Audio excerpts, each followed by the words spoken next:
The Senate will come to order. The senators will please take their seats. Those persons not entitled to the privileges of the floor will please retire to the gallery. Good morning, senators. Good morning. Good morning, the few guests. The senators and all in attendance, if you are able, please stand. We will be led in prayer this morning by the Reverend Sherman Z. Logan, Jr. of First Unitarian Universalist Church, Richmond.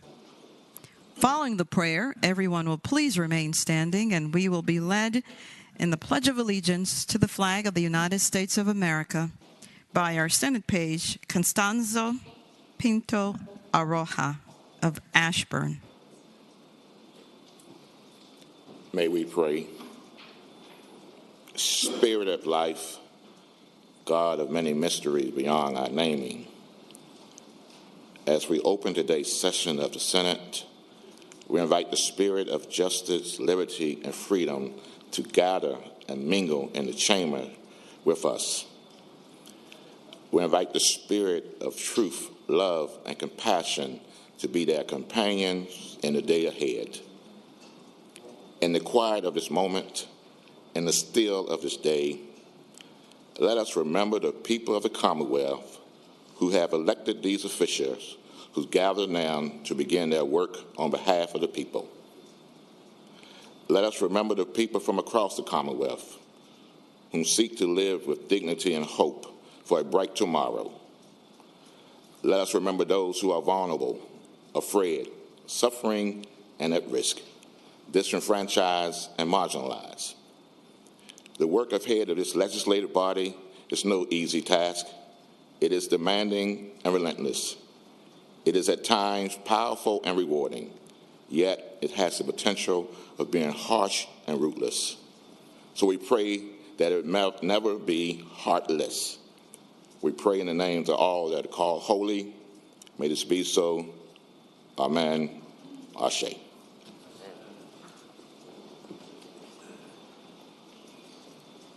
I pledge allegiance to the flag of the United States of America and to the republic for which it stands, one nation, under God, indivisible, with liberty and justice for all.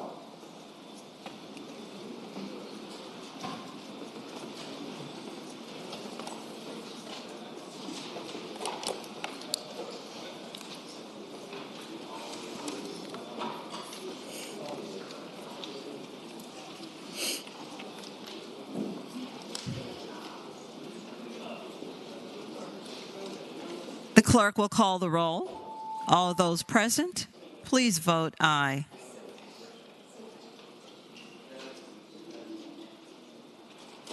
The clerk will close the roll. You have a quorum, Madam President. Senate Journal for Monday, February 6th, 2023. Thank you. The senator from Fauquier, Senator Vogel, moves that the reading of the journal be waived. All in favor of waiving the reading of the journal will record their votes aye. Those opposed, no. Are the senators ready to vote? Have all the senators voted? Does any senator desire to change their vote? The clerk will close the roll. Ayes 36, noes 3, Rule 36-1. Ayes 36, noes 3, Rule 36-1. The reading of the journal is waived. The clerk will report any communications from the House of Delegates. Chair calls on the senior senator from Fairfax County, Senator Saslaw. Madam President, I would move now that we waive the reading of the communications from the House of Delegates. The question is, shall the reading of the communications be waived? All in favor of waiving the reading of the communication from the House of Delegates will record their votes aye. Those opposed, no. Are the senators ready to vote? Have all the senators voted? Does any senator desire to change their vote? The clerk will close the roll. Ayes 35, noes 5. Ayes 35, noes 5. The reading of the communication is waived. The clerk will report any communications from the governor. I do not have any, Madam President.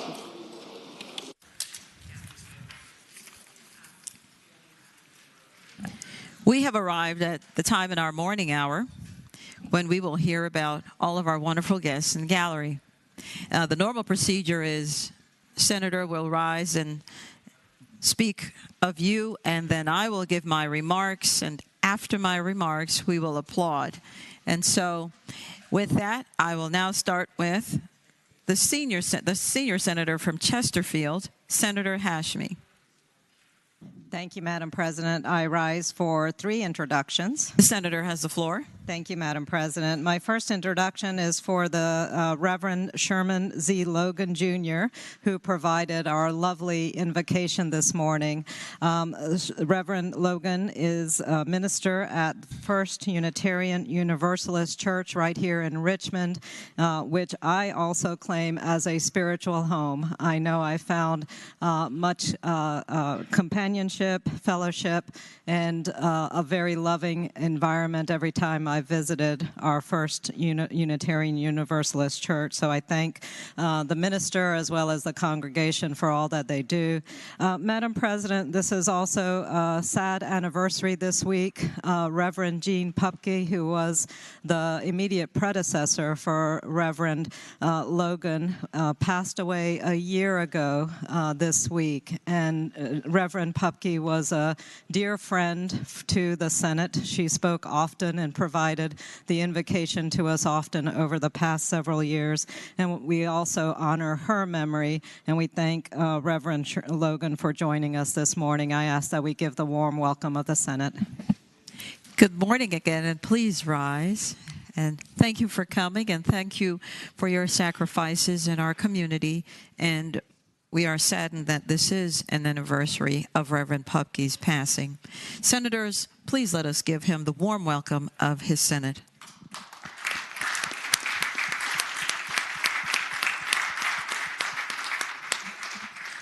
Senator Hashmi.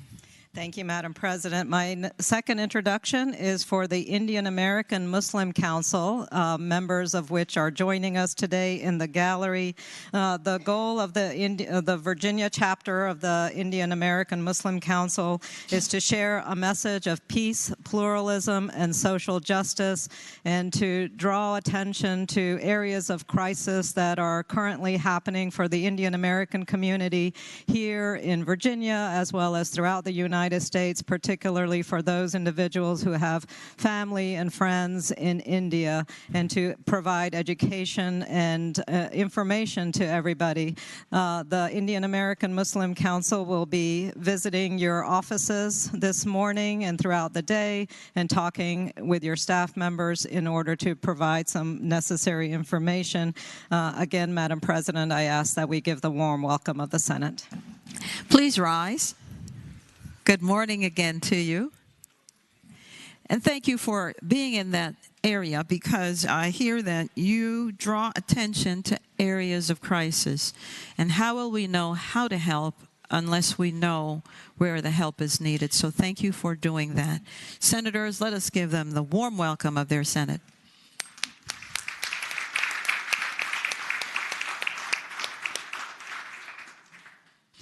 Senator Hashmi. Thank you, Madam President. Also joining us in the gallery today are members of the Powhatan Leadership Institute who are visiting the General Assembly today. I wish first to offer my apologies. I was supposed to meet with our Leadership Institute this morning, but because we began early, I wasn't able to do so. The Powhatan Leadership Institute informs, educates, and enlightens interested citizens about issues facing the county with the goal of developing a group of county citizens who are motivated to participate in all county activities. And they are visiting us today and speaking to different folks in our offices. And again, Madam President, I ask that we give them the warm welcome of the Senate. Please rise. Well, we thank you, Senator, for that introduction, and we thank them for what they do. There they are. You've made your entrance. We thank you certainly for your areas of concern, and thank you for being here so that we can know how we can help. And senators, let us give them, please remain standing. You've come in at just the right time. Please give them the warm welcome of their Senate.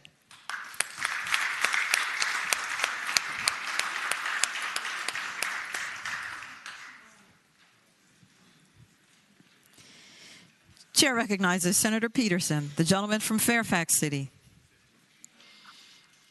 Thank you, Madam Chair. I rise for an announcement. The senator has the floor. Senators, ladies and gentlemen of the Senate, Madam President, tonight is our final basketball practice before the big game. And so please, first of all, don't speak too much on the floor today so we can get out of here at a decent hour. And please be at the gym at 7 p.m. with your basketball shoes if you want to play in the game. I have at least one senator I'm keeping on injured reserve, so we've already talked. But everybody else, if you want to play, please get there at 7 o'clock tonight. Further announcement, Madam President. The senator has the floor. I still need to get checks from a lot of people for Massey Cancer Center. That's $250 each. Monday morning, there's going to be a list up on my office door. You do not want to have your name on that list. Please get me a check. President Pro Tem was the first one, so I appreciate it. But please get me a check so your name is not on that list going up on my door on Monday. Thank you. Chair recognizes Senator Donovan, the gentlelady from Enrico. Good morning, Madam President. Good morning. I rise for the purpose of an introduction. The senator has the floor. Thank you, Madam President. You might have seen on the way over a tent with Child Care Aware of Virginia, and they are joining us in the gallery today. Boy, do I wish I had this when my kids were little. It was so hard to find child care as a working mom. But they're doing so many things to make sure we have high-quality child care in Virginia. Not only are they creating interconnections so you can find child care and choose from different options, but they're also working on making sure that child care providers are getting paid enough. In Virginia now, post-COVID, we have dropped the number of mothers working from 75% pre-COVID to now, 75% to now 70%. If you want to talk about where some of the workforce has gone, they've gone home first to help their kids with school and now to take care of them. So this is really important for Virginia and for all of us. It's really hard to be a working mom, and I'm really grateful for their work. Today we're joined by Angela Wirt, Sakina Jackson, Grace Reef, and Sarah Vaughn. And Madam President, I hope you'll give them the warmest welcome from the Senate for all of their hard work. If you are here, please rise.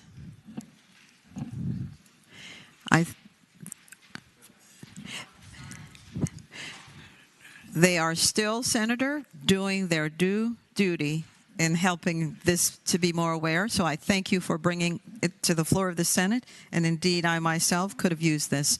So we thank them for what they do.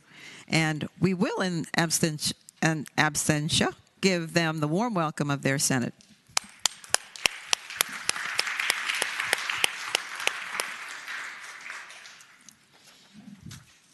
Chair recognizes the senior senator from Richmond, Senator McClellan. Thank you, Madam President. I rise for an introduction. The senator has the floor. Thank you. Joining us in the gallery, we have advocates from Repro Rising Virginia and the Virginia Reproductive Equity Alliance.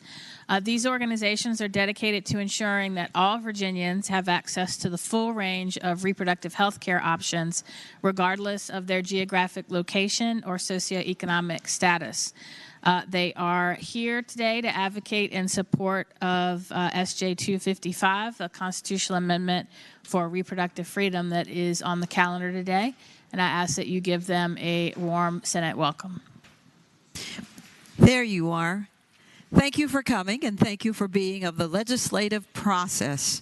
Senators, let us give them the warm welcome of their Senate.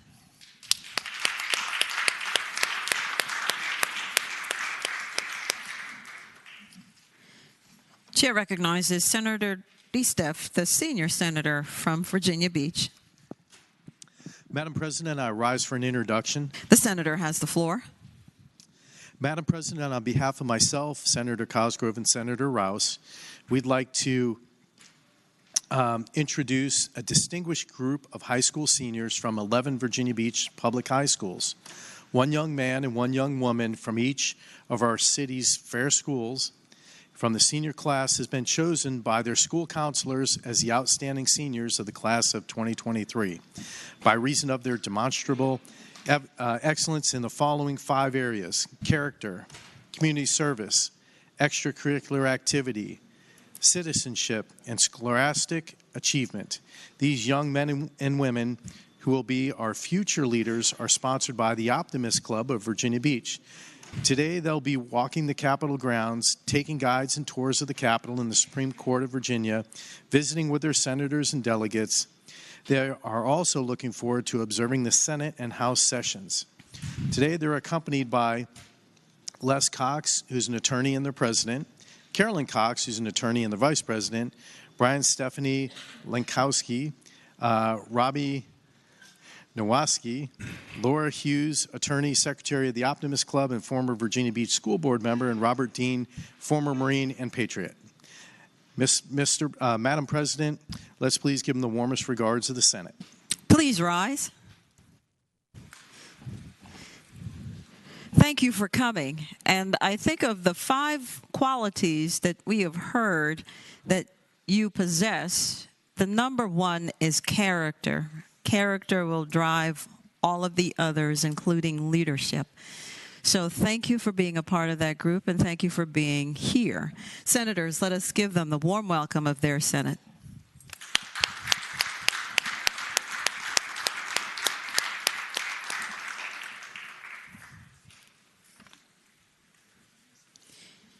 Chair recognizes Senator Howell, the gentlelady from northern Fairfax County. Thank you, Madam President. I rise for an introduction. The senator has the floor. Thank you. I'd like to introduce my intern, Jose Rojas. He is a student at the University of Richmond, and although he's only in his 3rd year, he plans to graduate this semester. He has plans to attend law school in the fall to study constitutional and criminal law, and he has been absolutely invaluable in my office. Please give him the warm welcome of the Senate. Please rise. There you are. Thank you for being a part of the Senator's staff. As you know, we run a tight ship, and without you and others, it is almost impossible because the workload is so great. You have an up-close and personal seat. Thank you for continuing your studies. Senators, let us give him the warm welcome of his Senate.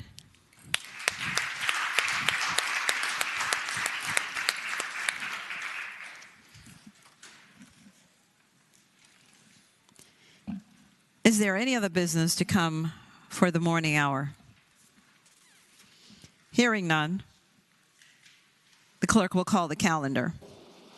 Senate calendar for Tuesday, February 7th, 2023. Page 2, uncontested calendar, Senate bills on 3rd reading.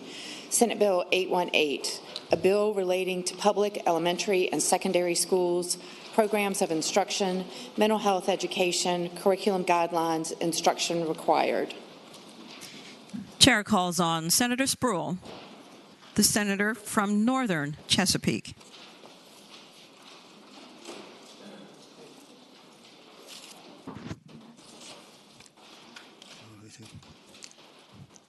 Madam, I move the substitute. Third reading.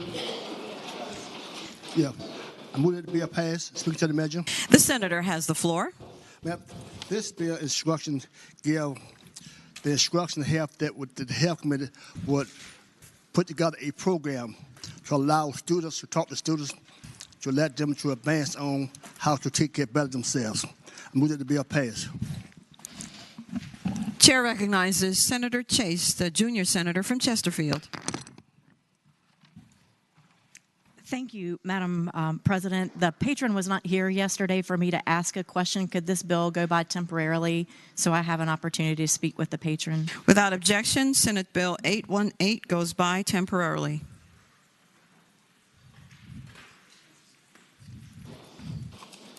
Senate Bill 1066, a bill relating to historic rehabilitation tax credit.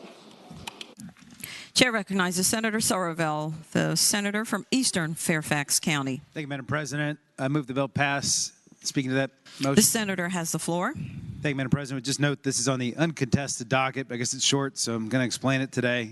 This bill basically lifts the cap we placed in 2017 on the amount that an individual taxpayer can claim on an annual basis on the historic tax credit from $5 to $10 million. Also increases it to $20 million in communities that are in enterprise zone.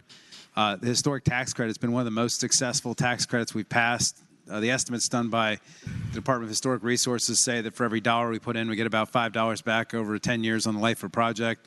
We have some really exciting projects we've done, like the Homestead, the Dan River Mills White Mill project in Danville is going right now. And the current limitation really restricts the amount of investors that can invest in a project. It makes it harder to get these projects done. This just makes it a little easier. There is no cap on the overall program, and I would hope that we could pass this bill unanimously. It's been a very successful program across the entire Commonwealth. The question is, shall the bill pass? Those in favor of passage will record their votes aye. Those opposed, no. Are the senators ready to vote? Have all the senators voted? Does any senator desire to change their vote? The clerk will close the roll. Ayes 39, noes 1. Ayes 39, noes 1. The bill passes. Senate Bill 1533, a bill relating to medical marijuana program, additional cultivation facility. And we have one floor amendment. Chair recognizes Senator Dees, the gentleman from Charlottesville. Madam President, having voted on the prevailing side by which we engrossed this bill and passed it to its third reading, I move that we reconsider that vote. The question is, shall the vote by which Senate Bill 1533 was ordered to be engrossed in advance to its third reading be reconsidered? Those in favor of that motion will record their votes aye. Those opposed, no. Are the senators ready to vote? Have all the senators voted? Does any senator desire to change their vote? The clerk will close the roll. Ayes 40, noes 0. Ayes 40, noes 0. The vote is reconsidered. Senator Deeds. Madam President, I move that we waive the reading of the floor amendment.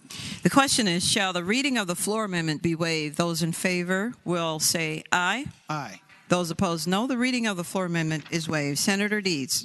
Madam President, the purpose of this bill is simply to allow a medical marijuana pharmaceutical company that has a processing site in Washington County to have a growing site in Allegheny County, and the purpose of this amendment is simply to limit this bill to those locations.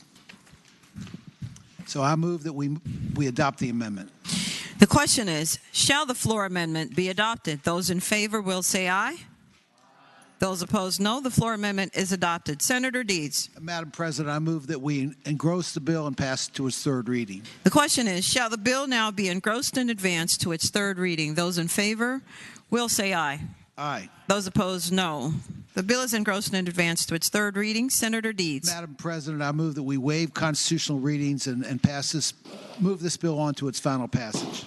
The question is, shall the rules be suspended and the third constitutional reading be dispensed with? Those in favor will record their votes aye. Those opposed, no. Are the senators ready to vote? Have all the senators voted? Does any senator desire to change their vote?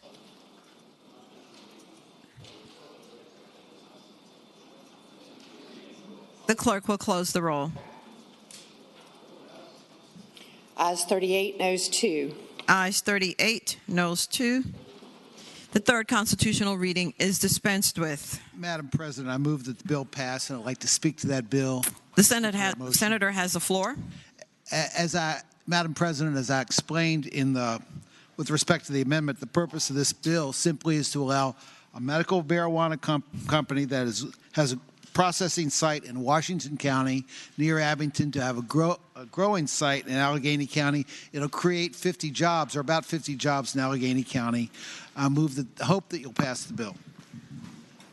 The question is, shall the bill pass? Those in favor of passage will record their votes aye. Those opposed, no. Are the senators ready to vote? Have all the senators voted? Does any senator desire to change their vote? The clerk will close the roll. Ayes 30, noes 10. Ayes 30, noes 10. The bill passes. Senate Bill 1265, a bill relating to Virginia Electric Utility Regulation Act, financing for certain deferred fuel cost, review proceedings, rates, return on common equity, rate adjustment clauses, capitalization ratio for certain projects, generation facility retirement subject to approval. Chair recognizes the senior senator from Fairfax County, Senator Saslaw. Thank you, Madam President. SB 1265, we pretty much discussed. For what purpose does the gentleman rise? To speak to 1265 on final passage. The senator has the floor. And moving its passage. Just briefly, the bill reduces Dominion's, the rates for Dominion customers by $350 million as of July 1st. A letter from the SEC staff, confirmed that it's a net of $6.17 to $7.17 per month. And that includes the effect of increasing the return on equity. It includes the effect of doing that. Senator Norman's amendment sunsets the ROE at the end of 2027, but the rate cut, by contrast, is permanent. The bill also allows for the securitization of $1.6 billion of the SEC, the outstanding fuel costs due to the war in the Ukraine and just general inflation.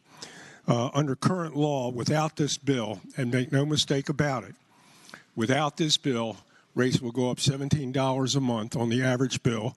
If you vote against this, you're voting flat out to increase $17 for your constituents. And I mean, to say, well, I did that because I didn't want Dominion to go from 9.3 to 10.07 return on investment, which would still put them just in the middle of their peer group in the South. The net effect, as I said, is a $6 to $7 immediate rate cut versus a $17 increase. So you're talking about a spread of almost $24. That about wraps it up. We pretty much discussed major aspects of the bill yesterday. And with that, I would move its passage. Chair recognizes Senator Peterson, the gentleman from Fairfax City. Thank you, Madam President. Speak to the bill. The senator has the floor. Madam President, I was advised by some observers yesterday that our closed-circuit TV cut out during the debate. And so I just wanted to recap it for those folks that are watching, that I gave a spurring and emotionally compelling reason why this bill should be amended. Some people were in tears. People said it was transformative. And yet, for some reason, it did not carry the day, and the amendment was defeated. And so here I stand arguing again on third read. And let me begin by saying this is not a terrible bill. Not a terrible bill. Doesn't mean it's a great bill. Not a terrible bill. I think there are some parts to this bill that I agree with the senators, my senior colleagues from Fairfax County and James City County on deferred fuel costs. I think it is appropriate that we spread that over the next few years. I think it could have been done by the commission themselves, but we can do it by legislation. Moving this to a biennial review, I think that makes sense. And we also are keeping in the environmental protections, which is important, unlike other bodies in the city of Richmond. I still think that the peer utility review is the wrong way to go. Again, it locks us into what is basically a group of sister utilities that takes away the SEC's discretion. And so I'm against that. But the bottom line, it's not a terrible bill. I think it's going to get better. I think we need to get a few reds on this just to show that this is not a perfect or necessarily even a B-plus bill, but it's going to get better, and it's going through the process. And so give me a few reds, and let's see if we can come back with a better product. Thanks. Chair recognizes Senator Suderline, gentleman from Roanoke County. Thank you, Madam President. Speaking briefly to the bill. The senator has the floor. Madam President, I'd heard that there had been great inflation in Fairfax since I left, and I think the senator from Fairfax City may be showing that there. I would not give it that high of marks.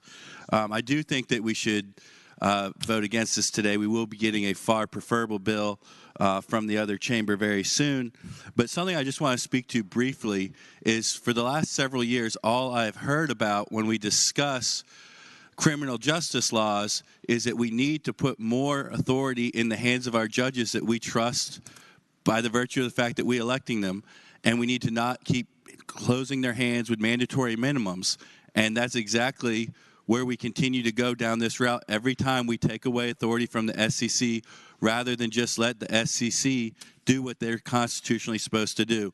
So I won't give it as high as marks as Senator from Fairfax City. I do think he's correct that we ought to vote in the negative today.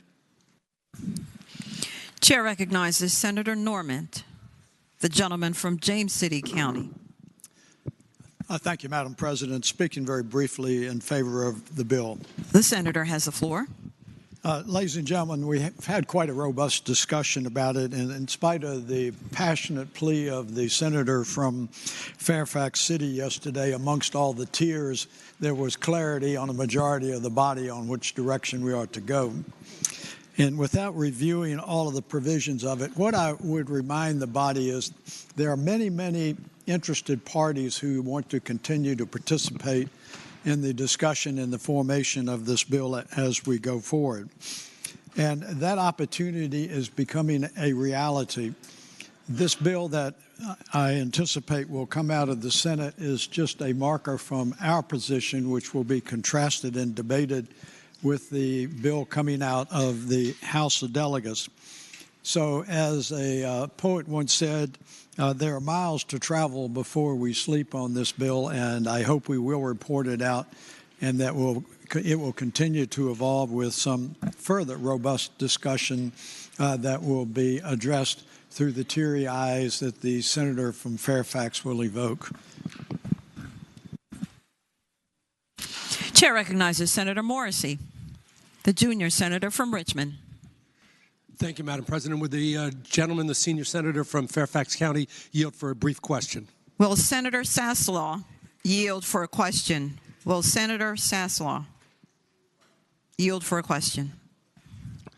I yield. The senator yields. Senator Morrissey has the floor.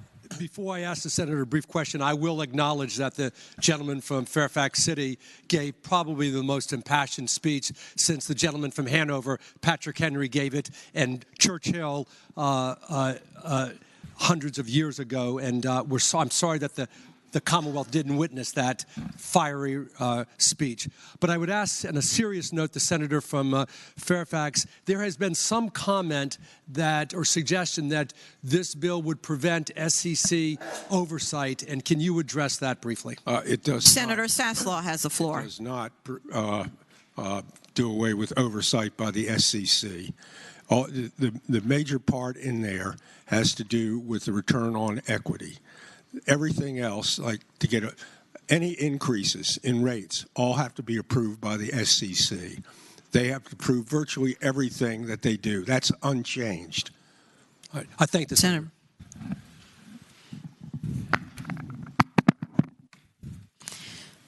The question is, shall the bill pass? Those in favor of passage will record their votes aye. Those opposed, no. Are the senators ready to vote? Have all the senators voted? Does any senator desire to change their vote?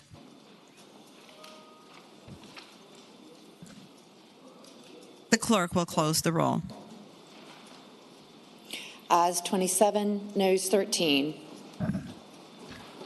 Ayes 27, noes 13. The bill passes. Senate Bill 1106, a bill relating to Transportation Partnership Opportunity Fund. Chair recognizes Senator Newman, the gentleman from Bedford. Madam President, I move the bill pass and speaking to the senator has the floor. Madam President, this is the bill that has gone through transportation and through finance. The things that I think we talked about yesterday were that as a result of the bill and the amendment we put on yesterday, we actually have to go through the MEI chairs, the chairman of Senate Finance and Appropriation, both chairs, and House Appropriations for anything to actually happen in the section. That's a big difference to the way the bill was introduced. And then, of course, as opposed to the way the bill is introduced, every penny that goes in will have to be appropriated by the General Assembly. No money will move in any way whatsoever unless it is appropriated by the General Assembly. So I would move that the bill pass. Chair recognizes Senator Peterson, the gentleman from Fairfax. The question is, shall the bill pass? Those in favor of passage will record their votes aye. Those opposed, no. Are the senators ready to vote? Have all the senators voted? Does any senator desire to change their vote?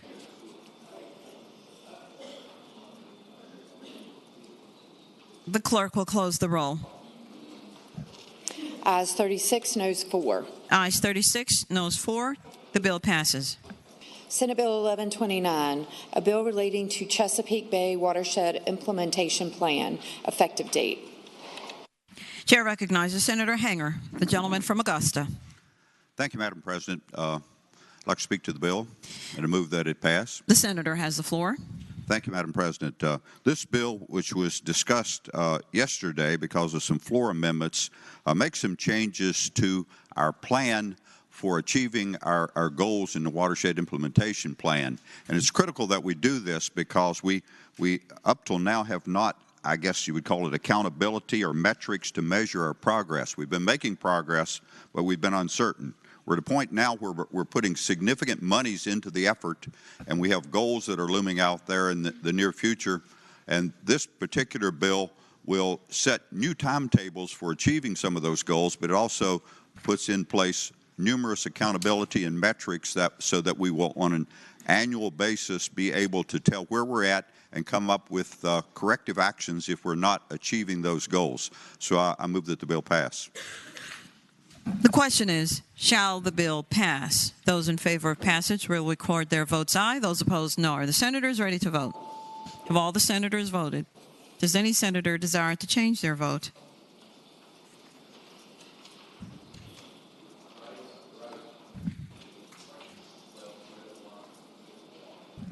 The clerk will close the roll. Ayes 39, noes 0. Ayes 39, noes 0. The bill passes. Senate Bill 1427, a bill relating to campaign finance, political action committees, certain large pre-election expenditures. Chair recognizes Senator Suderline, the gentleman from Roanoke County. Thank you, Madam President. I move that the Senate agree to Senate Bill 1427. And speaking to that motion. The senator has the floor. Thank you, Madam President. I think it's very important that in the Commonwealth, where our campaign finance system for a long time has been built on transparency, that we make sure that we make updates to that to ensure that transparency of our system updates present realities. The way that political action committees have proliferated has changed some things, and under our current rules, you can have a political action committee could be created in, say, April 1st. They could call themselves something like Progressive Action for Virginia or something, and talk about how, liberal progressive values they believe in, spend a whole lot of money, take a whole lot of money in, really affect a primary, and then maybe their candidate even wins, and not until July 15th do we find out that that was not actually a progressive grassroots organization. We had no idea where those donations came from. It was perhaps a very large interest of someone else's making. And I think that it's important that we have that both in the general election and in this primary in the spring.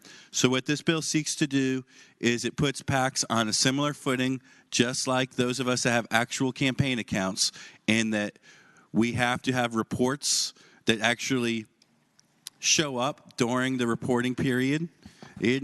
And also, most importantly, when there's very large actions that might be taken close to a primary or close to a November general election, those actions also have to become public. And I think that's what we need to do with our system that is based on transparency, and I hope it will be the pleasure of the Senate to adopt the bill. The question is, shall the bill pass?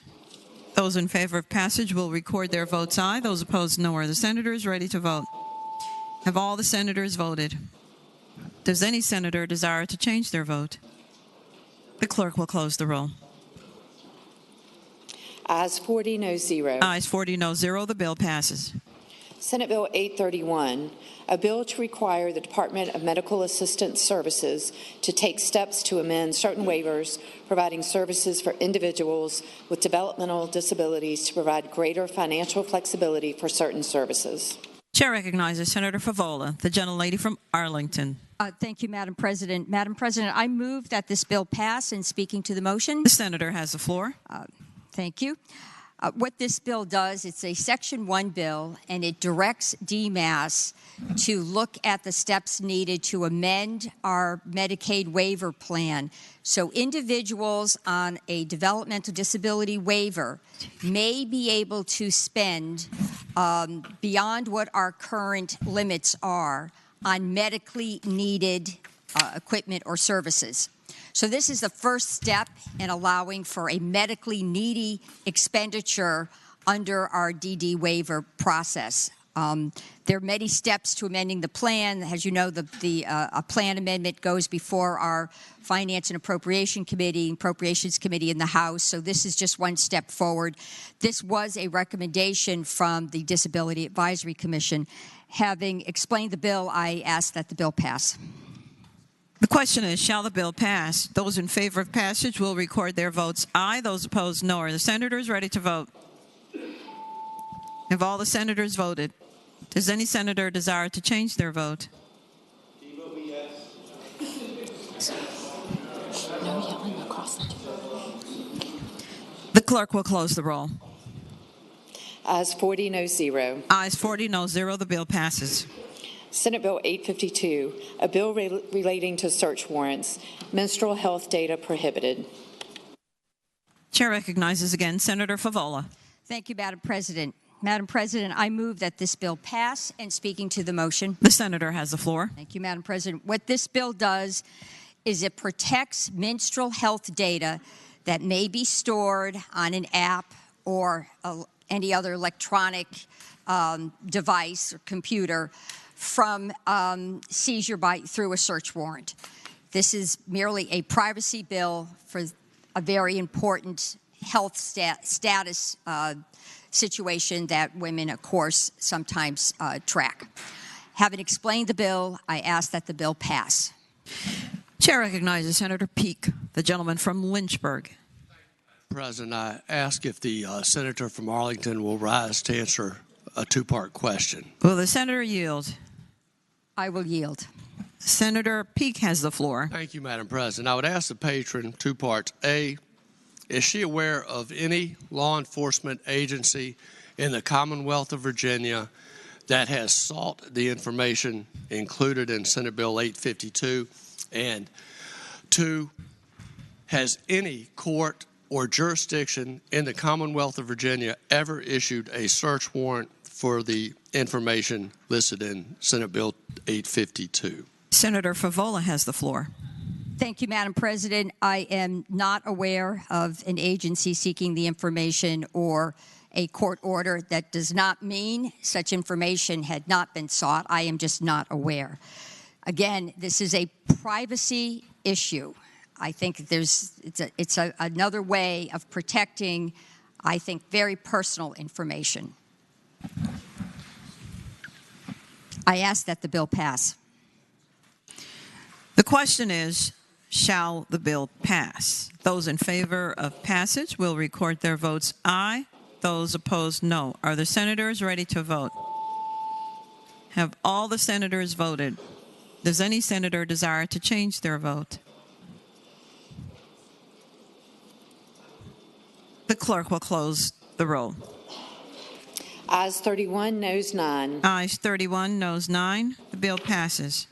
Senate Bill 886, a bill relating to paid sick leave, health care providers, and grocery store workers, waiver for certain employees. Chair recognizes Senator Sorovell, the gentleman from Eastern Fairfax County. Thank you, Madam President. I move the bill pass. Speaking to the bill. The senator has the floor. Thank you, Madam President. Ladies and gentlemen of the Senate, this bill has to do with sick leave workers, only for our health care and our grocery store workers.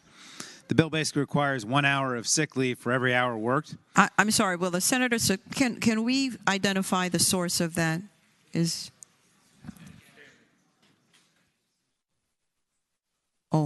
Senator may continue. Thank you. Sure, no problem, Madam President. As I said, this has to do with sick leave for our frontline grocery store and healthcare workers. It requires 1 hour sick leave for every 30 hours worked, and it only applies to grocery store employers that have 25 or more employees. There's been studies that have done that shows that sick employees cost the American economy about $160 billion a year. And that's not just people who are missing work sick, but people who are spreading around illness to other workers and getting those workers sick and causing economic loss in our country. I would also note that in 2021, Christopher Newport University did a poll of all Virginians, and they found that 88% of Virginians support sick leave for all workers, not just healthcare and grocery store, but for everybody. So here we are again on the floor debating another 88% issue that 9 out of 10 Virginians support. And we're going to have maybe we'll have a debate, maybe we won't, but I hope we have more unanimity about it. I just want to note that in 2021, UFCW had estimated that as of that time, 91,000 grocery store workers had been infected, 456 had been killed by COVID. The story's even worse for healthcare workers. The World Health Organization estimated that between 80,000 and 180,000 healthcare workers were killed by COVID. That's approximately the midpoint of that's about 110,000. So about half of a Senate district's worth of healthcare workers killed. And I would submit that if we provided sick leave to folks and they didn't feel compelled to work, where they would be exposed or spread illness to others or to other patients, or, for example, in grocery stores to people walking by the cash register, we would have seen less illness spread and less death. Madam President, I think this bill is a common sense measure. It's a small step towards providing sick leave. And I think if there's anybody that deserves sick leave in our state, it's these people that work on the front lines for us every day. And I hope we can pass the bill. Chair recognizes Senator Normand, the gentleman from James City County. Thank you, Madam President. I rise in opposition to the bill. The senator has the floor. Ladies and gentlemen of the Senate, I have no misconceptions about where this bill is going, but it is extraordinarily perplexing to me. I understand the frontline workers in the healthcare community as they are put in harm's way every day. Beyond that seems nothing more than a pandering to unions to me. And in fact, when the presentation, and you can make faces, but when the presentation was made in committee, the presenter referenced the union committee that was pushing this. And I say to you, if in fact we are so concerned about frontline workers, how about the individuals at the pharmacies where they are dealing every day with individuals who are coming in to drop off or pick up prescriptions who are suffering from some illness? How about the teachers? How frontline are they when they have 20 to 30 students that come in from a variety of backgrounds and a variety of observations about their health issues? How about some of the convenience store workers that are constantly dealing with people? It's just that they are not part of the unions.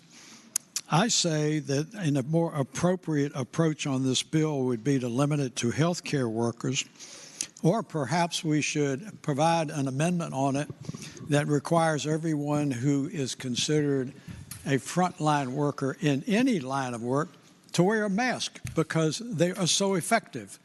Thank you, Madam Chairman. Madam President. Chair again recognizes Senator Sorovel. Thank you, Madam President. If nobody else desires to speak to The senator may continue. Thank you, Madam President. I would just like to note, first of all, for the senator from J City County, Madam President, that on line 40 of the bill, it defines a health care provider as having the same meaning as under 8.01, 581.1. And if you turn to 801, 581.1 of the code, a health care provider is defined to include pharmacists. So pharmacists are covered by this bill as long as they're just basically covered because there's no employee cap. So pharmacists are actually in. So I'm sure the pharmacists appreciate your concern. With regard to the teachers, I'm pretty sure most of our teachers already get paid sick leave. So to the extent, and they also, by the way, weren't required to be around students for much of the pandemic, but to the extent they are now, they still have sick leave. So I think our teachers are taken care of. It's our people that work on an hourly basis that are the ones that are the most exposed to this. And I don't think anybody in this country really realized how exposed our grocery store workers are until that pandemic occurred and you're out there trying to get your food and exposing yourself every day, and you're thinking about these people you're walking by in line paying for your food, and they're sitting there looking at 30, 40, 50, 100 people going by them in line every day, wondering whether they're breathing in a virus as they do their job. These are the people that need protection, Madam President, and I hope we could do it with this bill. The question is, shall the bill pass? Those in favor of passage will record their votes aye. Those opposed, no. Are the senators ready to vote? Have all the senators voted? Does any senator desire to change their vote? The clerk will close the roll. Ayes 22, noes 18. Ayes 22, noes 18. The bill passes. Senate Bill 887, a bill relating to state correctional facilities' use of isolated confinement. Reported from the committee. Chair recognizes Senator Morrissey, the junior senator from Richmond City.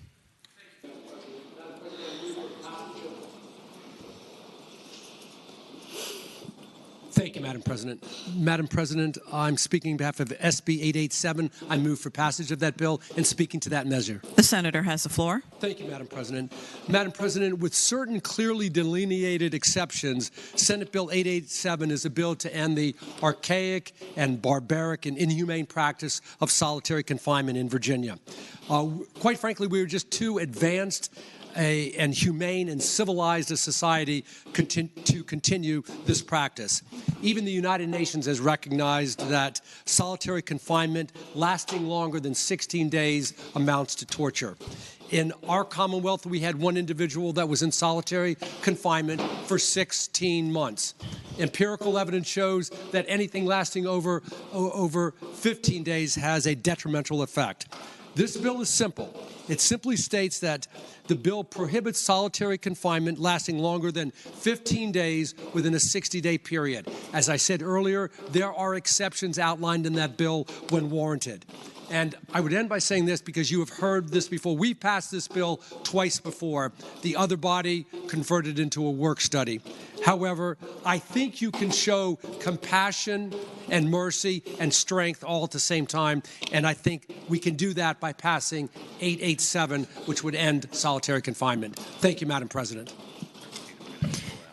The question is, shall the bill pass? Those in favor of passage will record their votes aye. Those opposed, no. Are the senators ready to vote? Have all the senators voted? Does any senator desire to change their vote? The clerk will close the roll. Ayes 24, noes 16. Ayes 24, no 16. The bill passes. Senate Bill 896, a bill relating to racketeering offenses penalty. Chair recognizes Senator McDougall, the gentleman from Hanover. Thank you, Madam President. Madam President, I move that the bill pass. And speaking to the motion. The senator has the floor. Thank you, Madam President. Madam President, this bill adds petty larceny to the organized racketeering crime statute. Madam President, we have certainly seen recently that there have been a number of occasions where groups, organized gangs will come through, commit larcenies, and because of the organization, those larcenies will be significant amounts.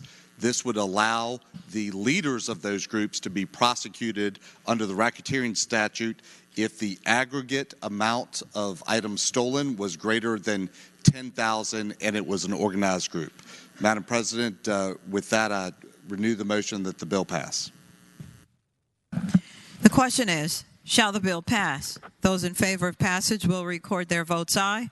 Those opposed, no. Are the senators ready to vote? Have all the senators voted? Does any senator desire to change their vote? The clerk will close the roll.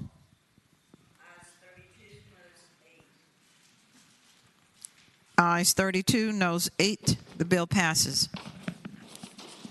Senate Bill 932, relating to Virginia, there's that word again, Advisory Board established report Drug Control Act reclassification of psilocycline.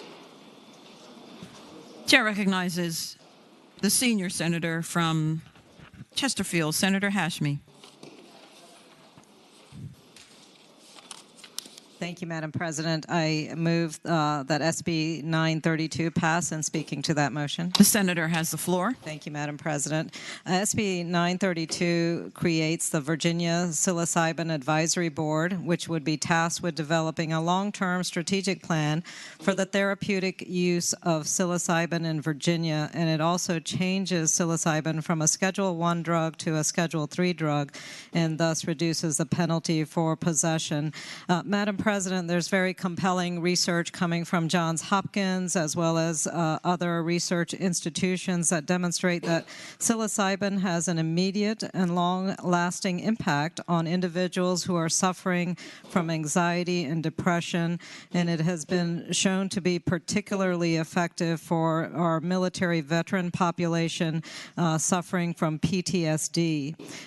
Many individuals have shared with me, as well as have provided testimony on a national level, that where other drugs and opioids have not been effective in treatment of depression and PTSD, they found immediate and effective relief from psilocybin. So this would create an advisory board that would take a look at how we can implement the therapeutic use of psilocybin in Virginia, and add to the number of other states that have been moving steadily in this direction. And with that, Madam President, I renew the motion that we pass this bill. The question is, shall the bill pass? Those in favor of passage will record their votes aye. Those opposed, no. Are the senators ready to vote?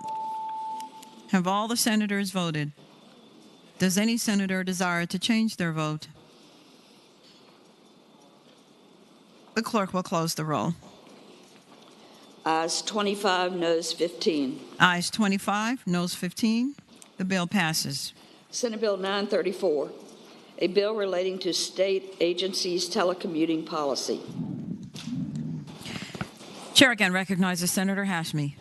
Thank you, Madam President. I move that SB 934 pass, and speaking to that motion. The senator may continue. Thank you, Madam President. SB 934 increases our Commonwealth's aspirational goal of providing telework opportunities for state agency employees from 20% to 45% of eligible workers. This increase is predicated on the fact that we have new technologies and increasing demands for our workforce to have greater flexibility and opportunity. Some members in this chamber may recall that in 2004 we had passed our first aspirational goal of adding telework opportunities to the Commonwealth state agencies at a level of 20%. This was a bipartisan effort, and it was signed into law by Governor Gilmore.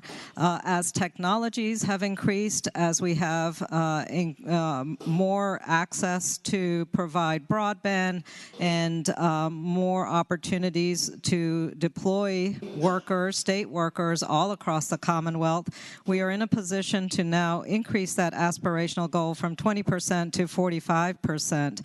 The purpose of the first initial bill in 2004, as members may recall, was to make sure that our Virginians who live in rural communities, who live in Southwest Virginia, have just as many opportunities to be participants in our state agencies, to work for state government, and not have to leave their communities.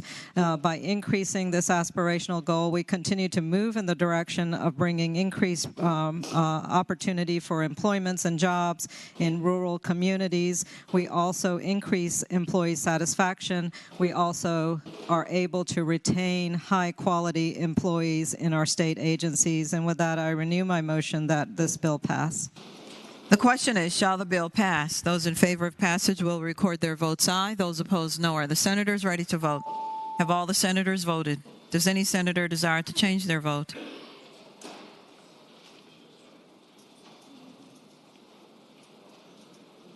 The clerk will close the roll. Ayes 32, noes 8. Ayes 32, noes 8. The bill passes. Senate Bill 939, a bill relating to discretionary sentencing guidelines written explanation appeal. Chair recognizes Senator Edwards, the gentleman from Roanoke City. Madam Chair, Madam President, this bill deals with discretionary sentencing guidelines. For what purpose does the gentleman rise? I'd like to move that the bill pass, and by way of explanation. The senator has the floor. I'd like to explain the bill. This bill passed last year from the Senate, and what it basically does, currently the trial court is supposed to make a record on the case, the written explanation of any departure of the guidelines upward or downward. There's discretionary guidelines, and the judges can go upward or downwards. What this does, since some judges are really not doing much rather than saying nothing particular explanatory, that this bill requires the explanation adequately explain the sentence imposed by the court. And it also provides that if the defendant objects to the calculation of the discretionary sentencing guidelines, the defendant can appeal on this, and the appellate court can require resentencing by the lower court, or the defendant can move forward with some other post-conviction relief. That's all it does. Without that explanation, I move the bill pass. The question is, shall the bill pass? Those in favor of passage will record their votes aye. Those opposed, no. Are the senators ready to vote? Have all the senators voted? Does any senator desire to change their vote?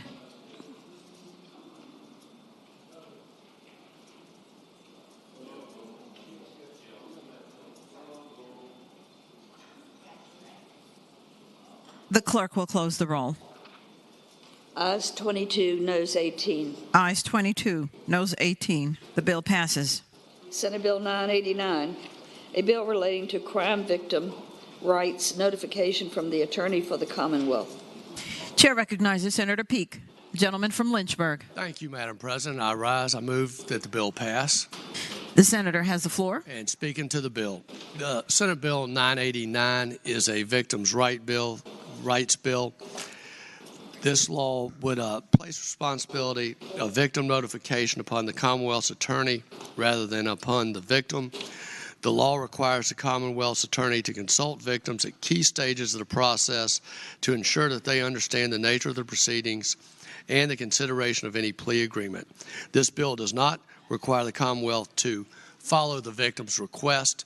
The discretion remains with the Commonwealth. It just requires the Commonwealth's attorney to keep the victim apprised of what is happening and to advise them of any plea agreement. I ask that the bill pass. The question is, shall the bill pass? Those in favor of passage will record their votes aye. Those opposed, no. Are the senators ready to vote? Have all the senators voted? Does any senator desire to change their vote? The clerk will close the roll. Ayes 30, noes 10. Ayes 30, noes 10. The bill passes. Senate Bill 1002, a bill relating to State and Local Government Conflict of Interest Act, certain gifts prohibited, foreign countries of concern. Chair recognizes Senator Cosgrove, the senior senator from Chesapeake. Thank you, Madam President. I rise to move that Senate Bill 1002 pass and to speaking to the bill. The senator has the floor. Thank you, Madam President. Ladies and gentlemen of the Senate, this bill prohibits officers and employees of state and local governments from receiving a gift of value in excess of $100 for which fair market value or gift of greater or equal value has not been provided or exchanged from foreign countries of concern as defined in the bill. And the way those countries are defined is using the U.S. Department of State database to determine which countries are considered to be threatening to the United States of America and its security. I hope that the body will see fit to pass the bill. The question is, shall the bill pass? Those in favor of passage will record their votes aye. Those opposed, no. Are the senators ready to vote? Have all the senators voted? Does any senator desire to change their vote?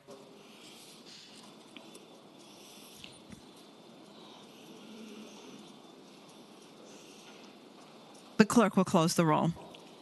Ayes 32, noes 8. Ayes 32, noes 8. The bill passes. Senate Bill 1025, a bill relating to exclusion of witnesses, governmental agencies, and other entities. Chair recognizes Senator Stewart, the gentleman from King George. Thank you, Madam President. Move the bill pass and speaking to the measure. The senator has the floor. Thank you, Madam President. In every civil case, or actually in a criminal case, the defendant has the ability to sit at counsel table. In a civil case, the person who's the principal of litigation has the opportunity to sit at counsel table with their attorney. That opportunity was never afforded counties. And so what this bill does, as it says, a representative of the county, local government, may sit at counsel table with the attorney, as well as a corporation, representative, partnership, or other entity. Typically what happens is if you move to exclude witnesses, everybody has to go out of the room, but we make that exception for the litigant itself, the individual. Now we're extending it to the counties as well. I hope you'll support the bill. The question is, shall the bill pass? Those in favor of passage will record their votes aye. Those opposed, no. Are the senators ready to vote? Have all the senators voted? Does any senator desire to change their vote?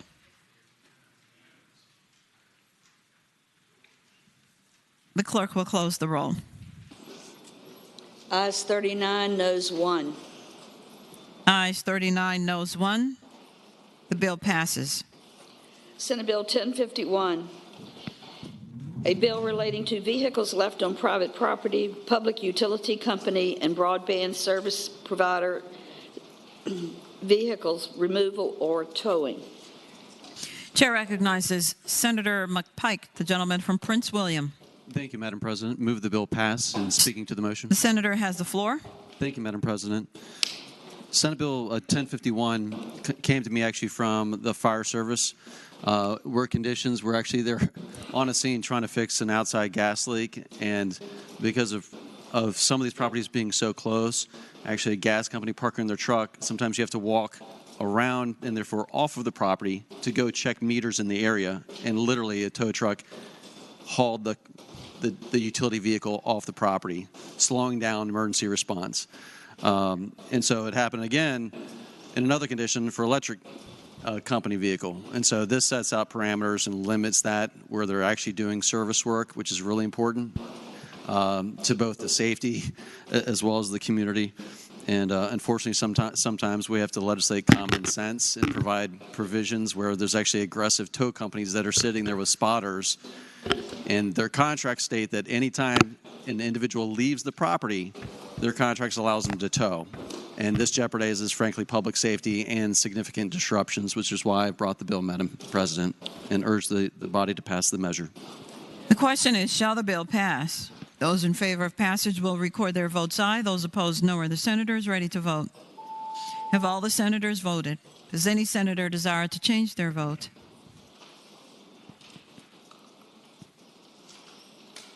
The clerk will close the roll. Ayes 31, noes 9. Ayes 31, noes 9. The bill passes.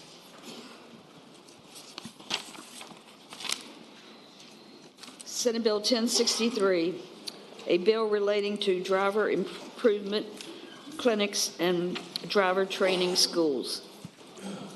Chair recognizes Senator Spruill, the gentleman from northern Chesapeake. Thank you, Madam President. Will the bill pass? Speaking to the measure. The senator has the floor. Thank you. This legislation would extend the license and certificate validity period from 1 year to 2 years for drivers improvement clinics, driving training, and associated instructors. The bill would lessen administrative fee and create a more efficient process for drivers improvement clinics, driving training schools. The application fee would be decreased from $100 to $150 to reflect the doubling of the validity of the bill. I have moved the bill pass. The question is, shall the bill pass? Those in favor of passage will record their votes aye. Those opposed, no. Are the senators ready to vote? Does any senator desire to change their vote? The clerk will close the roll. Ayes 40, no 0. Ayes 40, no 0. The bill passes. Senate Bill 1069, a bill relating to drivers stopping for pedestrians, certain signs, stops. Chair recognizes the senior senator from Fairfax County, Senator Saslaw. Madam President, I rise to speak to 1069 and move its passage. The senator has the floor. And to explain, we've got kind of a convoluted situation here in the Commonwealth. Back in 2020, we passed legislation that required drivers, we thought, to stop for pedestrians. And we crafted the law to say, the state said what we're doing now is that yield will essentially mean stop. When we did that before, we were informed by and some areas went to put up those signs. It said that the federal government said you can't do that unless it's specifically written in your state code, which is what this will do now. And let me emphasize this, it is not mandatory. No jurisdiction is required to do this. But if they want to do it now, the code has changed so that they can put these signs up. Yield essentially meant stop in the law, or at least we thought it did. And that's, it states when they're approaching the lane that you're in, it will apply to where there's crosswalks. And it will not, it can't apply to anything where the speed limit on that road at that intersection is greater than 35 miles an hour. So it's not mandating it on any locality. Can't be done on any speed limits above 35 miles an hour. VDOT estimates that in the areas that they are in charge of, as opposed to, let's say, the cities, and Arlington and Henrico County, there's probably at best 100 locations statewide that might qualify for this. So, like I said, it's not mandated, but if they do want to put up the stop sign now, we've changed the code to allow it. And with that, I would move its passage. And again, as I said, it's not mandated. The question is, shall the bill pass? Those in favor of passage will record their votes aye. Those opposed, no. Are the senators ready to vote? Have all the senators voted? Does any senator desire to change their vote? The clerk will close the roll. Ayes 32, noes 8. Ayes 32, noes 8. The bill passes.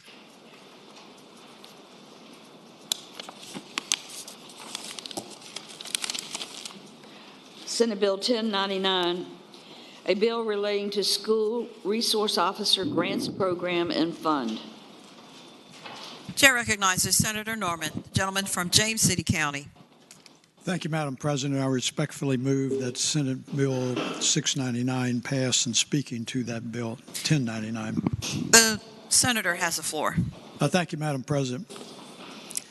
I think many of us, including myself, were not aware that there was already a statutory provision that created a grant program for SROs and school security officers, and it's been on the books for quite some period of time. That fund may be financed either through direct appropriations or through grants and gifts that are placed in that fund. What the bill does that I have proposed under 1099 are a couple of things. First of all, it provides that it includes elementary schools, which were not previously included in there for the grant program. Also, pursuant to the discussions in the subcommittee that we had, there was some concerns about what the grant funds could actually be used for, and you will note in the calendar there are a series of amendments that exclude such things as firearm tasers and restraints on it. The bill also requires that the school division must enter into an agreement with the local law enforcement officers on that. So I would respectfully move that the bill be agreed to. The question is, shall the bill pass? Those in favor of passage will record their votes aye. Those opposed, no. Are the senators ready to vote? Have all the senators voted? Does any senator desire to change their vote?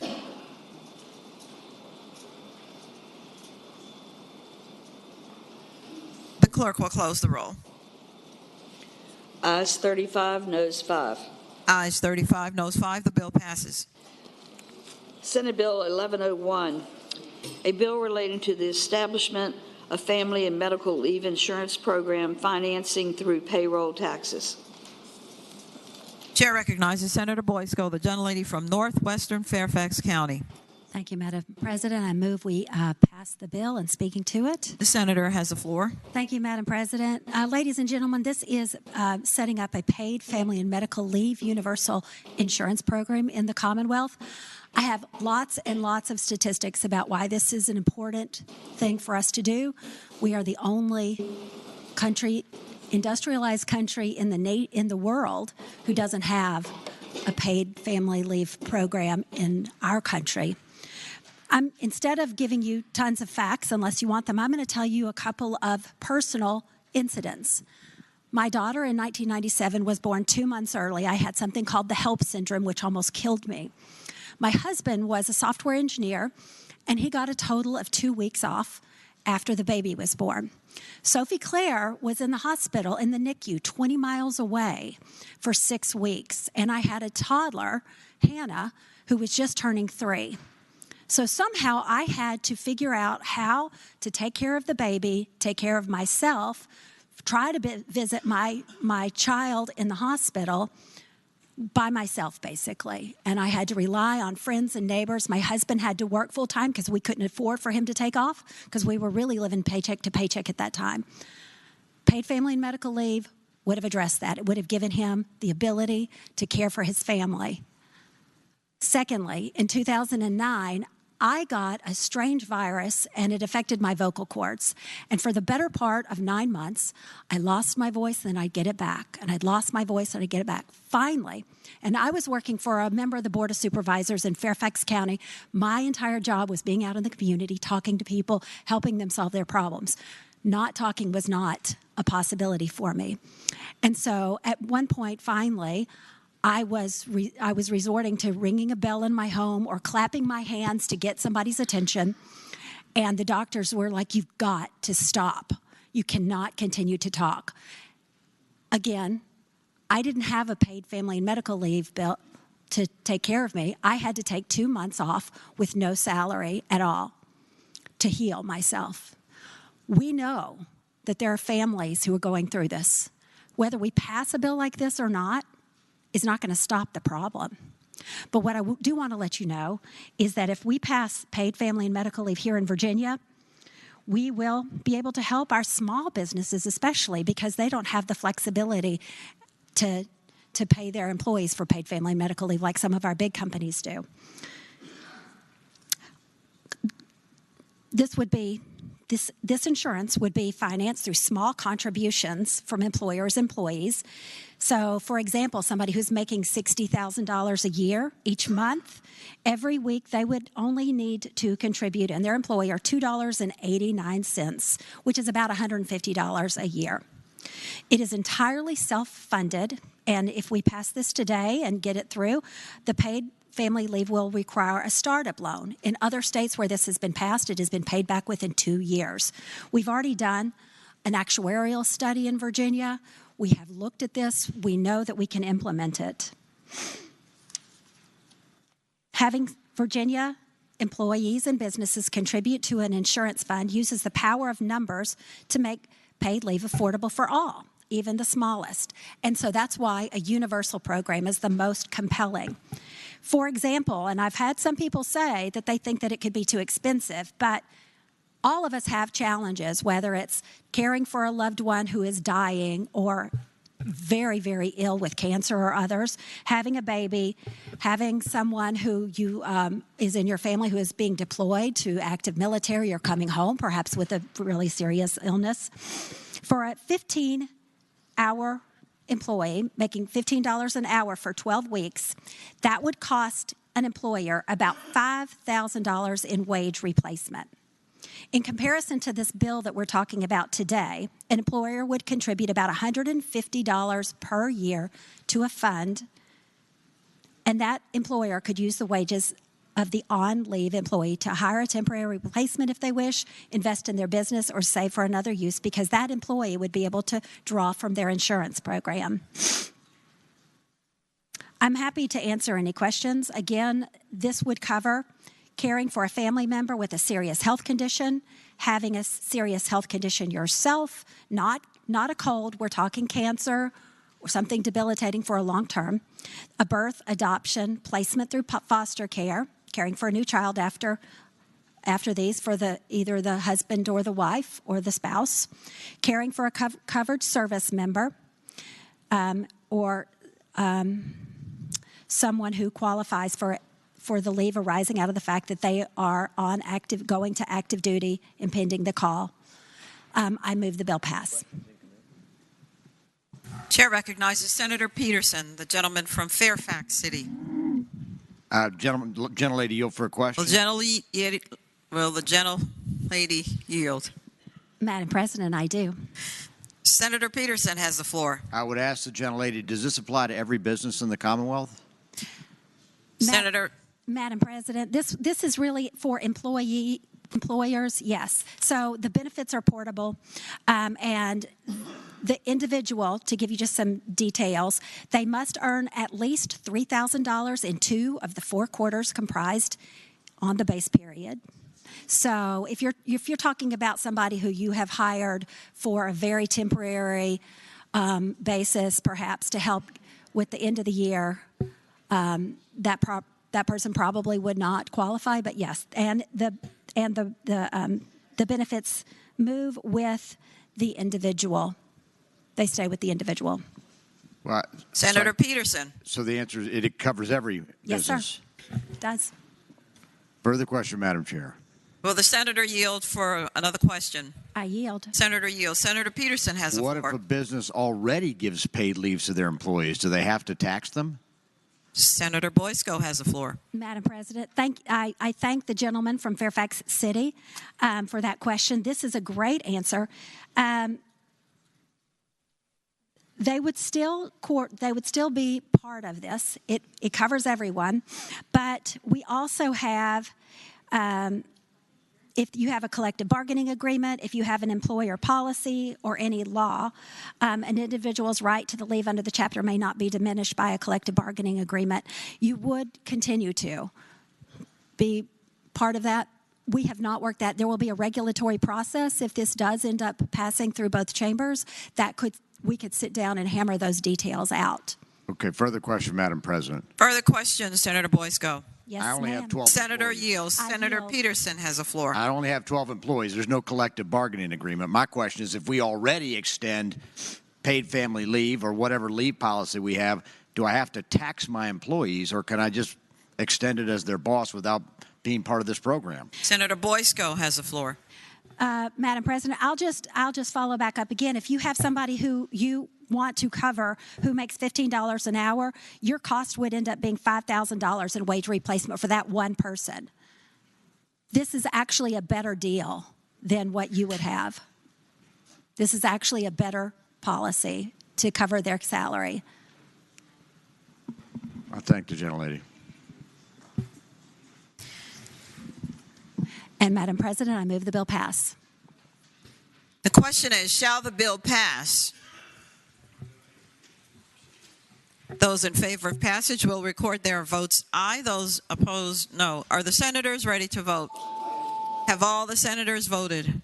Does any senator desire to change their vote?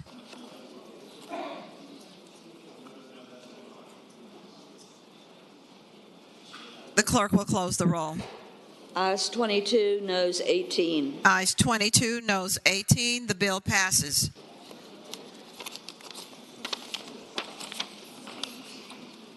Senate Bill 1133, a bill relating to cannabis control, retail market, transitional sales, regulated hemp products, penalties, modification of sentence for marijuana-related offenses.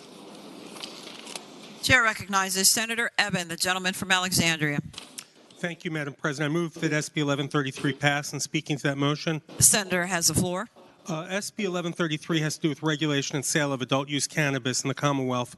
The bill before you contains similar policy concepts and decisions to my marijuana licensure legislation that we passed last year, but it is substantially streamlined.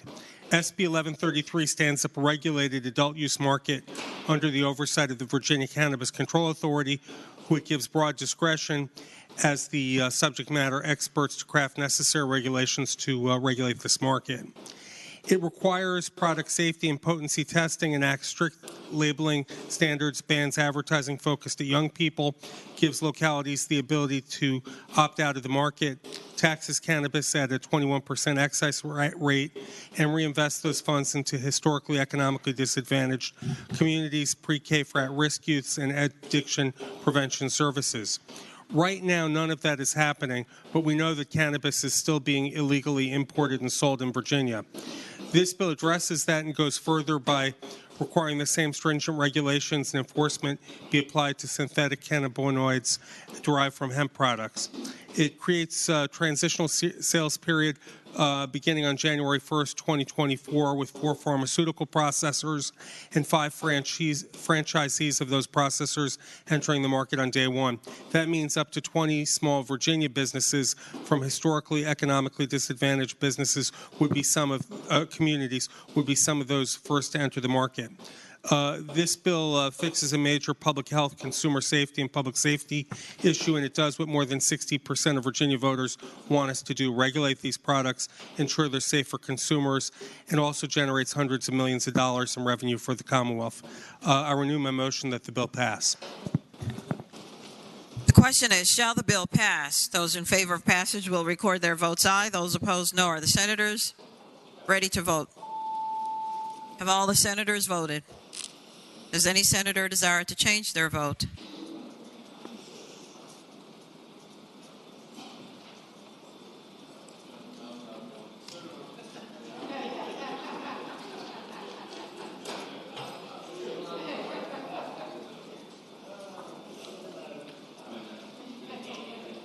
The clerk will close the roll. Ayes 24, noes 16. Ayes 24, no 16. The bill passes. Senate Bill 1159, a bill relating to fines, costs, forfeitures, penalties, and restitution collection fees, assessment against incarcerated defendant. Chair recognizes Senator Boysko, the gentlelady from northwestern Fairfax County. Thank you, Madam President. I move the bill pass. The senator has the floor. Thank you, Madam President. Criminal court debt is expected to be paid within 90 days here in Virginia, after which point it is considered delinquent. Those people who do not pay the debt within the 90 days are most likely low-income people who have the least ability to pay, and yet they're penalized with a 17% collection fee, which is charged to them to offset only some of the costs to the state in contracting collection agencies to collect that debt, meaning that Virginia has to pay some of that. From 2014 to 2022, Virginia paid both private and public collection agencies a total of almost $26 million and imposed an almost $106 million in collection fees on those people struggling to pay their debt during that time.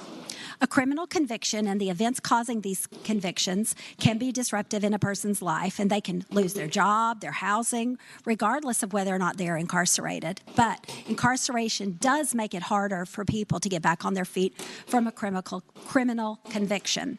By giving people the full 180 days before repayment is required, they will have more time to recover from the effects of the criminal conviction and the effects of incarceration if they served time, and thus are better able to pay their court debt before it can become delinquent. Then fewer accounts will be sent to the collections, saving not only the low-income Virginians, but also the Commonwealth money that can be better spent elsewhere. This is good for the economy, good for the Commonwealth, and I move that we pass the bill. Thank you. The question is, shall the bill pass? Those in favor of passage will record their votes aye. Those opposed, no. Are the senators ready to vote? Have all the senators voted? Does any senator desire to change their vote?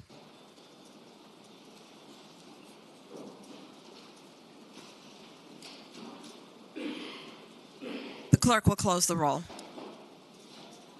Ayes 26, noes 14. Ayes 26, noes 14. The bill passes.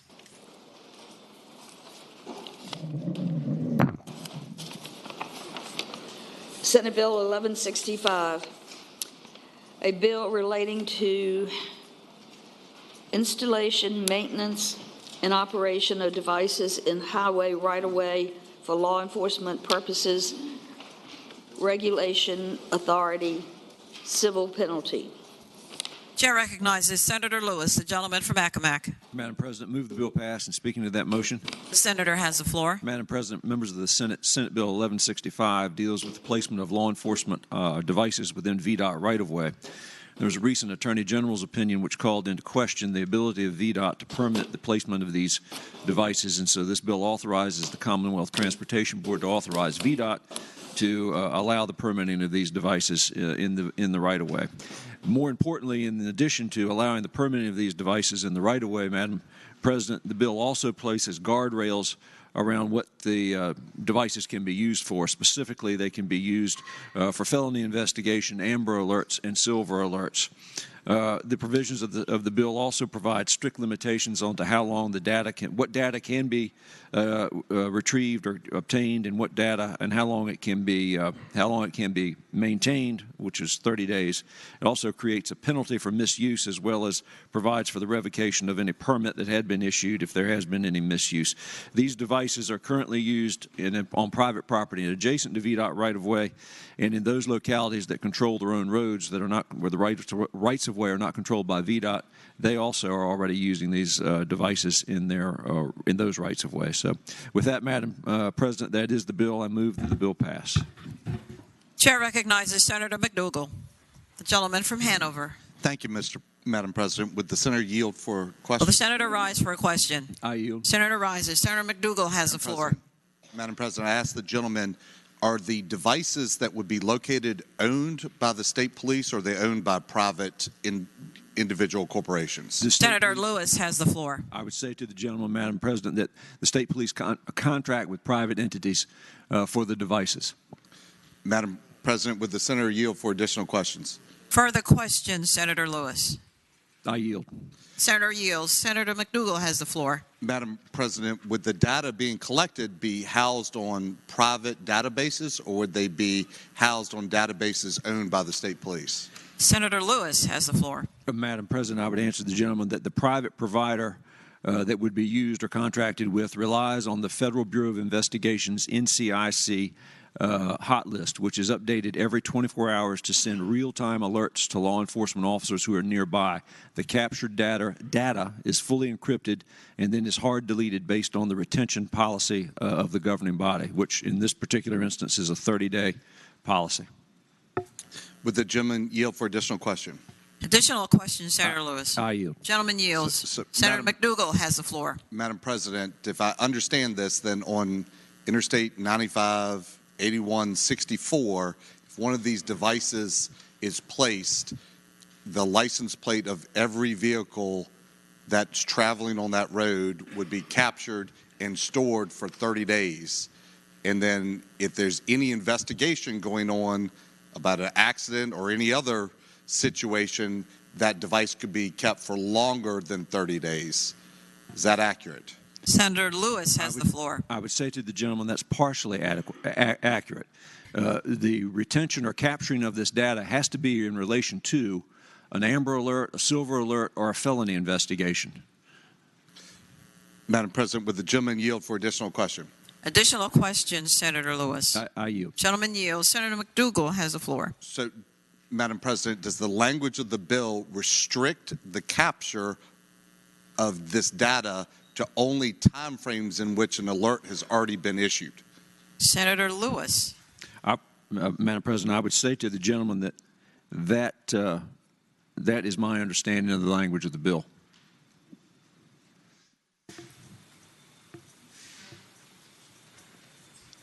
Senator Stewart, the gentleman from King George. Thank you, Madam President. Would the gentleman yield for another question? Will the gentleman rise? I yield. Senator yields. Senator Stewart has the floor. Thank you, Madam President. I direct the gentleman to line 48 of the bill, where it says the data shall be maintained for no more than 30 days following its collection and shall be deleted unless such data is being used in an active law enforcement investigation, which I get, or another provision of law establishes a different data retention requirement or limitation. I would ask the gentleman, what does that mean? Senator Lewis. I would answer the gentleman that throughout the code we have various provisions regarding retention of captured data for various purposes.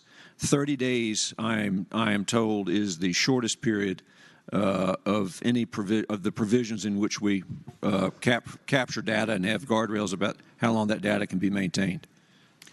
Madam President, will the gentleman yield for another question? Another question, Senator Lewis. I yield. Senator yields. Senator Stewart. Madam President, I'd ask this a different way. I understand that generally speaking, it will be used for a felony investigation, an Amber Alert, or Silver Alert, and it can only be retained for 30 days. But there's an opt-out provision that says unless they're going to use it for something else, why would we allow them to use it for something else, I guess is my question, and not maintain a strict adherence to those three things for only 30 days? Senator Lewis. I would answer, Madam President, I would answer the gentleman that it says, my reading on line 21 says such data is being used in an active law enforcement investigation, or another provision of law establishes a different data retention requirement or limitation. I don't see where it says, or are they using it for something else? Madam President, will the gentleman yield for another question? Another question, Senator Lewis. I yield. Senator yields. Senator Stewart has the floor. Thank you, Madam President. I'm not trying to beat this dog to death, but if the gentleman would look on lines 48, 49, and 50, it specifically says law enforcement investigation or another provision of law establishes a different data retention requirement or limitation. So it seems to me there is an opt-out, and this data could be collected and used for something different because this bill would allow it to be. Senator Lewis. Madam President, I would answer the gentleman and say my interpretation of that wording would be if it is required by another provision of law. Will the gentleman yield for another question? Another question, Senator Lewis. Yes, I yield. Senator Stewart may continue. Thank you, Madam President. Finally, could this be used, this information be used for an affidavit to get a warrant of arrest, or could it be used in court? The way the bill reads, I'm not sure. Senator Lewis. Madam President, I would answer the gentleman, I do not believe so, but I am not sure either. I thank the gentleman, Madam President.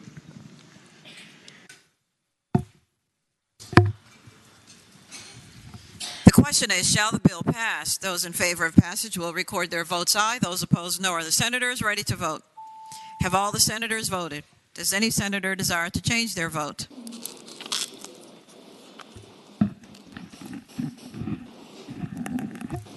The clerk will close the roll. Ayes 27, noes 13. Ayes 27, noes 13. The bill passes. Senate Bill 1166. A bill relating to energy planning and electric utility oversight, Commission on Electricity, Utility Regulation, Membership, Meetings, Powers and Duties, and Staffing. Virginia Energy Plan, Public Presentation of Plan Draft, Electric Utilities, Integrated Resource Plans, Stakeholder Groups, and Public Outreach required. Chair recognizes Senator Sorovo, the gentleman from Eastern Fairfax County. Thank you, Madam President. I move the bill pass, and speaking to that motion. Senator has the floor. Thank you, Madam President. Ladies and gentlemen of the Senate Bill 1166 basically has to do with a revitalization of our Commission on Utility Regulation. The Commission's having its 20th birthday this year. It's about maybe a 10th of SAS law, something like that. It hasn't met, though, in about the last 6 years. And this bill would change that. You all know that we deal with some pretty heavy-duty utility policy issues in this body. And just to give you all a sense of that, I want you to think for a second about the size of the amounts of money that move around when we take these votes. Dominion's annual revenues right now are around $16 billion. APCO's around $3 billion. There's some independent power producers that sell electricity in Virginia. It's probably billions more there.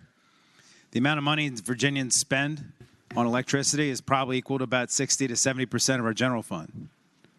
Yet we cast votes in this body that move around billions of dollars, and we probably spend about 20 minutes in committee on it a year, maybe an hour. Most of it happens in our offices trying to figure this stuff out. What this bill does is it gives us a place to discuss these issues where they can be discussed in public, where people can have their input, where we can get actual real policy input from staff, from independent staff, and we can have real debate and dialogue about the sort of policy underpinnings of our utility policy.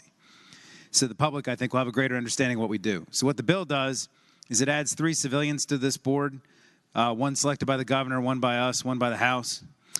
It requires there to be a minimum of 2 meetings per year. Right now, again, it hasn't met in 6 years. This requires 2 meetings a year.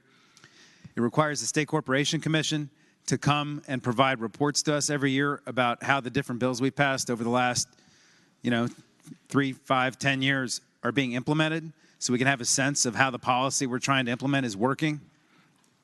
It requires the governor to present his energy plan to this commission. It requires regular updates from the Department of Energy. It also requires this board to monitor our applications for grants for federal funds. I remember the senator from Fauquier had a bill yesterday we just debated that was designed to try to leverage federal grant dollars. There are billions and billions and billions of federal grant dollars out there right now available for energy and infrastructure upgrades. This allows us to oversee and monitor that. Most importantly, it authorizes the employment of staff. The Senate finance budget that just came out, we're going to vote on in a couple of days, has enough money in it for about 6 staffers to provide independent policy advice on these issues, so we don't have to take our advice from interest groups or retain lobbyists. And finally, it requires the presentation. It requires some changes to how our integrated resource plan is done. That's a policy document the SEC has to approve every year, and it requires a workholder group to work on that, so there's less debate and conflict about that in court. From my perspective, this would really transform how we do energy policy in this body on a long-term basis. It would provide the public more transparency, more input. I think it would give them more faith in the decisions we make, and it's really, I think, given the amount of money that Virginians spend on this and how they're going to be spending as we transform our grid going forward, it's a critical piece of policy legislation. I hope we could pass it, and I hope we can come out of here with a strong vote. As it is a bipartisan bill, there's a cognate you're going to see shortly next week, and I hope we can get this done. Chair recognizes Senator Suderline, the gentleman from Roanoke County. Madam President, speaking briefly to the bill. The senator has the floor. Madam President, I do not think that we should go further down the path that this envisions. I think that Virginians have not been well served as we've gotten away from the State Corporation Commission looking at these things. This sets us up so that we have this committee of a handful of senior members of both chambers who historically have a certain disposition, just generally, so people that are less likely to be refreshed by the voters, as some say, ever so often. And we will continue to go down the path of continuing trying to dictate electric policy from the General Assembly, which I do not think is a good place for the captive ratepayer. So I hope that there will be a few more folks joining me in opposition. Chair recognizes Senator Peterson, the gentleman from Fairfax City. Thank you, Madam President. Speak to the bill.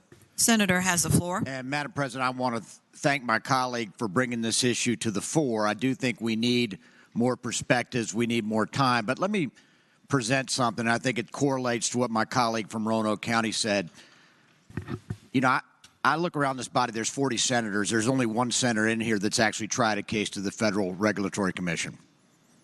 There's only one senator here that's actually represented a power company. There's only one senator here that was in a jury trial that hit an 8-figure verdict dealing with a power company. What do you think the odds are that that senator will be sitting on this panel? How about 0? Okay? Because this panel will be stacked by the institutional players that, let's face it, move the money around and move the bodies around in this body. So if I thought that this might be an impartial commission, then I might have more faith in it, but I don't. Now, that's not to say there's no value, because I think there's really two directions we can go as a Commonwealth. One is what I'm going to call the Suitor-line direction, which is let's take all of these issues, or the gentleman from Roanoke. Gentleman from Roanoke, I see you. The gentleman from Roanoke direction, which is to have an impartial body called the State Corporation Commission, which is averse to politics, and have them arbitrate all of these issues in the cool, impassioned, non-political venue with a bunch of nerds with, calculators and running the numbers. That's one method. That's the gentleman from Roanoke method. The other method is let's change the Constitution and make the State Corporation Commission elected statewide, which is what a lot of public service commissions have in other states. And then we'll just let people run for office and be open about where they are. And we'd have a totally political system, and we could, cut through all this, well, I'm impartial, okay? People can say, I'm for Dominion, or I'm for the consumer, or I'm, for business, or what have you. But what I'm afraid of is this kind of gives this patina of neutrality where it doesn't really exist, because it's not the State Corporation Commission. We are politicians. We're supposed to take positions. Now, again, I have no doubt, much like a voice in the wilderness, there might be 6 no votes, there might be 3 no votes, there may be 8 no votes on this measure. But I will tell you, if we form this commission, 5 years from now, people are going to be like, that commission is not impartial. That commission is a vehicle or a mechanism for one point of view, and it won't have the credibility that you think it will. So, again, I applaud my colleague from Eastern Fairfax, who is going to always have more input than I will on these type of issues because, frankly, I have too much knowledge. I'm sorry. But I do hope some people will join me in voting against this bill. Thank you. Chair recognizes again Senator Saravel, the gentleman with knowledge.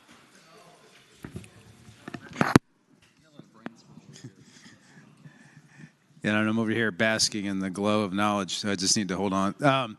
So, Madam President, speaking to the bill. The senator has the floor. Sorry, if nobody else desires to speak. Whether you know it or not, we're going through a big transition right now. We are completely redoing how we make electricity, not just in Virginia, but in the entire United States of America.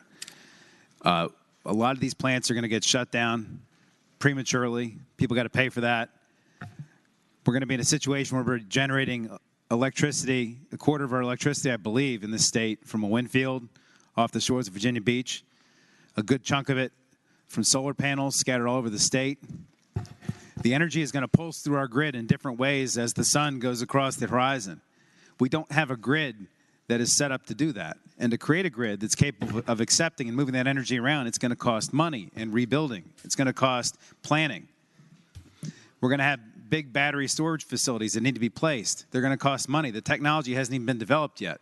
I read in the paper this morning, that with the coming of electric vehicles, people are going to have batteries connected to their house. They're going to provide backup power on a regular basis to people's homes. We need to figure out how that integrates into all of our planning so we don't overspend or overbuild as we try and decide what kind of policies to develop to properly allocate capital to minimize costs to our ratepayers, right? These are not decisions that the SEC is going to make by themselves. We're the ones that set the rules. The SEC implements the rules that we make. Who here has ever gone to the SEC and asked them what we should do? You know what they say? We don't make the rules. Every time you go and ask them, what should we do? They go, we don't make the rules. That's what they say every time. They don't want to make the rules. They're judges. They implement the rules. Just like if you go to a judge and say, what should the law be on this? You're not going to get the Supreme Court to tell you what our criminal justice policy should be or what our civil justice policy is going to be because it's not their job. It's not the part of a branch like that. This is a place for us to make policy in sunshine, in daylight, with better staff input over billions and billions and billions and billions of dollars. We can give it the same kind of scrutiny we give, or at least close to the scrutiny we give the budget every year. I think this could be really transformative, and it restore a lot of faith in how utility policy is made in this state. I would hope we could put up a strong green vote on it.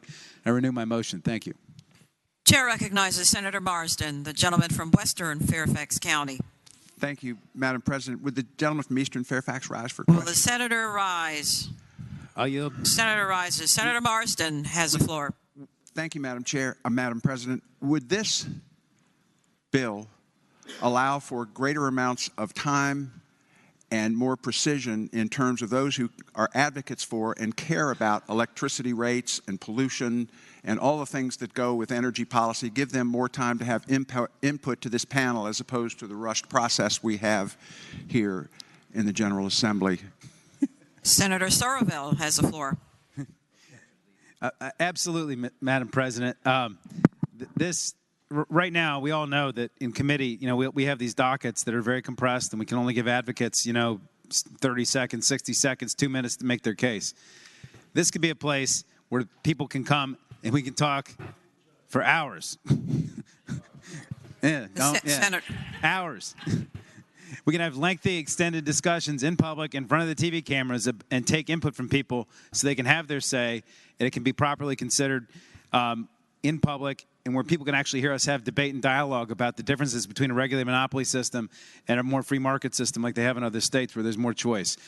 I think that will restore faith in how we make policy on these issues over the long term. Thank the gentleman for his question. Chair recognizes Senator Vogel, the gentlelady from Fauquier. Thank you, Madam President. Would the patron yield for a question? The patron rise for a question. I'll yield. Senator yield. Senator Vogel may continue. Thank you, Madam President. I would ask the patron how he would see us navigating the separate commission that in a lot of ways would be very duplicative of a process and a regulatory commission that we already have established. And I'm just curious to hear the patron speak to that point. Senator Sorovell has the floor. Madam President, I'm a little confused. I'm not sure which parallel commission she's talking about, unless she's talking about the State Corporation Commission. Right. State Corporation Commission? Yes, Madam President. Well, Madam President, as I said before, the State Corporation Commission is not an independent legislative commission like this is. The SEC is a judicial body. It's quasi-judicial, but it's judicial, and that body is empowered under a Constitution to implement the laws that we pass and pass on, how much these utility companies ought to be able to build, construct, recover, cost recover, et cetera. This commission, again, my vision was it would operate the same as the Crime Commission or the Joint Commission on Health Care, where we would bring policy issues to it on a regular basis. They do studies, they look at bills, they look at implementation, they vet things so that we don't have to spend as much time on things here. I mean, recommendations come out of the Crime Commission, Joint Health Care Commission typically get expedited through the process because they've been heavily vetted by the time they get here. And so that, in terms of bills, that would be my response. That's the best I can answer. Thank you. Okay. Thank you, Madam President. Speaking to the bill. The senator has the floor. I would associate my remarks with the senator from Fairfax who spoke earlier on this legislation, and I would just caution the body that we are already navigating a rather complicated process, and I would hope that we would move forward as the process is now before we create this additional body that I think will potentially convolute what is already complicated, and I would hope that we would just move forward as we are. Thank you, Madam President.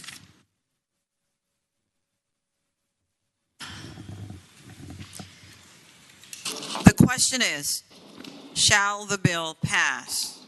Those in favor of passage will record their votes aye. Those opposed, no. Are the senators ready to vote? Have all the senators voted? Does any senator desire to change their vote? The clerk will close the roll. Ayes 21, noes 19. Ayes 21, noes 19. The bill passes. Senate Bill 1169, a bill relating to community services boards, behavioral health authorities, performance contracts. Chair recognizes Senator Hanger, the gentleman from Augusta.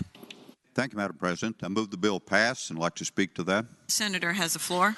Thank you, Madam President, members of the Senate.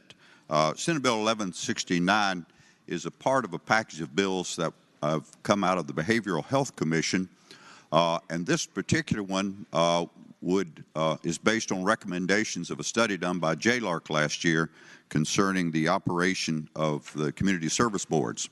The community service boards are important to us, of course, because they are the basic point of entry for people with behavioral health problems. About 165,000 people passed through their doors just last year.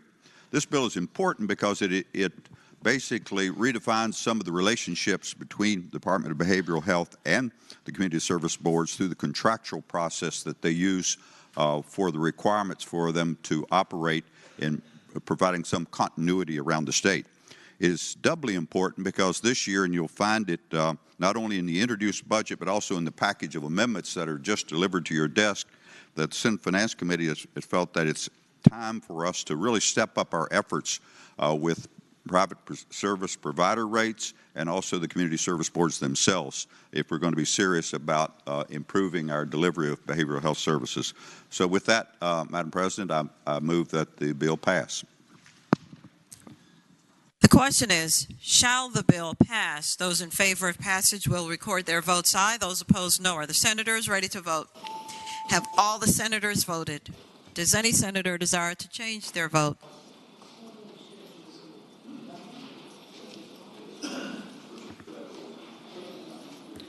The clerk will close the roll. Ayes 40, no 0. Ayes 40, no 0. The bill passes. Senate Bill 1183, a bill relating to applicant fingerprint database participation in FBI Next Generation Identification RAP back service through Virginia RAP back service for fingerprint-based criminal history record monitoring penalty. Chair recognizes Senator Reeves, the gentleman from Spotsylvania. Good morning, Madam President. Thank you. Speaking to the bill. Good morning. You may continue.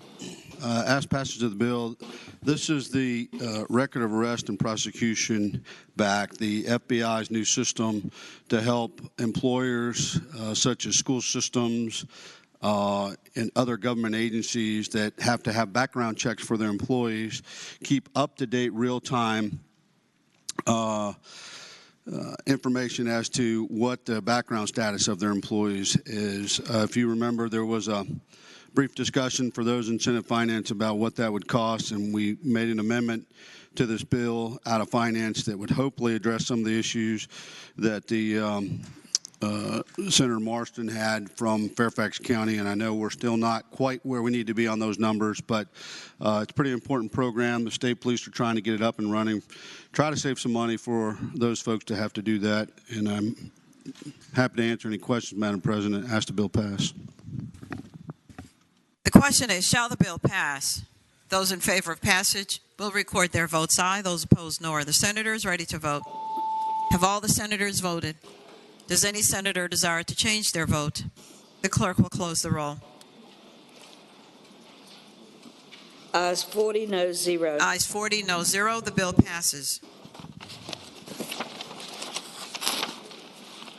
Senate Bill 1188, a bill relating to weapon of terrorism definition penalty. Chair again calls on Senator Reeves. Thank you, Madam President. This bill was heard in the judiciary where there was a lot of discussion, but I think none of us in here will argue that fentanyl is a little bit different than every other drug that a lot of us have grown up seeing come in. What this does is redefine fentanyl as a weapon of terror.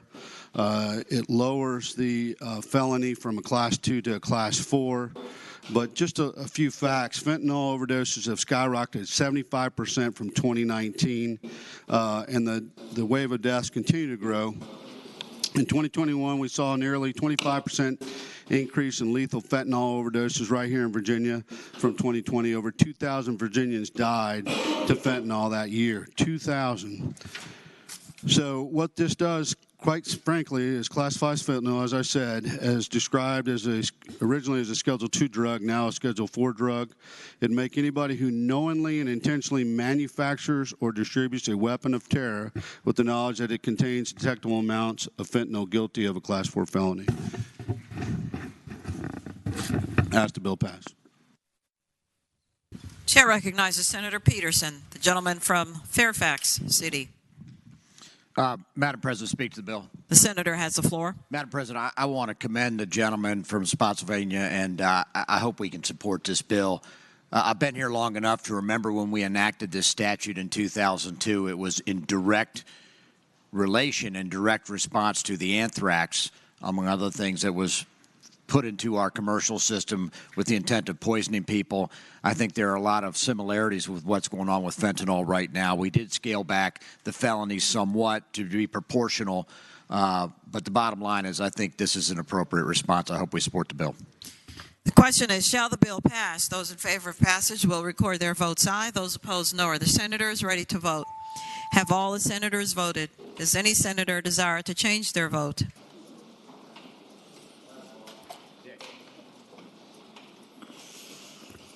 The clerk will close the roll. Ayes 38, noes 2. Ayes 38, noes 2. The bill passes. Senate Bill 1207, a bill relating to gangs, expands the definition of predicate criminal act to include all felonies. Chair recognizes Senator McDougall, the gentleman from Hanover. Thank you, Madam President. Madam President, I move the bill pass. And speaking to the motion, the senator has the floor. Madam President, despite what the title of the bill says, this is a more limited version of what was originally introduced. Madam President, it includes act of violence being a predicate offense that we had already defined in the code under 17-1-805. So it does expand to include our definition that we had previously determined of act of violence.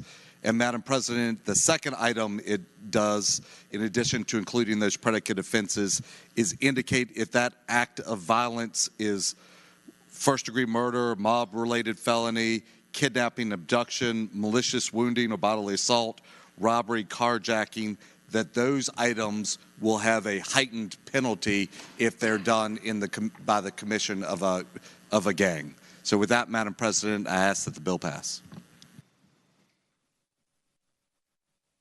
The question is, shall the bill pass? Those in favor of passage will record their votes aye. Those opposed, no. Are the senators ready to vote?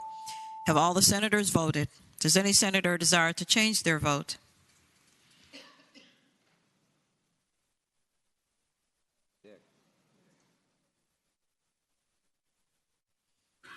The clerk will close the roll. Ayes 36, noes 4. The bill passes. Senate Bill 1214, a bill relating to child abuse and neglect, custody, and visitation, possession, or use of marijuana. Chair recognizes Senator Lucas, the gentlelady from Portsmouth. Thank you, Madam President. Madam President, I move that the bill pass. And speaking to that motion. The senator has the floor. Yes, ma'am. Madam President, what this bill does, it provides that a child shall not be considered an abused or neglected child, and no person shall be denied custody or visitation of a child based solely on the fact that a child's parent or other person responsible for their care or the person petitioning for custody or visitation of the child possessed or consumed marijuana in accordance with applicable law. And with that explanation, Madam President, I move that the bill pass. The question is, shall the bill pass? Those in favor of passage will record their votes aye. Those opposed, no. Are the senators ready to vote? Have all the senators voted? Does any senator desire to change their vote?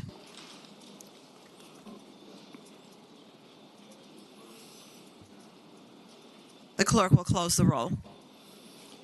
Ayes 31, noes 9. Ayes 31, noes 9. The bill passes. Senate Bill 1221, a bill relating to assisted living facilities minimum liability insurance. Chair recognizes Senator Obenshain, the gentleman from Rockingham. Madam President, I move the bill pass. And speaking of the bill, the senator has the floor. Madam President, members of the Senate, this bill deals with the insurance requirement for assisted living facilities, often housing some of our most vulnerable. It came to my attention, the attention of a number of others, that while the Virginia regulations require if an assisted living facility is going to get insurance, that it have no less than $250,000, since now $500,000 worth of insurance. But interestingly, and quite frankly, in some instances, very tragically, it doesn't require them to have any insurance at all. Just if you have it, you have to have $250,000 or $500,000 worth of coverage. There are people who are suffering as a consequence of this. This was worked out. I believe that the assisted living facilities do support this. It gives the board the authority to set the appropriate amount. And with that, I would renew my motion for passage. The question is, shall the bill pass? Those in favor of passage will record their votes aye. Those opposed, no. Are the senators ready to vote? Have all the senators voted? Does any senator desire to change their vote? The clerk will close the roll. Ayes 40, no 0. Ayes 40, no 0. The bill passes. Senate Bill 1245.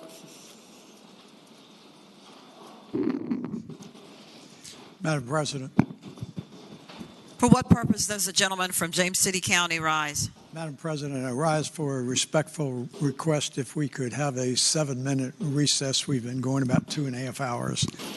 Without objection, the Senate stands at recess for 7 minutes and a half.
Return to order. Chair calls on Senator Lucas, the gentlelady from Portsmouth. Thank you, Madam President. Madam President, seated in the gallery today, we have a group of students from Churchland High School, and they are being accompanied by none other than Ms. Tamara Shoemake, who's a member of the Portsmouth School Board. And Madam President, I just wanted to make sure that we got that introduction in because they sent me a text that says, we are hungry. So I thought that we would get that introduction in before they leave for lunch. Madam President, I would appreciate it if you would extend to them a very warm welcome in the Senate. Please stand, students. Wonderful. So glad to see your bright, shining faces.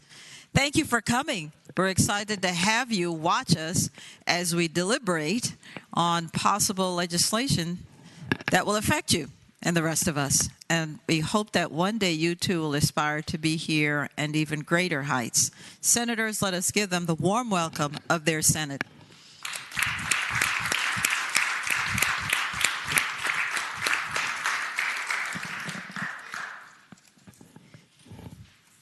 Chair recognizes Senator Suderline, the gentleman from Roanoke. Thank you, Madam President. I rise for an introduction. The senator has the floor. Thank you, Madam President.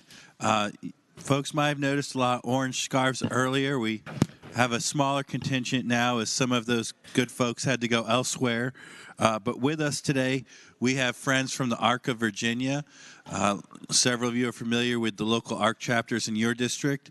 They advocate for folks that have developmental disabilities. Sometimes they themselves are self-advocates in that coalition. So it's a great coalition. We've passed several good bills already this year with their support, trying to get those all the way to the governor's desk to help more Virginians improve the quality of their lives.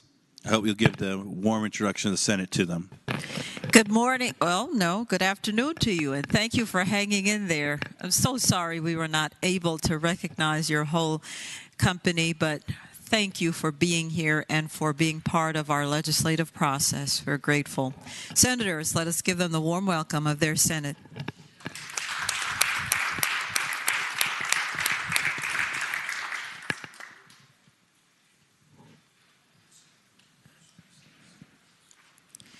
The clerk will again call the calendar. Senate Bill 1245, parolee or felon arrest and return when serving a period of post-release supervision. Chair recognizes Senator Obenshain, the gentleman from Rockingham. Madam President, I move the bill pass. And speaking of the bill, the senator has the floor. Madam President, this bill deals with the different manner in which violations of post-release probation and post-release supervision are handled under current law. If somebody is on probation and violates, they go to the circuit court for determination as to whether they're going to be recommitted to jail or prison. If they're on post-release supervision, however, they go back to the parole board for determination. And in many of those cases, the parole board never sees or hears from those offenders and makes a determination simply on the basis of the report from the supervising member of the parole board or the probation and parole staff. This conforms to practice. Both would go to the circuit court for determination as to what consequences should fall from the violation of the terms of their probation or post-release supervision. With that, I move the bill pass. The question is, shall the bill pass? Those in favor of passage will record their votes aye. Those opposed, no. Are the senators ready to vote? Have all the senators voted? Does any senator desire to change their vote?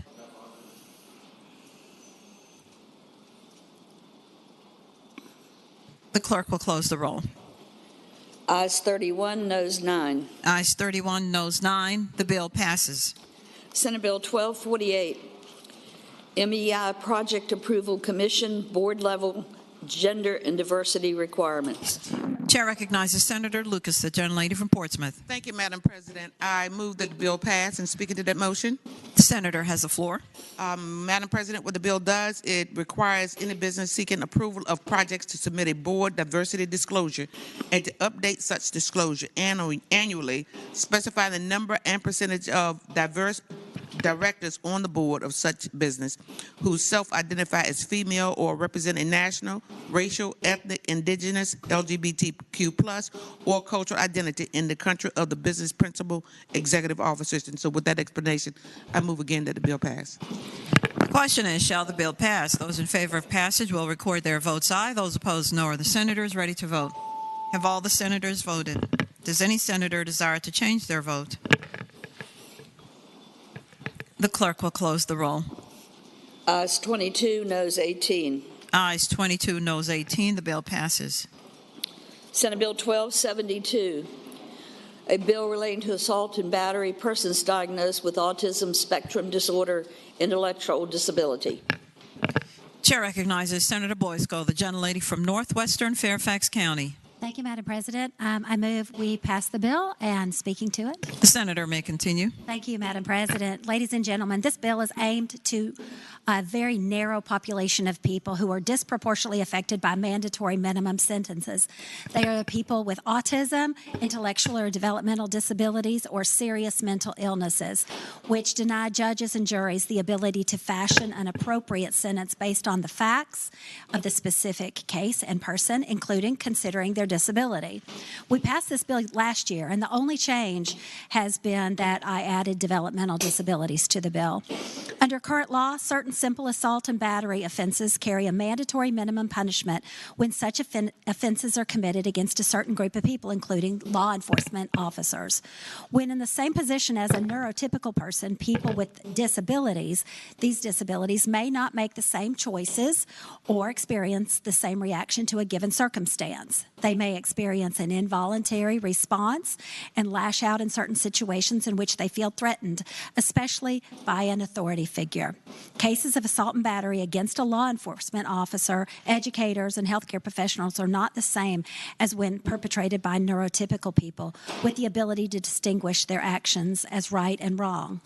Some conduct that has been affirmed in Virginia as an assault is actually quite minor without injury to an officer, such as using a finger gun or throwing an onion ring at a police officer, hitting the officer with a couch cushion, or even spilling water on their shoes. These minor touching cases can lead to traumatic, lifelong consequences for someone with autism, intellectual and developmental disability, or a serious mental illness. I've been meeting with families who have children with autism over the past several years, sharing difficult, heartbreaking stories of their children's experiences with law enforcement. And this would give families and autistic people more opportunities to be an integral part of the society. And there is no fiscal impact to this bill, and I ask that we pass the bill. Thank you. The question is, shall the bill pass? Those in favor of passage will record their votes aye. Those opposed, no. Are the senators ready to vote? Have all the senators voted? Does any senator desire to change their vote?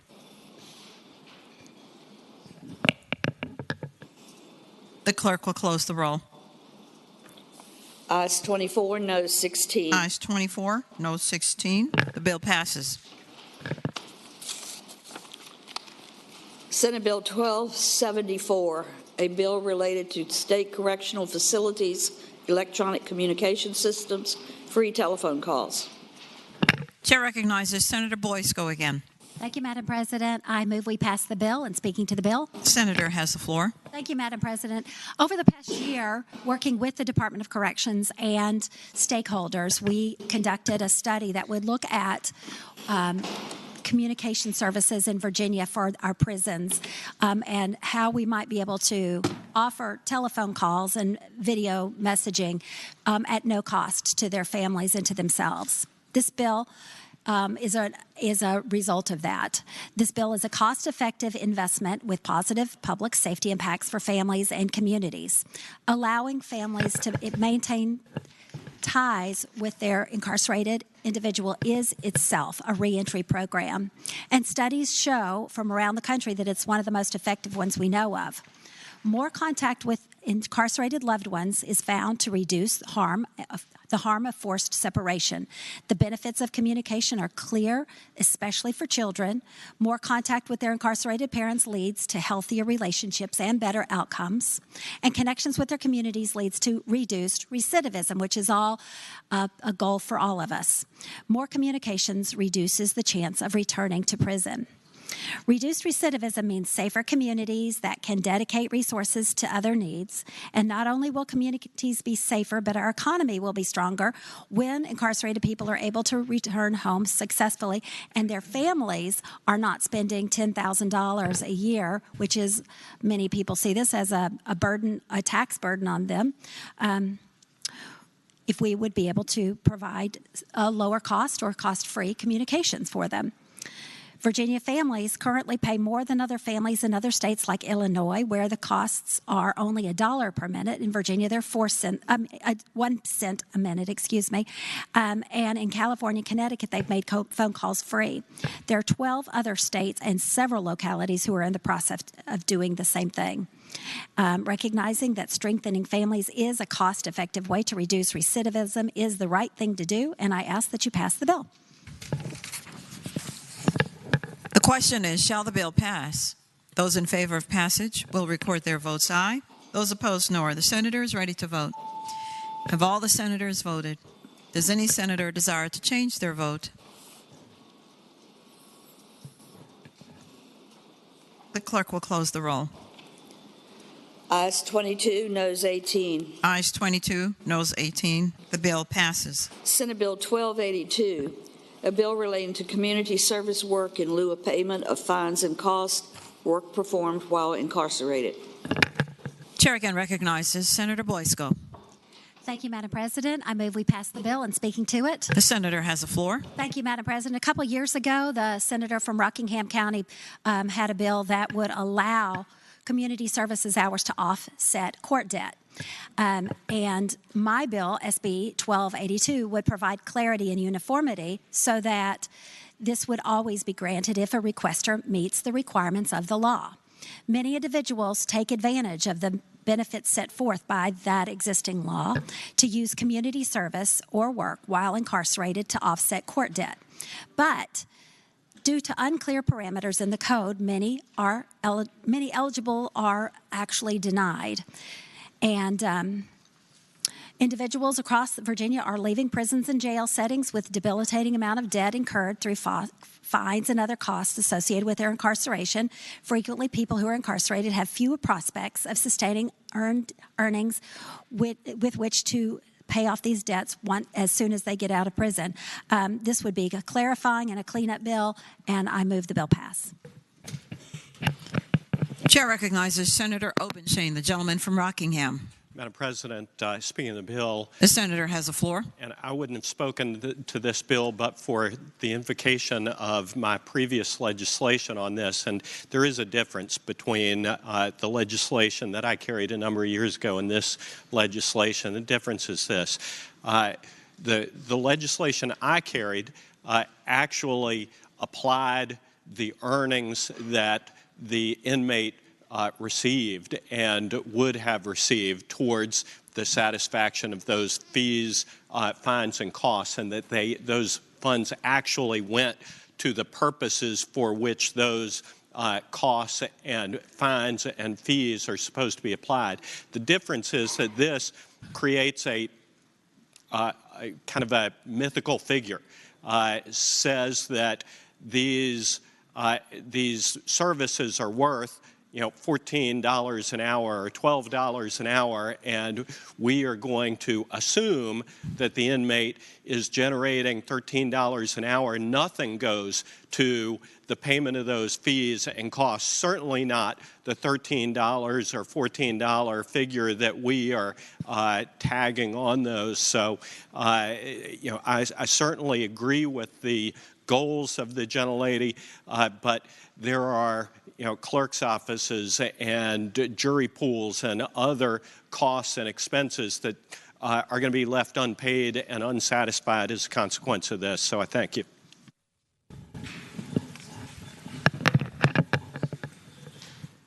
I move the bill. Having previously explained it, I move we pass the bill. The question is, shall the bill pass? Those in favor of passage will record their votes aye. Those opposed, no. Are the senators ready to vote? Have all the senators voted? Does any senator desire to change their vote? The clerk will close the roll. Ayes 22, noes 18. Ayes 22, noes 18. The bill passes. Senate Bill 1291, a bill relating to false emergency communication to emergency personnel, penalties, report. Chair recognizes Senator Dees, a gentleman from Charlottesville. Madam President, I move that the bill pass. And speaking to that motion, The senator has the floor. swatting is a phenomenon that is a prank communication in which someone reports a violent, in-progress crime to get to law enforcement, such as a SWAT team, dispatched to a target location. 20 schools and 18 school districts in Virginia were swatted on September 19th of last year. At least 14 additional incidents occurred last year across the Commonwealth. Listen to this. 182 schools nationwide were swatted between September 13 and October 21 of last year. It's estimated in that period of time, $31 million in lost instructional time occurred. Washington State, Kentucky, Texas, California, New Jersey all have passed statewide swatting laws. And with this bill, Virginia will too. What this bill does, it holds a person accountable, creates a Class 1 misdemeanor for someone who makes a false emergency communication to another person who in turn communicates with the 911 center. It creates a Class 6 felony if a person suffers serious bodily injury as a result of that communication, or if someone is killed, it creates a Class 5 felony. It also allows localities by ordinance and the state police to seek restitution for expenses incurred responding to the false communication. This is a very serious issue, and I hope we'll pass the bill. The question is, shall the bill pass? Those in favor of passage will record their votes aye. Those opposed, no. Are the senators ready to vote? Have all the senators voted? Does any senator desire to change their vote? The clerk will close the roll. Ayes 40, noes 0. Ayes 40, no 0. The bill passes. Senate Bill 1303, a bill relating to defendant with a disorder or disability, sealing of criminal history record information, etc. Chair recognizes Senator Boysko, the gentlelady from northwestern Fairfax County. Thank you, Madam President. I move the bill pass. And speaking to the bill. The senator has the floor. Thank you, Madam President. This is a bill that we passed last year through this chamber. SB 1303 is tailored narrowly to help people with a disorder or a disability defined to include autism or intellectual or developmental disorders to petition to seal their records related to a Class 4 felony. We passed this year, as I said, last year. I made one change to this to add developmental disability to this one as well, to also include people with a simple pardon. As we have learned how to adapt the criminal justice system for people with autism and intellectual or developmental disabilities, many of these cases would not now be charged or would be dismissed or deferred. This bill will help families whose children have had past convictions and have demonstrated that they do not pose a risk to society. To qualify to petition the courts to seal the records, the court must find clear and convincing evidence that the criminal conduct was caused by the person's disorder or disability. This only applies to petitioners who have been released or their sentences deferred or dismissed and who have not been convicted of any other felonies within 10 years. Adults with a disorder or disability require continuous support from their parents or state resources, and families are desperate for assistance in caring for their loved ones, and these felony convictions pose a barrier to receiving social support and services. Under the current law, Class 4 felony convictions convictions or deferred and dismissed dispositions leave them ineligible to be sealed. And without access to employment or housing support, people with autism are at a tremendous risk of becoming homeless and destitute. According to a 2020 empirical study on expungement of criminal convictions published in the Harvard Law Review, recidivism among expungement recipients is strikingly low. Furthermore, experts explain that autistic people are very rule-bound, and the trauma of being a felon is a learned event that considerably reduces the risk of recidivism. And I ask that you pass the bill. The question is, shall the bill pass? Those in favor of passage will record their votes aye. Those opposed, no. Are the senators ready to vote? Have all the senators voted? Does any senator desire to change their vote? The clerk will close the roll. Ayes 22, noes 18. Ayes 22, noes 18. The bill passes. Senate Bill 1310, a bill relating to retired judges and magistrates' personal information of penalty. Chair recognizes Senator Deeds, the gentleman from Charlottesville. Madam President, I move that the bill pass, and speaking to that motion. The senator has the floor.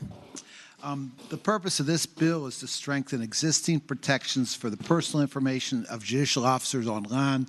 This bill is a recommendation of the Judicial Council and comes after a study of security needs of judicial officers initially prompted by magistrates who issued arrest warrants for individuals charged in connection with the Unite the Right rally in Charlottesville. Magistrates' names were posted online with a call to action for people to search for and share their personal information online, including residential addresses and work hours, along with death threats and threats of bodily harm. This bill prohibits the Commonwealth from publishing on the internet the personal information of any active or retired federal or Virginia justice, judge, or magistrate. It also adds some additional protections. I hope you'll pass the bill. The question is, shall the bill pass? Those in favor of passage will record their votes aye. Those opposed, no. Are the senators ready to vote? Have all the senators voted? Does any senator desire to change their vote? The clerk will close the roll. Ayes 39, noes 1. Ayes 39, noes 1. The bill passes.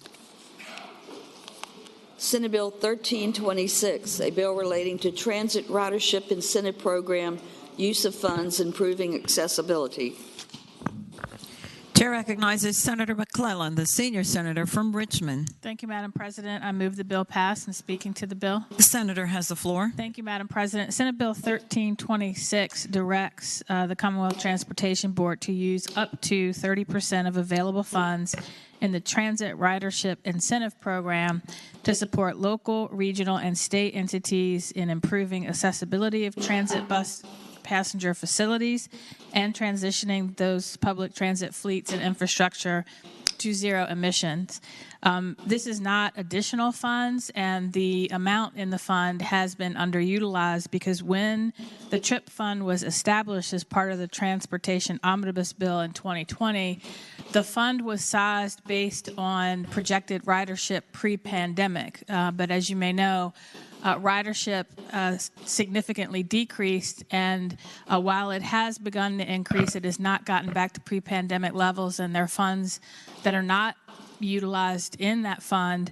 But the two additional needs that have been identified is providing safety procedures such as sidewalks, rain shelters, things like this to help make transit routes and facilities safer, and also the need to help transition those fleets to net zero fleets. And so this bill will accomplish that, and I ask the bill pass.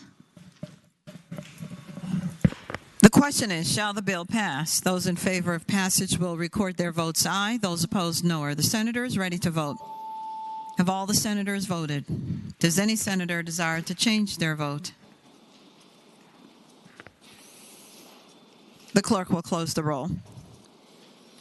Ayes 22, noes 18. Ayes 22, noes 18. The bill passes. Senate Bill 1327, A bill relating to comprehensive children's health care coverage program, DMAS, shall establish. Chair recognizes again Senator McClellan. Thank you, Madam President. I move the bill pass. And speaking to the bill. Senator has the floor. Thank you, Madam President. Senate Bill 1327 would create a comprehensive health coverage option for low-income children, regardless of their immigration status. Right now, roughly 96,000 children in Virginia do not have any health care insurance at all, and Virginia ranks 25th in the nation for the percentage of children who don't have insurance. These children are receiving health services, but usually when they are much sicker on an emergency basis, and they are not getting the preventative care that they need, and therefore when they are treated, it's much more expensive. And so this bill will close the coverage gap for Virginia children, and I ask the bill pass. The question is, shall the bill pass? Those in favor of passage will record their votes aye. Those opposed, no. Are the senators ready to vote? Have all the senators voted? Does any senator desire to change their vote? The clerk will close the roll.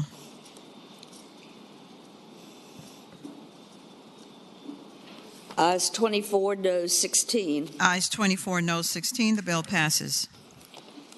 Senate Bill 1334, a bill relating to individualized education program, meeting participant code of ethics, development, and enforcement. Chair recognizes Senator Hashmi, the senior senator from Chesterfield. Thank you, Madam President. I move that SB 1334 pass, and speaking to that motion. The senator has the floor. Thank you, Madam President.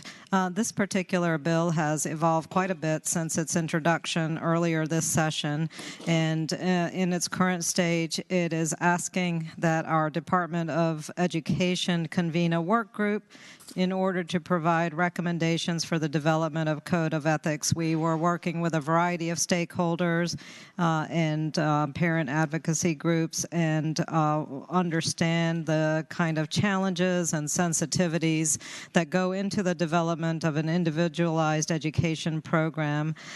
Such conversations among various individuals requires that there be mutual respect, understanding, collaboration, all in support of the child. It is critical that the focus of these conversations remain on the child and their opportunities for education within our public school system. So this would ask that the VDOE convene a work group and provide recommendations to develop an appropriate code of ethics so that the work of the IEP process can go forward in support of the child. With that, I renew my motion that we pass this bill. Chair recognizes Senator Morrissey, the junior senator from Richmond. Thank you, Madam President. Would the gentlelady yield for a question? Will the senator yield?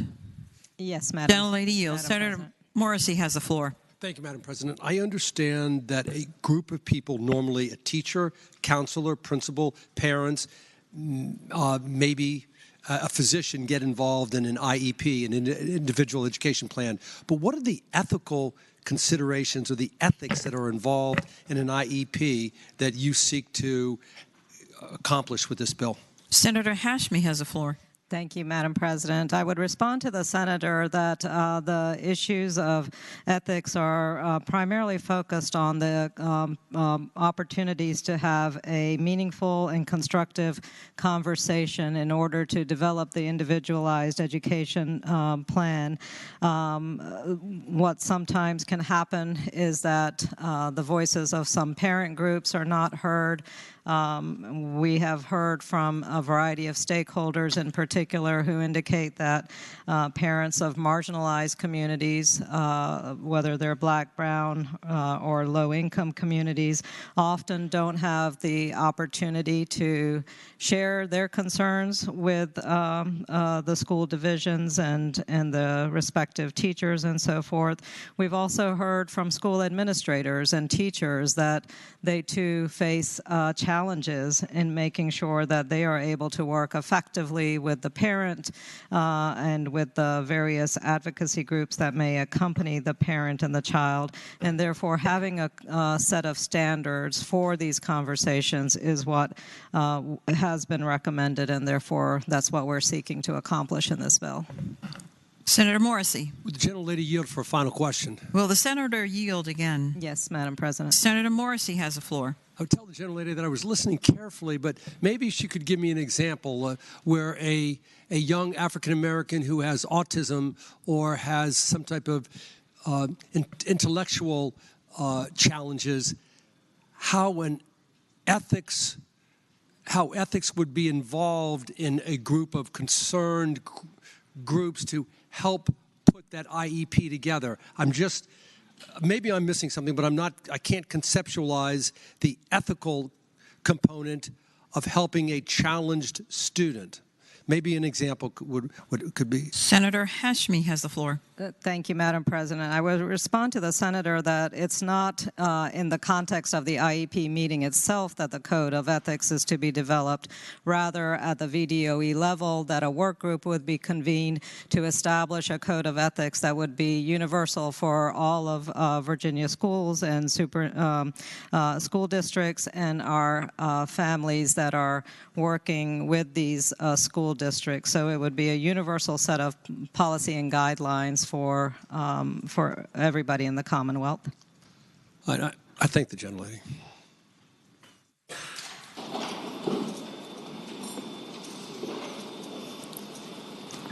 The question is, shall the bill pass? Those in favor of passage will record their votes aye.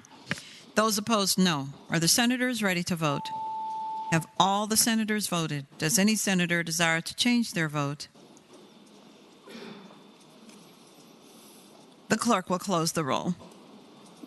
Ayes 23, noes 17. Ayes 23, no 17. The bill passes. Senate Bill 1346, a bill relating to taxable income apportionment retail companies. Chair recognizes Senator Barker, the gentleman from Southern Fairfax County. Thank you, Madam President. I move that the bill pass, and speaking to the bill. The senator has the floor. Yes, Madam President. This bill is a bill that deals with taxation at the corporate level. There are a lot of entities in Virginia that can file their tax forms on a single sales factor approach, but that is not allowed for entities that have their headquarters here in Virginia and also have significant numbers of retail outlets that are end up having to. The retail outlets end up having to file individual tax forms for each outlet there, which does several things, one of which is a major work effort to get those types of things done. But in addition, it leads to slightly higher taxes being paid. What is proposed in this bill, which is actually common in states across the country, more than 2/3 of the states have a single sales approach for the retail entities such as these. And as long as they get at least 80% of the revenue, they will be able to file, if this bill passes, they would be able to file a single sales factor.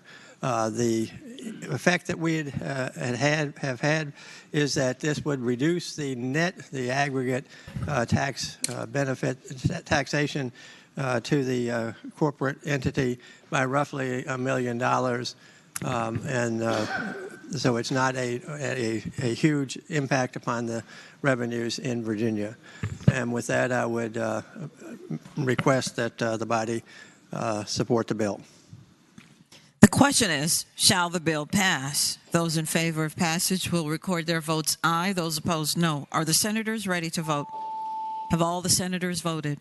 Does any senator desire to change their vote? The clerk will close the roll. Ayes 36, noes 4. Ayes 36, noes 4. The bill passes. Senate Bill 1366, a bill relating to Virginia Cannabis Incubator Project.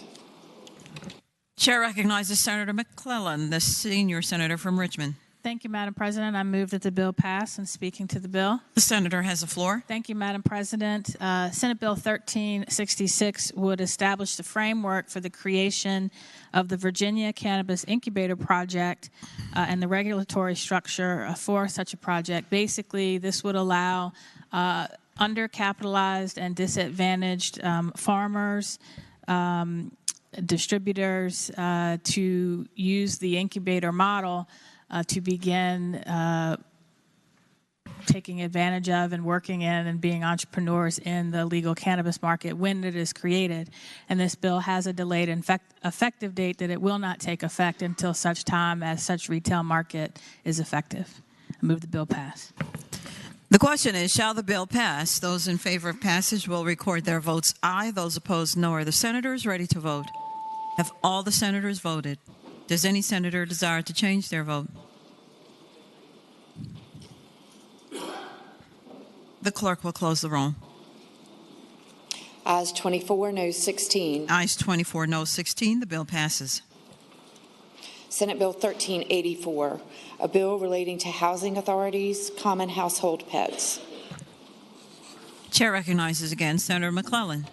Thank you, Madam President. I move that Senate Bill 1384 pass. And speaking to the bill. The senator has the floor. Thank you. This bill requires our housing authorities to permit tenants to own or maintain one or more pets within their dwelling unit, subject to applicable state and federal law or reasonable regulations.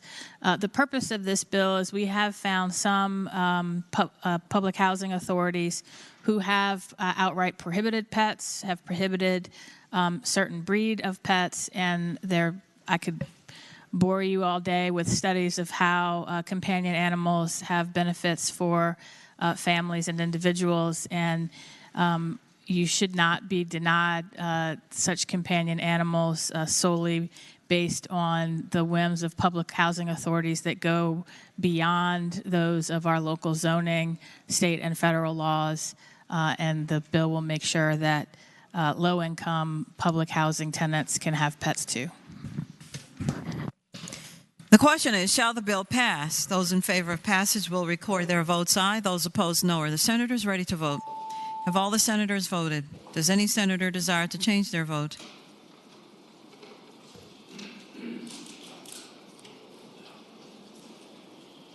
The clerk will close the roll. Ayes 30, noes 10. Ayes 30, noes 10. The bill passes. Senate Bill 1388, a bill to direct the Virginia Institute of Marine Science to study the ecology, fishery impacts, and economic importance of menhaden populations in the waters of the Commonwealth. Report. Chair recognizes Senator Lewis, the gentleman from Accomack. Madam President, move the bill pass. And speaking to that motion. The senator has the floor. Madam President, members of the Senate, Senate Bill 1388 is a simple bill, and it's pretty straightforward in what it purports to do. You know, a few years ago, I was very pleased, thrilled, in fact, to carry the bill which shifted management of the menhaden fishery from the General Assembly over to the thank you so much, to the VMRC. But that did not end the struggle, Madam President. The struggle continues, as those of us in coastal Virginia, indeed those of us from the fall line east, can tell you the issue is still contentious.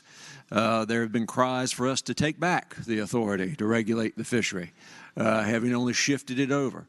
And what it really centers around, Madam President and members of the Senate, what it really all centers around is the health of the fishery in the Chesapeake Bay.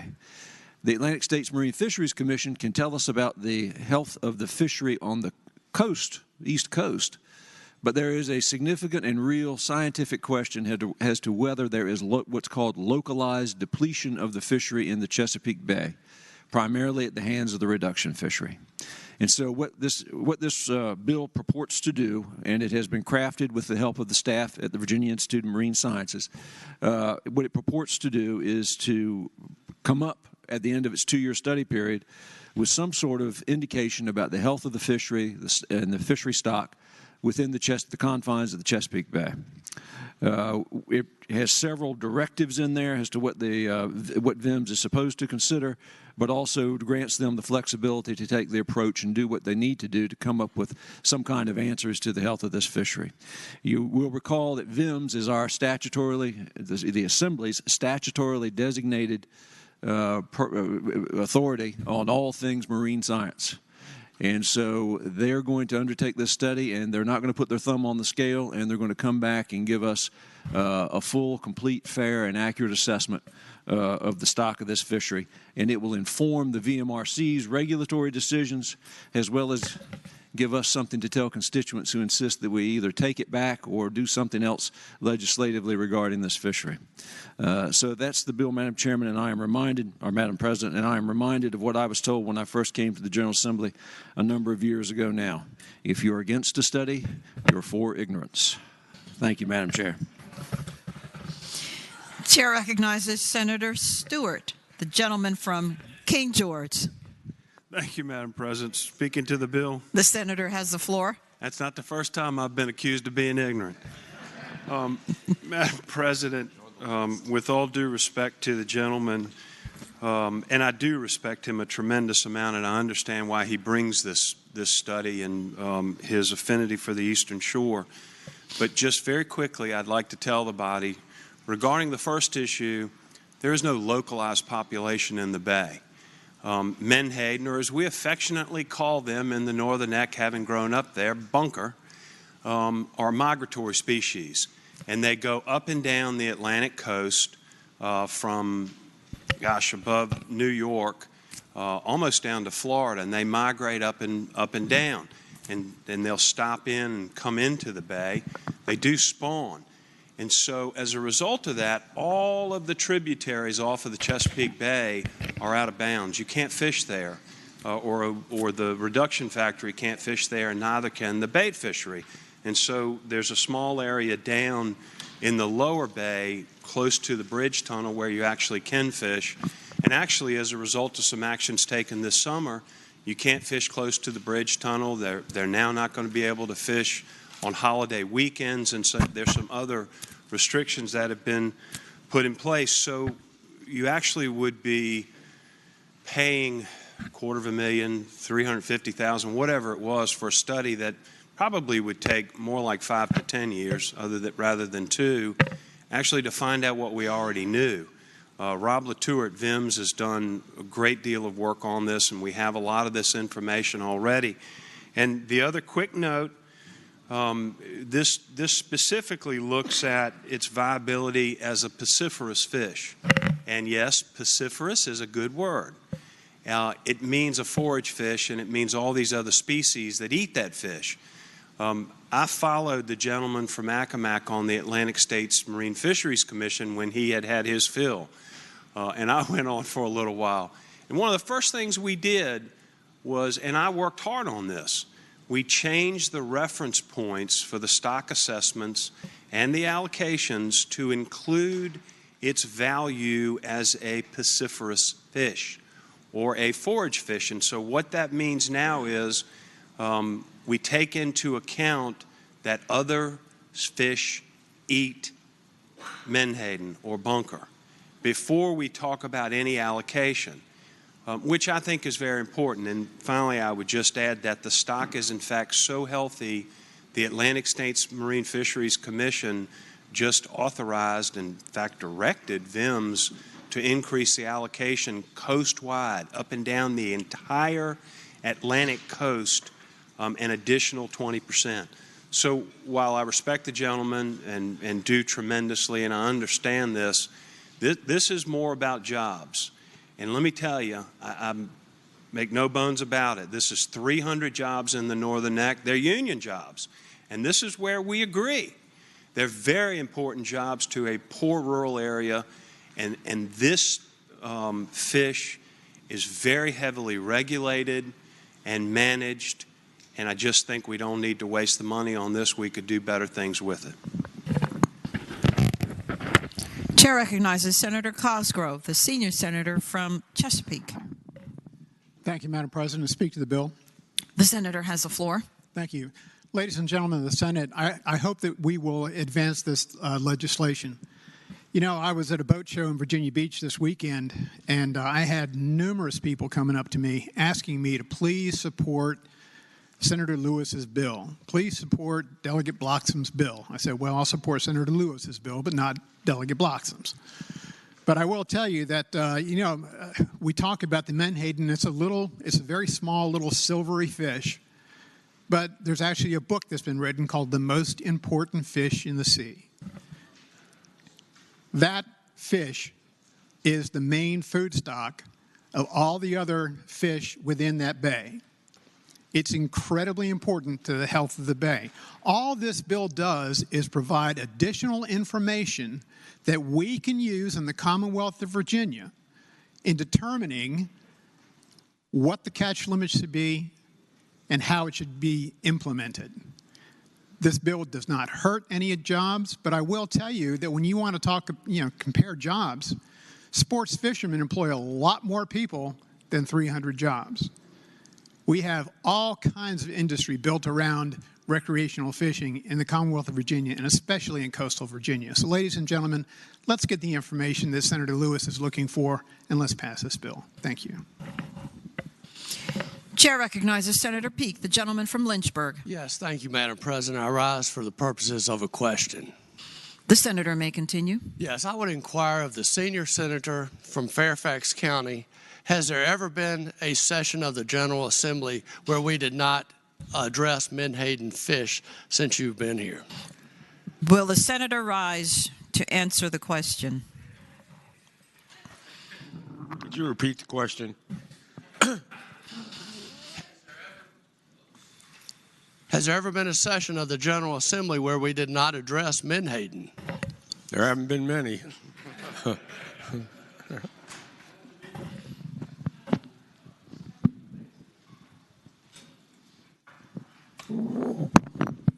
Madam President, if no one else wishes to speak, the senator may continue. Wrap up here. To Senator Peake's point, I am desperately trying with this bill to put a period at this long-running sentence that we've all been sitting through for years, and I'm doing that by engaging again our umpire, our fair arbiter, the Virginia Institute of Marine Sciences, who crafted this language, or worked with me to craft this language, as to how we can arrive at some solid conclusions about the health of this fishery vis-a-vis the Chesapeake Bay. And this should have been done years ago, frankly. And I know there has always been some discussion about it, but it never came to fruition. And so this, I think, is going to be necessary for all of us to get some full and final relief from discussing this little oily, bony fellow. So with that, I move the bill pass.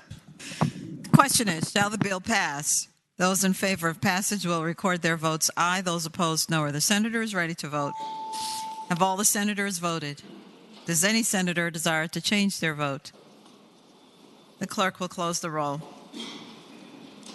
Ayes 29, noes 11. Ayes 29, noes 11. The bill passes. Senate Bill 1396, a bill relating to organized retail theft, establishes as a crime report penalty. Chair recognizes the gentleman from King George, Senator Stewart. Thank you, Madam President. Move the bill pass and speaking to the measure. The senator has the floor. Thank you, Madam President. Very briefly, because I don't want to trespass on your time after I had to talk about that smelly little fish again. Madam President, this is the retail organized crime theft bill. I think we pretty thoroughly debated it yesterday on the floor when the senator from Eastern Fairfax offered the amendment. And so with that, I'm happy to answer any questions, but I'd move the bill pass.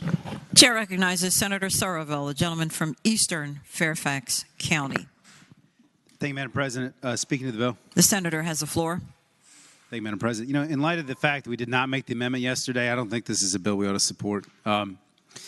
So before we altered the misdemeanor felony threshold 2 years ago, there was a joke in Fairfax County with the Fairfax County Police Department that you couldn't commit a misdemeanor in Bloomingdale's. And that arose out of their experience at the Tyson's Corner Mall. Because if you look at the Fairfax County Crime Report, the largest number of larcenies in Fairfax occur at Tyson's Corner because they have two big malls there, and one of them, Tyson's 2, you basically can't buy anything there. It's probably less than $100. And, I would just note that, having represented folks out of that county for years, I had a lot of clients who unfortunately got themselves caught up in things there. But it would often be situations where, somebody with some depression, perhaps a drug addiction, something else going on in their life would make a horrible mistake and stuff a few things in a bag. You'd be surprised how expensive some shirts can be, or some pants, or some other things. Sometimes they would have a boyfriend or girlfriend with them, sometimes a brother or sister, sometimes it'd be two teenagers who didn't know any better. But it isn't very hard to get to $1,000. I'm just telling you, it's not. An iPhone costs more than $1,000. There's a lot of games you can get at GameStop that get you up there really fast. There's, an iPhone Switch, Legos. There's all kinds of things that I've seen people steal that aren't part of any gang or enterprise, but get you up to that $1,000 threshold really quick. And so now, we've placed the threshold at this gang activity at $1,000. The bill has basically become meaningless. Let me explain to you why. Because as soon as you get to felony territory, that means you can charge somebody either with the conspiracy or principal or accessory.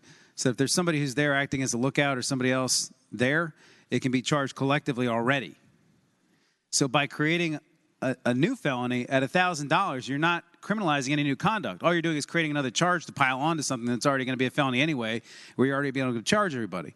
And I would just point out, the reason this is significant is we just passed a bill 2 hours ago, Senate Bill 896 from the senator from Hanover, which added petty larceny to the racketeering statute. So now you can call it racketeering if it's petty larceny. So if somebody steals a can of tuna fish and they sell it to the ringleader, it can be charged as felony racketeering, but only if it adds up to $10,000, which is the threshold that I suggested yesterday, because that's the kind of number that typically symbolizes the kind of gang or enterprise that I think this bill is trying to address.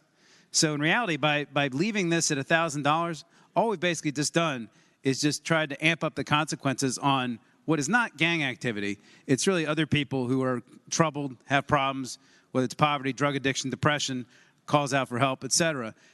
And I don't think the bill as it's written right now really goes after what it's aimed at. It really goes after the people who have other issues, not involved in some gang. And so having said that, I don't think this is a policy we ought to support at this point. Chair recognizes Senator Morrissey, the junior senator from Richmond. Thank you, Madam President. Madam President, there's a lot of legislation that the gentleman from King George sponsors that I agree with. This isn't one of them. For what purpose does the gentleman rise? Bill. The senator has the floor. There's a lot of legislation that the gentleman from King George sponsors that I agree with. This is not one of them. For the reasons that the senator from Eastern Fairfax County stated how quickly you can get to a felony, the penalty for this is a Class 3 felony, up to 20 years in prison. That's not, I don't think, the direction that this body is headed, and for that reason, I'm not supporting the bill. Chair again recognizes Senator Stewart. Thank you, Madam President. If I just may respond very quickly, this bill is not directed at the poor individual who's depressed or the person who has a drug addiction. This bill is specifically targeted to organized crime. Organized crime. And it was a work group established by the senator from Southern Fairfax. They worked all summer long on this. Very well thought out bill. But let me explain one thing. It's estimated that in Virginia alone, $1.3 billion worth of merchandise is stolen, costing the Commonwealth $80 million a year in tax revenue. And guess who pays for all that? All the people who are trying to feed and clothe their families, and they're not stealing to do it. That cost is passed on. And the issue about the $10,000 is a red herring. People may steal a lot of merchandise before you can ever even prove that they took $1,000 worth. Anytime we take a case to court, the Commonwealth has the burden of proof. And sometimes it's going to be tough even to get to $1,000 if they've stolen $100,000. And so that's why we leave the threshold lower. It's gang activity. It's people in concert. It's not just one person. It's not just the poor person who's got a drug addiction. They must prove that people acted in concert, organized crime. So I hope you'll support the bill. Chair recognizes Senator Marsden, the gentleman from Western Fairfax County. Thank you, Madam President. I rise to speak in support of the bill. The senator has the floor. When our felony threshold was $200, a lot of these gangs and a lot of people avoided the Commonwealth of Virginia and did their business, unfortunately, in Maryland and the District of Columbia. When we rightly changed the felony threshold to $1,000, it led to additional criminal activity in Virginia. But this $1,000 low threshold acts as a disincentive for these organized groups of people to come to the Commonwealth of Virginia because they can get this kind of charge, and they're smart people, they're purposeful people. They will avoid a place with a threshold like that, and they will take their business hopefully elsewhere. And that's the best we can do under these circumstances. This has become an epidemic of organized crime, and I think this gives us a great tool to resist it. Thank you, Madam President. The question is, shall the bill pass? Those in favor of passage will record their votes aye. Those opposed, no. Are the senators ready to vote? Have all the senators voted? Does any senator desire to change their vote? The clerk will close the roll. Ayes 27, noes 13. Ayes 27, noes 13. The bill passes. Senate Bill 1398, a bill relating to driving under the influence of alcohol, drugs, or a combination thereof. Data collection. Chair recognizes Senator Somerville, the gentleman from Eastern Fairfax County. Thank you, Madam President. I move the bill pass and speaking to the motion. The senator may continue. Thank you, Madam President. So I think this bill is on the regular docket because somebody had an uninformed abstention proxy vote. So I suspect it's in pretty good shape, so I'll be quick. This bill basically just directs the Department of Motor Vehicles to do a study of DUI, DUID, and it directs DFS and OCME to capture a bunch of data so we can get a better idea what's going on with drunk driving, drug driving, and so we can come up with some future policy solutions. It's a recommendation to the Crime Commission, and hopefully it'll lead to some more good ideas down the road. Hope we could pass the bill. The question is, shall the bill pass? Those in favor of passage will record their votes aye. Those opposed, no. Are the senators ready to vote? Have all the senators voted? Does any senator desire to change their vote? Clerk will close the roll. Ayes 40, noes 0. Ayes 40, no 0. The bill passes. Senate Bill 1413, a bill relating to civil cases, motion for the disclosure of expunged records. Chair recognizes Senator Normand, the gentleman from James City County.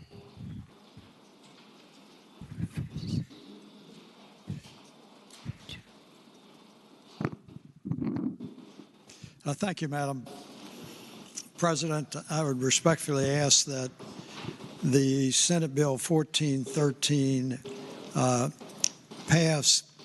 And speaking to the bill. The senator has the floor.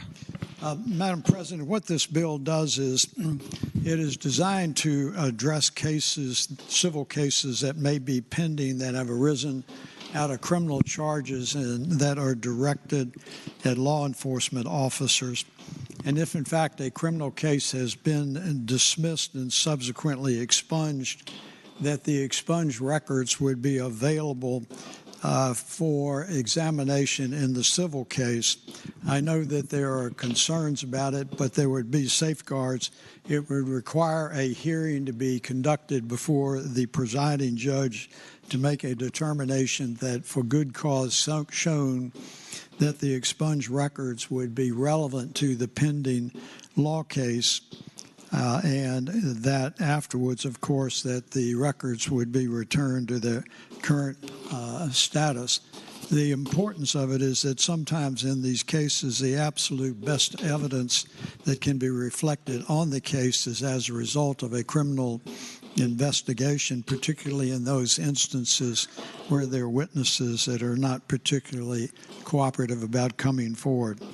So I'd respectfully ask that the bill be agreed to. Chair recognizes Senator Morrissey, the junior senator from Richmond. Thank you, Madam President. Would the gentleman from James City yield for a question? Will the gentleman from James City County yield? Yes, ma'am, I will. Gentleman yields. Senator Morrissey has the floor. Madam President, I'd ask the gentleman what genre of civil case or cases would this apply to wherein an expunged record comes back to life and is available in that civil proceeding?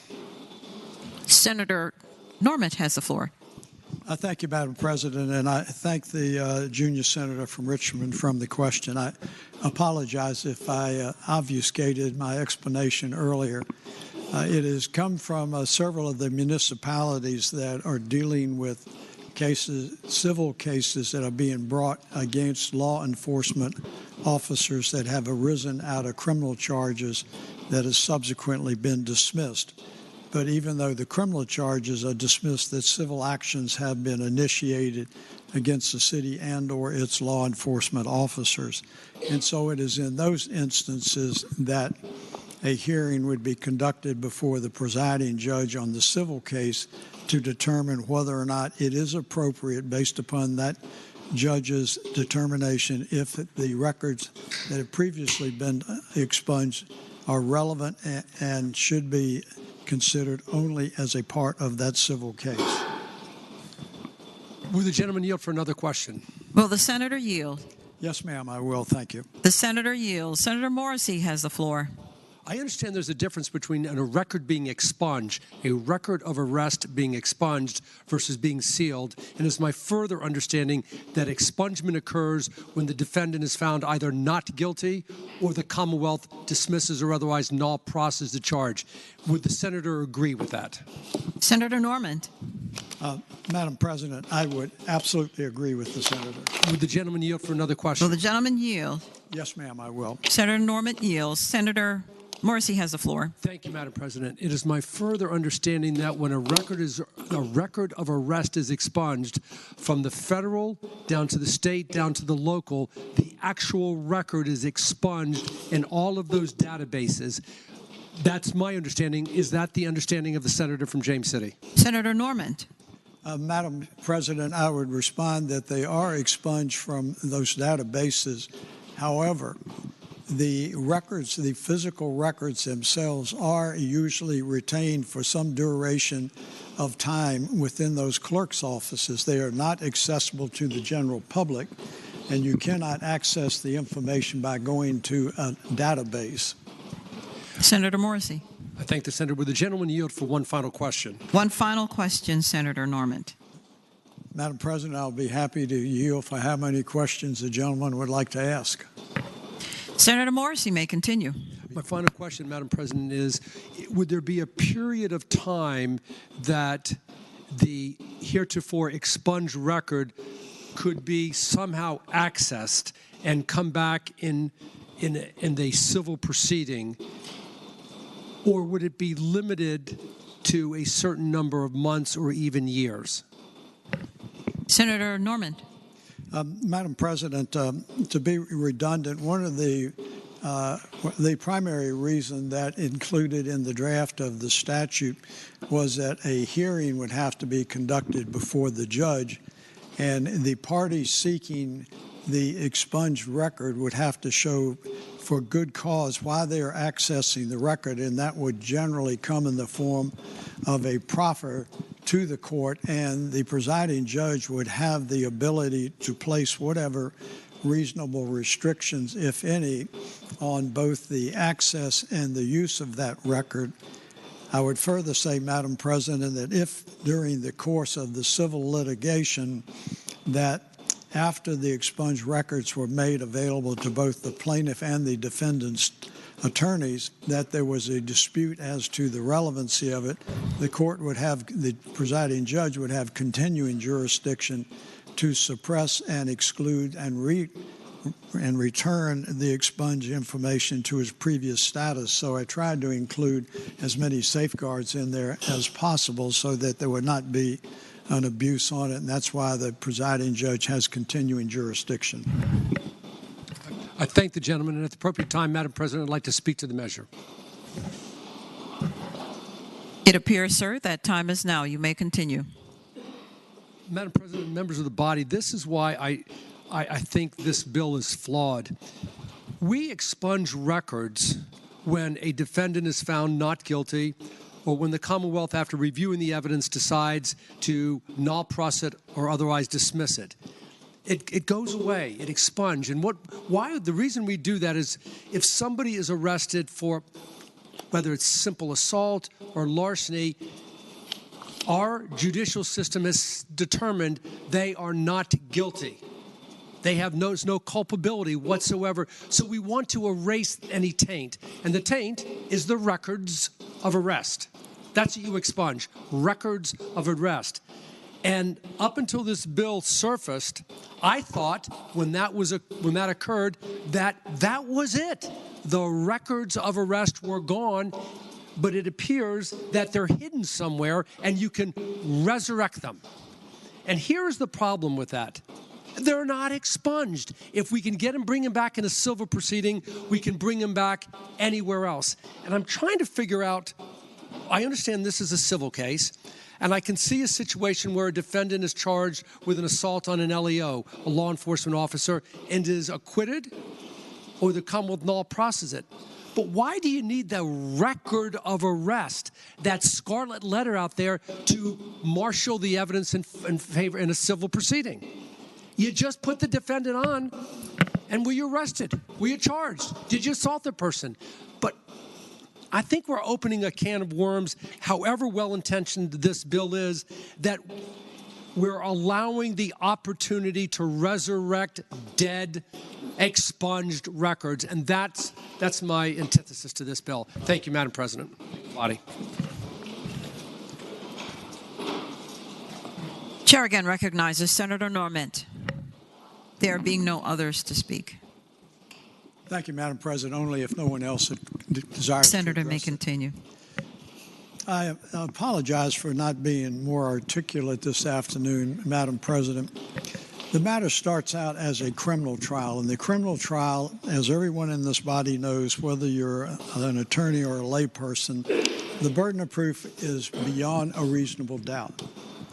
An individual is charged with a crime and is found either not guilty because the case cannot be proved beyond a reasonable doubt, or because the Commonwealth attorney, the prosecuting attorney, null process, in other words, dismisses the case, and the prosecutor must concur with that. Subsequent to that, a civil suit is then initiated by the individual who has been found not guilty of the criminal case. That is an entirely new case with a new standard of proof, not beyond a reasonable doubt. And the challenge is that when the records are expunged, it doesn't just include the arrest of the criminal individual who is now a plaintiff in the civil case. It includes all of the information that is pertaining to that case, which can include statements of witnesses who observed what has taken place. And that is what they are trying to get to in order so localities can adequately defend these cases. And so when it's not just the arrest warrant or a search warrant, it is much more encompassing than that. And I would say that this is pretty narrowly defined. Yes, I acknowledge it is a novel approach, but one of the things that we are currently dealing with in these atmospheric conditions that we live in right now are many, many civil suits that are being filed against law enforcement officers and against localities once a criminal case has been dismissed for whatever reason. And we are finding situations down in Southampton Roads, where some of our senators come from, where criminal cases are having to be dismissed because witnesses are failing to come forward and the prosecution cannot prove those cases, and then a civil case comes out as a result of that. So I would encourage you to appreciate that it is narrowly drawn, that it goes far beyond an arrest and includes the ancillary records that may result from the investigation and support the bill.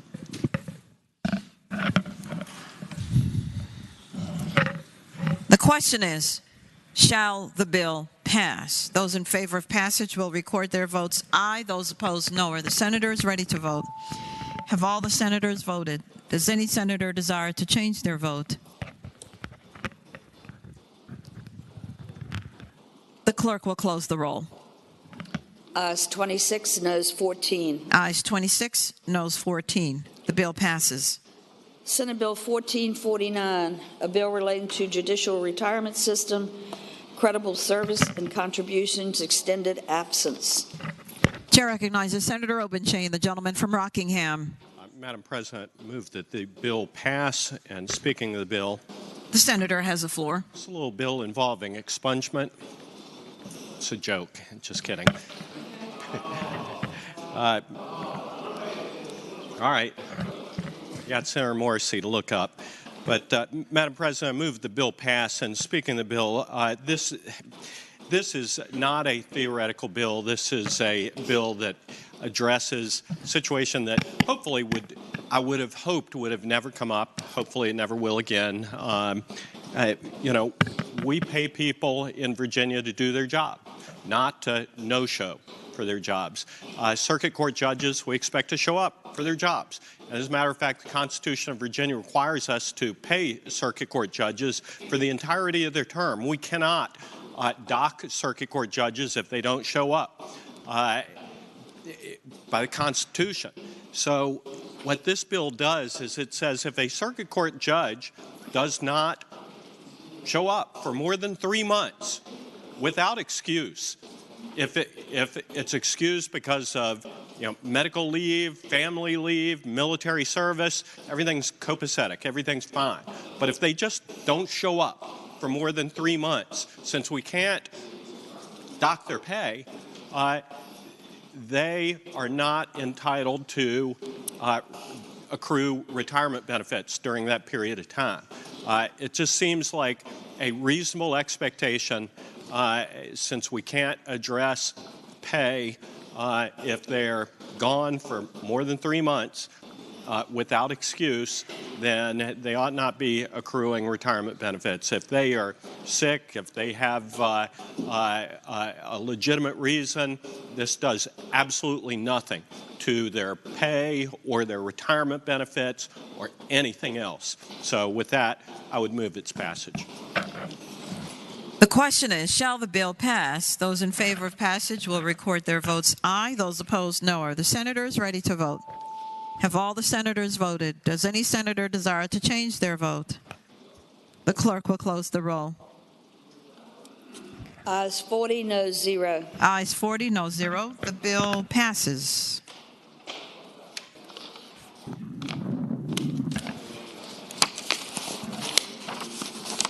Senate Bill 1459, a bill relating to administration of state government, prohibited applications and websites.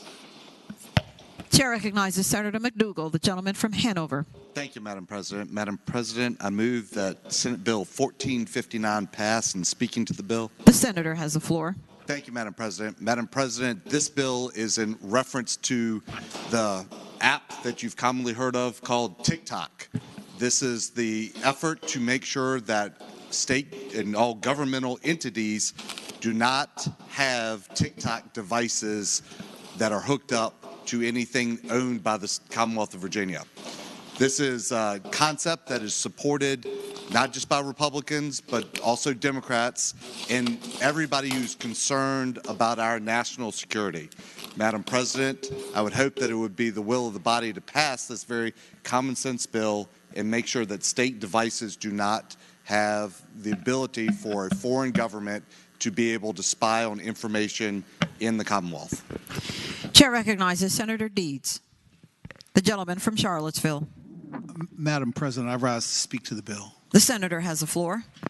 Madam President, ladies and gentlemen of the Senate, I don't disagree with the purpose of the bill, but the form of the bill has a lot of concern for me. And when I think back to my days on the other end of the hall, there were bills introduced in the early 90s in response to the violent crime epidemic that people saw. And they proposed to outlaw the Tech-9 as a type of 9mm pistol. Well, of course, the Tech-9 is just a name of a weapon.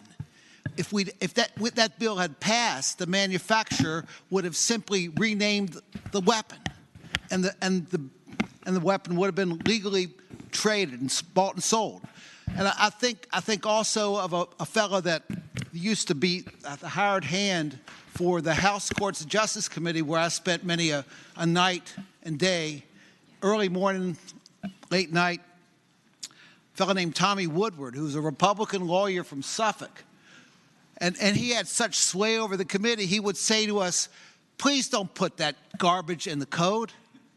Don't put that in the code. And I would suggest that there are better ways to accomplish the goal of this than putting brand names and company names in the Code of Virginia. You know, let me read this. Tencent Holdings Ltd. means the Chinese multinational technology and entertainment conglomerate and holding company headquartered in Sichuan, China, and any successor company or entity owned by such company. Well, what if Sichuan simply becomes another company? Is that going to be owned by that company?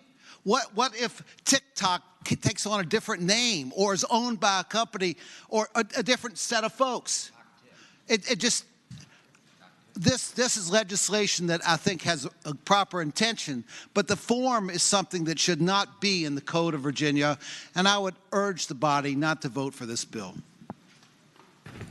Chair recognizes Senator Chase, the junior senator from Chesterfield. Thank you, Madam President. Speaking in favor of the bill. The senator has the floor. Thank you, Madam President. I'd just like to read a statement that was made by U.S. Senator Mark Warner on December 16th of 2022. As you all know, he's the chairman of the Senate Select Committee on Intelligence, and he released the following statement applauding Virginia's ban on TikTok.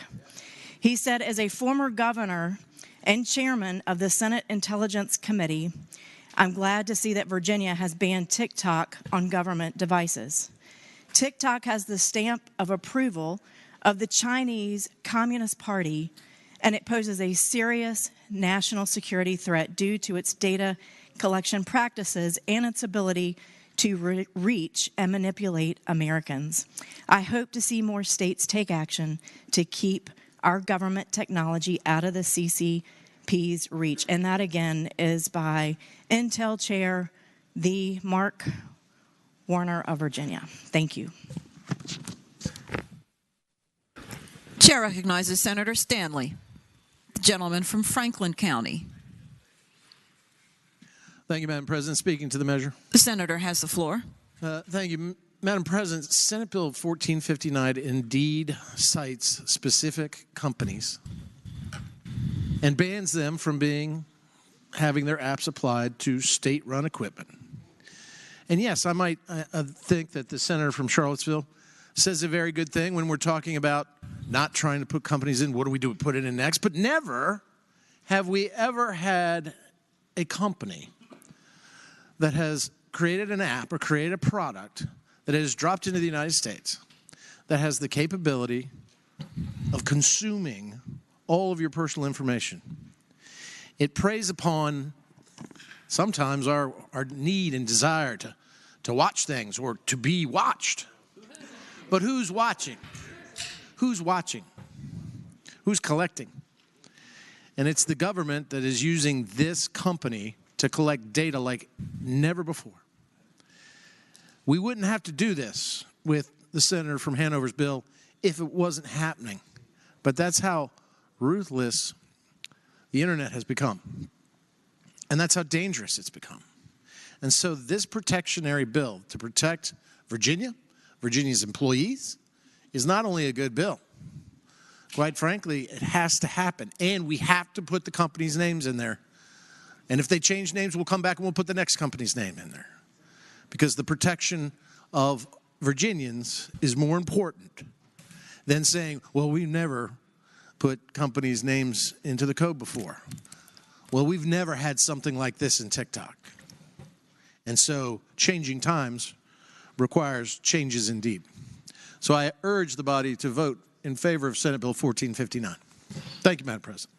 Chair recognizes Senator Peake, the gentleman from Lynchburg. Thank you, Madam President. I rise to speak to the bill. The senator has the floor. Thank you, Madam President. I speak in favor of the bill.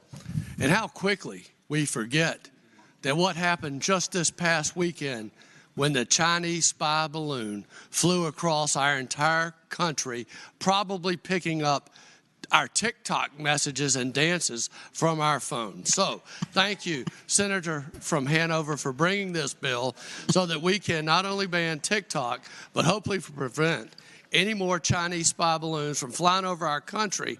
And I must state from our former seatmate here, Senator Kiggins, although the Chinese spy balloon did not violate her Virginia Beach one balloon policy, it certainly violated the spirit of that good bill, because that one balloon was thousands and thousands of balloons that would have been released. And we've advised her of this. She says that she will bring a bill in Congress to prevent any more Chinese spy balloons from being detonated across our great coast and killing our turtles and birds. But I think right now what we can do is pass this good bill to ban TikTok. I hope you'll support this bill.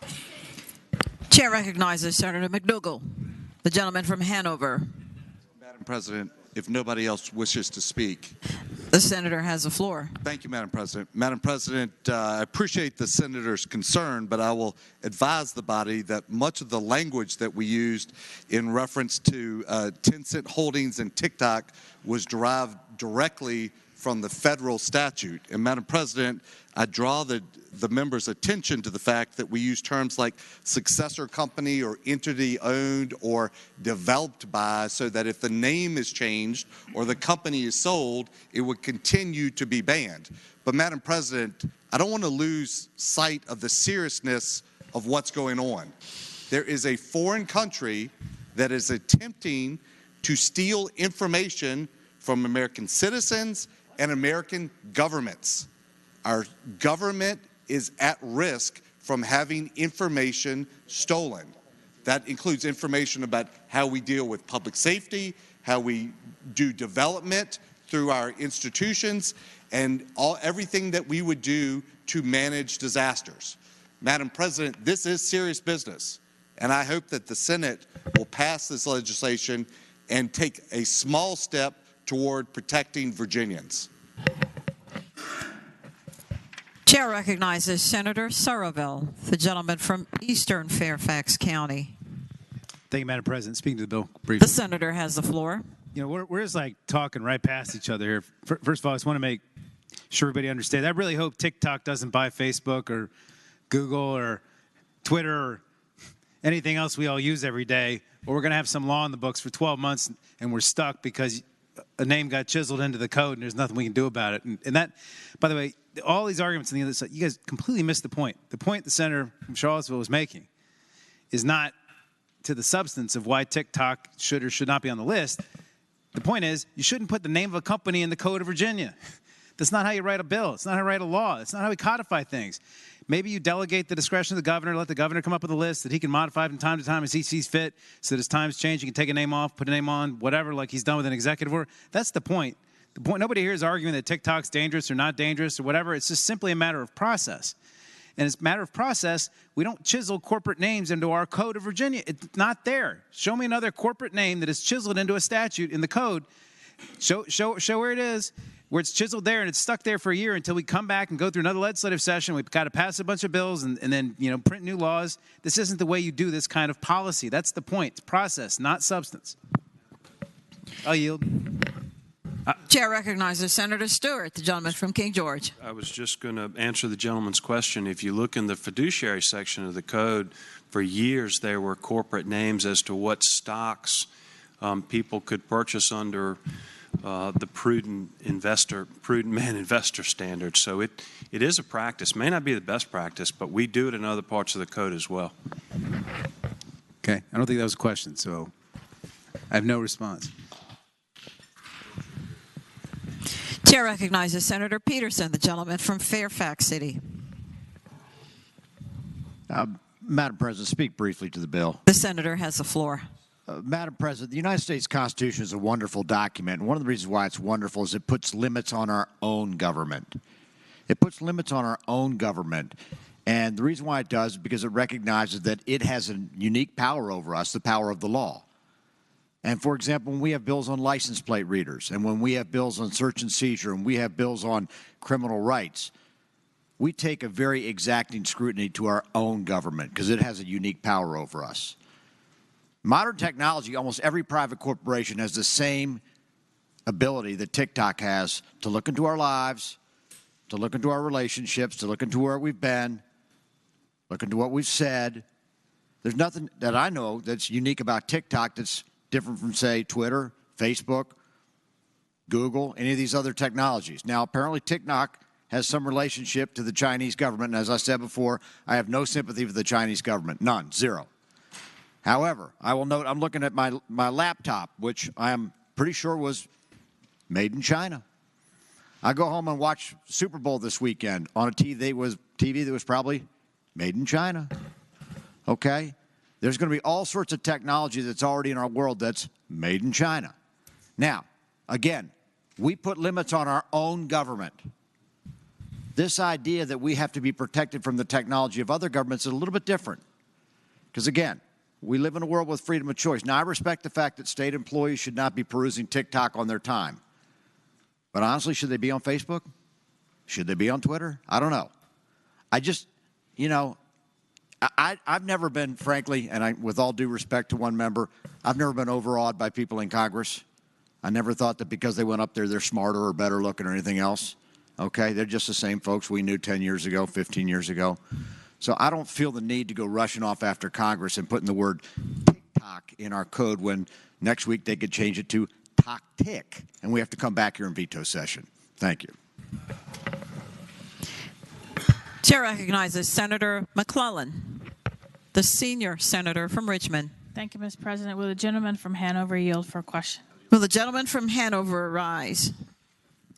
Madam President, I yield. The gentleman yields. Senator McClellan has the floor. Thank you, Madam President. As I read lines 84 through 85 of current law, isn't the CIO already authorized to ban hardware, software, or services to be used in state government?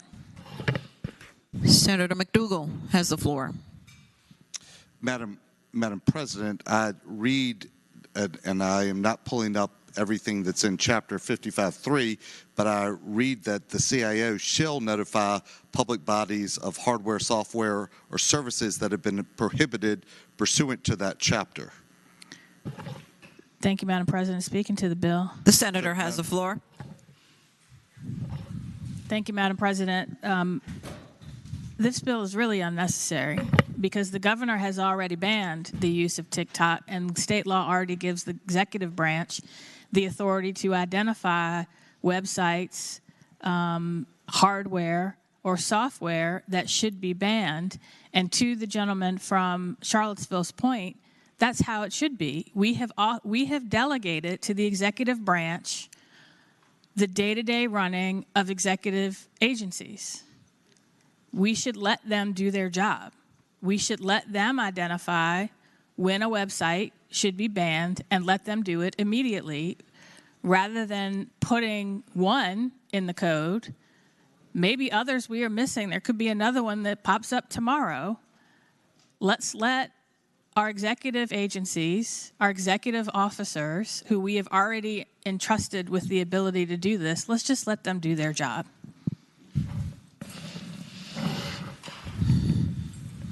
Chair again recognizes Senator McDougall. Madam President, speaking to the motion. The senator has the floor. Madam President, I'm a little baffled.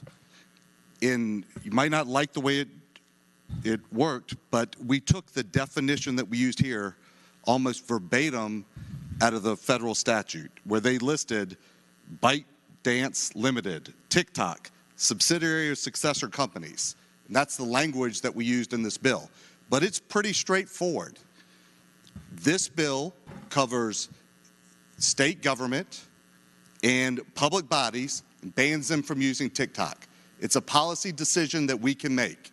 So either you can make the decision that an executive order covering executive branch agencies is enough, or we can make a decision for public bodies in the Commonwealth of Virginia. I think it's important enough that we make that safety decision for all public bodies in Virginia. But that is certainly a policy decision. But our security, the security of the Commonwealth, is important enough for us to make that decision. This bill certainly went through the process. It has a number of amendments, as the body can see. If there is quibble with the language or how we look it, there's opportunity to amend it. Throw the suggestion in of how to word it better. But we took the best available thought processes from the U.S. Congress that passed with bipartisan support. So, Madam President, I must say I do find it curious that this body has concern about making sure those protections are in place for all public bodies in Virginia, which we have the ability to regulate through statute. The governor does not have the ability to file an executive order for all public bodies in Virginia.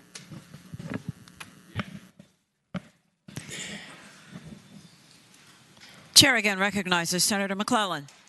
Thank you, Madam President. I apologize for speaking twice, but I rise to speak to the bill. The senator has the floor. Thank you, Madam President. We've already done that, frankly. As I pointed out, the bill already says that the CIO will notify all agencies of websites, software, or hardware that has been banned pursuant to Section 2.2, 55.14. which says prohibited products and services and required incident reporting. Subsection B says no public body may use, whether directly or through work with or on behalf of another public body, any hardware, software, or services that have been prohibited by the U.S. Department of Homeland Security for use on federal systems.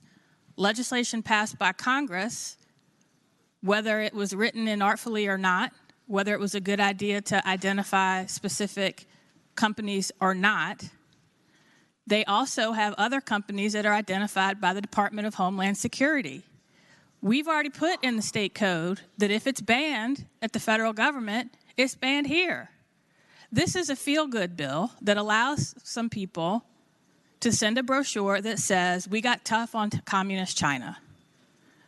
But it doesn't do anything that isn't already done in state code today. Thank you, Madam President.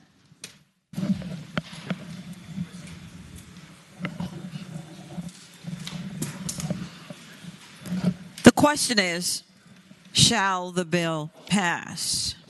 Those in favor of passage will record their votes aye. Those opposed, no. Are the senators ready to vote? Have all the senators voted? Does any senator desire to change their vote? For what purpose does the gentleman from Roanoke ring in?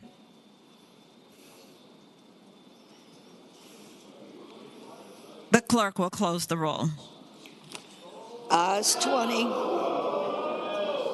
Ayes 20. Noes 20. The chair votes aye.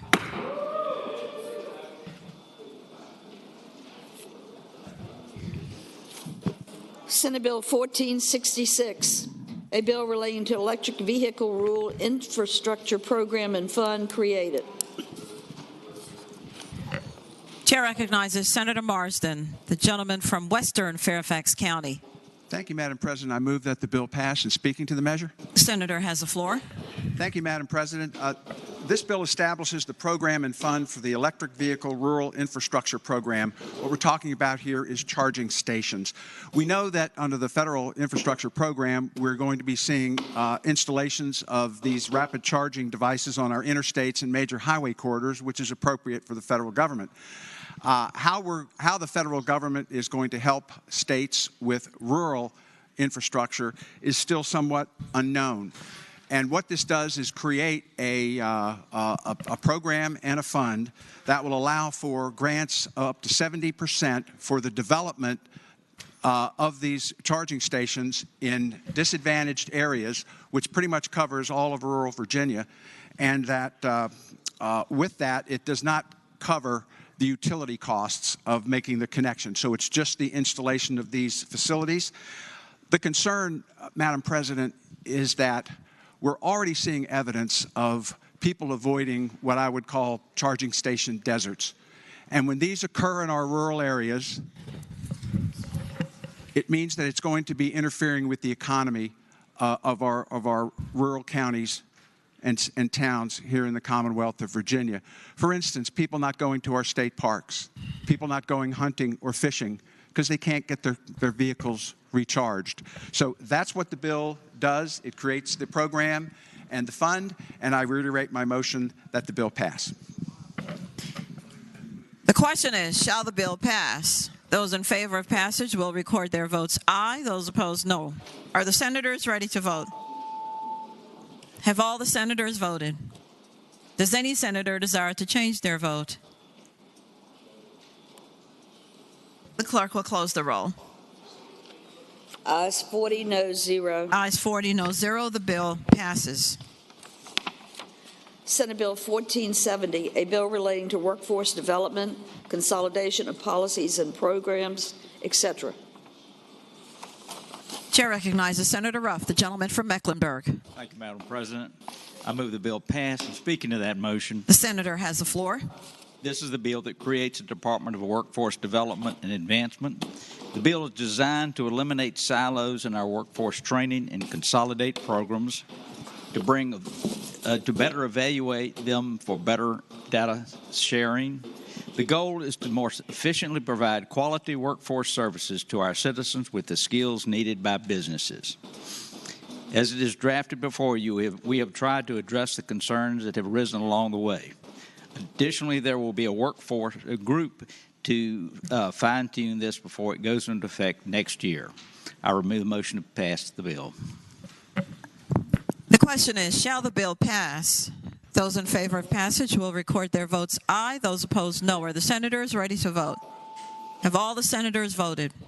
Does any senator desire to change their vote?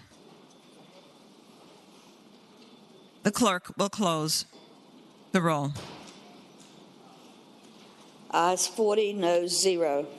Ayes 40, no 0. The bill passes. Senate Bill 1484, a bill relating to firearm or explosive material carrying within Capitol Square or buildings state-owned or leased. Chair recognizes Senator Deeds, the gentleman from Charlottesville. Madam President, I move that the bill pass, and I'd like to speak to that. The senator has the floor. In 2021, we passed a bill to prohibit possession of firearms in state-owned buildings and facilities, but we exempted colleges and universities. We did that for the most part, I think, because most colleges and universities already had rules that prohibited firearm possession. This bill removes that exemption. The possession of a weapon as part of a curriculum or organizational activity such as ROTC is excluded. Almost all the public colleges and universities already have this prohibition, as I said, but law enforcement has raised, particularly in light of what happened in Charlottesville this past fall, they've raised concerns about their ability to respond to situations quickly and appropriately because the restrictions are not in the Code of Virginia. This makes possession of a firearm on a public college or university property a Class 1 misdemeanor. I hope you'll pass the bill. The question is, shall the bill pass? Those in favor of passage will record their votes aye. Those opposed, no. Are the senators ready to vote? Have all the senators voted? Does any senator desire to change their vote?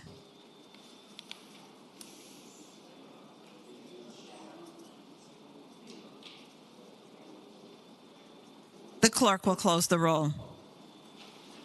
Ayes 23, no 17. Ayes 23, no 17. The bill passes. Senate Bill 1487, A bill relating to alkaline hydrolysis establishes registration requirement regulations. Chair recognizes Senator Morrissey, the junior senator from Richmond.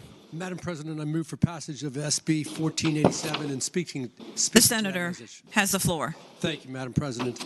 Madam President, you may recall, members of the body, that during the 2022 General Assembly session, SB 129, which called for alkaline hydrolysis, was introduced in this body. And alkaline hydrolysis is an alternative to flame-based cremation. And instead of using hydrocarbons, it uses 94% solution of water, a 5% solution of alkali.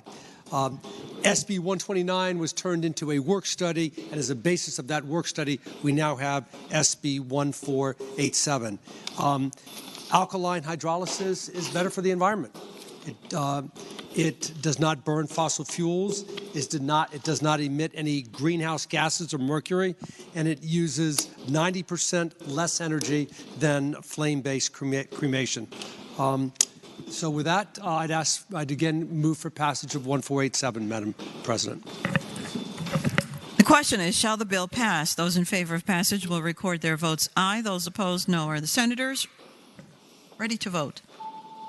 Have all the senators voted? Does any senator desire to change their vote?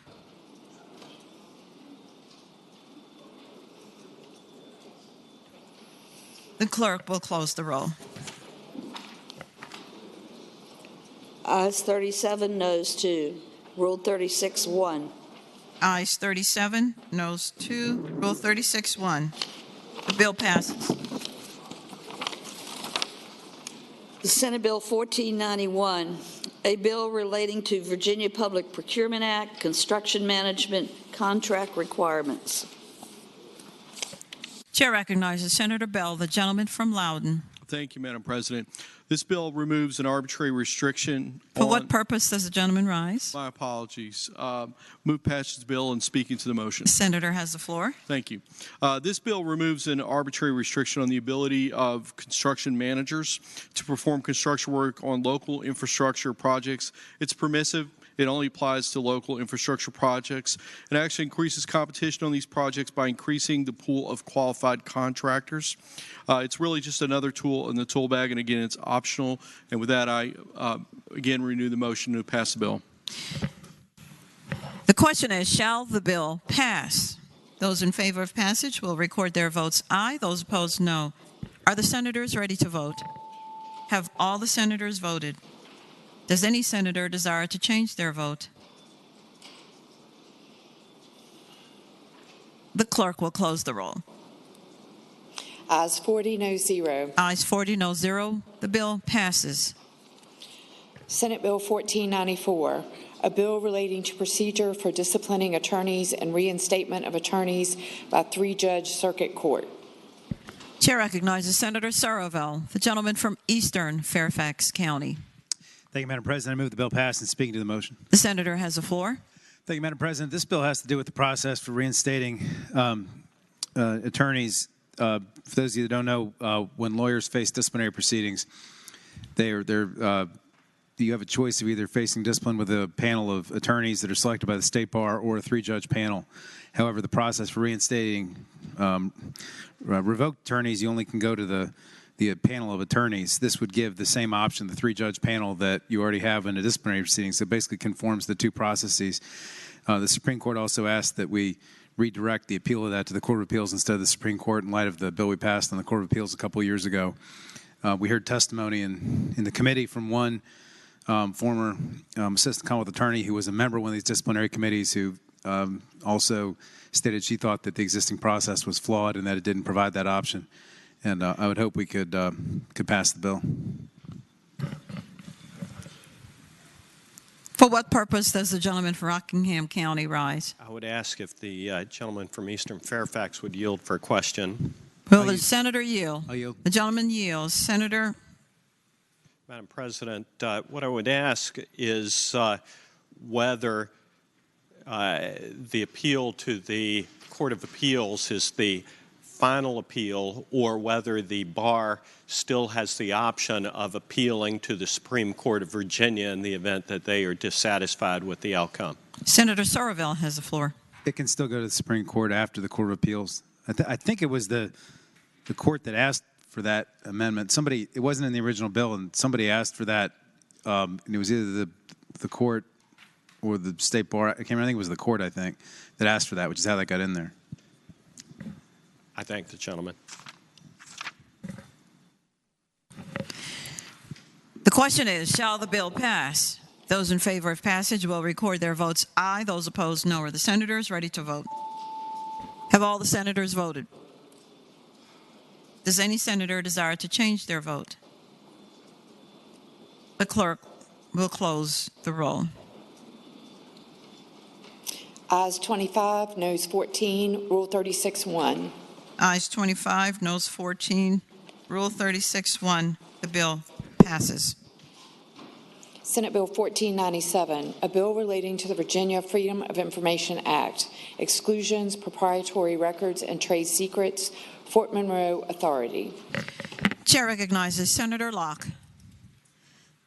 the gentlelady from Hampton.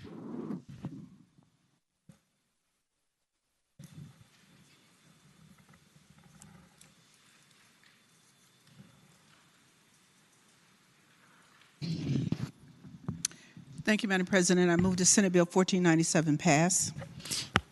And speaking to that. The senator has the floor. Thank you, Madam President. In addition to protecting and providing public access to the historic resources at Fort Monroe, it is the declared policy of the Commonwealth to maintain Fort Monroe in perpetuity as a place that is a desirable one in which to reside, do business, and visit, all in a way that is economically sustainable. As a part of the BRAC process and as contemplated by the FMA Act, and in an effort to ensure the success of the intended revitalization effort, FMA undertook a multi-year process involving all relevant stakeholders, importantly including the public, to develop and adopt a master plan that identified the long-term vision for the reuse of the fort, key implementation projects, and a detailed implementation strategy for attracting new uses and investment to Fort Monroe. So what that involved was, in order for Fort Monroe to be successful in implementing that master plan and revitalizing in a way that is economically sustainable, Fort Monroe must be able to attract private parties to enter into commercially reasonable agreements for development projects. So it is not uncommon in traditional development projects for a developer or its entities to be required by the terms of the agreements to deliver to a landlord or a similar transaction counterparty on a periodic basis financial statements, balance sheets, and similar private information for the purposes of validating the creditworthiness of the developer parties. So the reality is making it difficult for the Fort Monroe Authority to enter into commercially standard real estate development agreements on account of the developer's reticence to provide personally sensitive and private financial information to FMA due to the possibility of disclosure. So what this legislation does is to require for FOI exclusion that will help the FMA fulfill its duty to maintain and develop desirable projects, which will help in developing these projects by allowing for the exclusion of certain information in the development process. So again, I move that Senate Bill 1497 pass. The question is, shall the bill pass? Those in favor of passage will record their votes aye. Those opposed, no. Are the senators ready to vote? Have all the senators voted? Does any senator desire to change their vote? The clerk will close the roll. Ayes 40, no 0. Ayes 40, no 0. The bill passes. Senate Bill 1503, a bill relating to Social Work Advisory Board, established report. Chair recognizes Senator Rouse, the junior senator from Virginia Beach. Thank you, Madam President. I move that the bill pass and speak to it. The senator has the floor. Thank you, Madam President. This bill speaks to social workers. Social workers are on the front lines and behind the scenes serving and helping people each and every day, especially those who are facing disability, life-threatening disease, or social problems such as inadequate housing, unemployment, or substance abuse. This advisory board serves as an advocate for the profession and the community served, providing government entities with important world insight on the impact policy decisions will have on the community. Important real-world insight. This bill helps by making sure that they can assess, evaluate, and make recommendations on issues, problems, and complaints affecting the professions, clients, and the communities. And they can advise on current and future trends affecting the profession and communities. What this does is help our social workers help our social workers gain the ability to confront the issues real time and making sure that it increases the efficacy of Virginia's social programs. This is a win-win for our Commonwealth, for our communities, and for social workers at large. I move passage of the bill. Thank you. The question is, shall the bill pass? Those in favor of passage will record their votes aye. Those opposed, no. Are the senators ready to vote? Have all the senators voted? Does any senator desire to change their vote? The clerk will close the roll. Ayes 40, no 0. Ayes 40, no 0. The bill passes. Senate Bill 1504, a bill relating to sex offender and crimes against minors registry, removal of name and identifying information. Chair recognizes Senator Peterson, the gentleman from Fairfax City. Thank you, Madam President. I move the bill pass and speak to the bill. The senator has the floor. Thank you, Madam President. Ladies and gentlemen of the Senate, Senate Bill 1504 deals with a circumstance for a group of people we don't talk about a lot, and that's folks that are convicted sexual offenders. These would be misdemeanants, not felons, who have served their time, which is typically a 15-year period of being on the registry, and have basically complied with the terms and would like to get off the registry. Right now, they have to file a petition to the circuit court. That's expensive and time-consuming, and oftentimes they have to go try and find counsel who don't typically want to be publicly associated with them. What we have instead is a means of filing a petition with the state police, a little bit more efficient, and allow them to do that. The state police can vet these petitions. Again, these are misdemeanants that have successfully complied with the terms, and I ask the bill pass. The question is, shall the bill pass? Those in favor of passage will record their votes aye. Those opposed, no. Are the senators ready to vote? Have all the senators voted? Does any senator desire to change their vote?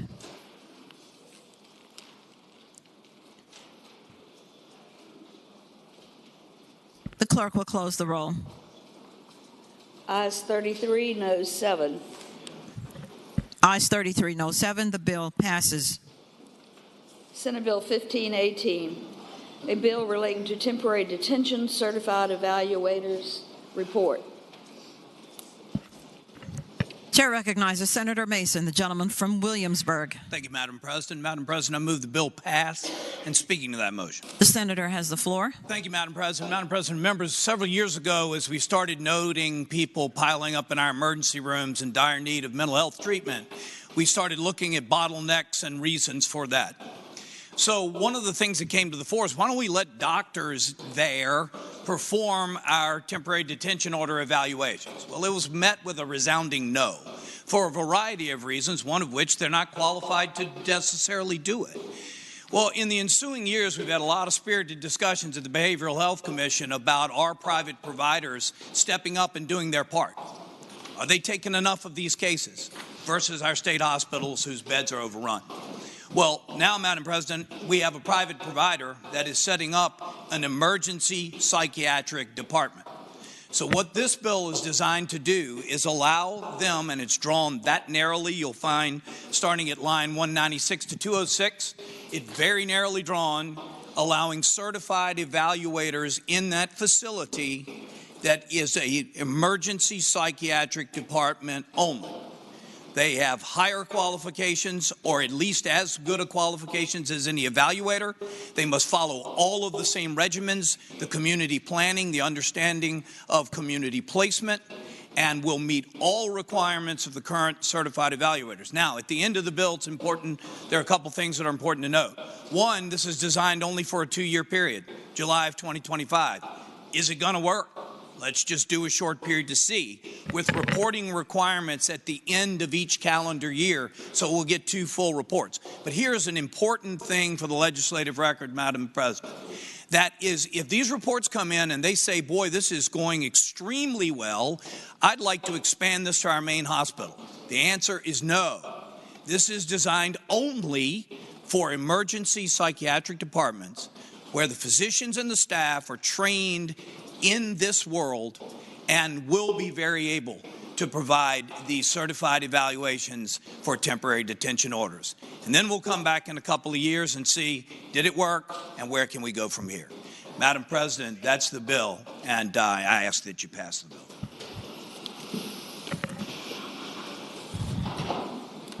The question is, shall the bill pass? Those in favor of passage will record their votes aye. Those opposed, no. Are the senators ready to vote? Have all the senators voted? Does any senator desire to change their vote? The clerk will close the roll. Ayes 40, no 0. Ayes 40, no 0. The bill passes. Senate Bill 1518, a bill related to charitable gaming amends of definition of Texas Hold'em poker tournaments. Chair recognizes Senator Barker, the gentleman from Southern Fairfax County.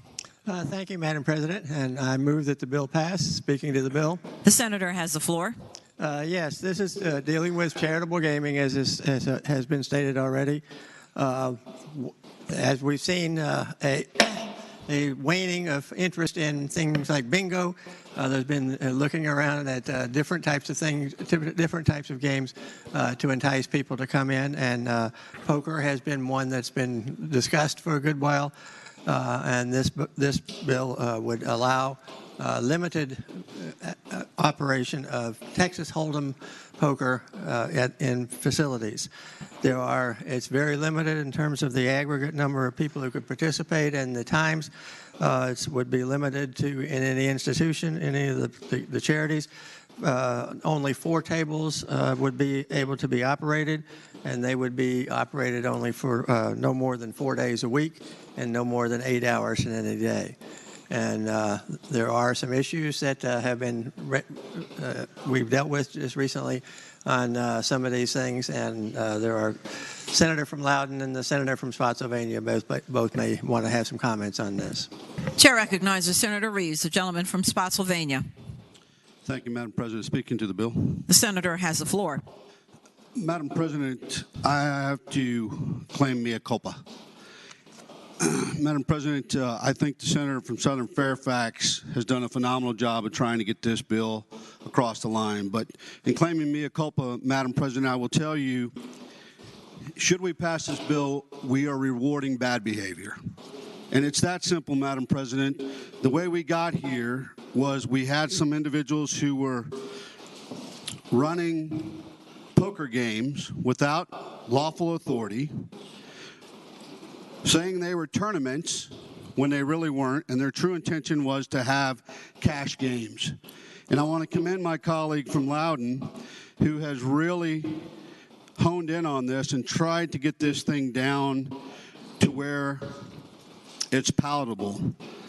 But, Madam President, in good faith, I voted for it out of committee, but in the bottom of my stomach, I know this is not where we want to be with regard to charitable gaming. And I would tell you, Madam President, members of the body, I've spoken to the Moose, the Elks, I call them the Animal Kingdom, the veterans organizations.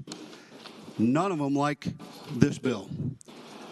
I think they would like to look at Texas Hold'em tournaments in the future as they continue their electronic gaming, now that this chamber and the chamber across the way has cleaned up charitable gaming. But I'm not sure this bill takes us to where they'd like to be as well. So with that, Madam President, I'm going to be throwing up a red vote, and no offense to my colleague from Southern Fairfax. Chair recognizes Senator Bell, the gentleman from Loudoun. Speaking to the bill. The senator has the floor. Thank you, Madam President. This has been a subject that we've worked on very hard for the last couple of years, and I understand where the gentleman from Spotsylvania is coming from. We've, again, tried to clean this up. On this bill, I thank the senator from Fairfax? Southern Fairfax, for his willingness to allow me to work on this bill with him. I support this bill, and I want to tell you a couple key things about it. There are charities who have reached out to me, and they will benefit from this, and they're legitimate charities that do good work and help people out. The reality of it is, as the Senator said earlier, bingo revenues have gone down. Certainly COVID contributed to that, but the bottom line is the players and the games and the desires have changed. However, the needs of the charities remain. And I want to try to find them a way to satisfy that. So what we've done in this bill originally started off at 10 tables, 10 players per game. That's 100 players at a time. I thought that was way too much, and it was dangerous. So we moved that down to only 4 tables. So a much smaller thing. It was originally 12 hours. We moved that down to 8, a much smaller time, and only 4 days a week. I believe the original was at 5, okay? So we moved that down as well. A couple other things put in here. We put some qualifications for a dealer. They have to be 21 years old. There has to be training provided by the organization before they can deal. Because I think that's a significant problem if you're running an operation like this where errors would happen. We also put in qualifications where there had to be a game manager who could resolve any problems, and there need to be rules developed in advance and conspicuously posted at the facility. So again, we can get ahead of this. Now, there's one other thing that I want to bring up.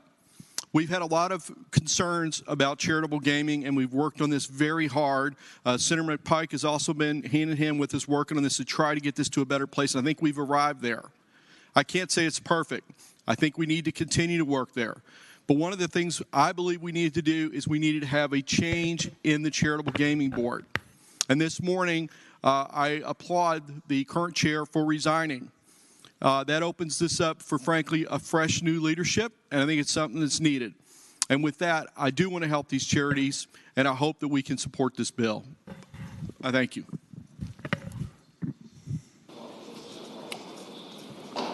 The question is, shall the bill pass? Those in favor of passage will record their votes aye. Those opposed, no. Are the senators ready to vote?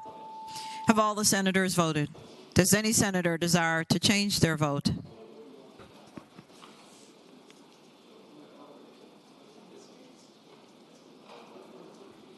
The clerk will close the roll. Ayes 21, noes 16, ruled 36-3.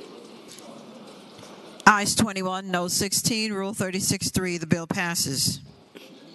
Senate Bill 1523, a bill relating to marijuana-related offenses, modification of sentence. Chair recognizes Senator Lucas, the gentlelady from Portsmouth. Thank you, Madam President. Madam President, I move that the bill pass, and speaking to that motion. The senator has the floor. Yes, ma'am. Madam President, what the bill does, it creates a process by which persons convicted of certain felony marijuana-related offenses committed prior to July 1st, 2022, who remain incarcerated or on community supervision on July 1st, 2023, may receive an automatic hearing to consider modification of such person's sentence. The bill also allows persons convicted of a felony offense committed prior to July 1st, 2022, and who remains incarcerated or on community supervision on July 1st, 2023, and whose sentence may have been enhanced because of a previous felony of marijuana offense or without the involvement of marijuana, such felony offense convicted of or felony sentence enhanced would not have been possible as the involvement of marijuana was necessary to satisfy the elements of the charge offense or the sentence enhancement. To petition the court for modification of such person's sentence, the bill requires such petitions to be filed by July 1st, 2025. The provisions of this bill sunset on July 1st, 2026. And with that explanation, Madam President, I move that the bill pass. The question is, shall the bill pass? Those in favor of passage will record their votes aye. Those opposed, no. Are the senators ready to vote? Have all the senators voted? Does any senator desire to change their vote? The clerk will close the roll. Ayes 24, noes 16. Ayes 24, no 16. The bill passes.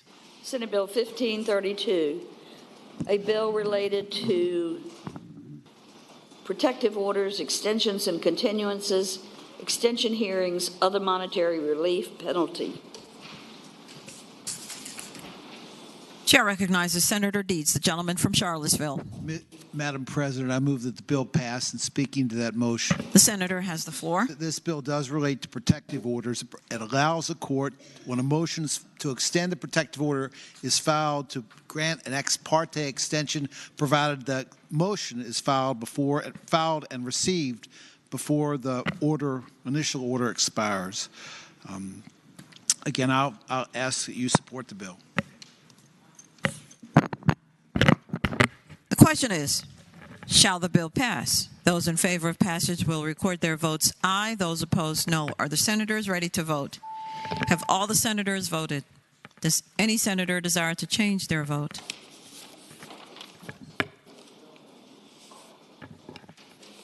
The clerk will close the roll.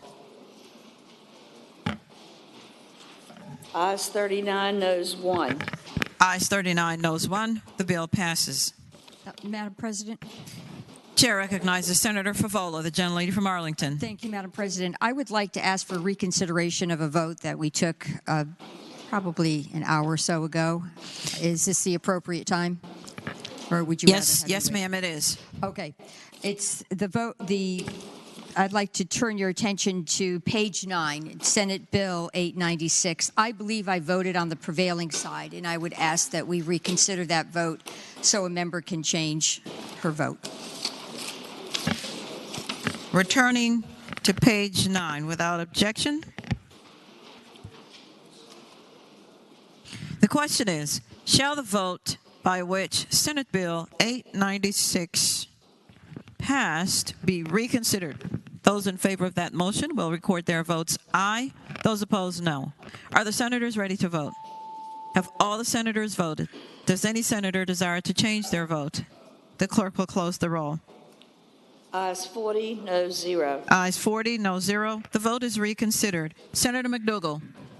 Thank you, Madam President. Madam President, I move that Senate Bill 896 pass. And speaking to the bill, the senator has the floor. Madam President, this is the policy conversation we had about larceny if the amount is in excess of $10,000 and the groups that are doing it are an organized group. So this is the higher amount that the senator from Eastern Fairfax talked about, and there has to be an organized group in order for the petty larcenies to be bundled together to qualify for the racketeering. So with that, Madam President, I move the bill pass. The question is, shall the bill pass? Those in favor of passage will record their votes aye. Those opposed, no. Are the senators ready to vote? Have all the senators voted? Does any senator desire to change their vote? The clerk will close the roll.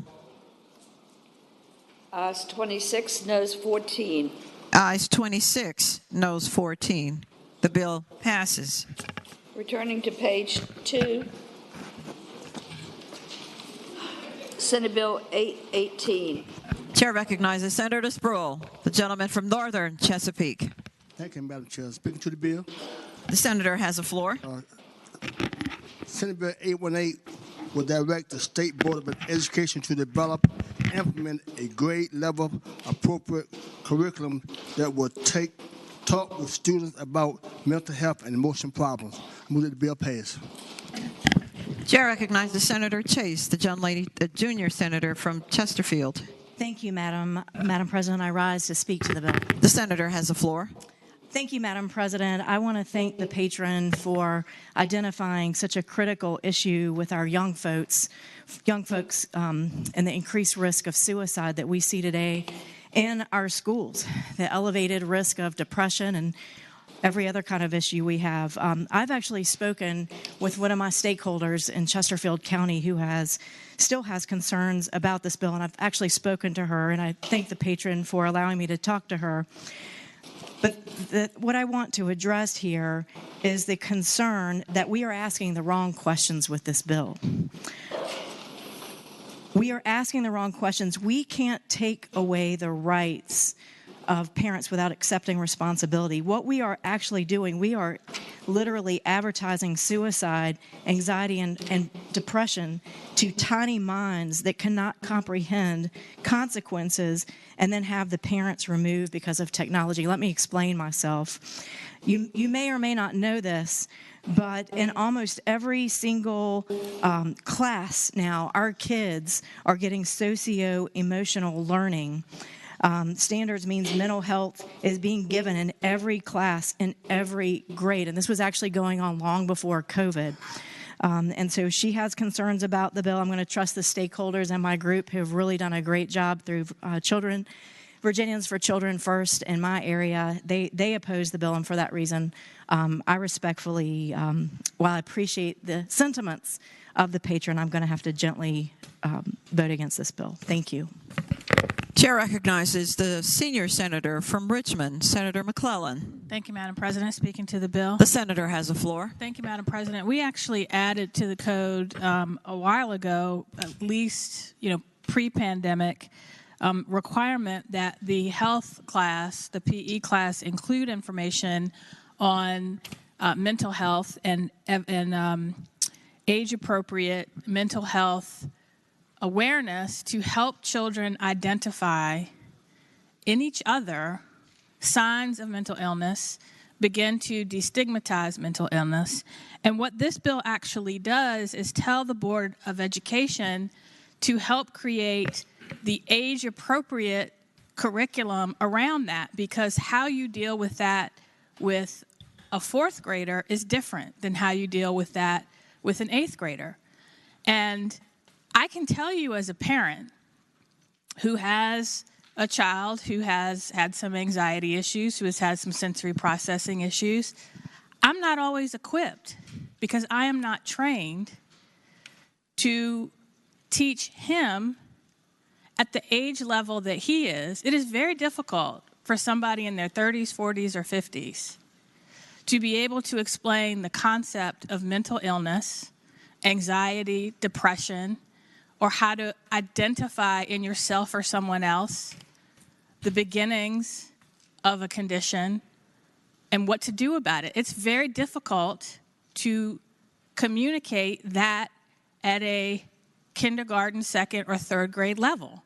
And so what this bill does is have the Board of Education create more specific age-appropriate curriculum to give our teachers who do have the ability to talk to students in that class more than parents will on what they will understand, to break it down even further for age-appropriate, evidence-based, how do you identify and remove the stigma around so that our kids can help themselves and help others, and more importantly, identify to their parents and give them the tools they need to be able to communicate to their parents when something's wrong. Because without that, they're going to continue to feel feelings they don't understand and not have the ability to articulate to their parents or counselors or someone who can help them. And as a result, children are dying, quite frankly. So I ask that you pass this bill. Chair recognizes Senator Morrissey, the junior senator from Richmond. Madam President, would the gentle lady from Chesterfield County yield for a question? Will the gentlelady rise and yield? I yield. Senator Morrissey has the floor. Thank you, Madam President. I would ask the gentlelady, did I understand her correctly to say a few moments ago that this bill is, quote, advertising suicide, end quote? Senator Chase has the floor. Thank you, Madam President. And to the senator, what I would give to you is a specific example in Chesterfield County Public Schools as an assignment. In Chesterfield County Schools, 11-year-olds are invited to identify known narcotics in their home, go identify it, take the lid off, take a picture of it, and post it in the assignment. Madam President, my question would be, if that child ingests that narcotic? Whose responsibility is it if that child commits suicide or overdoses on that medication? While I understand the intention of this bill, we are constantly we're constantly introducing this concept to children who aren't even thinking about this at such early ages that their minds cannot understand and comprehend it. And that is my concern, Madam President. Senator Morrissey. Madam President, would the gentlelady yield for a final question? Another question, Senator Chase. Will you yield? I yield. The gentlelady yields. Senator Morrissey has the floor. I would ask the gentlelady if she understands the difference and the distinction between advertising for suicide versus what the gentlelady from Richmond said, trying to identify signs of mental illness. Does the gentlelady understand the difference? Senator Chase has the floor. Thank you, Madam President. And I would address the gentleman. I understand the unintended consequences of this bill and what it is actually doing. Whenever I see a father whose 12-year-old daughter in the committee is in tears crying because he does not understand why his child is no longer around and committed suicide. And the answer is because in each and every one of these classrooms at every single age, kids are constantly bombarded with messages about, are you depressed? Are you suicidal? If I talk about the color red, what color are you going to think about? I would ask the gentleman.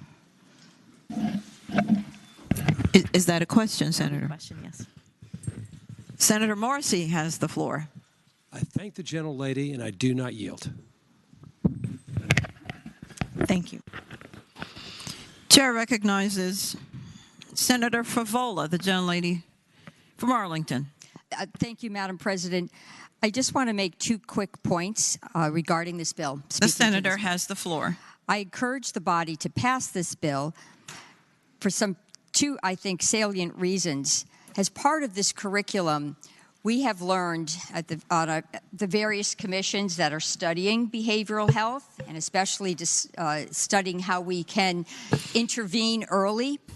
We have found that children helping each other is actually one of the most effective strategies for convincing a child that he or she should go to a counselor. So it's that peer counseling, which can start at a very early age, but in effect has been one of the most effective tools in helping our kids cope. And secondly, if we really want to have good interventions in our schools, we have to start early with behavioral health services. This body just passed several bills that identified school counseling and what it meant, that actually allowed school systems to hire psychologists on a provisional license, because we have acknowledged we want to get involved early when a child has a mental health issue. We want to help prevent a tragedy. So thinking about that context, I would strongly ask that the body pass this bill. Thank you.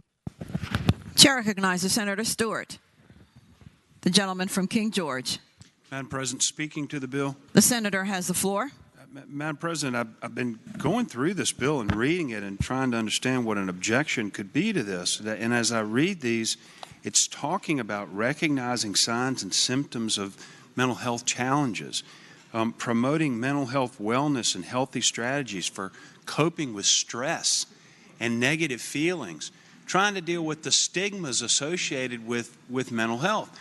And we all know that young children, present company accepted, sometimes go through these things and they don't know what to do or where to turn. And that, in fact, is what ends up in some of these children tragically committing suicide. And so I read the bill, and it seems to me we're trying to help those kids get through that rough patch. And I was trying to see the side of it from the senator of Chesterfield, but just can't find it. It appears to be a good bill to me, and I intend to support it.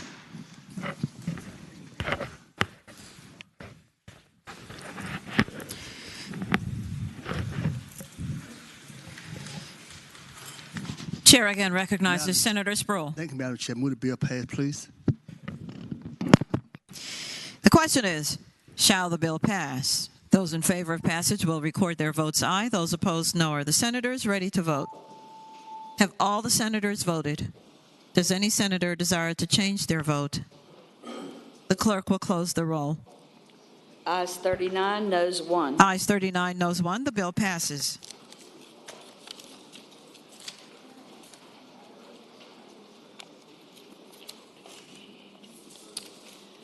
Uncontested calendar, Senate bill on second reading. Senate Bill 1244, a bill relating to Crime Victim and Witness Rights Act notification to victims' Attorney General. Reported from the Committee on the Judiciary. Chair recognizes Senator Sorovel, the gentleman from Eastern Fairfax County. Thank you, Madam President. I move the bill be engrossed and advanced to its third reading. The question is, shall the bill be engrossed and advanced to its third reading? Those in favor will say aye. Aye. Those opposed, no. The bill is engrossed and advanced to its third reading.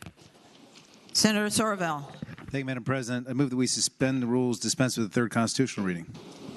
The question is, shall the rules be suspended and the third constitutional reading be dispensed with?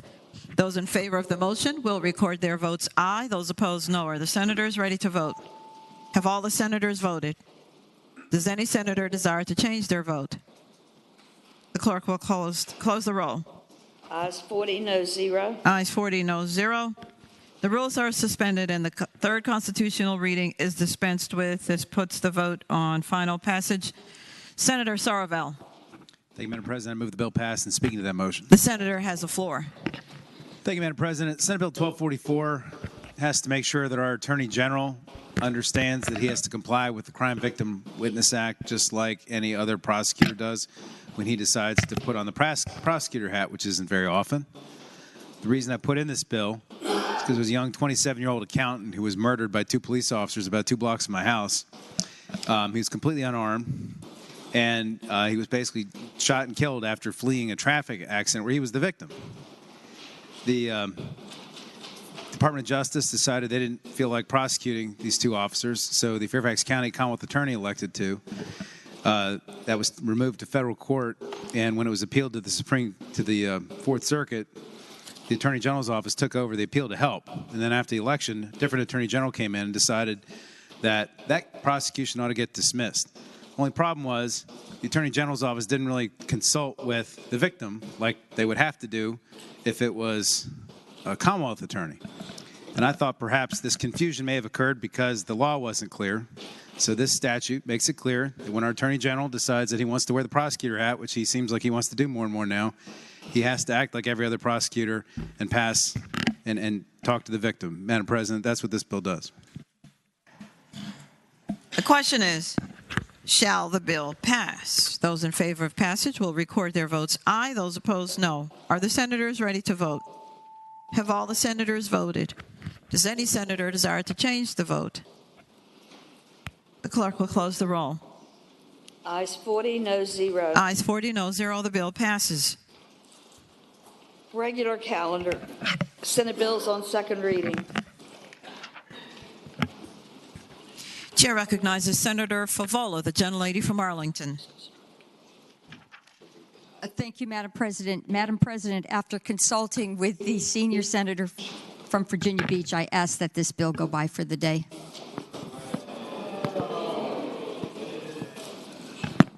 Without objection, Senate Bill 847 goes by for the day. Senate Bill 903.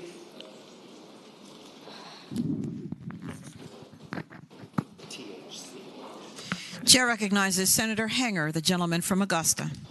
Wait, Thank you, Madam. 1 minute, Senator.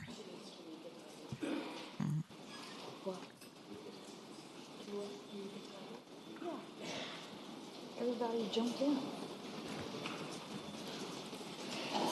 Regular calendar, Senate bills on second reading. Senate Bill 903, a bill relating to THC industrial hemp regulated hemp products. Reported from the Committee on Rehabilitation and Social Services with a substitute, and from the Committee on Finance and Appropriations. And there is one floor amendment.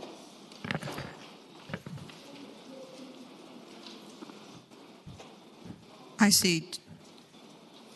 I'm going to the senator. Chair recognizes the senator from Augusta, Senator Hanger.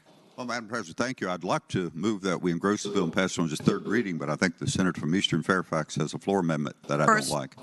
We have to accept the substitute. Committee substitute Sir, first. Sir, we have to accept the substitute or not first. did. You're moving the substitute? We did that yesterday.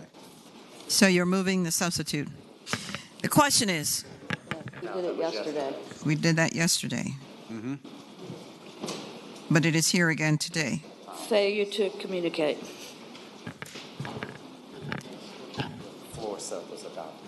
The Senate will be at ease until the president knows where she is. Floor amendment. You adopted the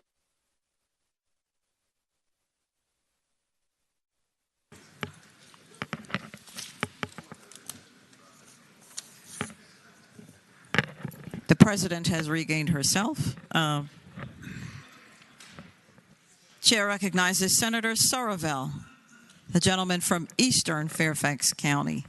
Thank you, Madam President. I move the floor amendment. I'm sorry, I moved to waive reading of the floor amendment. The question is, shall the reading of the floor amendment be waived? Those in favor of waiving the reading will say aye. Those opposed, no. The ayes have it. The floor amendment the reading of it is waived. Senator Sorovell. Thank you, Madam President. I move the floor amendment. Speaking to that motion. The senator has the floor. Thank you, Madam President. So, ladies and gentlemen, the underlying bill has to do with regulating Delta 8, which is otherwise known as synthetic marijuana. And this product has arisen in the last few years as a way to evade current statutory restrictions. And I want to commend the senator from Augusta for all the work that Augusta, right? For all the work that he's done on this. I know he feels very passionately about it. This is the second year we've seen legislation on this, and I would agree with him that the Delta 8 problem is a problem, and it's a growing problem. And I would agree that pediatric exposures are also a problem. However, from my perspective, Madam President, I believe that the thrust of this bill kind of misses the mark because it only goes after the symptom. It doesn't go after the underlying cause of all the symptoms that we're seeing. And the underlying cause, the reason that we have Delta 8, the reason we have Delta 8 exposures is because we have not come up with a solution for retail marijuana as a broad global solution. We started work on this 2 years ago. When we got into it, we realized it was a very complicated area. It had lots of different problems, Delta 8 being one branch of the problem, and that we need to try and deal with this comprehensively instead of dealing with this in a piecemeal fashion, as this bill attempts to do. And, Madam President, the solution to this is to come up with a comprehensive solution, not piecemeal. So what this, and I would say also that many of us are disappointed that we've not made progress on a comprehensive solution today. We've already debated 3 or 4 different bills today, which are part of the solution. We heard about resentencing from the senator from Portsmouth. We heard about, I'm trying to think what else. We heard Second Look, I think, with Senator Peterson, which plays a role in this. We've heard several bills that have to do with the medical market, which also play into this. And we shouldn't be tweaking all these things without coming up with a comprehensive solution. So, Madam President, I would note that 60% of Virginians, depending on when you ask, between 60 and 68% of Virginians say we need to come up with a comprehensive solution. In 2019, 61% said yes. 2021, 68%. A poll was taken earlier about a week ago, which said 60% of Virginians. I would note that around the United States of America, there's 12 states that have done referenda. Colorado started in 2012 with Washington, Alaska in 2014, Oregon in 2014, Florida 2016 for medical. 16 was an interesting year. California, Maine, Massachusetts, Nevada, all approved by referendum, retail sale of marijuana. Oklahoma and Connecticut did medical in 2020, Arizona, Montana, and New Jersey. And in 2022, Maryland and the progressive bastion of Missouri said by 53 to 67% that retail marijuana ought to be legal. And from our perspective, Madam President, given that some people in this building don't seem to see the urgency of trying to do something about this, we thought perhaps the people of Virginia ought to express their opinion, aside from opinion polls, perhaps in an advisory referendum to make it clear that they want to see action on this now. And, Madam President, that's what this floor amendment does. It puts an advisory referendum before the people of Virginia this November so that they will have the opportunity to speak and tell their government exactly what they want, which I'm pretty confident is going to be a global and comprehensive solution to this instead of dealing with this on a whack-a-mole basis, which this bill attempts to do. And so from my perspective, Madam President, the position that I believe the majority of this chamber believes is that we shouldn't be taking a whack-a-mole approach on this, but if the governor and the body wants to take a whack-a-mole approach, we need to send this message of doing a comprehensive approach by putting it on the ballot this November and getting some answers. That's what the floor amendment does, and I would hope we would support it. Chair recognizes Senator Norman, the gentleman from James City County. Thank you very much, Madam President. I rise with no reluctance to speak against this proposed amendment. The senator has the floor. Madam President, the motion was summarily passed that we waive the reading of the floor amendment, and I really think it is worth reading, particularly that provision in there asking that the election officers be deputized to conduct a verbal referendum as to the reading of the census of voters that are coming in there. I think that is a less than splendid approach on things. The election officials are out there to conduct the elections consistent with what the prevailing laws and regulations are. They are not put out there, nor do they volunteer their time and services to start questioning voters about their perspective on certain issues. And I suggest to you, Madam President, just raising the question itself is going to stimulate some conversation. I do not think it's just going to be, yes, I support this, or no, I don't support this. And I think it is a distraction for what the focus should be on that day. If, in fact, we're inclined to move in that direction, Madam President, I think we should add a couple of other inquiries of the voters that are coming in. I'd like to know if they want to reinstate capital punishment. I'd like to know whether they want to legalize all Schedule I and Schedule II drugs. I'd like to know whether or not they favor term limits on their state legislators. I'd like to know what their persuasion is on the very spirited discussion on abortion.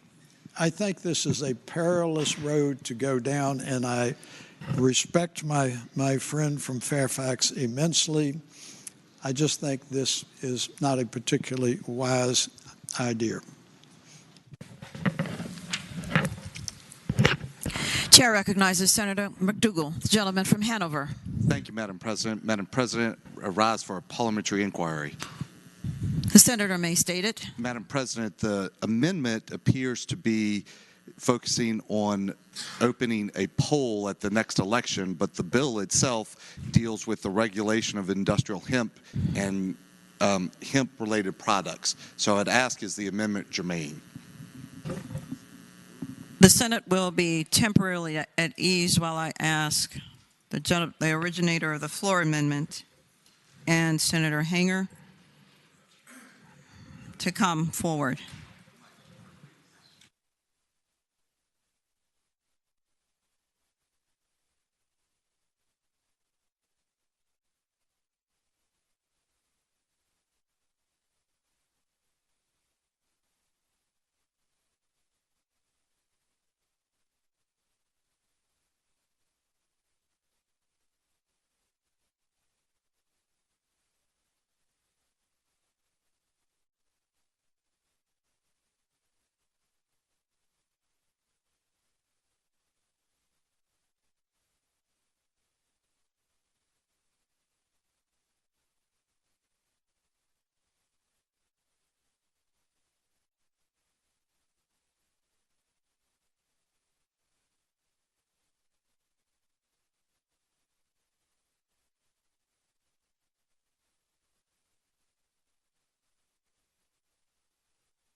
There is a parliamentary inquiry by the senator from Hanover as to the germaneness of Soroville floor amendment.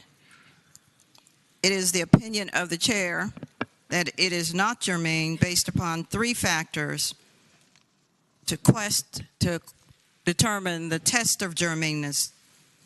Does the amendment unreasonably or unduly expand the subject of the bill? I answer in the affirmative. Would the amendment introduce an independent question? I answer in the affirmative. Finally, would the amendment change the purpose, scope, or object of the original bill or motion? Again, I answer in the affirmative. Therefore, Senator Soroville's floor amendment to the Hanger bill is not germane. For what purpose does the senior senator from Fairfax rise? For a motion, Madam President. The senator may continue. I want you to please understand, certainly no disrespect is intended, but I would respectfully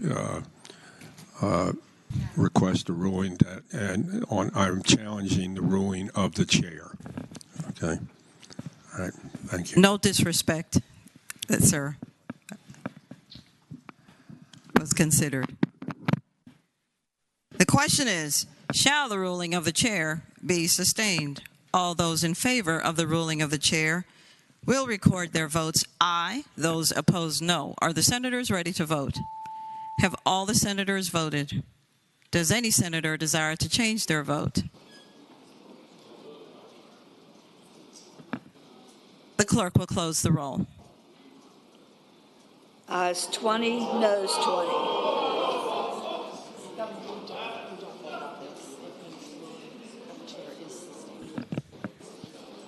The chair, having no ability to vote on her own decision, still the ruling of the chair stands and is sustained.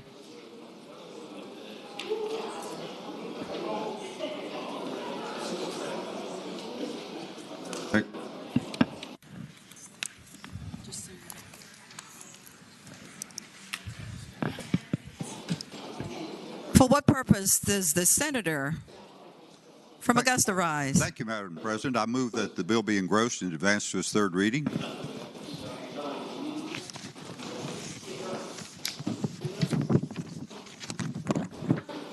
The question is, shall the bill now be engrossed and advanced to its third reading? Those in favor will say aye.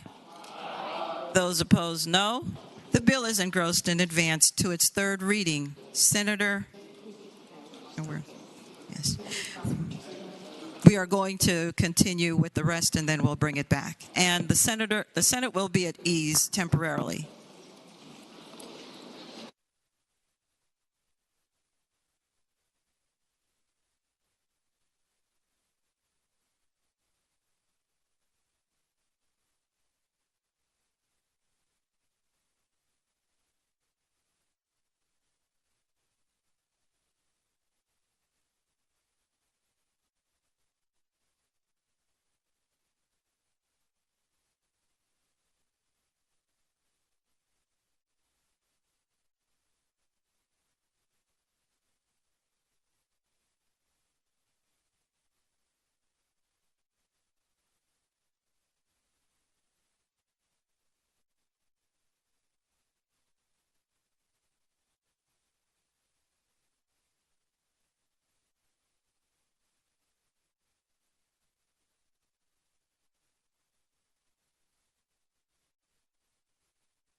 clerk will call the calendar.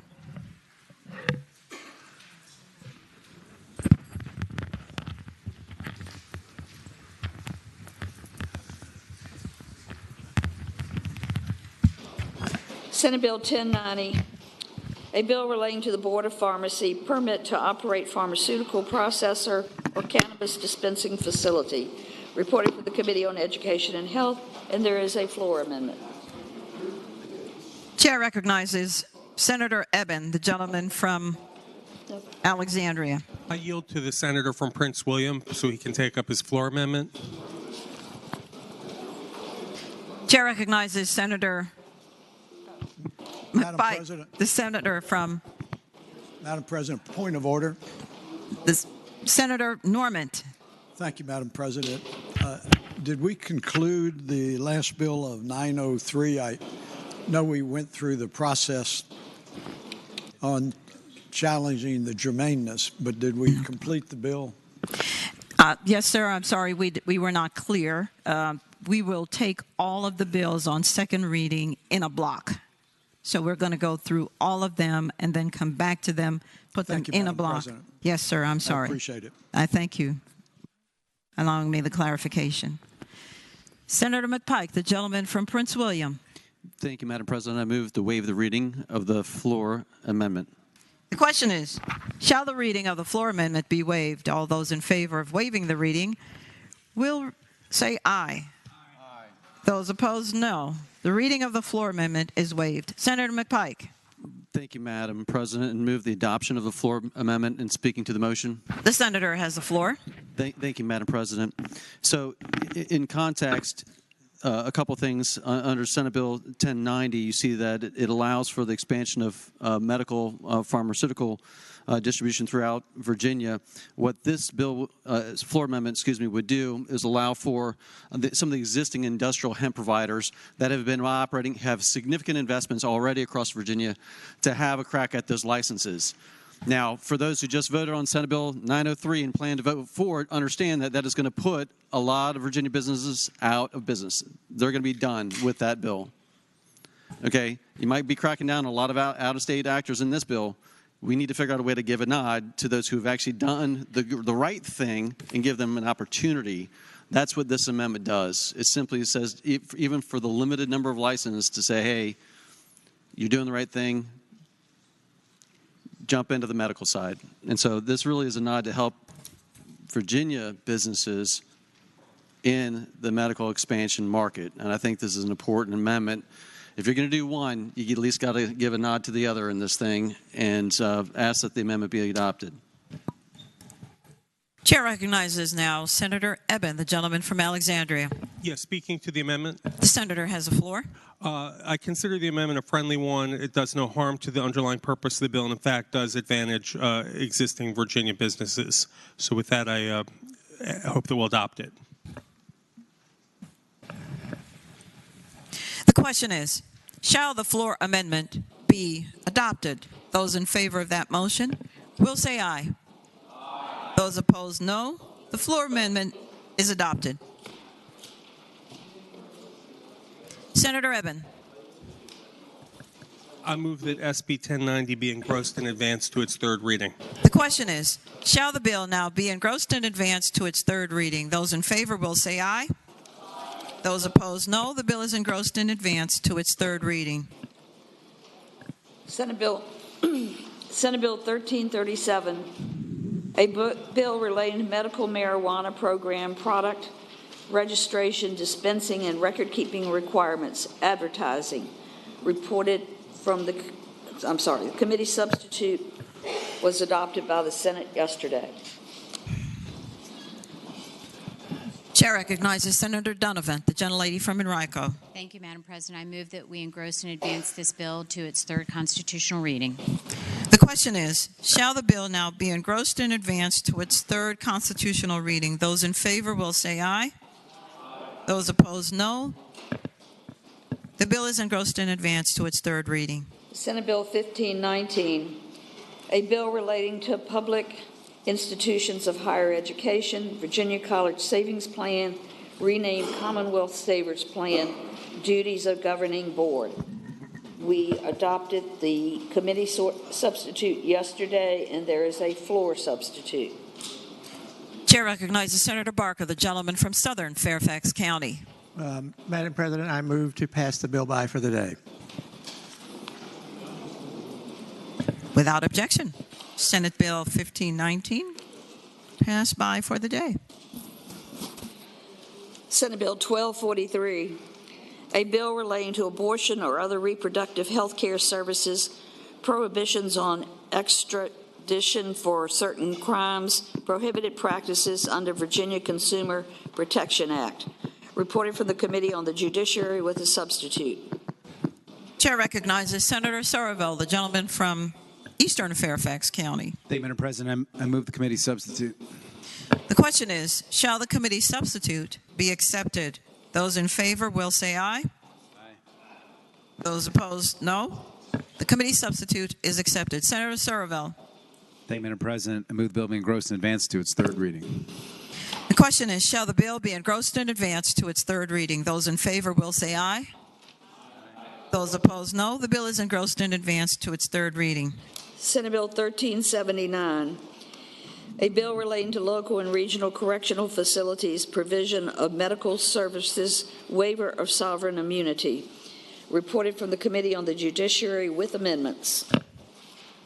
Chair recognizes Senator Deeds, the gentleman from Charlottesville. Thank you, ma'am. Madam President, I move that we adopt the amendments. The question is, shall the committee amendments be adopted? Those in favor will say aye. Those opposed, no. The committee amendments are adopted. Senator Deeds. Madam President, I move that the bill be engrossed and advanced to its third constitutional reading. The question is, shall the bill now be engrossed and advanced to its third constitutional reading? Those in favor will say aye. Aye. Those opposed, no. The bill is engrossed and advanced to its third reading. Senate Bill 1495, a bill relating to local enforcement action, willful disregard for applicable law damages. Reported from the Committee on the Judiciary with amendments. Chair recognizes Senator Somerville, the senator from Eastern Fairfax County. Thank you, Madam President. I move the committee amendments. The question is, shall the committee amendments be agreed to? Those in favor will say aye. Those opposed, no. The committee amendments are agreed to. Senator Somerville. Thank you, Madam President. I move the bill be engrossed and advanced to its third reading. The question is, shall the bill be engrossed and advanced to its third reading? Those in favor will say aye. Those opposed, no. The bill is engrossed and advanced to its third reading. Senate Bill 1515, a bill relating to civil liability for publishing or distribution of material harmful to minors on the Internet. Reported from the Committee on the Judiciary with an amendment, and there are two floor substitutes. Chair recognizes Senator Stanley, the gentleman from Franklin County. Thank you, Madam President. I like the amendment that we put on in committee, so unless anybody's got any other problem with it, I'm going to move the committee amendments. The question is, shall the committee amendments be agreed to? Those in favor will say aye. Those opposed, no. The committee amendments are agreed to. Senator Stanley. Madam President. Madam President, I now move that Senate Bill 1515 be engrossed and advanced to its third constitutional reading. Madam President, I move that we recommit the bill to the Senator on the Judiciary. And speaking to the motion. The senator has the floor. Madam President, this is not the first time this body has passed a similar bill. Back in 2000, it turns out, the body passed a bill that decriminalized the dissemination of material harmful to minors over the Internet. And the case was brought, a lawsuit was brought by numerous businesses, membership organizations, and individuals who use the Internet, including the United States Internet Service Provider Association. And that case was decided by Judge Harry Michael, federal district judge in Charlottesville, who, by the way, was a state senator.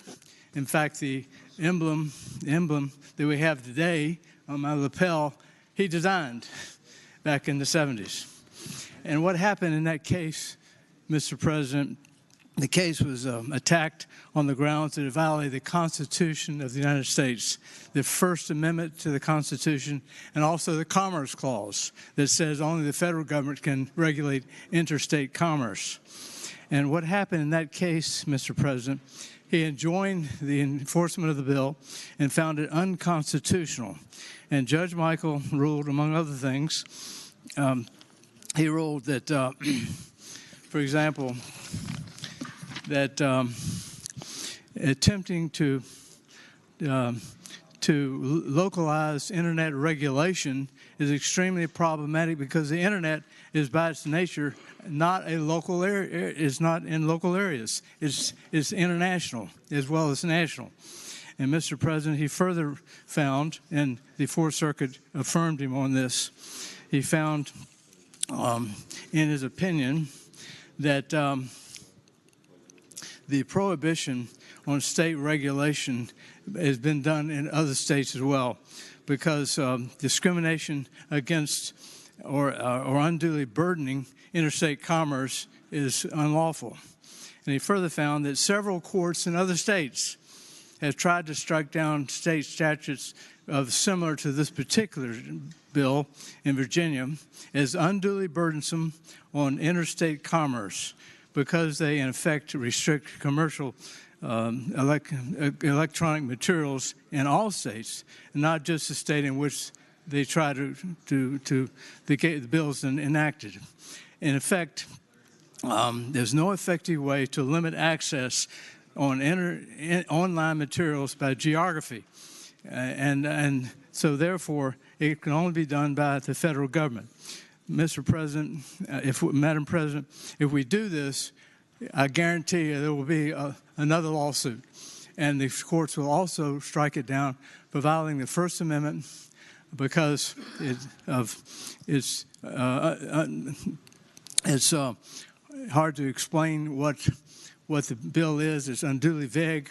It's also privacy issues because what the bill does, it requires the commercial realtor entities to determine the age and the name of the people in order to make sure that they're under 18, because adults can access this information. And furthermore, it violates the Interstate Commerce Clause. In fact, Madam President, if anybody reads what happened in 1787 in Philadelphia, one reason for the federal Constitution was because states were imposing duties on other states. And so it gave the federal government the authority to regulate interstate commerce, so we can no longer impose a duty on selling a property from one state to another state. And so that's the commercial reasoning for the federal Constitution, in fact. So this is an important issue that if this bill is ever passed, I can almost guarantee you that it'll be challenged in federal court and that it'll be found unconstitutional. With that understanding, Mr. President, I move that reiterate my motion that the matter be recommitted to the Senate on the Judiciary, which will have the opportunity over the next several months to take a further look at this bill. It's not the fact that nobody disagrees that children should not have access to pornography. That is not the issue. The issue is, can we do it in a constitutional way? And in my opinion, the way it's written, it cannot be done. And therefore, the Senate Judiciary Committee needs to take a good look at it. With that, I renew my motion. Chair recognizes Senator Peake, the gentleman from Lynchburg. Ma'am, thank you, Madam President. I rise to speak to the gentleman from Roanoke City's motion to recommit. Yes, sir. Senator has the floor. Thank you, Madam President. I speak against the motion. And from what I can tell, the gist of the motion is that the senator from Roanoke City thinks that the bill may be unconstitutional. And I submit that many of us may have read the Constitution. We all have our individual thoughts about what is in the Constitution and what's constitutional and what's not constitutional. But I can guarantee you our opinions mean absolutely nothing, and the senator is correct, until a court looks at the statute and determines whether or not it's constitutional. And it may be a district court at first, then it may be the court after that, and then it might be the United States Supreme Court. And that's when we finally know whether or not the law we passed here is constitutional. Now, this bill has a great purpose. It is to keep children from viewing pornography And that's the purpose of the bill. The Supreme Court has ruled about pornography. It has gone to the Supreme Court. So the fact that someone may think that this bill might be a violation of some portion of the Constitution is not a good reason at this point to recommit the bill. We had the bill. The bill was filed. When was this bill has been filed? It was heard in committee. Everyone had the opportunity to read it and make arguments. When we heard it in committee, I ask that you overrule the gentleman's motion. Chair recognizes Senator Boysko, the gentlelady from northwestern Fairfax County. Thank you, Madam President. Speaking to the motion. Which motion, Senator? The motion to recommit to. The senator has the floor. Thank you, Madam President. It is very rare that I am on the other side of an issue with the senator from Roanoke, but I want to see this bill go forward. Children are harmed at great levels being exposed to online pornography. It is not yesterday, when we were kids, pornography was in a magazine. This is explicit, horrifying videos that they're being exposed to. There is some language that the gentleman from Eastern Fairfax has. That would be an amendment. I urge the body to continue to try to protect the children and oppose the motion. Thank you.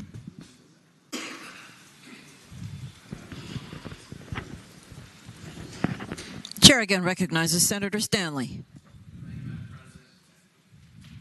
Thank you, Madam President. Speaking against the motion to recommit.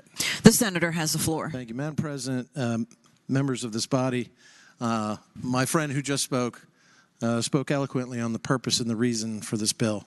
We are in a 21st century world. All of our children now have all of these instruments where they can access things that you and I would never have dreamed of. There are ways that people can change the way our children think without us ever even knowing. They can interrupt our parenting, and parents need help with things like this because it's out of control. And to argue, I think, that it's unconstitutional is premature. Because obviously there is a compelling state interest here. And this bill is narrowly drawn and tailored to advance that compelling state interest, which is to keep pornography out of the hands of children. We've done it here in Virginia without any interference with the Interstate Commerce Clause. When it came to bricks and mortar buildings, if Barnes & Noble's, I don't know if Barnes & Noble sells a Penthouse or a Playboy magazine, a 10-year-old cannot walk up and say, I'd like this month's edition. Because we have those safeguards. And we owe it as a people, when children are our greatest natural resource here in the Commonwealth of Virginia, we owe it to create the best environment for them to grow up in. It's not perfect.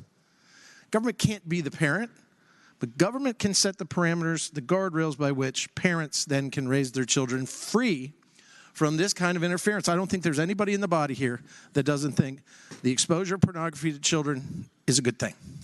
It's a bad thing. In fact, it's been cited as a public health crisis for children, and it has a corroding influence on minors. These are studies' conclusions. The universal availability of pornography on the internet and limited or no age verification requirements, minors are continuously exposed. In fact, a study that I read says up to 40% of all children by the age of 10 have been exposed by pornography on the internet. What this seeks to do is to say to those purveyors, those companies that that's what they do. They've got porn in their name, in their URL name, is that they need to put a filter that stops children from accessing it. Why? Because pornography contributes to the hypersexualization of teens, prepubescent children, leads to some low self-esteem issues, body image disorders, and an increase in problematic sexual activity at younger ages, increased desire among adolescents to engage in risky behaviors. And it's been cited in some of these studies that I have here that it may impact brain development. We as a government can do the best we can. And this is one of those times where we can protect children. Sometimes my dad used to always say to me, son, I'm here to protect you from yourself. Well, that's what this bill does. So I ask that it go further. I promise that I will work with my friend, the senator from Fairfax, northeastern Fairfax, Eastern Fairfax, to make sure that we've narrowly drawn and tailored this so it continues to be constitutional. But remember this, and I've had some experience with free speech cases. This bill does not seek to regulate content. That is the content of the speech. The content of the speech would be the pornography. It seeks to regulate the conduct of the user or the reader or the listener. And when you're regulating conduct and not content, then you're not running afoul of free speech provisions.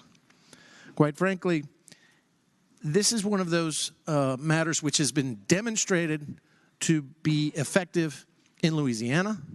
They put a filter on. It's stopping children from accessing these sites.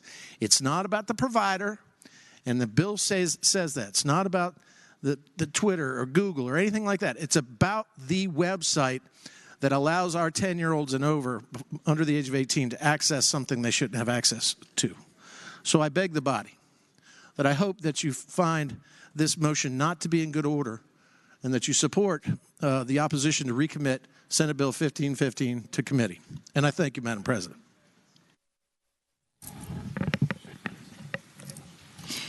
Chair again recognizes Senator Edwards. Madam President, if no one else wishes to speak on this issue. The senator has the floor. I have another article here. California tried to do something like this, and they finally decided to drop it. And the head of this, the title of this document, if any economic activity meets the definition of interstate commerce, it's the internet. That's the reason. It's the internet. You can't keep it localized to Virginia. It's all over the place, all over the world, actually.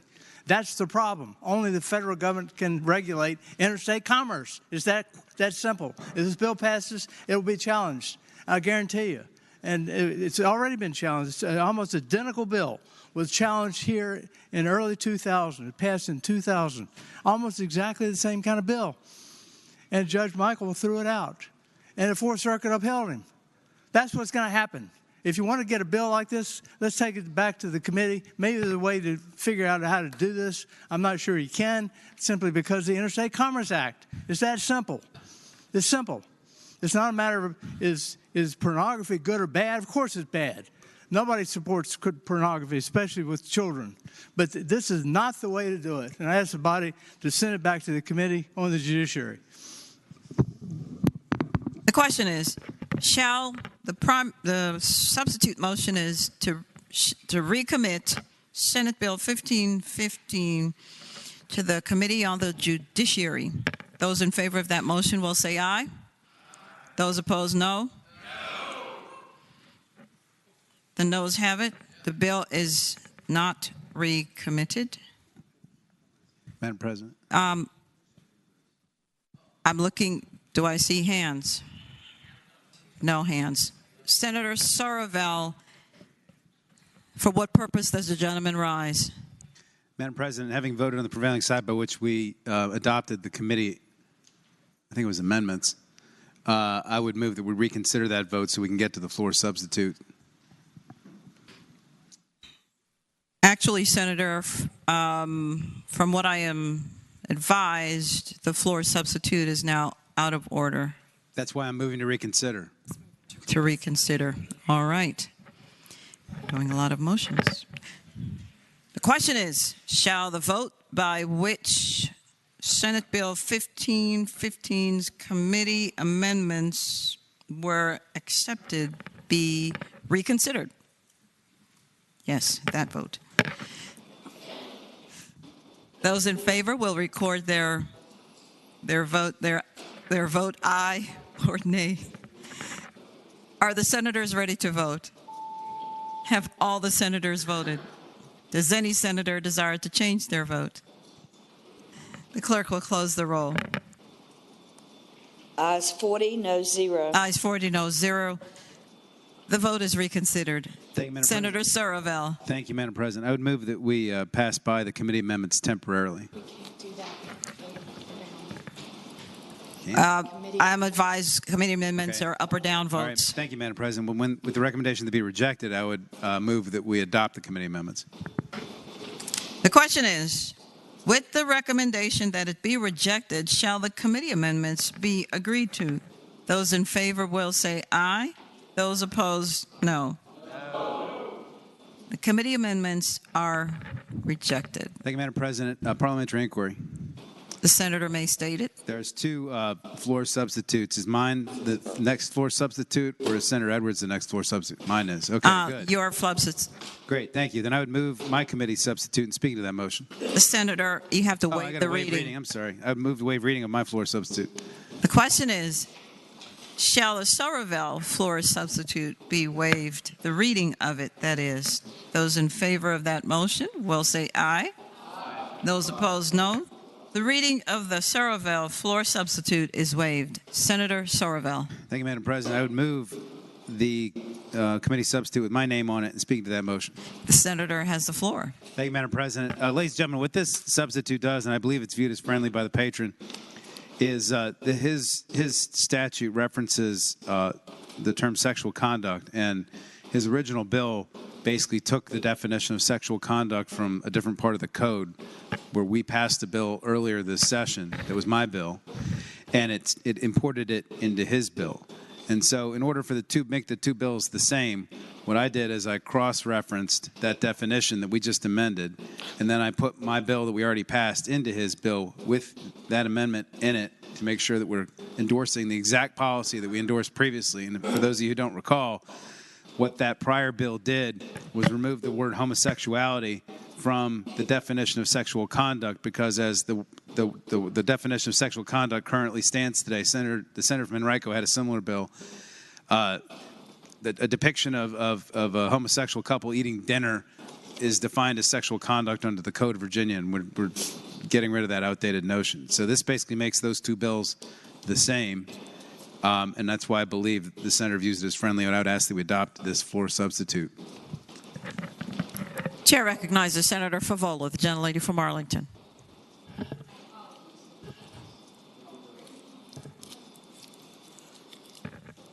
The question is, shall the Somerville floor substitute be accepted? Those in favor will say aye.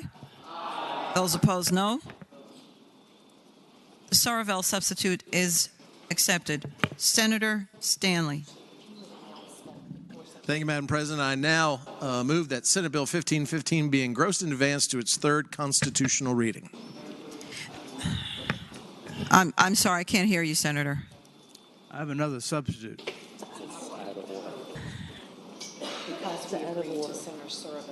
Yeah, exactly. We've already agreed to Senator Somerville's substitute, sir, and so yours is out of order. Well, this substitute sends the bill to the Virginia Bar Association to convene a work group to study the constitutionality of imposing civil liability for publishing or distributing material harmful to minors on the internet. That's what it does. It's out of order, sir, because we've already accepted his floor substitute. I return to Senator Stanley. Thank you, Madam President. I now move once again that we engross in advance Senate Bill 1515 to its third constitutional reading. The question is, shall the floor substitute now be engrossed in advance to its third constitutional reading? Those in favor will say aye. Those opposed, no. The floor substitute is engrossed in advance to its third reading.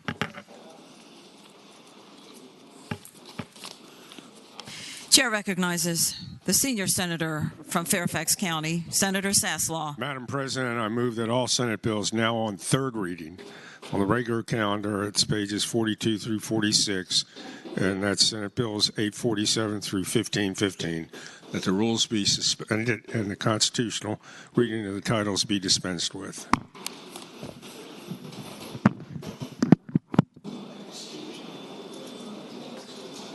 The question is, shall the rules be suspended and the third reading of the titles of the bills be dispensed with?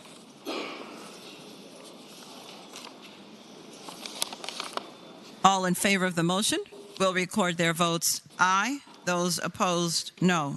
Are the senators ready to vote? Have all the senators voted? Does any senator desire to change their vote? The clerk will close the roll.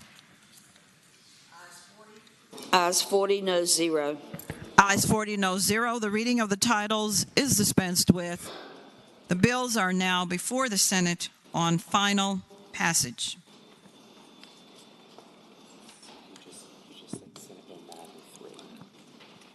Senate Bill 903.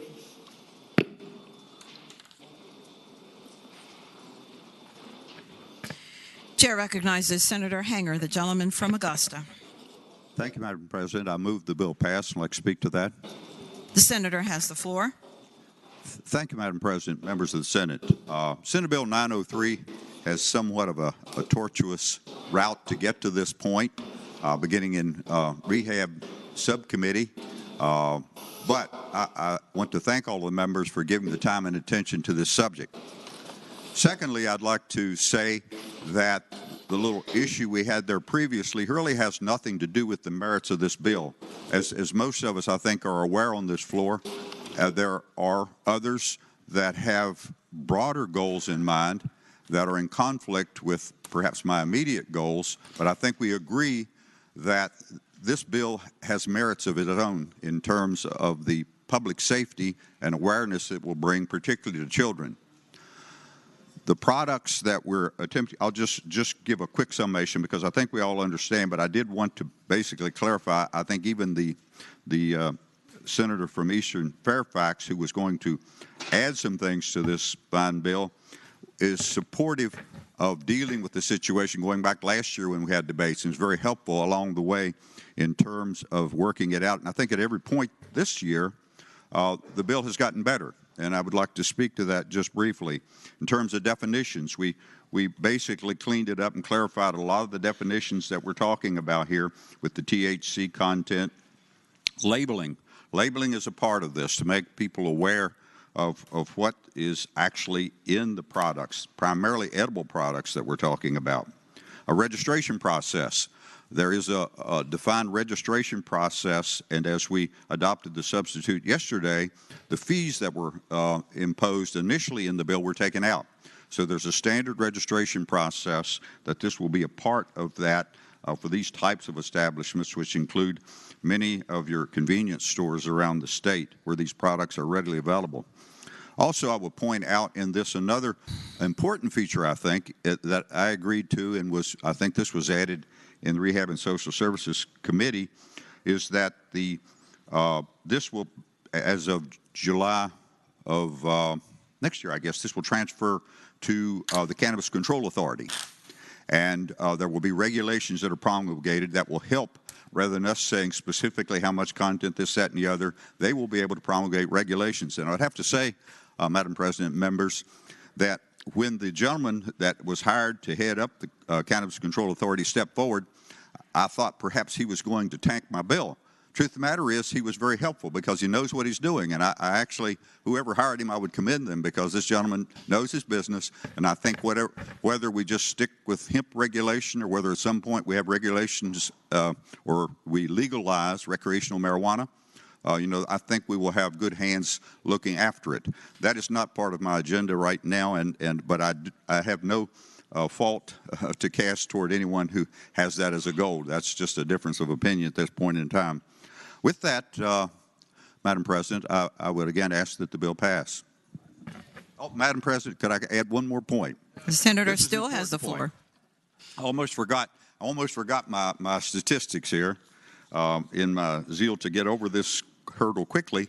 There was a recent news report relative to children and individuals calling the Virginia Poison Center. And over the last 5 years, there's been an increase of 2,300% in overdoses or calls that were fielded because of injection of THC with Delta 8, Delta 9, Delta 10, or whatever was in these products that are being distributed in edible fashion. In the last, since 2017, in 2017, there were 207 calls to the Poison Control Center regarding children 5 years and under. In 2021, there were 3,054 of these calls. Many of these children ended up in intensive care, And as we all know, there was one unfortunate death reported earlier this year. Madam Chair, again, I renew my motion that the bill pass. Chair recognizes Senator Chase, the junior senator from Chesterfield. Thank you, Madam President. Speak to the bill. The senator has the floor. Thank you, Madam President. Something to think about, and I'm actually speaking to oppose the bill. As a concerned business owner, I have small business owners in my district who've expressed to me that this is going to kill hundreds of farms and small businesses and hand over this market to a handful of out-of-state corporations. So this is not good for small businesses. They also noted 3 points. Number one, edible and smokable hemp products are already illegal for underage persons to buy or possess. 2, testing and labeling requirements are already in place by way of last year's budget. And number 3, the bill would bring our definition of hemp out of contravention with federal law and that of neighboring states, making it significantly more restrictive and killing the local markets. Thank you. Chair recognizes Senator McPike, the gentleman from Prince William. Thank you, Madam President. Will the gentleman from Augusta yield for a question? Will the senator from Augusta yield? Yes, Madam President, be pleased to yield. The gentleman yields. Senator McPike. Thank you, Madam President. Should the bill proceed through and make it to the governor's desk, will the gentleman resist any efforts to change the regulatory authority from VCCA back to VDAX? Senator Hanger has the floor. Madam President, I would say to the senator from Prince William, yes, I think that now would be the appropriate place. Thank you, Madam President. Speaking to the bill. The senator has the floor. I appreciate the gentleman's answer. I think the committee felt strongly, as I think that the patron identified, that the expertise is with VCCA, and they are building out, I think, a good capacity to help us in the regulatory framework here. Now, I do agree that there are certain components to this bill that are meaningful. There are certain components that are already in the budget. But, Madam President, I do have some reservations still. We are changing the federal law of a lawful product under the federal definition. We're doing several of the things that hurt the farmers and small businesses that are doing things that comply with federal law. The packaging label, that's pretty straightforward, but frankly, you're not going to need packaging and label for an industry that's not going to exist under the bill. And that's the concern of folks who have been doing the right thing. You got some out-of-state products that absolutely do need to be cleaned up. We did some of that with things that look like Skittles and lookalikes. That's already in our budget. But I think this goes a bit too far, and that's not, I think, ill-willed from the patron at all. It's a complex area, and it's a moving target, and I appreciate his efforts to it. But in a full context, because you have a legal product under cannabis, but it's not allowed in the market, essentially what you're doing and seeing is a market push and pull of people finding substitutes for a legal product that's illegal to possess in Virginia. And this push and pull is going to continue back and forth until we resolve the retail market. And unfortunately, the net outcome is the tail wagging the dog. And the result of it is you're going to harm a lot of Virginia farmers, a lot of Virginia small business that have been operating for the last 6 years plus in this industry out of that. And that's the net effect. And so, I'm going to appreciate some of the measures. I think we have some of the protections already within the budget that'll last until next July, but I can't support the measure. I hope the body opposes it. Thank you. Chair recognizes Senator Sorovell, the gentleman from Eastern Fairfax County. Thank you, Madam President. Speaking to the motion. The senator has the floor. Thank you, Madam President. So, I again reiterate, I think that the Senator from Augusta has put a lot of time and effort into this. And like the Senator from Prince William, I likewise feel that until we come up with a comprehensive solution, most of what we're doing in here is a complete waste of time. This will definitely change some behavior, but it's going to push it into other places, and we're going to be seeing it pop out. We're going to be dealing with this session after session after session after session until the adults get in the room together and have a long conversation about this complicated topic and figure it out. Just want to note, the article that I believe the Senator referenced, I had it printed out too, because it was in the clips, I think, yesterday or the day before.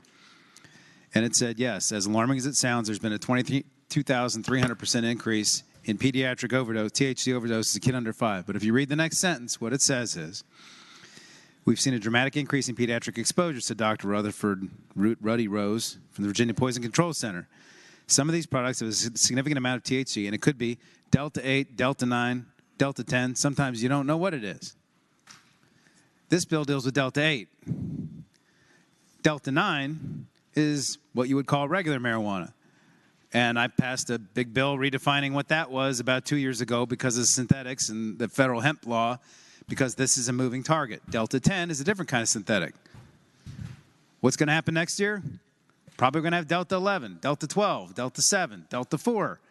And it's all the same. It all affects your brain the same. Because you got to understand, what these guys do is they take the Delta out of the THC, they play with it in their chemistry set, and they put it right back in. It has the identical psychoactive effect, so you can get just as high off this stuff, but it's no longer covered by the law because it has a different chemical constituency as it's defined under the code. And the senator's bill tries to deal with that by delegating authority to Virginia, I think Board of Pharmacy or DFS or somebody, to be able to promulgate emergency regulations to chase this. But we've been dealing with, those of us who practice law and defend people have been dealing with this for years because there's all kinds of synthetic mollies out there, whatever, and you're constantly chasing this moving target. I'm telling you, by criminalizing certain conduct, by criminalizing certain products, all you're going to do is push the people that want those products to other products that are unregulated. That's all we're doing. And what we're going to continue to have is a black market that we're not taxing, that we're not controlling, that we're not deriving any benefit from, floating around out there until we deal with the problem. And we did that floor amendment earlier, trying to get us to get more momentum towards getting a solution towards the problem. And the problem isn't going to get solved until people on all floors of this building come to the table and solve it. That's the message that needs to come out of this debate. Not that we've solved the Delta 8 problem, and not that children aren't going to get exposed anymore. Kids are going to keep getting exposed to Delta 9, 10, 4, 5, legal marijuana, whatever you want to call it. That's going to keep happening. But we really need to solve this problem globally. Chair recognizes Senator Boysko, the gentlelady from northwestern Fairfax County. Thank you, Madam President. Speaking to the bill. The senator has the floor. Thank you. Not to impose on everybody's time.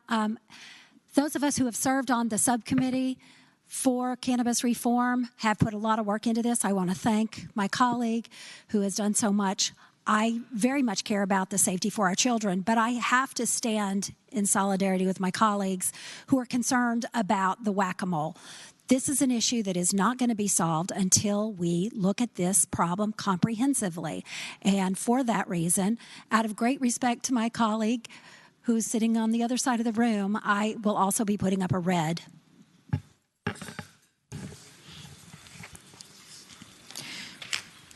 Chair recognizes Senator Favola, the gentlelady from Arlington. Thank you, Madam President.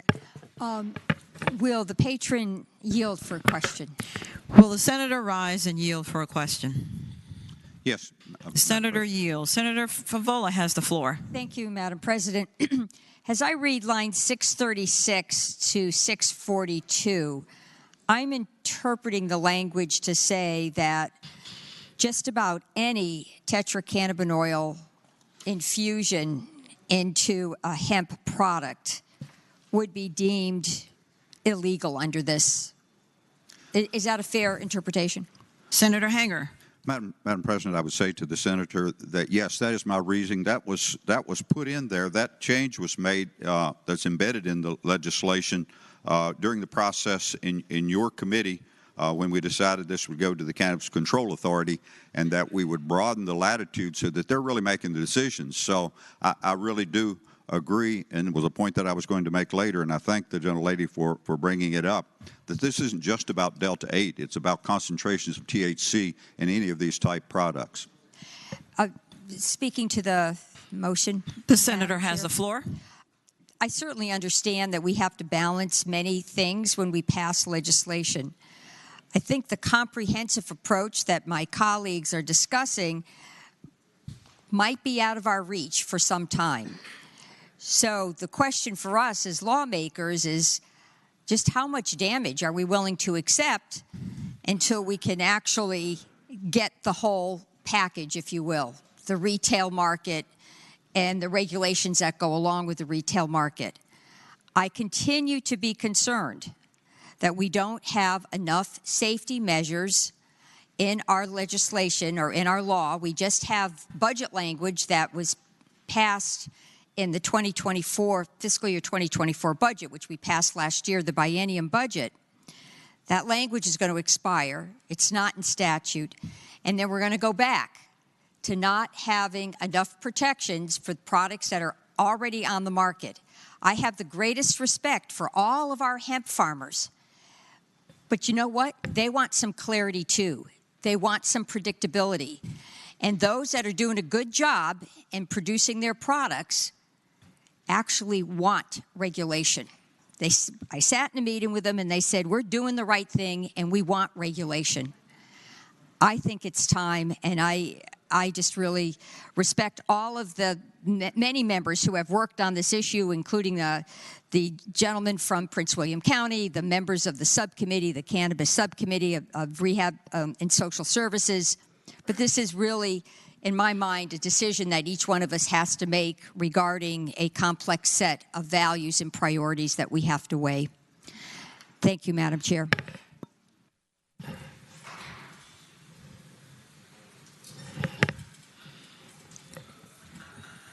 Chair recognizes Senator McPike, the gentleman from Prince William.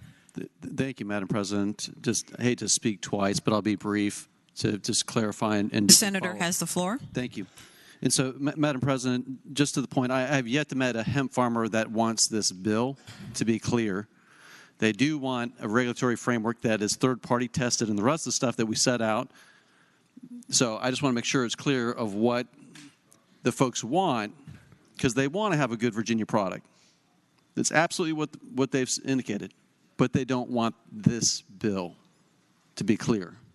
And everyone that I've heard, all the farmers who are in this business now, have said we will be wrapping up and closing shop more than likely based on it, because the market for other supplies is not yet developed. It's still maturing in different parts. So I just want to make sure that that's clear in terms of the feedback out there. Thank you, Madam President.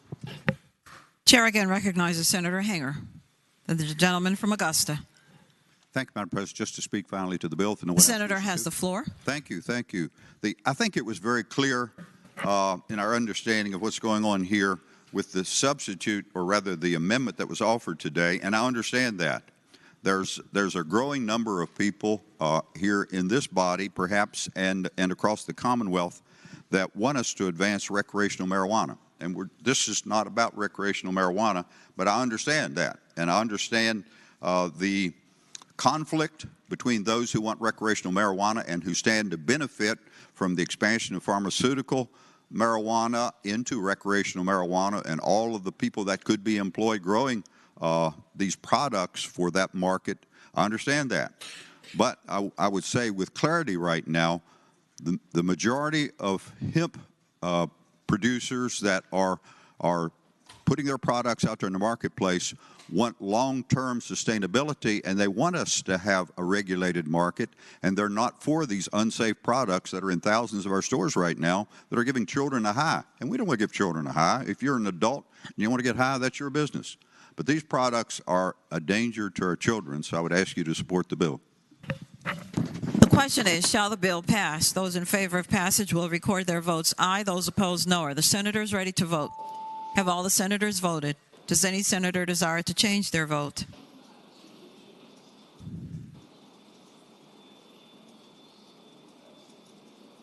The clerk will close the roll. Ayes 25, noes 15. Ayes 25, noes 15. The bill passes. Senate Bill 1090. Chair recognizes Senator Eben, the gentleman from Alexandria.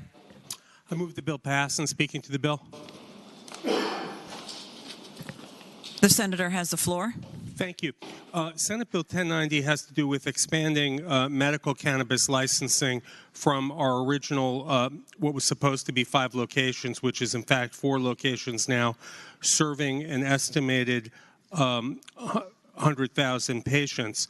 We had 36,159 patients registered when we stopped requiring registration last year, but we're now estimated to be at about 100,000. That's about 8,300 patients per dispensary, including the retail, the pharmaceutical locations. That's 4 times as many patients per dispensary as comparable states like Florida, Maryland, and Minnesota. So this calls about adding another license in each health district, allowing for competition, and then that license would in fact be able to have 5 retail locations. I don't think it's going to lead to an oversaturation of the market, and in fact, in one health service area, there's no current licensee, so this would allow for, although they're trying to get one, this will allow for one to definitely be in place. And it will take place over time. It won't happen overnight. So with that, I move this bill. Pass.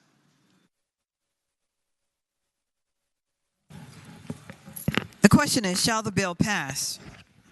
Those in favor of passage will record their votes aye. Those opposed, no. Are the senators ready to vote? Have all the senators voted? Does any senator desire to change their vote?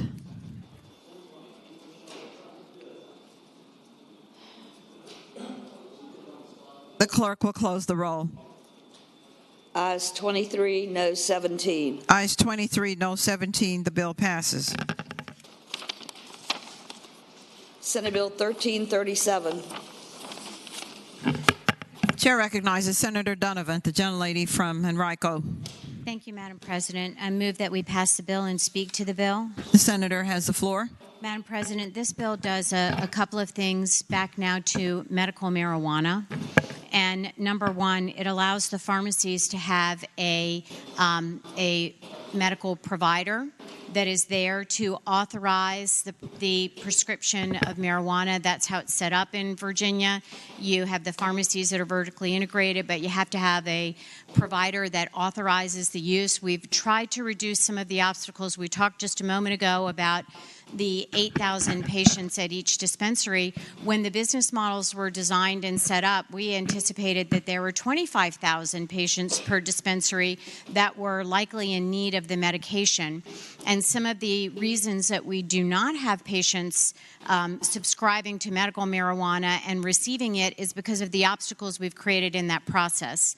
One of those is getting the authorization from a provider. There are not that many providers that do it, and there's been a real market for these visits to happen online at a very high cost that's cash and not covered by insurance, and that makes it an obstacle for everybody, and honestly, it makes the medication more expensive. And Madam President, I speak to the members of the body to tell you I have lots of patients that use marijuana during their pregnancy, and I have a really hard time getting them to get on medical marijuana where they'll know it is regulated, where they will know what the actual effects of the substance that they're getting. They're buying it on the street because of the obstacles that exist now in our medical marijuana process. So that's number one. The other is it's changed a few things around in the bill that are kind of process issues, how we measure the cannabinoids. It's been bipartisan supported bill as we go through, and I hope that you will. One of the changes that was made in the amendment was to not exclude those providers that were actually giving authorization to patients, and so all of the pharmacies will have access on site where people can reach out to their individual provider with some sort of device so that they can have a televisit if needed. So, Madam President, that explains the bill, and I hope we will go ahead and pass this along and get done. Thank you. The question is, shall the bill pass? Those in favor of passage will record their votes aye. Those opposed, no. Are the senators ready to vote? Have all the senators voted? Does any senator desire to change their vote? The clerk will close the roll.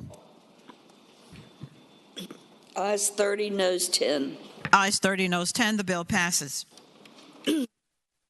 Senate Bill 1243. Chair recognizes Senator Somerville, the gentleman from Eastern Fairfax County. Thank you, Madam President. I move the bill pass. And speaking to that motion. The senator has the floor. Thank you, Madam President. Ladies and gentlemen of the Senate, Senate Bill 1243 does two things. Number one, it has to do with extradition, and number two, it has to do with the privacy of women's reproductive data. So first of all, with regard to the extradition piece, what the bill does is it provides protections to Virginia residents from being extradited to other states for conduct which was formerly protected under the Constitution by the prior to the Dobbs case, which came down a few months ago. Just to give you an example, for example, if there was a doctor who decided to prescribe medication to somebody in the Commonwealth who then took that medication back to a state where that state decided to criminalize certain conduct by women, and the prosecutor back there decided they wanted to prosecute the Virginia doctor, this would give that Virginia doctor the ability to fight that extradition from being sent by the Virginia governor back to the state where they're being prosecuted. For example, maybe Alabama. I would just note the Attorney General of Alabama was recently quoted in the paper as saying that they were open to prosecuting women for violating various statutes they passed down there, putting them in jail. So this kind of protection would be helpful for doctors like that. The second thing this bill does is, if you read down from line 30 on down, it amends the Consumer Protection Act of Virginia, and it gives Virginians a cause of action against any company which sells or releases women's personal reproductive or sexual health information without the consent of the consumer. And that's defined as, the definitions for that you can see down below, but it can include lots of different things, such as women who voluntarily are keeping their menstrual cycles in their tracker apps. It could include, for example, location tracking. I would note that there's been many publications recently that have noted that Google and other data providers have the ability to track and see which kinds of businesses that you go in and out of, and that would include abortion clinics. I would tell you right now, if anybody wants to come over and see where I was any day of the last 5 years, I have my location history in my Google Maps. I can show you up to the minute where I was, if I was moving, how I was moving, whether I was walking or in a car or a train or a bike or a plane, what business I was in. But I'm telling you, there's companies out there that have this, that can purchase it and track it, and it's very easy to take anonymized data and match it up with a human being, with an actual person, just by looking at the data. So it's very easy to figure out whether somebody went into that clinic and where they went after that, like their house, and to be able to then prosecute them. This gives women the right to sue a company that sells information about them that could be used to track their reproductive health history. And the reason that's important is because we also passed legislation 2 years ago, the Consumer Data Protection Act by the senator from I don't remember which part, Western Fairfax, and that act only gives one person the ability to sue to protect your data, and that's the Attorney General of Virginia. And I'm pretty sure the Attorney General is not going to be suing to protect women's reproductive health history, given his views on such issues. So it's important that women have that cause of action here, which is what this does. And this will make these companies not keep this data. So I would hope we could pass this legislation, make sure our Virginia's women can have confidence that their data is not going to be spread, and that if an out-of-state prosecutor chooses to prosecute them for exercising what were formerly their constitutional rights, they won't be extradited by our governor. The question is, shall the bill pass? Those in favor of passage will record their votes aye. Those opposed, no. Are the senators ready to vote? Have all the senators voted? Does any senator desire to change their vote? The clerk will close the roll. Ayes 23, no 17. Ayes 23, no 17. The bill passes. Senate Bill 1379. Chair recognizes Senator Deeds, the gentleman from Charlottesville. Madam President, I move the bill pass, and I'd like to speak to that. The senator has the floor.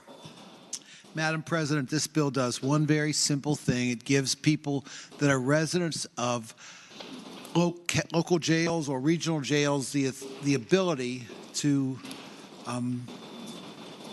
file suit when medical malpractice is committed in their treatment. Again, I ask you to vote for the bill. Chair recognizes Senator Peterson, the gentleman from Fairfax City. Thank you, Madam President. Speak reluctantly against the bill. The senator has the floor. Madam President, ladies and gentlemen of the Senate, I don't think in my career I've ever spoken against a bill that benefited trial attorneys, but this may be the first time. The sheriff of a county or city is a unique public servant in that they take the population that comes to them. They have no discretion. They take people, they put them in jail, they incarcerate them, they treat them, and they do what they have to do by virtue of the legal obligations that we place upon them. They are not in private enterprise. They do not seek out or solicit commercial enterprise or patients for that matter. We have historically made a distinction in sovereign immunity between governmental and private functions. A governmental function is a function that is unique to the state, such as incarcerating people. A private function is a function where you take the position of a commercial actor, such as treating a physician or treating a patient for money. Now, I respect the fact that the gentleman from Charlottesville has shaved this bill down. He's taken out all the health care providers. It's just doctors. And doctors, yes, they may or may not, theoretically, they have insurance policies. But again, these are people that are employed by the sheriff. They are sheriff employees. They're not subcontracted. That's a different category. They're sheriff employees, and they are, again, taking a population that comes to them without any volition, without any discretion, but simply just what comes in the door. And that's what sovereign immunity is about. So, again, I recognize that there are some very sad situations and, frankly, some negligent situations that have occurred. And I think the comment was made by VML that bad cases, or excuse me, sometimes bad cases make bad law. But in this case, I do think that we need to protect our sheriffs. And therefore, I would reluctantly, with all respect for my friend, ask that we vote against this bill. Thank you. Chair recognizes Senator Surville, the gentleman from Eastern Fairfax County. Thank you, Madam President. Speaking to the bill. The senator has the floor. Thank you, Madam President. This bill is basically an attempt to reverse the Supreme Court case that came down, I think it was about 6 months ago. And the problem the bill creates is that if a sheriff outsources their medical care to a third party, then if a prisoner is malpracticed, they have a lawsuit. But if the sheriff does not outsource it, they don't. And first of all, that distinction does not hold water with me, number one. Number two, it's not like the person in jail is choosing who their doctor is. They're probably not even choosing to get sick. And if they have a medical emergency in jail, whether or not they have the ability to recoup anything for that shouldn't be a function of whether or not the sheriff chose to hire a private person or not hire a private person. And it's not like we're talking about somebody who's on the outside like us who can pick and choose what kind of doctor we want to go to. That's not how it works. And I just don't think the distinction the Supreme Court drew here makes a whole lot of sense. And if people are injured while they're in prison by a doctor they didn't pick and they're malpracticed because of that, they should have a remedy. That's the reality. And we already have the med mal cap if they get hurt really bad. But from my perspective, this is an insurable risk. It's going to cost the sheriffs a little bit more insurance. That's it. It's not a lot of skin off their back. And I would submit that we need to pass this bill. Chair recognizes again Senator Deeds. If nobody else wants to speak, just the senator has the floor. Just to close us out and speak to the bill. This is not a trial lawyer's bill. This bill is about accountability and about standing up for people that get injured, for people that have people don't lose their rights simply because they are incarcerated. Sometimes people that aren't guilty are incarcerated before before a trial. What happens if those people are subject to malpractice? This bill simply gives them the right to hold the person who victimized them accountable. I hope you'll pass the bill. The question is, shall the bill pass? Those in favor of passage will record their votes aye. Those opposed, no. Are the senators ready to vote? Have all the senators voted? Does any senator desire to change their vote?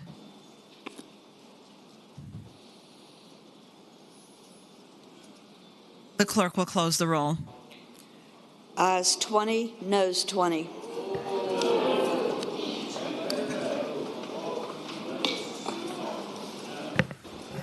Chair votes no.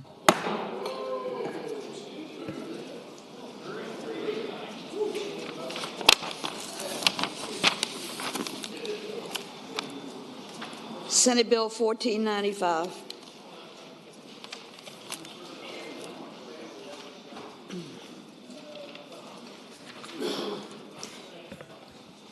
Senate Bill 1495. Chair recognizes Senator Sorovell, the gentleman from Eastern Fairfax County. I move the bill pass and speak to that motion. The senator has the floor. Thank you, Madam President. Ladies and gentlemen of the Senate, this bill builds on work by the senator from Rockingham from a few years ago. And basically what it does is it says that a private citizen can sue a locality if the locality willfully violates a provision of law, general or special. Right now, they have that right for a constitutional violation, but they don't have for a violation of law. And this provides the ability to sue for a violation of law and recover attorney's fees if they win. But again, remember, it has to be a willful violation, not just any old violation. So willful is a much heightened standard. And so, this might come up, for example, in the zoning context. It come up for code enforcement, lots of other areas. But that's basically what the bill addresses. I would hope we could pass it. Chair recognizes Senator Stewart, the gentleman from King George. Thank you, Madam President. Speaking to the bill. The senator has the floor. Thank you, Madam President. Madam President, members of the body, I understand what the gentleman from Eastern Fairfax is trying to do, but there's already a provision in the code for this. And essentially what he's doing, he's creating a new remedy for land use decisions that you don't like. And under a land use decision, you have a pretty specific timeline to appeal. If you don't like something the zoning administrator did, you appeal to the BZA. If you don't win there, you go to the circuit court under what's known as a writ of certiorari. And you have to do things in a certain amount of time or you lose your rights. And now what he's done is he's created an alternative section to go to the general district court and try to get attorney's fees. Well, let me give you an example of what happens to this. So somebody who doesn't understand the process could go that route, and they could lose their provisions under a writ of certiorari, and they could be in worse shape by following that course. The part that really concerns me about this is this surrounds land use. And so anytime you have something zoned, and I'll use a solar farm as an example, if a company gets a solar farm zoned, a special exception for that on 500 acres somewhere, and you've got 10 or 20 or 30 or 40 neighbors around that piece of property who don't like that solar farm. Now, each and every one of those neighbors are now going to go to general district court and file an action to appeal that because they are an aggrieved person under the statute. And my friend from Fairfax City and I debate this issue. It's the issue of standing. Standing is a very complicated issue, and there's a leading case on it called the Friends of Rappahannock, and I've actually litigated those cases to the Supreme Court and been successful. So I know a little something about this. They're going to allow those cases from all those neighbors around that site to go to general district court because they are aggrieved, and this bill doesn't do anything to distinguish that. And it doesn't help the individual who's having difficulty. And I've talked to the gentleman about it. A much better approach, if what he's trying to get to, would be to give a reciprocal attorney's fees provision under the writ of certiorari section that already exists in the code. Because what you're doing with this is you're actually convoluting the entire process that we've established over decades, quite frankly, to get relief from a bad decision from a board of supervisors. And that would be a much, much better approach. So I hope that at least some will vote no on this. It really does convolute a section that's pretty well done, and you can get good relief. And there's a better way to get at it if he really wants to get at the attorney's fees provision. Chair recognizes Senator Peterson, the gentleman from Fairfax City. Thank you, Madam President. Speaking of the bill, the senator has the floor. My colleague to the right of me predicted that I would be triggered when I heard the word standing, and I was, and I am standing. The bottom line is the word aggrieved is probably more litigated than any other word in the code, and it has been interpreted very narrowly by the Virginia Supreme Court, and I've been on the losing end on some of those decisions.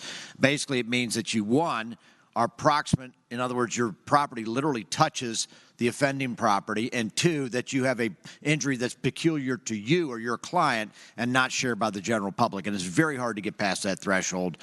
So I think that will limit what I would consider to be multifarious lawsuits. That's multifarious. All right, now let's talk about the reciprocal nature, let's even use the word equity of this bill, and here's what it is.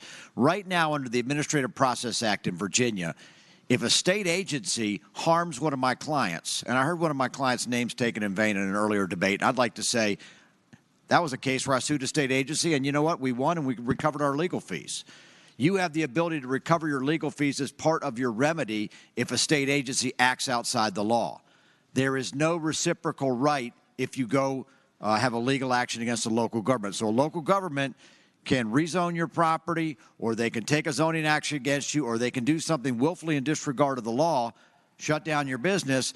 The best you can do is hire a very expensive attorney, get into court, reopen it, but you won't get your fees paid. In other words, you're walking uphill every step of the way. And Senator Servel's bill will allow you to do that. It also gives you access to general district court, not required, access to it, which is a much more cost-efficient way to get justice. So I respect everything that Senator Stewart says. He represents a county, which is one of my clients, by the way, and I love them, and they do a great job. But I will say that this bill makes sense. It's a pro-consumer bill, and if we get it through here, I know we're going to get any kinks worked out. So thank you. Chair recognizes Senator Obenshain, the gentleman from Rockingham. Madam President, speaking of the bill, the senator has the floor. Only because my name was invoked with respect to it, I commend the senator from Eastern Fairfax for his brilliant approach to this very serious problem. And in all seriousness, this does address a very different problem from that which the senator from King George is addressing.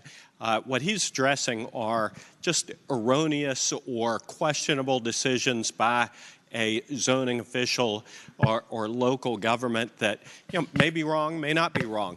What this bill addresses are willful violations of local law. And many of these willful violations are not sufficiently egregious or don't cause enough damage that they can run out and hire a lawyer to represent them.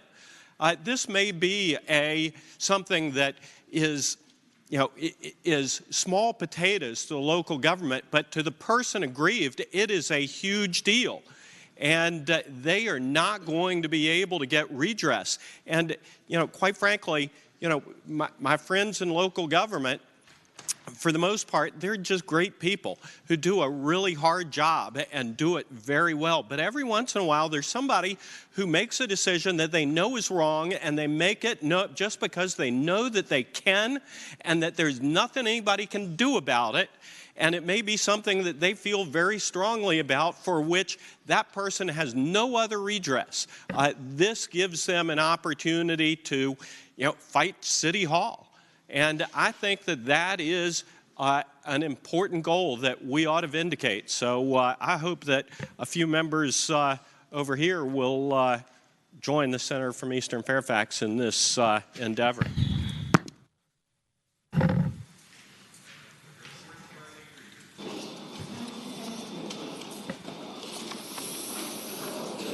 The question is, shall the bill pass? Those in favor of the motion will record their votes aye. Those opposed, no. Are the senators ready to vote? Have all the senators voted? Does any senator desire to change their vote? The clerk will close the roll. Ayes 34, noes 6.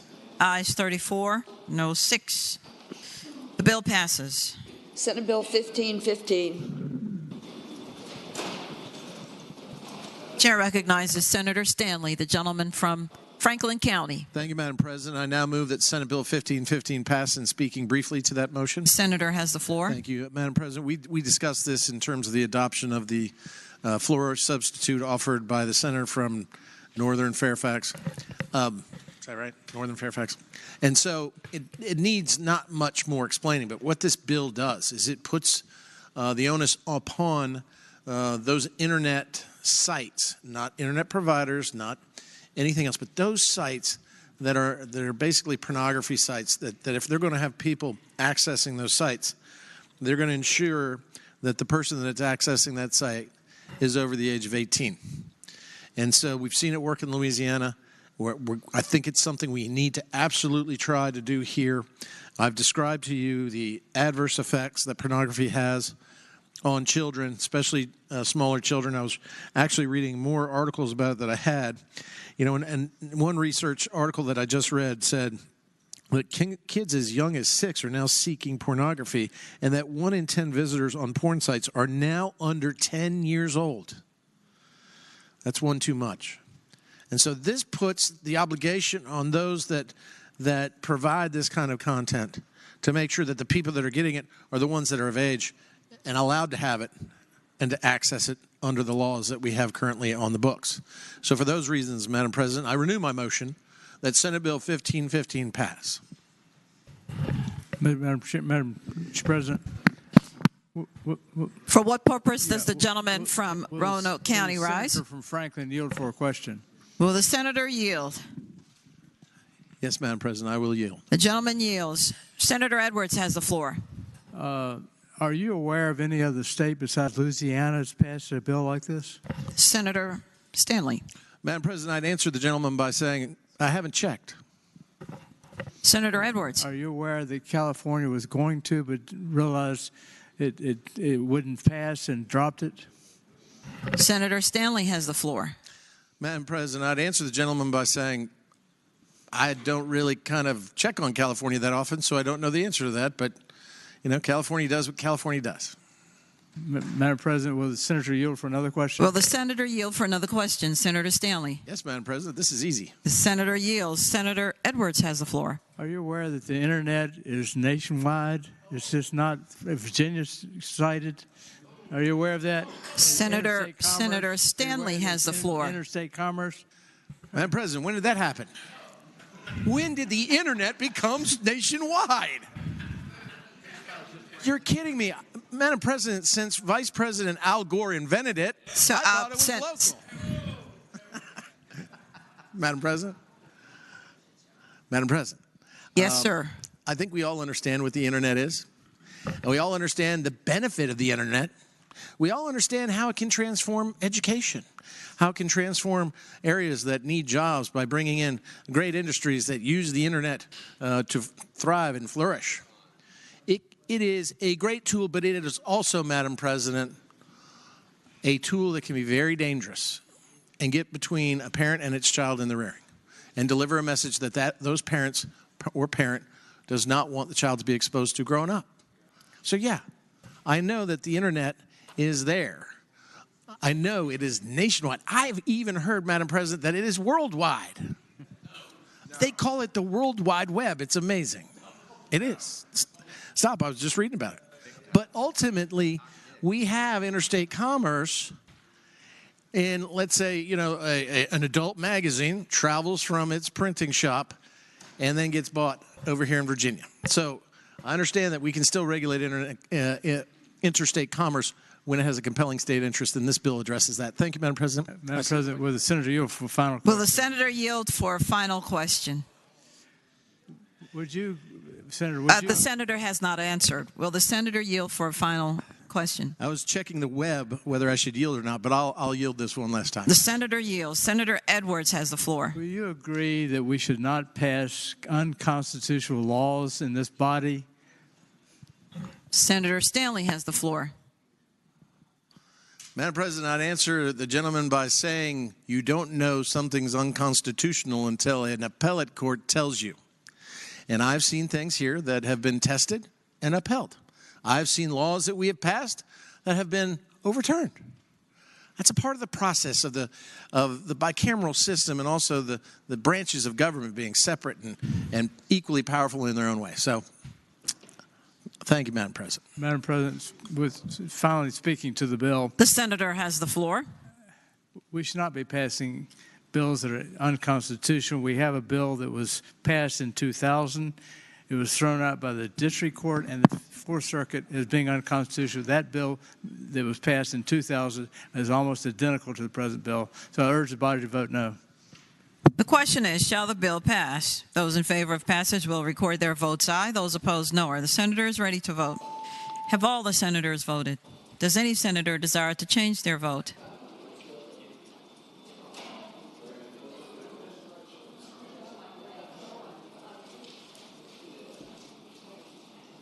The clerk will close the roll. Ayes 37, noes 3. Ayes 37, noes 3. The bill passes. Uncontested calendar, Senate bills on first reading. Senate Bill 800, a bill relating to appropriations. Chair recognizes Senator Howell. Saslaw. Senator Saslaw. Madam President, I move that all Senate bills, excuse me, on first reading on the uncontested and regular calendar, that's pages 47 and 48, Senate Bill 1217 through 1083, that the rules be suspended and the first constitutional reading of the titles be dispensed with. The question is, shall the rules be suspended and the first constitutional readings of the titles of Senate bills on the uncontested and regular calendars, pages 47 through 48, Senate bills 800 through, that's right, 1217 through Senate bills 1441 be dispensed with. All in favor of the motion will record their votes aye. Those opposed, no. Are the senators ready to vote? Have all the senators voted? Does any senator desire to change their vote? The clerk will close the roll. Ayes 40, noes 0. Ayes 40, no 0. The reading of the titles is dispensed with. Senator Saslaw. Madam President, I move that all Senate bills on the second reading on the uncontested calendar, pages 47 and 48, that's Senate Bill 1217 through 1441, be advanced to their engrossment in third reading in a block after the adoption of any amendments thereto. Any senator desiring to remove a bill from the block, please do so after the clerk has read the number of the bill. The question is, shall all Senate bills now on their second reading on the uncontested calendar on pages 47 and 48, Senate bills 1217 through Senate Bill 1441, be engrossed in advance to their third reading in the block after the adoption of the amendments thereto, and that any senator desiring a bill to be removed from the block will do so after the clerk has read the number of the bill. All in favor of that motion will say aye. Those opposed, no. The ayes have it. The motion is agreed to. The clerk will now read the number of the bills. Senate Bill 1217, reported from the Committee on Commerce and Labor with a substitute. Chair recognizes Senator Mason, the gentleman from Williamsburg. Thank you, Madam President. Madam President, I move the Committee on Commerce and Labor substitute be agreed to. The question is, shall the substitute be agreed to? Those in favor will say aye. Those opposed, no. The substitute is agreed to. Senate Bill 1347, reported from the Committee on Commerce and Labor with amendments. Chair recognizes Senator Cosgrove, the senior senator from Chesapeake. Thank you, Madam President. I move the adoption of the Commerce and Labor amendments. The question is, shall the committee amendments be agreed to? Those in favor will say aye. Those opposed, no. The committee amendments are agreed to. Senate Bill 1441, reported from the Committee on Commerce and Labor with a substitute. Chair recognizes Senator Locke, the gentlelady from Hampton. Thank you, Madam President. I move that Senate Bill 1441, the substitute from Commerce and Labor, be adopted. The question is, shall the substitute be adopted? Those in favor of the motion will say aye. Those opposed, no. The substitute is adopted.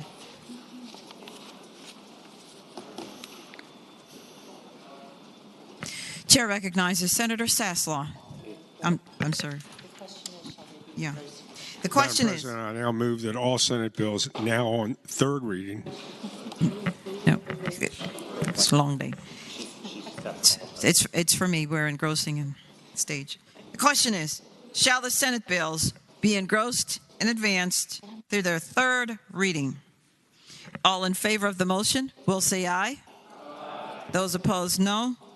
The ayes have it. The bills are engrossed and advanced to their third reading. Senator Sasslaw.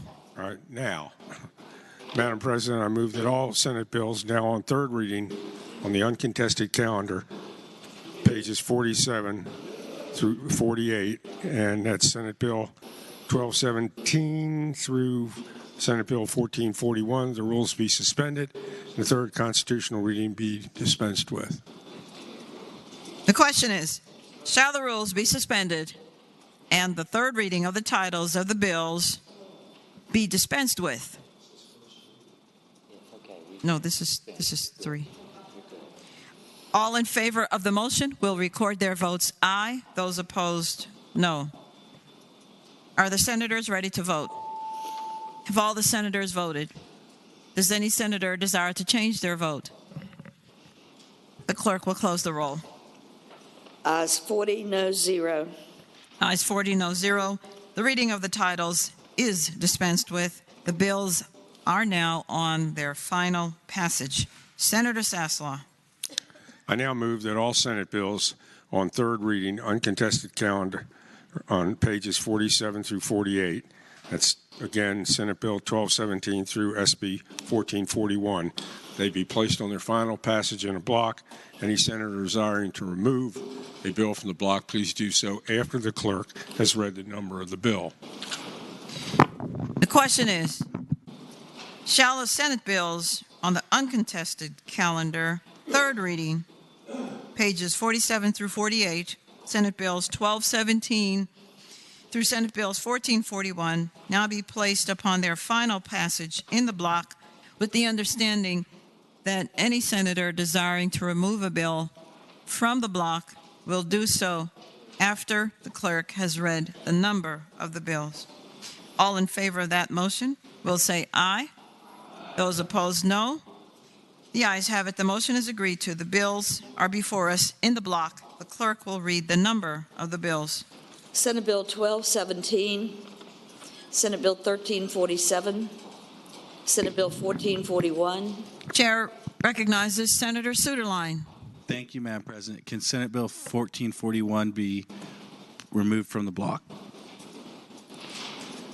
Without objection, Senate Bill 1441 is out of the block.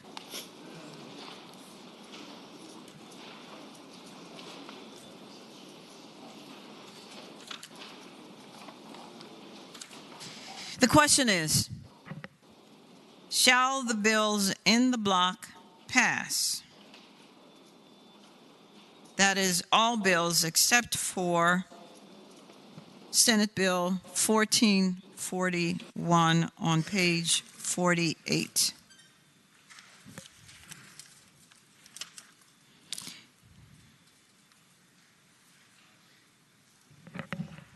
All those in favor of that motion will record their votes aye. Those opposed, no. Are the senators ready to vote? Have all the senators voted? Does any senator desire to change their vote? The clerk will close the roll. Ayes 40, no 0. Ayes 40, no 0. The bills in the block pass. Senate Bill 1441. Chair recognizes again Senator Locke, the gentlelady from Hampton. Thank you, Madam President. I move that Senate Bill 1441 pass. And speaking to that. The senator has the floor. Thank you. Senate Bill 1441 does two fairly simple things. First, it moves up Virginia's offshore wind procurement timeline by 2 years from 2034 to 2032. The procurement is already required by law, and this bill does not require any new procurement of offshore wind. Secondly, it encourages the SEC to consider the job creation and economic impact of the Virginia-made components in future proceedings on offshore wind. The bill retains the SEC's oversight authority and protects consumers while still incentivizing investment and job creation in Virginia. Again, I move that SB 1441 pass. The question is, shall the bill pass? Those in favor of passage will record their votes aye. Those opposed, no. Are the senators ready to vote? Have all the senators voted? Does any senator desire to change their vote?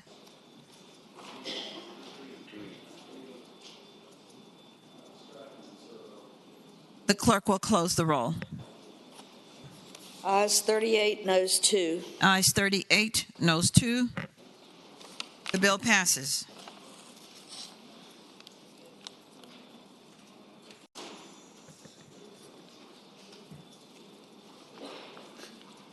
Regular calendar, Senate bill on second reading. Senate Bill 1083, a bill relating to shared solar programs, Phase 1 utility report, reported from the Committee on Commerce and Labor with a substitute. Chair recognizes Senator Edwards. The gentleman. Madam President, I move that the committee substitute be adopted. The question is, shall the substitute be adopted? Those in favor will say aye. Those opposed, no. The substitute is adopted. Senator Edwards. I move that the bill be engrossed in advance to its third reading. The question is, shall the bill be engrossed in advance to its third reading? Those in favor will say aye. Those opposed, no. The bill is engrossed in advance to its third reading. Senator Edwards. I yield to the senator from Eastern Fairfax. For what purpose does the gentleman from Eastern Fairfax County rise? To move to waive the constitutional readings, dispense with the rules and waive the constitutional readings of my bill, which for some reason keeps showing his name.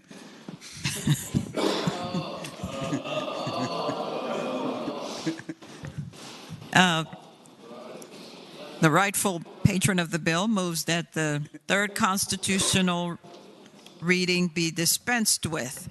Those in favor of that motion will record their votes aye. Those opposed, no.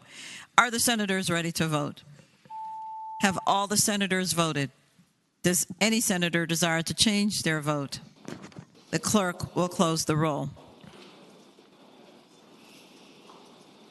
Ayes 40, noes 0. Ayes 40, no 0. The third constitutional reading is dispensed with. Senator Sorovell. Thank you, Madam President. I move the bill pass and speak to that motion. The senator has the floor. Thank you, Madam President. Ladies and gentlemen, this bill is, and with no offense to the senator from Roanoke, he's actually the chief, not the chief co-patron, but there's co-chief patrons of the bill, which I'd never seen before, but for some reason, that's how it got in DLS, and his name keeps coming up on it, which is fine with me. And what the bill does is it authorizes a shared solar program in APCO territory. That's what a level 1 utility is. A level 2 is Dominion. Level 2 is APCO. And we authorized such a program in Dominion territory back in 2020, but we carved out APCO because it has a whole different customer profile, a whole different set of issues. And the bill is basically nearly identical to legislation we passed out of this chamber about a week ago, and it brings APCO up to speed with what we're doing in Dominion territory with a couple changes. It's got a lower megawatt cap. It's got a lower low-income cap. It has a cap on low-income customers that can participate in the shared solar program. It also does not require the billing to work quite the same because APCO's billing system is a lot older and not quite as facile and ready to accept data from these third-party solar providers as Dominion's is, but it requires APCO when they upgrade their system, whenever they do that, to make it so it'll accept data from the solar providers. But that's what the bill does, and I would just say that shared solar, I think, is hopefully more palatable to folks on the other side of the aisle as opposed to utility-scale solar because the projects are much smaller. 5-megawatt projects only take up about 20 or 30 acres as opposed to the hundreds of acres you see with utility-scale solar. I think this will help. And just so everybody understands what shared solar is for people who can't put solar panels on their own roof because you don't own your roof, you're in the woods, et cetera. But this does it in APCO territory. I think when this goes over to the other side, I'm sure hopefully they'll have something to say about it, and you're going to see this come back. But this is a good bill which will help us meet our clean energy goals that we adopted 2 or 3 years ago. And I would hope the bill would pass, and I'm happy to answer any questions. The question is, shall the bill pass? Those in favor of passage will record their votes aye. Those opposed, no. Are the senators ready to vote? Have all the senators voted? Does any senator desire to change their vote? The clerk will close the roll. Ayes 35, noes 5. Ayes 35, noes 5. The bill passes. Regular calendar, Senate Joint Resolutions on third reading. Senate Joint Resolution 223, proposing an amendment to Section 1 of Article 2 of the Constitution of Virginia relating to qualifications of voters, right to vote, persons not entitled to vote. Chair recognizes Senator Locke, the gentlelady from Hampton. Thank you, Madam President. I move the Senate Joint Resolution 223 pass, and speaking to that. The senator has the floor. Thank you. Senate Joint Resolution 223 provides that every person who meets the qualifications of voters set forth in the Constitution of Virginia shall have the right to vote, and that right shall not be abridged by law. Persons who have been convicted of a felony will be entitled to vote upon release from incarceration for that felony conviction without any further action needed.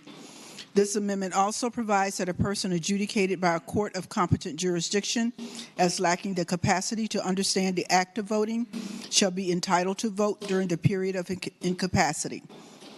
However, once capacity has been reestablished as prescribed by law, the person shall have the right to vote. Again, I move passage of the amendment. The question is, shall the Senate Joint Resolution be agreed to? Those in favor will record their votes aye. Those opposed, no. Are the senators ready to vote? Have all the senators voted? Does any senator desire to change their vote? The clerk will close the roll. Ayes 22, noes 18. Ayes 22, noes 18. The bill passes.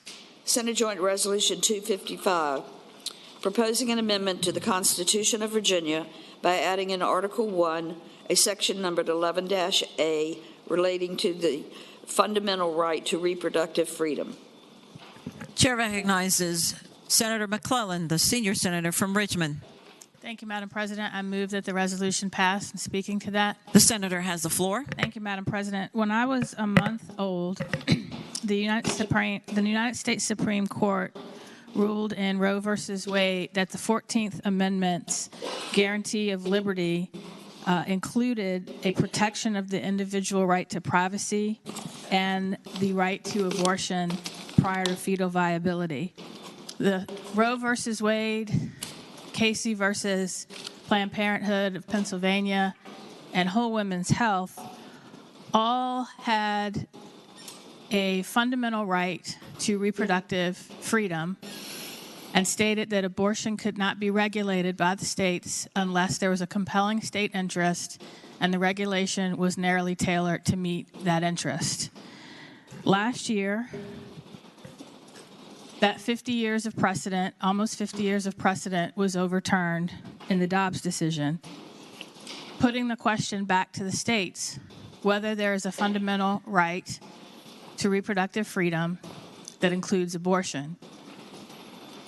This constitutional amendment will put in the Virginia Constitution that right.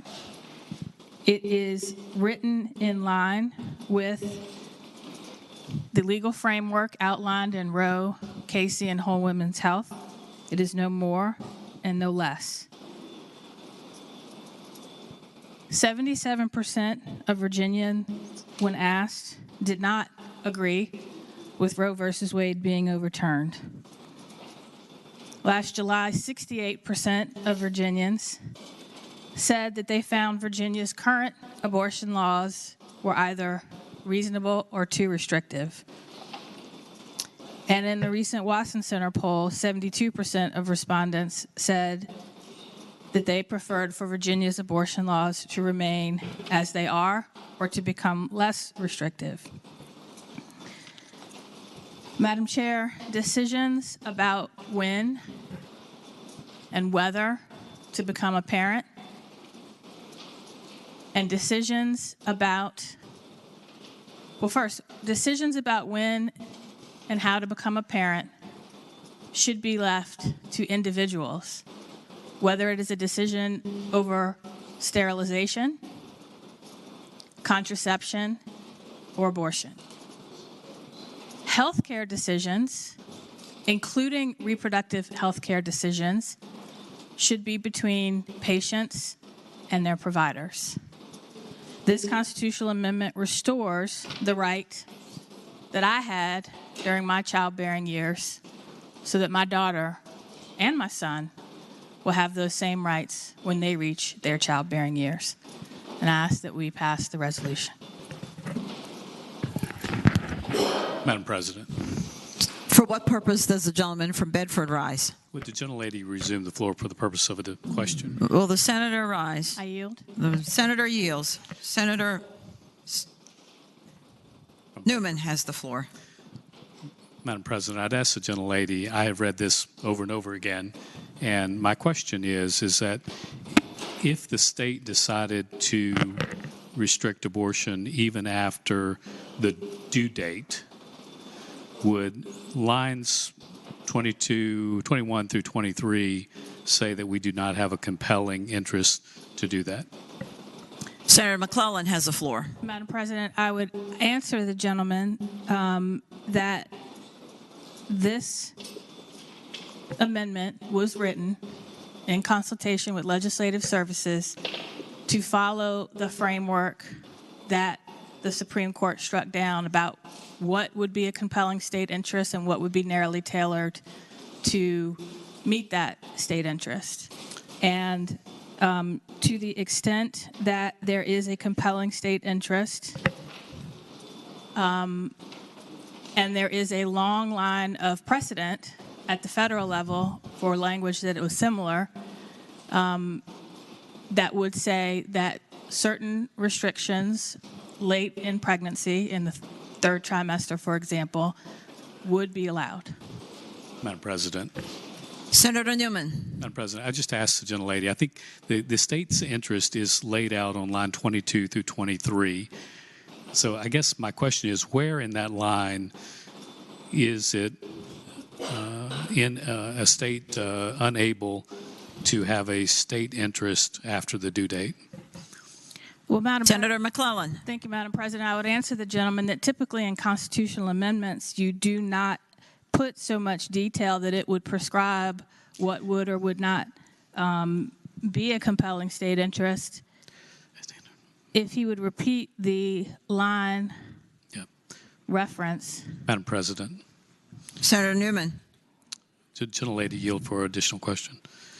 Yes.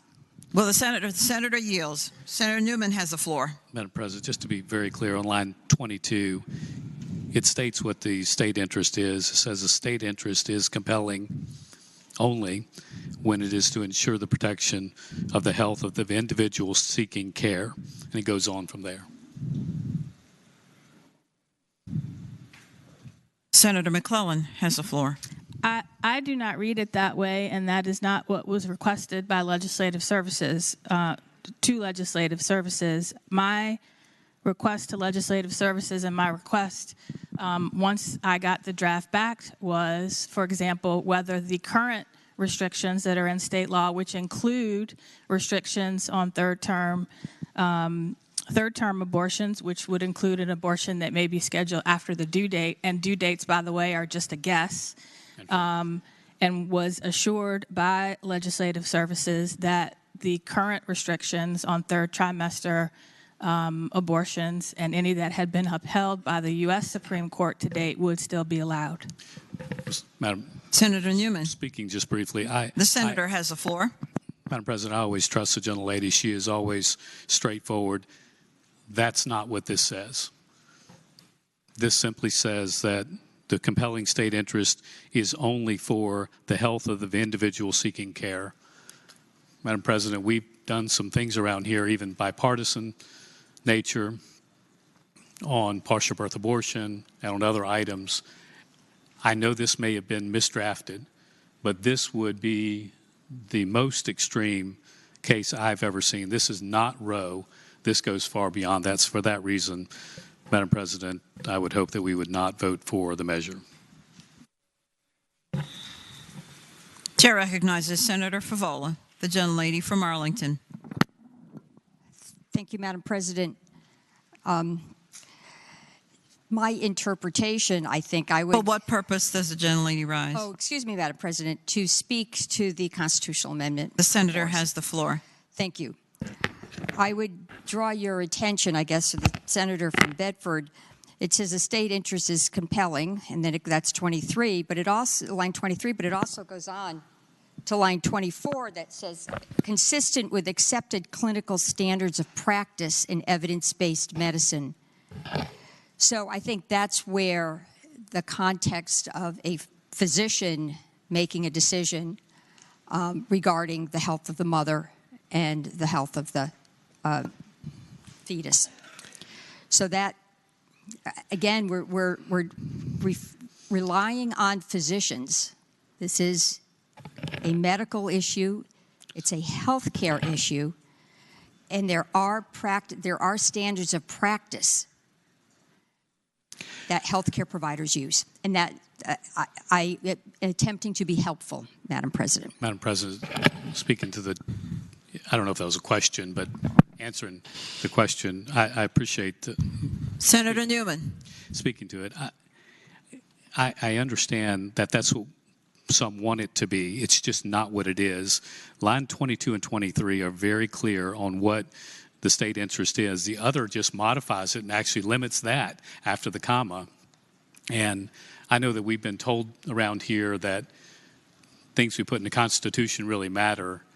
This one, I think, also matters. I think it should be right, and maybe there's an ability to adjust it at another place. But as of today, what is written there would basically say even up and past the due date is the state has no interest to protect in that situation, and that's not where I am. Thank you, Madam President.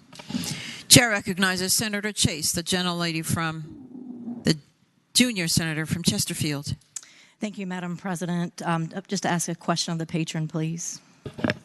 Will the patron rise and yield? The patron yields. Senator Chase has the floor. Thank you, Madam President. A question in line 19. It says that every individual has the fundamental right. My question is, what about the fundamental right of the baby? Senator McClellan. Madam President, under state law, and I believe federal law, personhood does not attach until after birth. While there has been legislation and attempts to define personhood at conception, that is not the state of the law in Virginia or federally, and I'm not aware, federally or in the state of Virginia. Thank you, Madam President. Speaking to the bill. The senator has the floor. Madam President, I am very concerned that we are not protecting the due process, the due rights of the unborn. Last year, we protected the rights of beagles. Okay, now we're talking about individuals and human beings. Madam President, I would argue that life of the unborn is just as important as beagles. Thank you.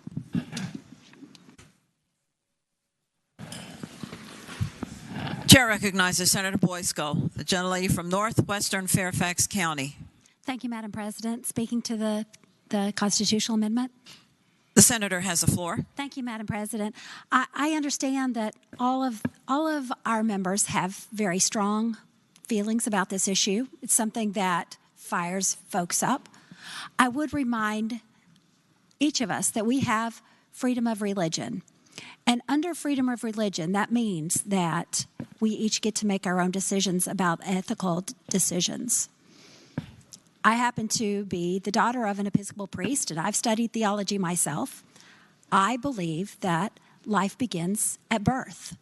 I also believe that a person is the best to choose whether or not they're going to start a family. I respect that there are people who have a differing opinion. However, we are lawmakers living in a state with freedom of religion, and it is not the place for others to restrict my decision making. I have talked about my own personal situation where I was told by my doctor in an emergency that we may have to make a decision between the baby's life and mine. I would just continue to say, while these are very personal decisions, they should rest between the individual who is pregnant, the medical provider, and if they choose, their house of worship and their clergy. Everyone deserves to make those decisions for themselves. This constitutional amendment will enshrine in law our ability to make those decisions. And I respect everybody's decision for themselves personally. And I have compassion for people who struggle with these things. But again, we're not seeing things from the side. We don't all agree. And I believe that enshrining a person's right to make these decisions for themselves about when and with whom and on what time of their lives they're going to bring a child into the world, I believe that we're doing the right thing today. And I believe that the majority of Virginians believe that as well. And I move that we pass the bill. Chair recognizes Senator Donovan, the gentlelady from Enrico. Thank you, Madam President. Speak to the resolution. The senator may continue.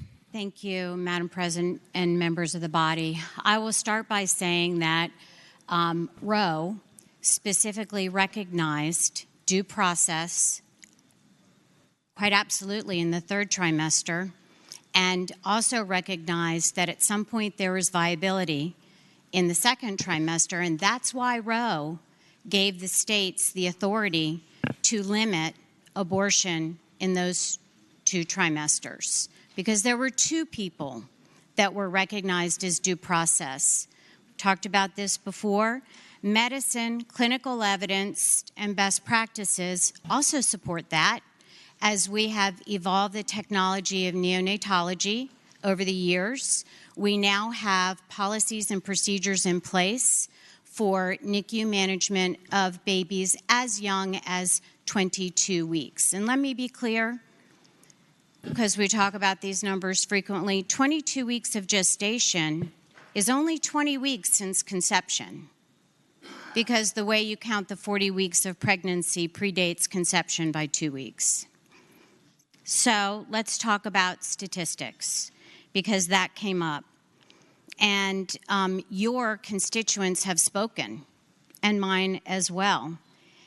Gallup, so this is national data from 22. Gallup in May said that 55% of Americans believe abortion should be illegal in the second trimester.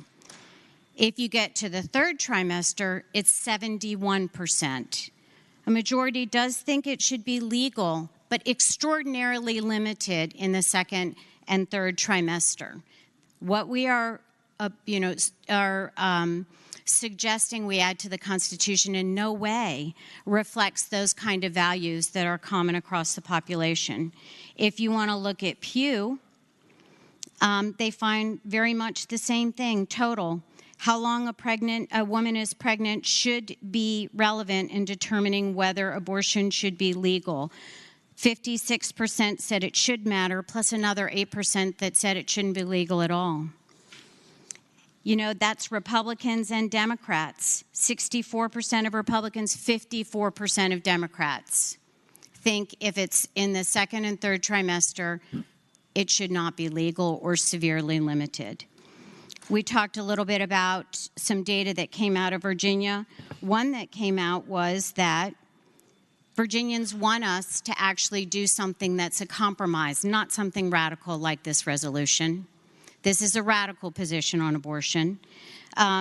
They also said that they were going to hold they were going to hold electeds accountable this year, and that they would not be supporting people who had supported abortion in the third trimester. So I hope we will listen to the data and the statistics.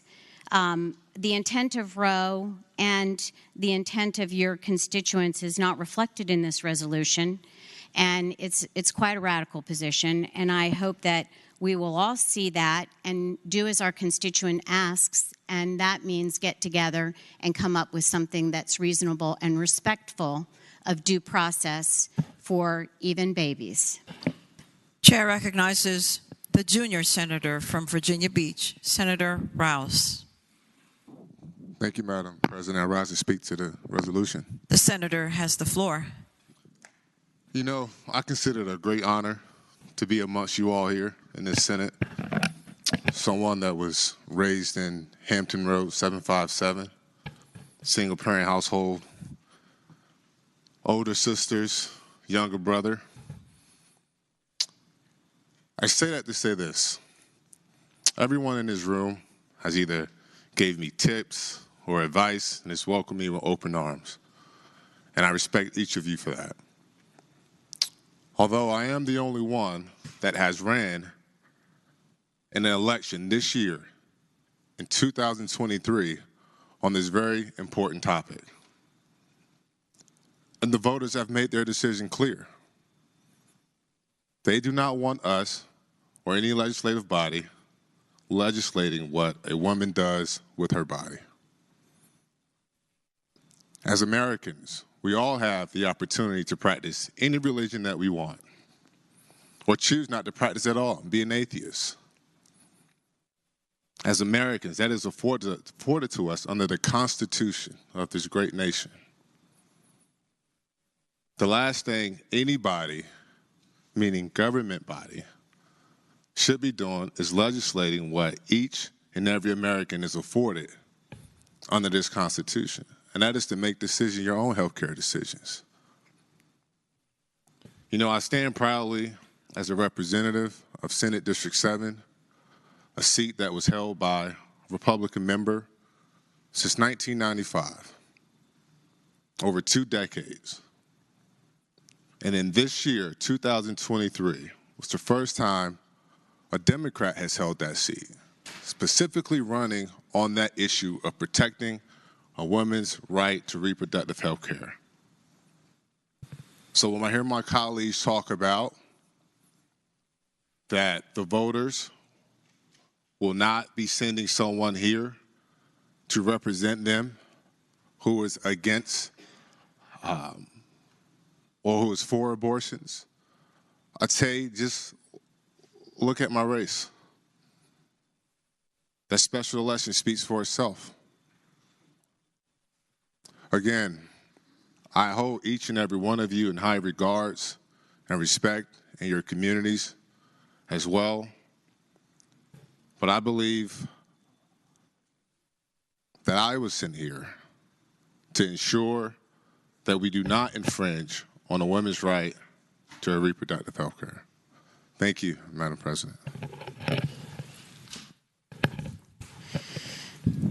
Chair recognizes Senator Hashmi, the senior senator from Chesterfield. Thank you, Madam President. I rise to speak to the motion. The senator has the floor. Thank you, Madam President. We have debated this issue for many, many years.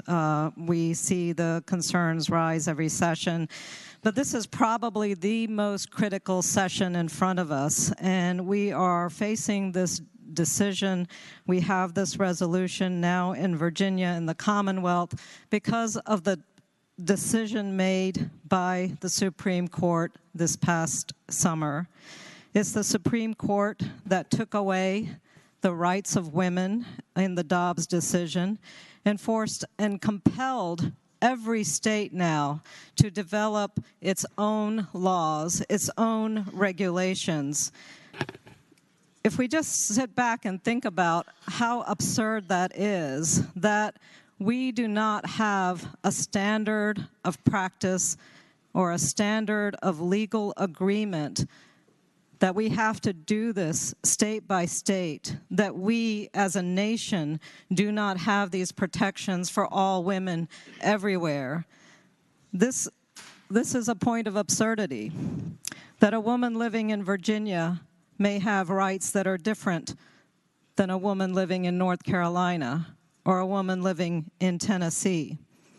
In what other country do we have localities, states, principalities making these decisions on an individual basis and not as a common agreement on a national level? Now, the senator from Henrico called this particular resolution radical. I would fundamentally disagree with the senator from Henrico. What's radical is requiring a 10-year-old child to cross state lines in order to achieve an abortion. What's radical is forcing doctors to have to call attorneys in order to save the life of a woman if she is bleeding out right in front of them. And we've seen that happen already in many states. What's radical is when we strip the dignity of women and require that they seek permission from their government, from their politicians, in order to make medical decisions that are best for them and their family. That's what's radical. So when we take a look at this resolution, this is a resolution of value. What do we value in terms of protecting individuals and their families and their ability to make medical decisions that are best for them? Madam President, I hope that we will all support this resolution.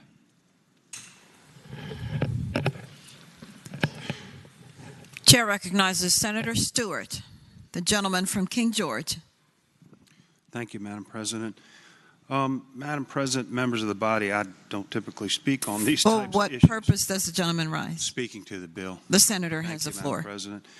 But I have enormous respect for all of your opinions, and I mean that sincerely, and I have enormous respect for the gentlelady from the city of Richmond, who I have always found to be an outstanding legislator and someone who tries to get a bill in the shape that it should be in before it gets out of this body, and I've admired her integrity in doing that. And that's why I have to stand, because I believe the gentlelady that she didn't intend what the gentleman from Bedford was talking about. So let's review the language. And the language starts, line 19, this right to make and effectuate one's own decisions about all matters related to one's pregnancy shall not be denied, burdened, or infringed upon, unless justified by a compelling state interest. And here's the important part, and achieved by the least restrictive means that do not infringe on an individual's autonomous decision-making. So we are only categorizing a compelling state interest as something that can be done as long as it does not deny your right to make that decision.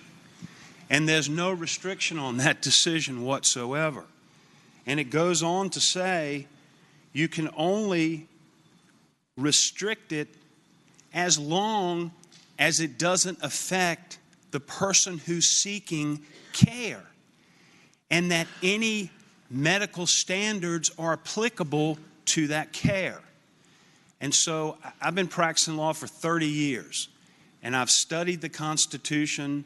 I've tried a lot of cases, and I can tell you any court in the land would determine that you can have an abortion when the child's being born under this language. And I don't think that's what the gentlelady intends. I don't think that's what she wants. I understand the numbers on the floor. I get it. I understand how the vote goes. I'm just asking you, if you're going to pass something like this, at least limit when they can get this and not allow it to go right up until the time of birth, which is what this bill will do. Chair recognizes Senator Peake, the gentleman from Lynchburg. Yes, thank you, Madam President. I rise to speak to the resolution. The senator has the floor. Thank you, Madam President. And we had an earlier discussion today about what's constitutional and what's not constitutional. And, You know, before Roe versus Wade, there was no constitutional right to an abortion. Then the court in Roe versus Wade said there is a constitutional right. And then in Hobbs, they said there isn't. The Supreme Court giveth and the Supreme Court taketh away. And now it's up to us and legislatures all across the country to determine how they want to handle the abortion issue. And we're not going to change anybody's opinion here today, and I'm not going to try to, but I think we can handle it. We can look at it, and we can handle it as a legislature. But I think without a doubt that when you look at this resolution, to try and put that into the Virginia state constitution would allow abortion right up until the point of birth is not what anyone in this room wants, and it's not what anyone in the Commonwealth wants. I hope we vote against it. Chair recognizes Senator Saslaw, the senior senator from Fairfax County. You know, Madam President, to speak to the bill. The senator has the floor. We've spent a lot of time over the last few years, since 2017, talking about abortions at birth. Well, according to the Virginia Department of Health, and I've seen two sets of numbers, since the year 2000, of over 200,000 abortions that have occurred in Virginia. Guess how many have occurred in the third trimester, which starts at week 20, late week 27? Take a guess. 4 out of 200,000. 4. Through 2018, in the article I'm just looking at now, their statistics showed it was up to 200,000, a total of 2. A total of 2 out of 200,000. And you would think that this is occurring 50 times a day to listen to some of these debates. 2 out of 200,000. There's nothing wrong with the constitutional amendment proposed by the senior senator from Richmond, and I would hope we would support it. Chair recognizes Senator Suderline, the gentleman from Roanoke County. Madam President, speaking briefly to the resolution. The senator has the floor. Madam President, I would tell the previous speaker that there are currently restrictions at that point in the pregnancy, and that's part of what this debate is. Should there be legal restrictions at any point during the pregnancy?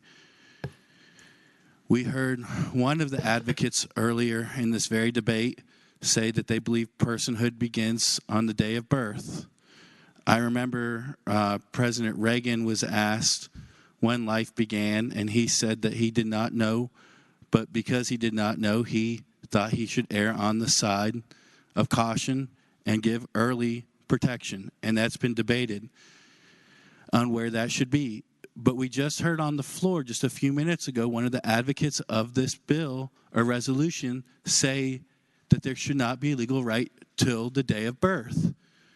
And I think a fair reading of this indicates that there would not be any legal restrictions by very learned attorneys like the senator from King George who just spoke.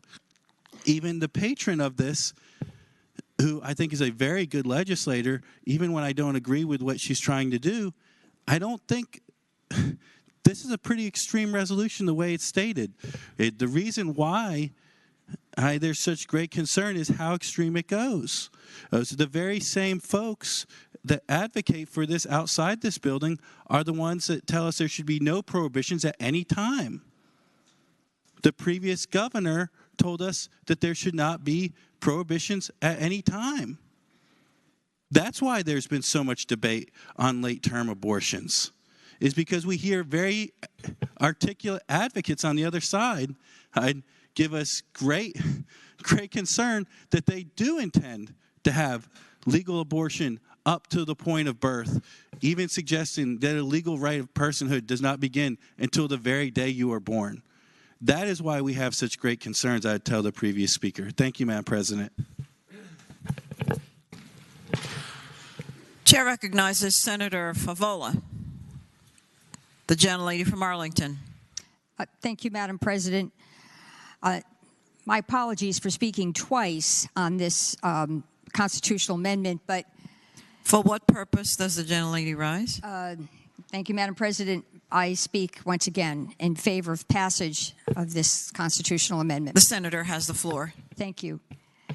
This conversation seems to be evolving around the fact that some in the body believe the government is better positioned, better informed, and somehow better able to make a decision on another individual's body.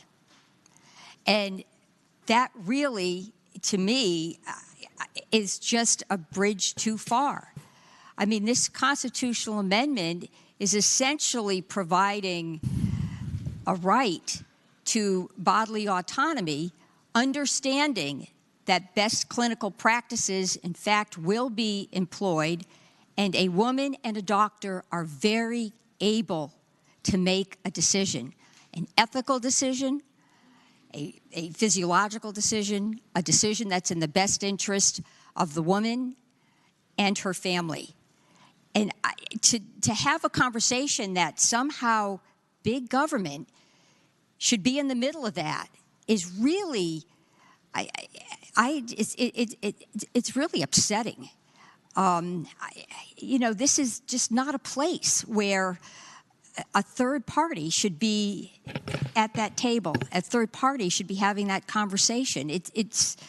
I'll go back to Ronald Reagan. The government that is the best is the government that governs least. I think in this particular case, you all should follow Ronald Reagan's mantra. There is nothing wrong with this constitutional amendment. There will be laws on our books that will talk about detail, and we still have the Roe v. Wade law that's on our books. There's nothing wrong with this constitutional amendment. I do hope that this gains bipartisan support. Thank you, Madam President.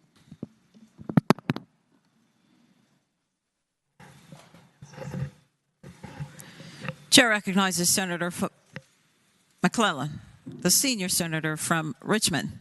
Thank you, Madam President. Speaking to the resolution. The senator has the floor. The question that this constitutional amendment answers is the following. Should decisions about fundamental health care be made by politicians who do not have a medical degree, or between patients and their providers?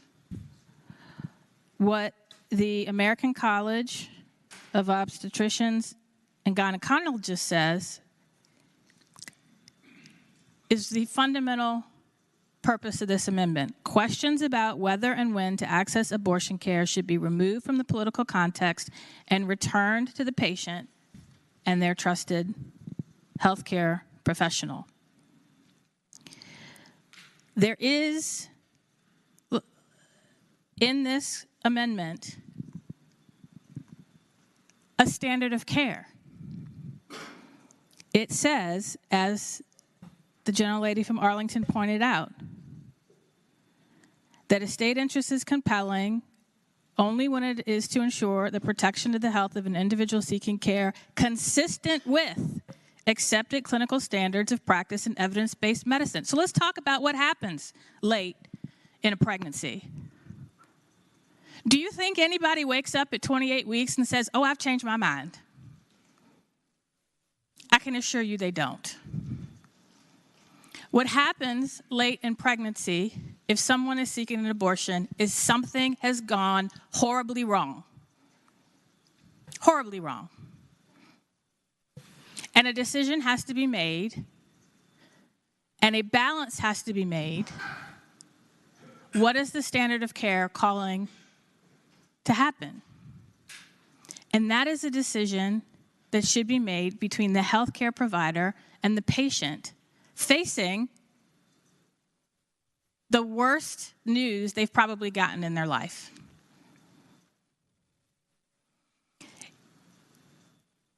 What has happened late in pregnancy, and our laws And Roe and all of the federal law around what is or is not a compelling state interest reflected that, is what has happened is a balance that needs to be made by a medical professional under the standard of care. What do I need to do to save this patient's life? That won't change when we pass this resolution. What will change is the fundamental decision of who will decide healthcare, medical decisions, procedural decisions, medication decisions will be the patient and their provider. And all of the rhetoric around abortion up to birth won't change that. Because no one goes in to deliver and then in the middle says, oh, I've changed my mind. Nobody. Nobody. Something has gone horribly wrong. And I respect every single one of you and your belief system. But if I was that patient, I wouldn't want my doctor to have to pick up the phone and call any of you or a lawyer. I would want them to make the decision necessary in that moment to provide the best standard of care and do no harm, which is what they've sworn an oath to do. This amendment will ensure that abortion or any other reproductive health care decision will not continue to be a political football in Virginia, but that fundamental decision will be left to patients and their providers. And I ask that we pass the resolution.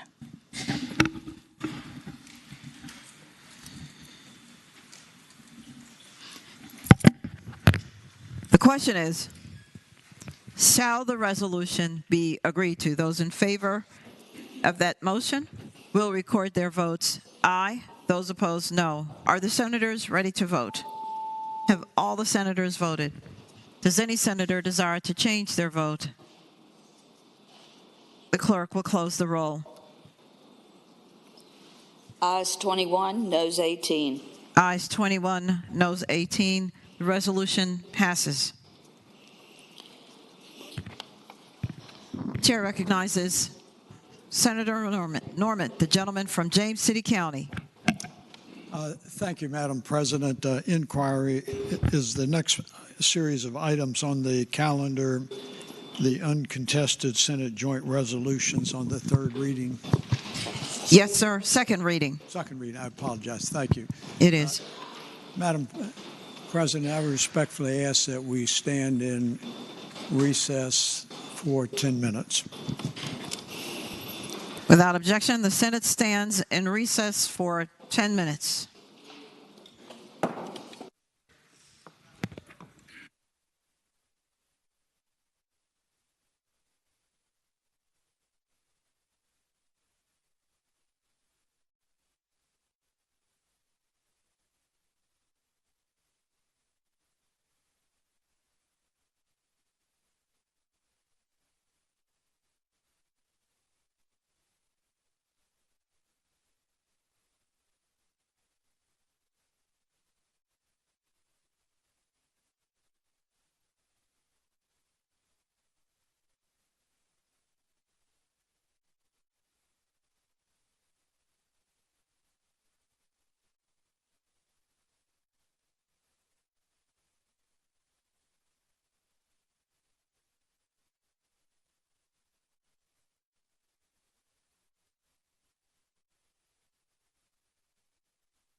Chair calls on the senior senator from Fairfax County, Senator Sasslaw. Uncontested calendar, Senate joint resolutions on second reading.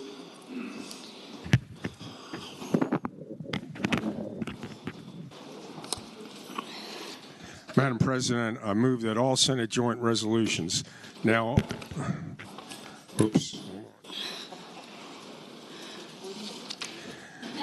all Senate joint resolutions on second reading on the uncontested calendar on pages 49 through 51, that's SJR 270 through 276, be advanced to their engrossment in third reading in a block after the adoption of any amendments thereto. That any senator desiring to remove a resolution from the block, please do so after the clerk has read the number of the resolution. The question is, shall all Senate joint resolutions on second reading on the uncontested calendar on pages 49 through 51, Senate Joint Resolution 270 through Senate Joint Resolution 276, be engrossed and advanced to their third reading in the block after the adoption of any amendments thereto, and that any senator desiring a resolution to be removed from the block will do so after the clerk has read the number of the resolution. All those in favor of the motion will say aye. Those opposed, no. The ayes have it. The motion is agreed to. The clerk will read the number of the resolutions. Senate Joint Resolution 270, reported from the Committee on Privileges and Elections. Senate Joint Resolution 271, reported from the Committee on Privileges and Elections with amendment. Chair recognizes Senator Sproul, the senator from Northern Chesapeake. I move the amendment. The question is, shall the committee amendment be agreed to? Those in favor will say, wait. Chair recognizes Senator Newman. Madam President, I would ask that the gentleman or someone tell us which amendments are taking off which individual, and I would like to separate the amendments, Madam Chair. Thank you. Madam President, turn it over to Senator Evans. I'm sorry, Senator? I'm turning it over to Senator Evans. Eben, for what purpose does the gentleman from Alexandria rise? To answer the senator from Bedford's inquiry about the amendment on SJR 271. The senator has the floor. Thank you. The amendment merely corrects the statutory title for the Office for the Director of Diversity, Equity, and Inclusion, and I don't believe it makes any other substantive changes to that resolution. Madam President. Chair recognizes Senator Newman. I thank the gentleman. We haven't. Sorry. The question is, shall the committee amendments be accepted? Those in favor will say aye. Aye. Those opposed, no. The committee amendment is... The committee amendment is... The chair is uncertain. This will be a recorded vote. The question is, shall the committee amendment be accepted? Those in favor of that motion will record their votes aye. Those opposed, no. President. Chair recognizes the Senator Norman. Yes, inquiry to whomever is the appropriate spokesperson on this. Do I understand that the only change in this amendment is the correction of the spelling of a name? Yes, sir. No. Madam Senator Sproul has the floor. No. Senator Norman, gentleman from... My question James is, what does the amendment do? Yes, sir. Yes. On that, it's just to change the title. Yes, change the title on line 13. Strike opportunity for equity. That's all. I appreciate it. Thank you. Thank you. Chair recognizes Senator McClellan, the senior senator from Richmond. Thank you, Madam President. The amendment... For what purpose? I rise to speak to the amendment. The senator has the floor. Thank you, Madam President. The amendment corrects the title, the Director of Diversity, opportunity inclusion and takes it back to what the I believe the statutory name was, the Director of Diversity, Equity, and Inclusion. So that is the only amendment in this resolution.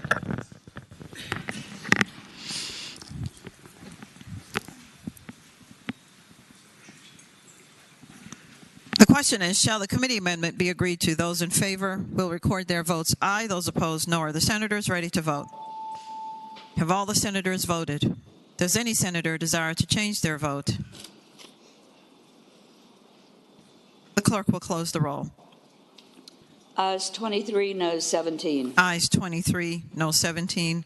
The committee amendment is agreed to.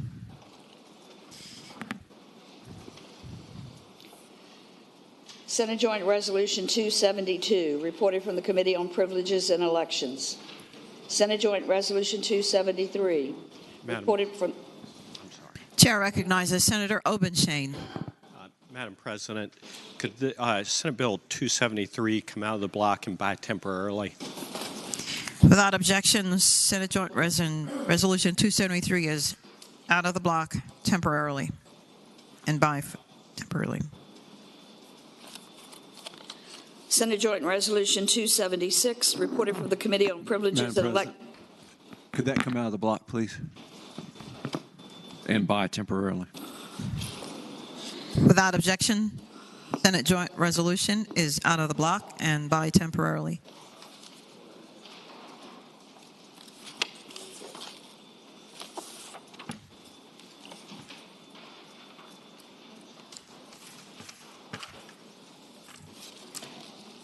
The question is, shall the Senate Joint Resolutions be engrossed and advanced to their third reading? That is, all resolutions except for Senate Joint Resolution 273 and 276 on pages 50 and 51. All in favor of the motion will say aye. Those opposed, no. The ayes have it. The joint resolutions are engrossed and advanced to their third reading. Chair calls on Senator Saslaw. Madam President, I move now that all those Senate joint resolutions, with the exception of 272, 273, and 270. Excuse me, 76. 73 and 76. Oh, 73 and 76 are out. Yeah. 72 is in. Yes. Yeah. All right. That 270, 271, 272.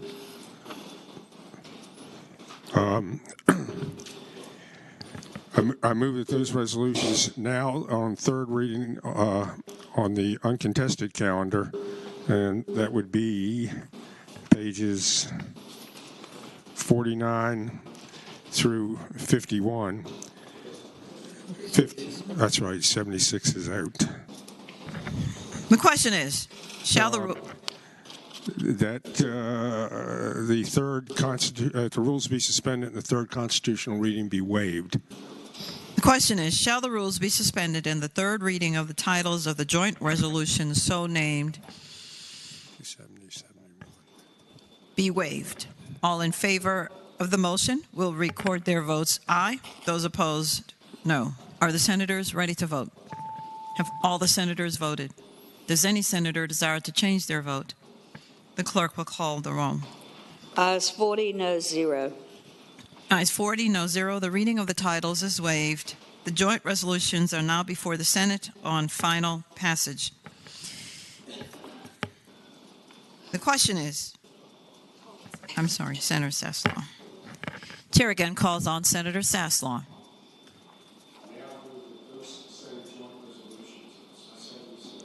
Excuse me. 70, 71, and 72 be placed on their final passage in a block. Any senator desiring to remove resolution from a block, please do so after the clerk has read the number of the resolution. The question is, Shall the Senate joint resolutions on the uncontested calendar, third reading, pages 49 and 50, Senate joint resolutions 270, 271, 272, be placed upon their final passage in the block with the understanding that any senator desiring a resolution to be removed from the block will do so after the clerk has read the number of the resolution. All in favor of the motion will say aye.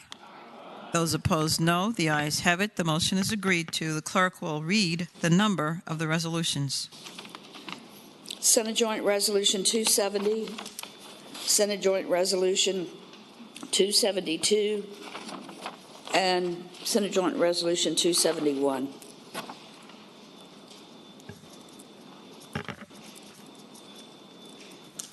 The question is, shall the resolutions be agreed to? Those in favor of agreeing to the resolutions will say aye. Well, wait. It's a recorded vote. Those in favor of agreeing to the resolutions will record their votes aye or nay. Are the senators ready to vote? Have all the senators voted? Does any senator wish to change their vote? The clerk will close the roll. Ayes 40, no 0. Ayes 40, no 0. The resolutions are agreed to. Senate Joint Resolution 271. I'm sorry, 273. Reported from the Committee on Privileges and Elections with amendment, and there is one floor amendment. Madam President. Chair recognizes Senator Obenshain. Madam President, having spoken with the senator from Accomack who asked that this be taken out of the block and by temporarily, I would again ask that this go by temporarily. I think it was without objection. Senate Joint Resolution 273 goes by temporarily. Senate Joint Resolution 276. Chair recognizes again Senator Spruill. Thank you, Madam President. Move the amendment. Madam President. Madam President. Chair recognizes. Could those amendments be severed? Well, specifically, number 6. The others can remain in a block, but I'd like to take number 6 out if that's possible. Without objection, Senate Resolution number 6 is out of the block. Madam President. I'm sorry, amendments are out of the block. Madam President. Chair recognizes Senator Obenshain. I would respectfully ask that amendment number 1 also come out of the block. Without objection, amendment number 1 is out of the block.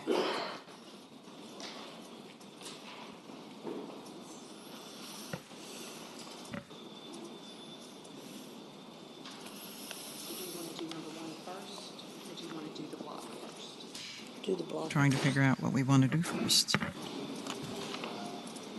So the block would be 2, 3, 5, and 7.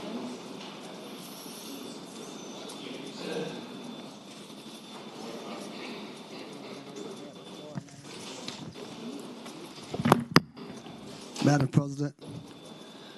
Chair recognizes Senator. Thank you, Madam President. Senator Spruill. I believe also, Madam President, we do have a floor amendment. There's 273? No, it's 276. Okay. There is a floor amendment. There's a committee amendment. There are committee amendments and one floor amendment. Hold on a minute. Madam President, can we 1 minute, please?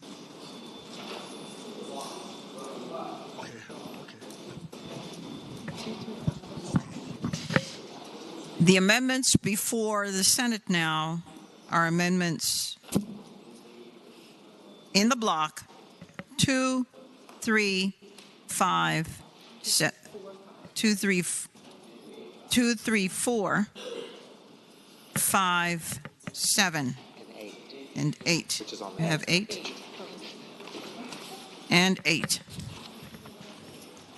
Very simple.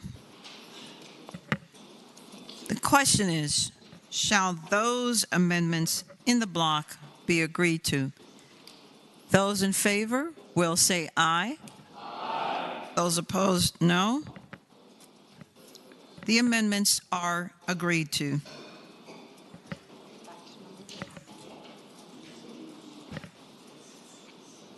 Amendment number 1. Senator Spruill. Madam President, move that amendment 1 be approved. The question is, shall amendment number 1 be approved? Madam President. Chair recognizes Senator Obenshain. Madam President, I won't ask the gentleman a question, but I will point out that this is the same issue that we voted on just a couple of minutes ago, the name of the diversity, opportunity, yes, sir. And progress. That's correct, Madam President. The question is, shall the committee amendment be agreed to? Those in favor will say aye. Aye. Those opposed, no. The committee amendment is agreed to. Amendment number 6. Madam President. Chair again recognizes Senator Spruill. Move the amendment. Number 6. Number 6. The Chair recognizes Senator Deeds, the gentleman from Charlottesville. Madam President, ladies and gentlemen, the Senate number 6, speaking to the amendment. The senator has the floor. Amendment 6 removes Bert Ellis from the UVA Board of Visitors. Much has been said about this topic, and I'm not going to tread on people's time too much. But to give you a little information from the Faculty Senate, the faculty, in September 11, 2020, Mr. Ellis traversed state lines possessing a razor blade, went onto the lawn with the stated intention to use the blade to take a sign that he found offensive off the student's residence door. And I guess the Faculty Senate this past fall urged that we not approve Mr. Ellis.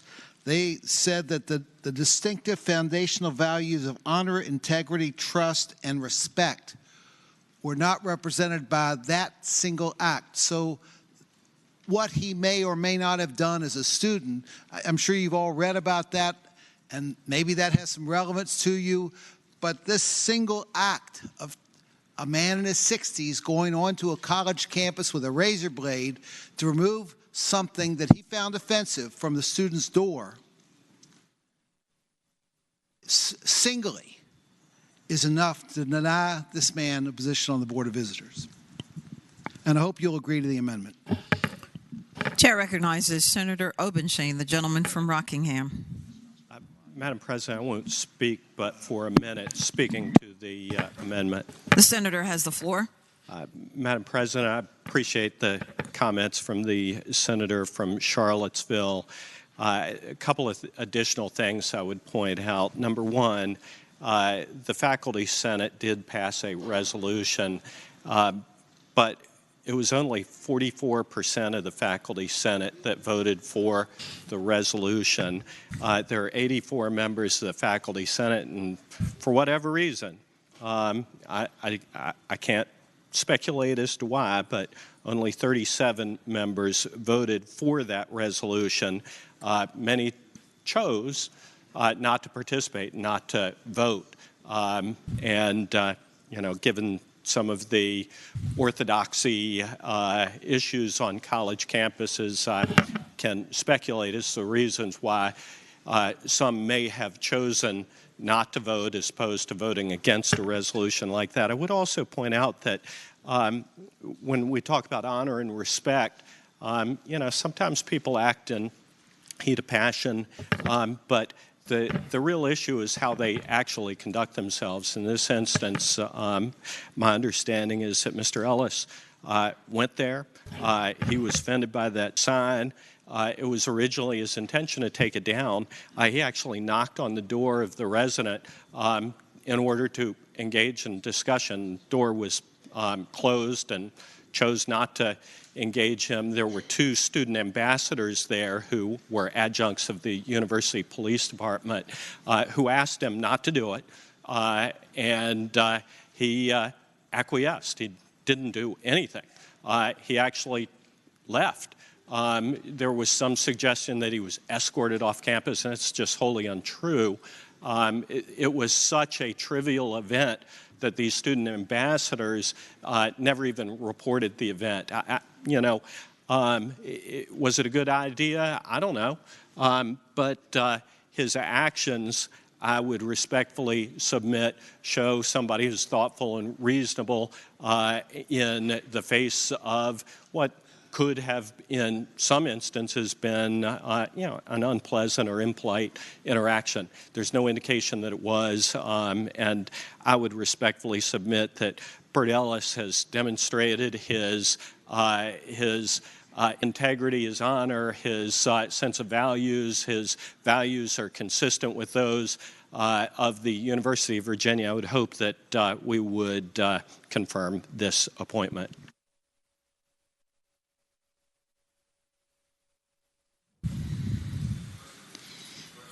The question is, shall the committee amendment number 6 be agreed to? Those in favor will say aye. Aye. Those opposed, no. No.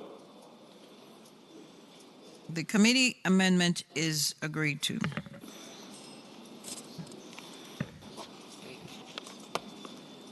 I see more than 8 hands. This will be a recorded vote. The question is, shall the committee amendment number 6 on Senate Joint Resolution 276 be agreed to? Those in favor of that motion will record their votes aye. Those opposed, no. Are the senators ready to vote? Have all the senators voted? Does any senator desire to change their vote? The clerk will close the roll. Ayes 20, noes 20. Ayes 20, noes 20. The committee amendment is not agreed to.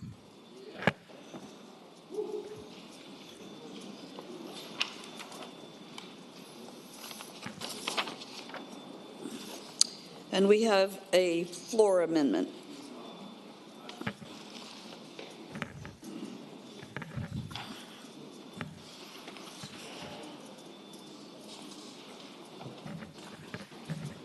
Chair recognizes Senator Hashmi, the senior senator from Chesterfield. Thank you, Madam President. I move that we waive the reading of the floor amendment. The question is, shall the reading of the floor amendment be waived? Those in favor of waiving the reading will say aye. Aye. Those opposed, no. The reading of the floor amendment is waived. Senator Hashmi. Thank you, Madam President. Speaking to the amendment. The senator has the floor. This particular amendment seeks to remove lines 308 and 309 from Senate Joint Resolution 276.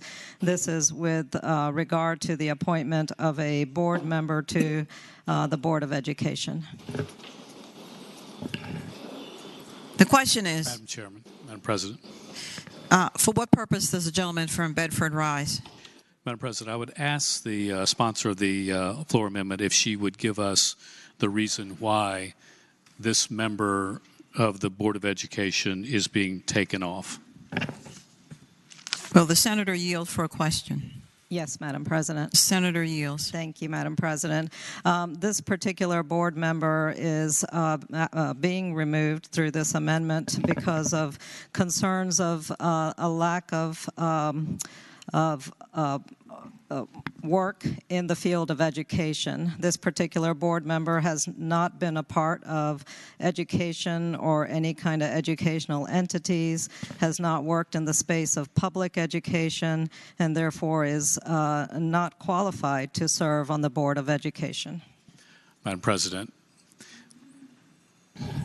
Senator Newman. Would the gentlelady yield for another question? Will the gentlelady yield for another question? I will yield, yes. The gentlelady yields. Senator Newman has the floor. Madam President, I'd ask the gentlelady, isn't it correct that other members of the Board of Education appointed by the two previous governors also did not have a background in education? And is it the gentlelady's belief that those individuals should come off?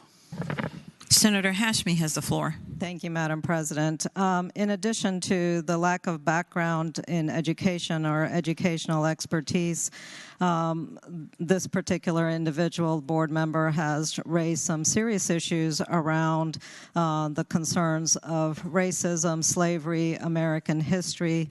Most recently, in the discussions on standards of learning, this particular board member indicated that racism was not a factor in American history, that the Constitution of the United States did not have any indications of racism or slavery within the document.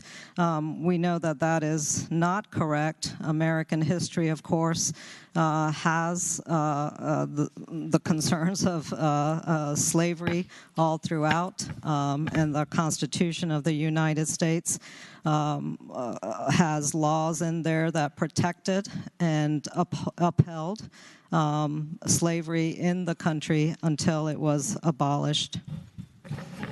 Madam President, speaking to the floor amendment. The senator has the floor. Madam President, I believe that we are talking about Ms. Dupka, and in this case, just to be very clear, she is an American immigrant. She's a public school mom. She moved here from India to the United States in the 1990s, and she came here with nothing in her pocket. She came here to go to graduate school. She eventually obtained an MS degree in engineering, and for the last 25 years has had tremendous experience in teaching others about IT software development. Madam President, it is correct that she has also been an advocate for ensuring that Asian Americans and other students are treated fairly. And I noticed that in this document, if you've gone through this and seen these items, the items that relate to her work related to Asian Americans is in there. Madam President, one thing for sure. We know what she will do on the school board because she's been there. She's been there as a strong advocate for all students. Over the last number of months, she's brought an important perspective, and that is the one of parents and immigrants. And she's also brought the perspective of computer and data science. Madam President, early on this floor, we talked about trying to get more computer and data science into our schools, and she is the only one with the experience to actually do that. Madam President, when it comes to her views on history, I don't believe they have been accurately reflected. What she has said is, my chosen home is America. It's been a beacon of freedom around the world, and I came here to be a part of it. She's consistently pressed for changes in the passing proficiency and also the cut scores, which we all know on this floor are something that after COVID really must happen. Madam President, in fact, this woman, I think, is a woman of color who have stepped up. She's been very, very successful. I hate the fact that she was taken off. As a matter of fact, it didn't happen until we got onto this floor. We went all the way through the committee system, and not a word about this gentlelady, and not until yesterday did we see an amendment to take her off. I'll have more thoughts about the process as we go through and talk about other appointments, but Madam President, I would hope that we would reject the floor amendment. Chair calls on Senator Saravell, the gentleman from Eastern Fairfax County. Speaking to the amendment. The senator has the floor. Thank you, Madam President. I appreciate the dialogue. I just want to make sure that everybody here has a little bit of context about where we are. You know, when we started to have this dialogue, first of all, I just want to remind everybody that I think it was last year, it was around the 30th day of the constitutional deadline to confirm the appointees, that we realized that the other body had failed to take any action to send those names over. And we ended up having to put the brakes on everything for a few hours to communicate resolutions and trade and waive reads and do all these things because the other side was attempting to nuke, I think it was about 60 nominations by Governor Northam, something which had never happened before. 1,000, I'm sorry. The former chair in P&E reminds me, it was 1,000 nominees. Then after we got the things back on the rails, 12 people got removed. We had maybe, what, an hour's notice?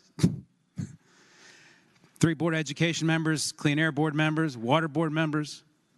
I have the whole list here if you want to see them. State Health Codes and Safety Board, Marine Resource Commission. I asked DLS to go through the history. In the last 10 years, 44 people have been removed from boards and commissions since 2014. I believe folks associated with my caucus's party have been involved in, I think, 6 of those. Now, we just talked about the Board of Visitors a minute ago.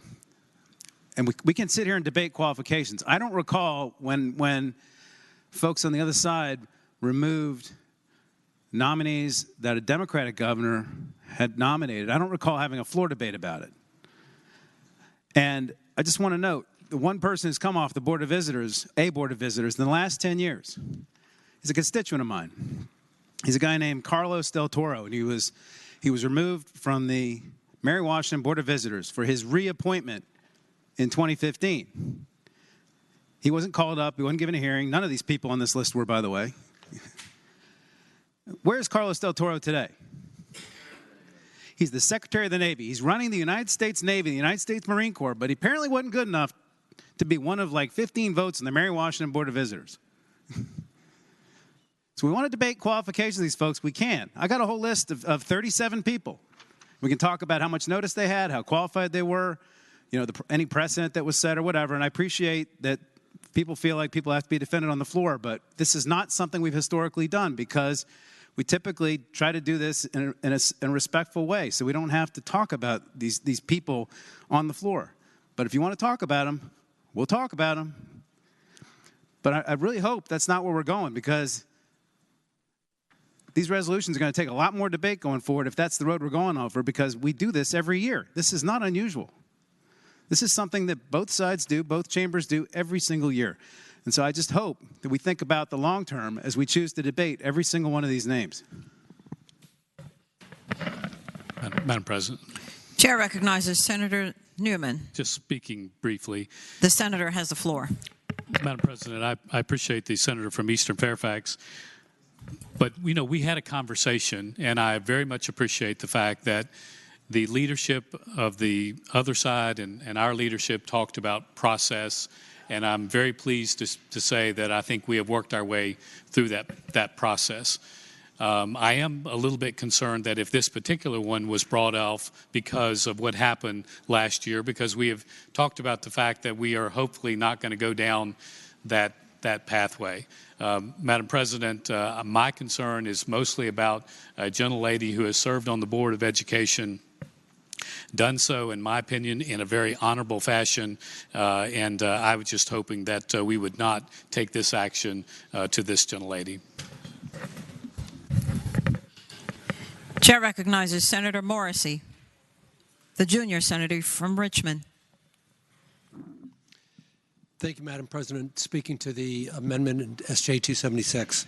The senator has the floor. I'm enjoying the dialogue between this side and that, between the gentleman from Eastern Fairfax and the gentleman from Bedford. And I hope you heard what the senator from Eastern Fairfax said. He said, both sides do this every year. And it's true. And that's wrong. It really is. And let me say this. If you were in power over there, you'd do it. And the people that are in power over here are doing it, and it's wrong. But this I know with certitude. If somebody is appointed by a governor, irrespective of whether he is a Republican or Democratic governor, I actually think we do have to talk about it here. And we don't take them off unless it's warranted.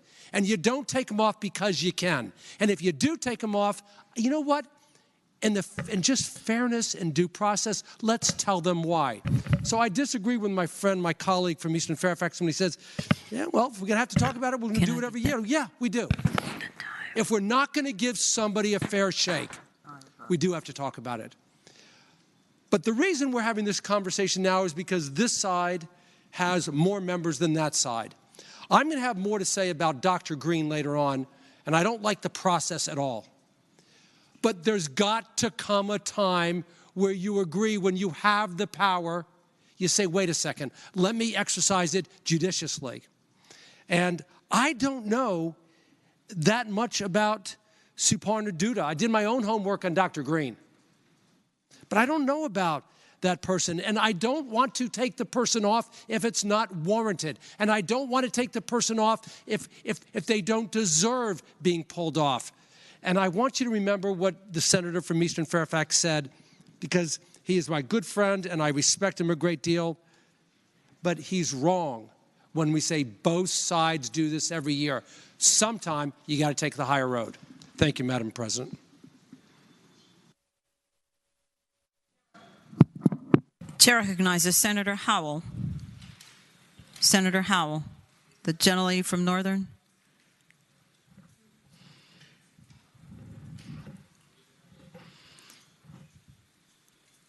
Chair again recognizes Senator Hashmi, the senior senator from Chesterfield. Thank you, Madam President. It gives me no pleasure to bring this name forward for removal from the State Board of Education. I am a South Asian woman myself. I'm an immigrant, and so I would, of course, be absolutely delighted to have a person similar to my own background appointed to this very prestigious and very, very important board. However, we know in taking a look at the history of this particular individual that there are areas of problematic concerns for all of us. One area that I would just speak to briefly is the alignment that we've seen with very extreme and right-wing white supremacist groups.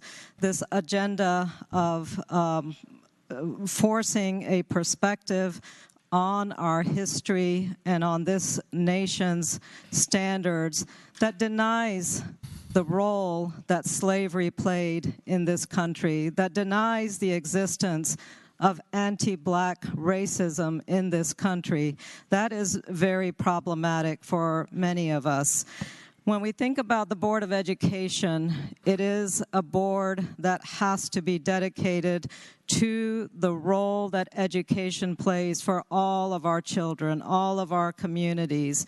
It's very critically important that we appoint individuals to this particular board who are determined and focused on the opportunity to bring equity, to bring resources, and to uphold the promise of public education for every child in the Commonwealth.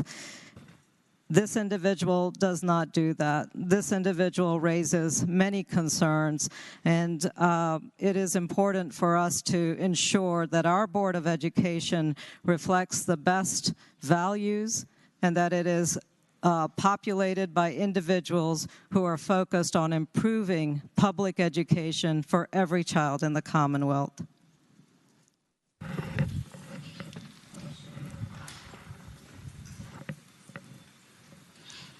The question is, shall the floor amendment be agreed to?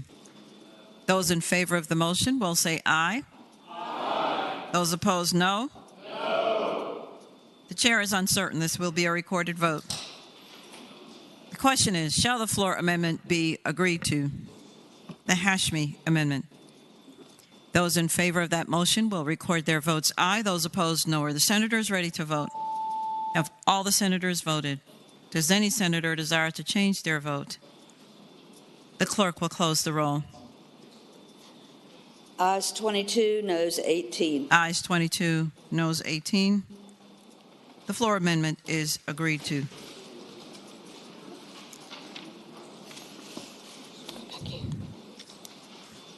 Senator Spruill. Thank you. Madam President, we're now on SJ 273. 276. We're engrossing and advancing. Thank you. Engrossed the bill be passed. The question is, shall the bill now be engrossed and advanced to its third reading? Those in favor of the motion will say aye. Those opposed, no. The bill is engrossed and advanced to its third reading. Now, Madam President. Senator Spruill. Will the bill pass? No, we're Where's the reading? 270. Well, we can't do 273.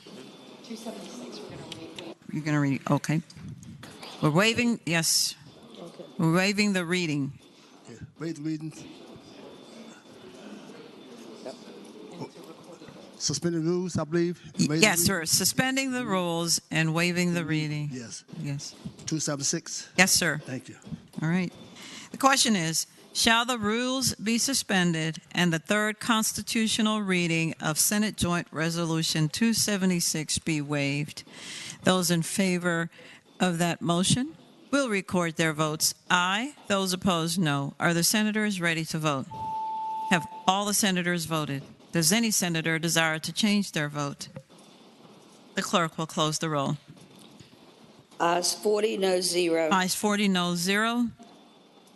The reading of the third constitutional reading is dispensed with. Senator Spruill. Now. Yes, sir. Now, Madam President, will this bill pass? Madam President. Chair recognizes Senator Obenshain. Madam President, I'm abstaining pursuant to Rule 36 on lines 388 through 389, but am going to vote on Senate Joint Resolution 276 as a whole. The Journal will so note, Senator. Chair calls on Senator Pillion. Madam President, I'm abstaining pursuant to Rule 36 on lines 472 through 473, the voting on SJR 276 as a whole. The Journal will also so note, Senator.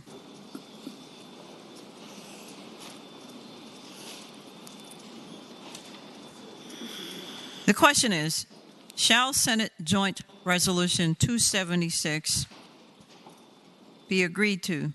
Those in favor of that motion will record their votes aye. Those opposed, no. Are the senators ready to vote? Have all the senators voted? Does any senator desire to change their vote? The clerk will close the roll. Ayes 40, no 0. Ayes 40, no 0. The resolution is agreed to. Returning to page 50, Senate Joint Resolution 273, reporting for the Committee on Privileges and Elections with amendment, and there is a floor amendment. Chair again recognizes Senator Spruill. Thank you, Madam President. I move the amendment. The question is, shall the President. For what purpose does the gentleman from Bedford rise? Madam President, to speak to the committee amendment. The senator has the floor. Madam President, I'd like to talk a little bit about process. I appreciate the senator from Eastern Fairfax also leading that in, but also talk a bit about Dr. Colin Green. As most of you know, Dr. Colin Green is our Commissioner of Health today, and he's been in the position for nearly a year now. Many of you may not know much about Colin Green, and that is because I think that as he kind of walked around, there was a predetermination that you don't need to come by. A decision has been made. Madam President, I know that I've heard from a number of my colleagues that at least one has got to be knocked out, or that we have to not vote for one, or in the end, I heard also that Dr. Green has got to be the one. I'd like to tell you that Dr. Green's resume is unbelievably impressive. Let me give you a little bit about it. One, Dr. Green spent many years, 30 years, in the United States Air Force, the United States Army. He was deployed in Iraq, won many awards. He was the chief medical officer of the Academic Medical Center at Womack Army Center. He was a commander of Walter Reed Institute Research Center. He also had background from my city of Lynchburg. He went to Johns Hopkins for his undergraduate degree, a medical school at Temple University. He came to Lynchburg and did his residency, and then went on to get a master's degree in public health from the University of Washington. And then he did an odd thing. A guy that was so accomplished, 30 years in the Army, in the research arena, a gentleman who has gone to prestigious schools, decided to do something that was odd. And that odd thing was he decided to go into public health, of all things, a place where we all know there is not money and there is not the rewards that are commonly available to the highly educated and those that have gone through the process to become a medical professional. Instead, he went into public health, went to a number of locations where he actually served in public health, and then he decided to come and be a part of the Commonwealth of Virginia as a Commissioner of Health. Madam President, this is one that I wish we had actually had hearings on. And if we're to continue to look at process, I think one of the items that needs to be part of the process is an individual that is serving in a high capacity for the Commonwealth of Virginia probably should have a hearing. I've looked over the list of individuals that we have taken off, and there are a number of them that are on lower boards and otherwise. There's only one of them that actually came from DPOR, an actually sitting high-level individual. Madam President, I think that if we had had the opportunity to question Dr. Green, sit with him like I have, I think there would probably be a lot more support for him tonight. He's been a remarkable leader over his tenure of his entire life. He's been praised in Richmond and in Washington for what he did to finish up with the pandemic and its responses. His decision to go into public health after being at Walter Reed Army Institute of Research did give him so many options, but he once again decided to come into public health. Madam President, I talked to Dr. Green, listened to him, and understand the reason why he did that is because he loves helping people. It wasn't for the search of money. It wasn't for the search of fame. He gave up what is normal to help the most people he possibly could. Madam President, I do believe that if this individual could have come before the committee, he would have acquitted himself well. If you've known Dr. Green, or if some of you, I think, have actually talked to him, you know he's a soft-spoken man. He's a man of great intellect and great character. Madam President, I do know in this case there was an item that he said that was picked up by the Washington Post that I think was taken out of context. Here's a guy who's been around the world and looked at what actually has happened to individuals in different racial groups and found that all over the world there has been problems that have come up in maternal health and otherwise. And he has been someone who's been wanting to look at the science and figure out how to fix those items. His statement was not artful. However, I am positive that his heart was one that was trying to be of help. Madam President, I know that there's very little chance that we're going to end up getting to a vote for Dr. Green. I have heard that, and once again, it's come in the way of we've got to get one or we've got to get a couple, but I believe that someone of this quality, someone of this stature should at least have had the opportunity to come before the committee to be asked those important questions. And again, if you go down the list, to my knowledge, it was only one person, and that was the person who was with DPOR, and I think a lot of us understand actually what ended up happening in that case. Madam President, I know that this may be a fait accompli, but I would just hope that there would be many of you that would consider respectfully voting for Dr. Colin Green to be our Commissioner of Health. Chair recognizes Senator Locke, the gentlelady from Hampton. Thank you, Madam President. I rise to speak on the committee amendment. The senator has the floor. Thank you, Madam President. This is not about a gotcha for Dr. Green. Shortly after the Washington Post article appeared, I received this email from a constituent who said, Senator Locke, Dr. Colin Green is egregiously racist and leads the state health department. He has no business in this position and is unfit to be there. I wasn't sure if you saw the Washington Post article today, but this is the intimidation and gaslighting he pours onto the VDH staff daily.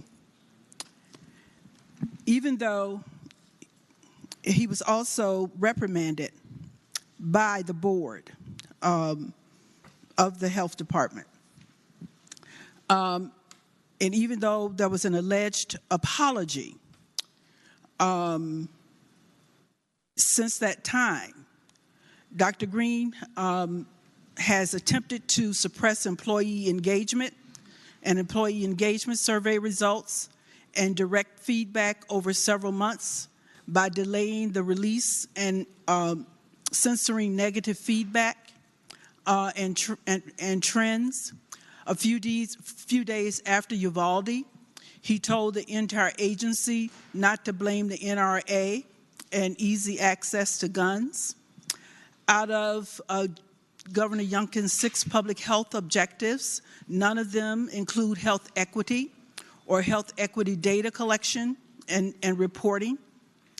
They're choosing to focus on Petersburg instead, either taking credit for what's already been done or is already in progress.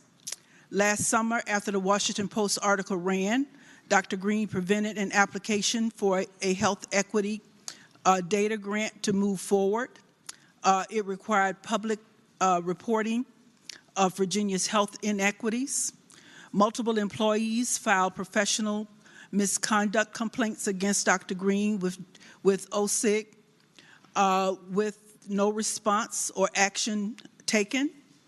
The content of some of these complaints include racist remarks and actions.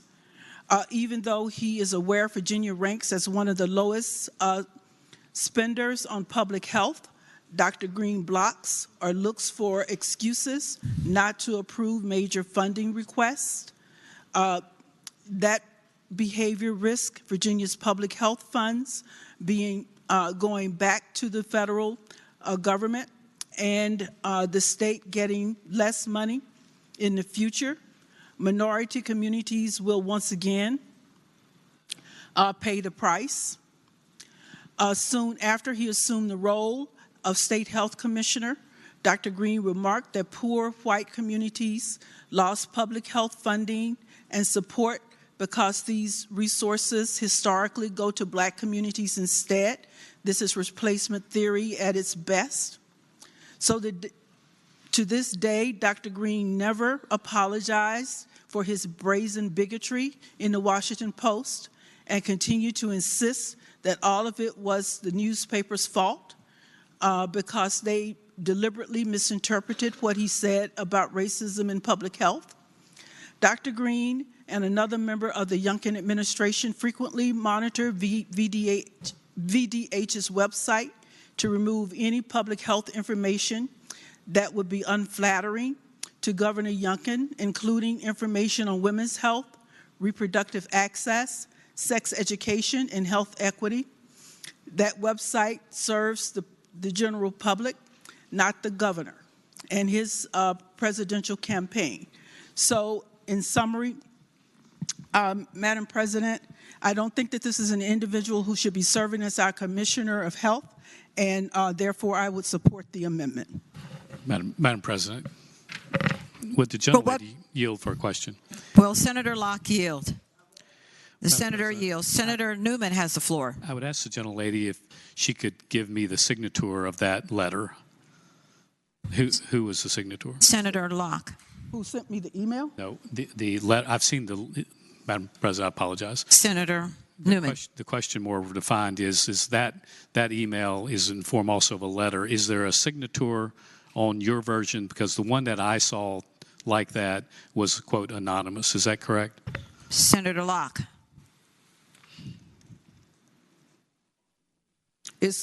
It's concerned public health advocates of Virginia.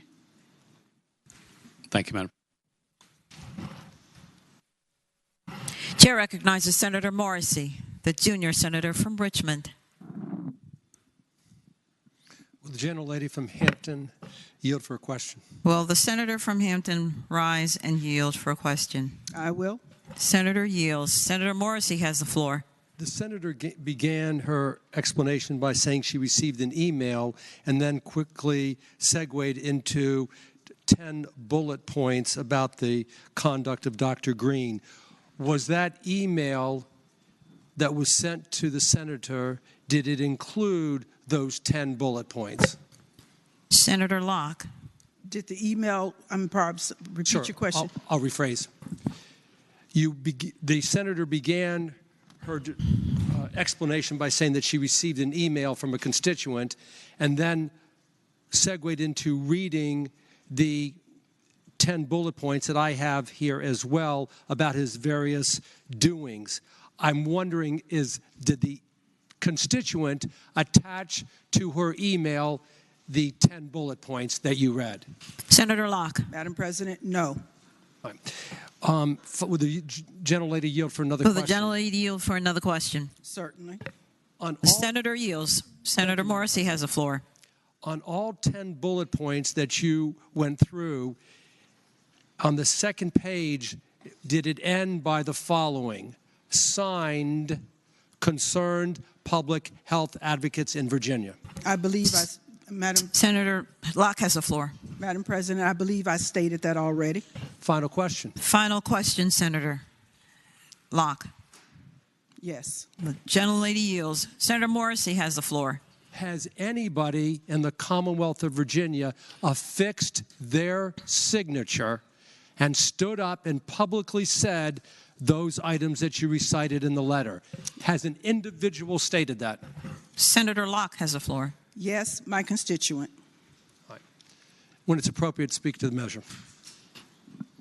I thank The senator may do so now if you're speaking to the amendment. I am. The senator has the floor. Thank you, Madam President.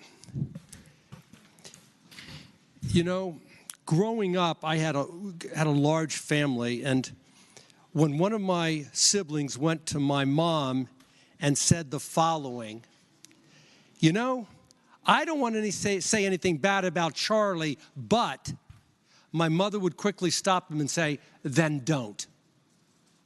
Or if somebody said, I'm not saying this, but others are, she would say, I want to hear from the others. I think that you all have heard me time and time again, particularly people in judiciary, talk about a second chance or a fair hearing or a fair vetting. But I got that same letter. And what bothered me immensely about it, and the gentlelady from Hampton read it correctly, various transgressions. But what bothered me immensely was that at the end it said, signed, concerned health advocates in Virginia. And I got to tell you, I think that's cowardly and wrong. I know when the gentleman from James City, and I say this respectfully, says something negative about me, which is okay to do, he puts his name to it. But to say something negative about an individual and not affix your signature to it, not say it publicly, prevents that individual from getting a fair hearing. So let me say this. I met Dr. Green one time, wouldn't have known him if he had ran over me with a truck. So I did my own homework on him, and some of the things the gentleman from Bedford said, but I found this, and it hasn't been mentioned. He not only was a U.S. Army vet, he won the Bronze Star. He won the Bronze Star because he served in Iraq, and he earned it for his duties in Kuwait and Iraq. I thought that was significant. Then he was deployed in Iraq as the chief officer in charge of a combat support hospital. He ran that hospital. That told me something. My dad used to run Inova Fairfax as chief of staff, and I thought, and I knew the work involved in it. Then there's the Womack Army Medical Center. I don't know how many people have heard about the Womack Army Medical Center. It's huge. It's important. It does good work. He was the chief medical officer there. You all have heard of Walter Reed Institute of Research. He was the commander of Walter Reed. And he was the command surgeon of the U.S. Army Warrior Transition Command. He didn't tell me that. No person was deployed from the governor's office to tell me that. I did my own research. And I feel so strongly about this. If you are going to penalize somebody, whether it's in a courtroom, whether it's in the General Assembly, whether it's in a committee hearing, give them a hearing. Give them due process. And I don't know why there wasn't a vetting in P&E. I do know this. The chairman does everything he can to make sure that people get fair hearing. I don't know if he didn't ask for it or what, but there was no vetting there. And then I did some more work. The gentle lady from Hampton talked about his work in Petersburg as part of VDH and suggested that some of it was already started or he piggybacked on others. Well, I'm down in Petersburg a lot, in case some of you don't know.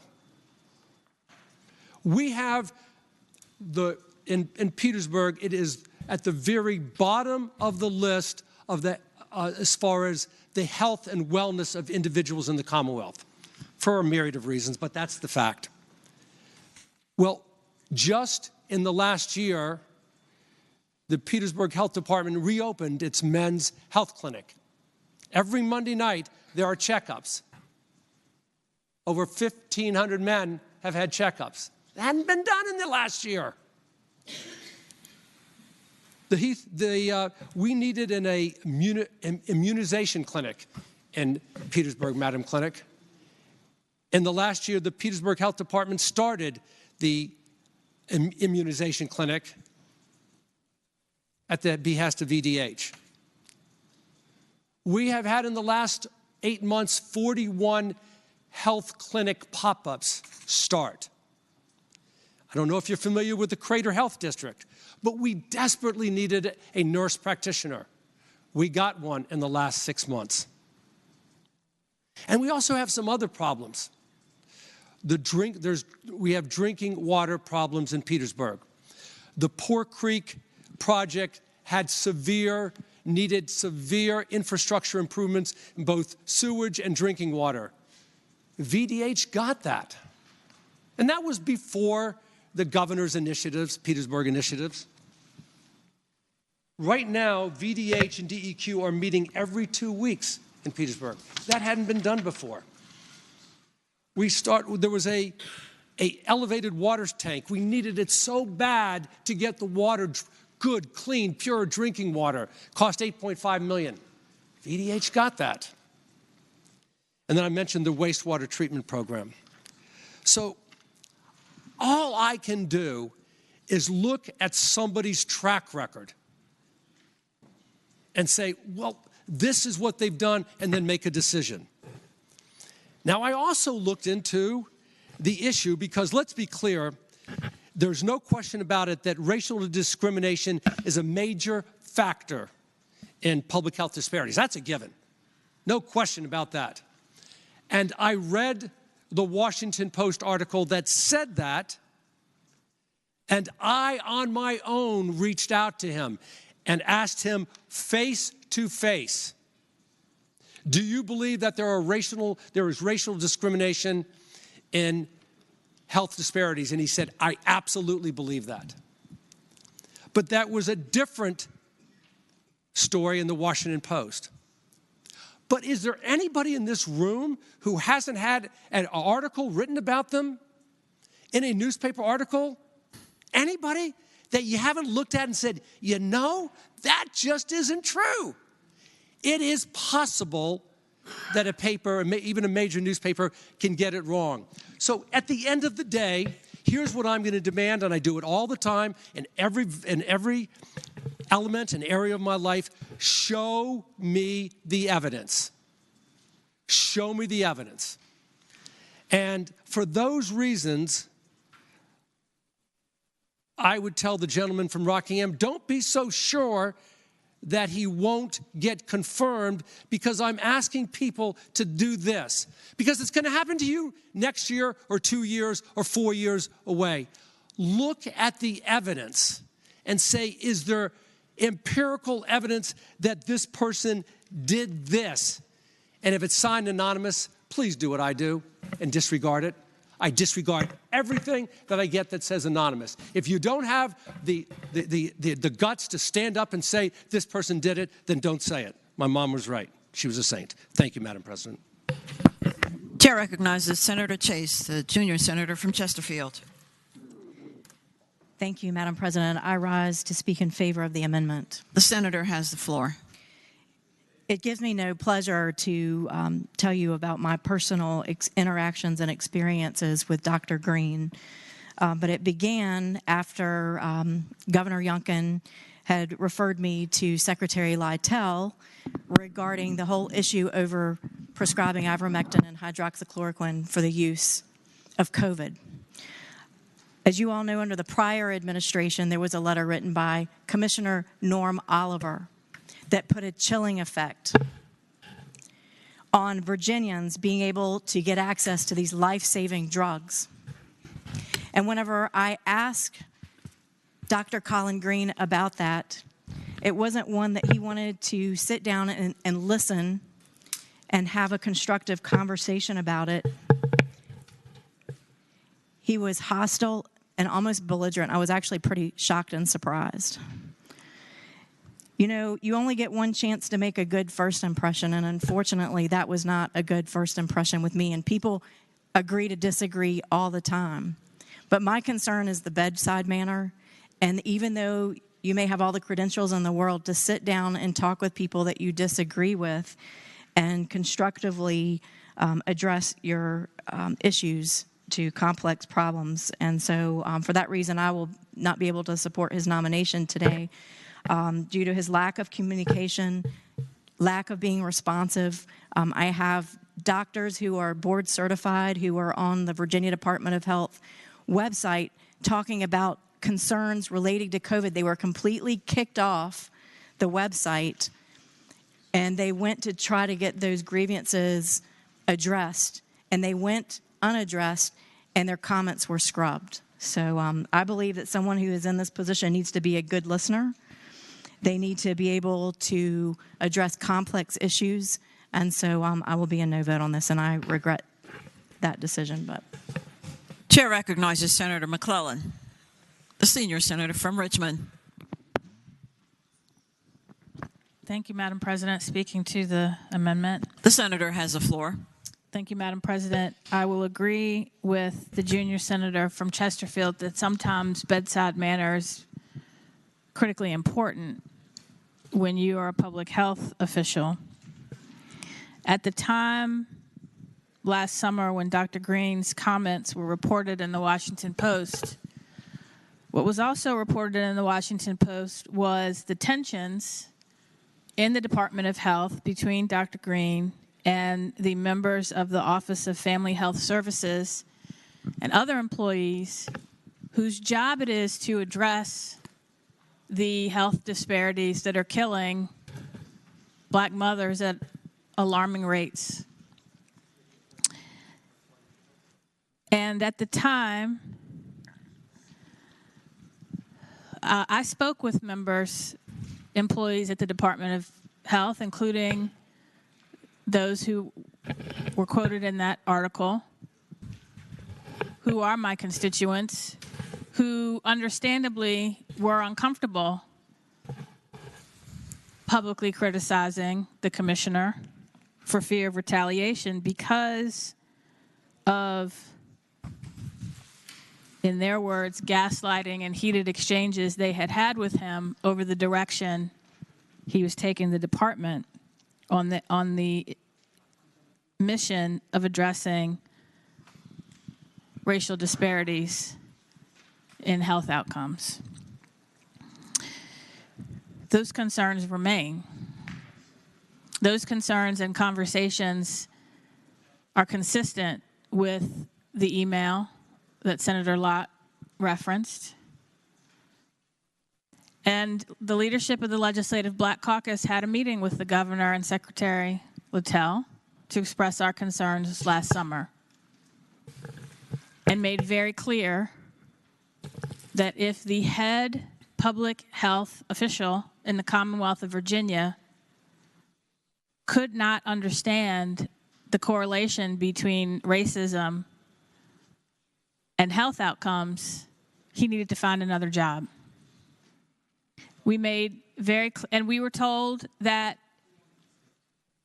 he did not reflect the direction of the administration. And we put the governor and the secretary on notice. We'll be watching. And we have. And we continue to hear concerns.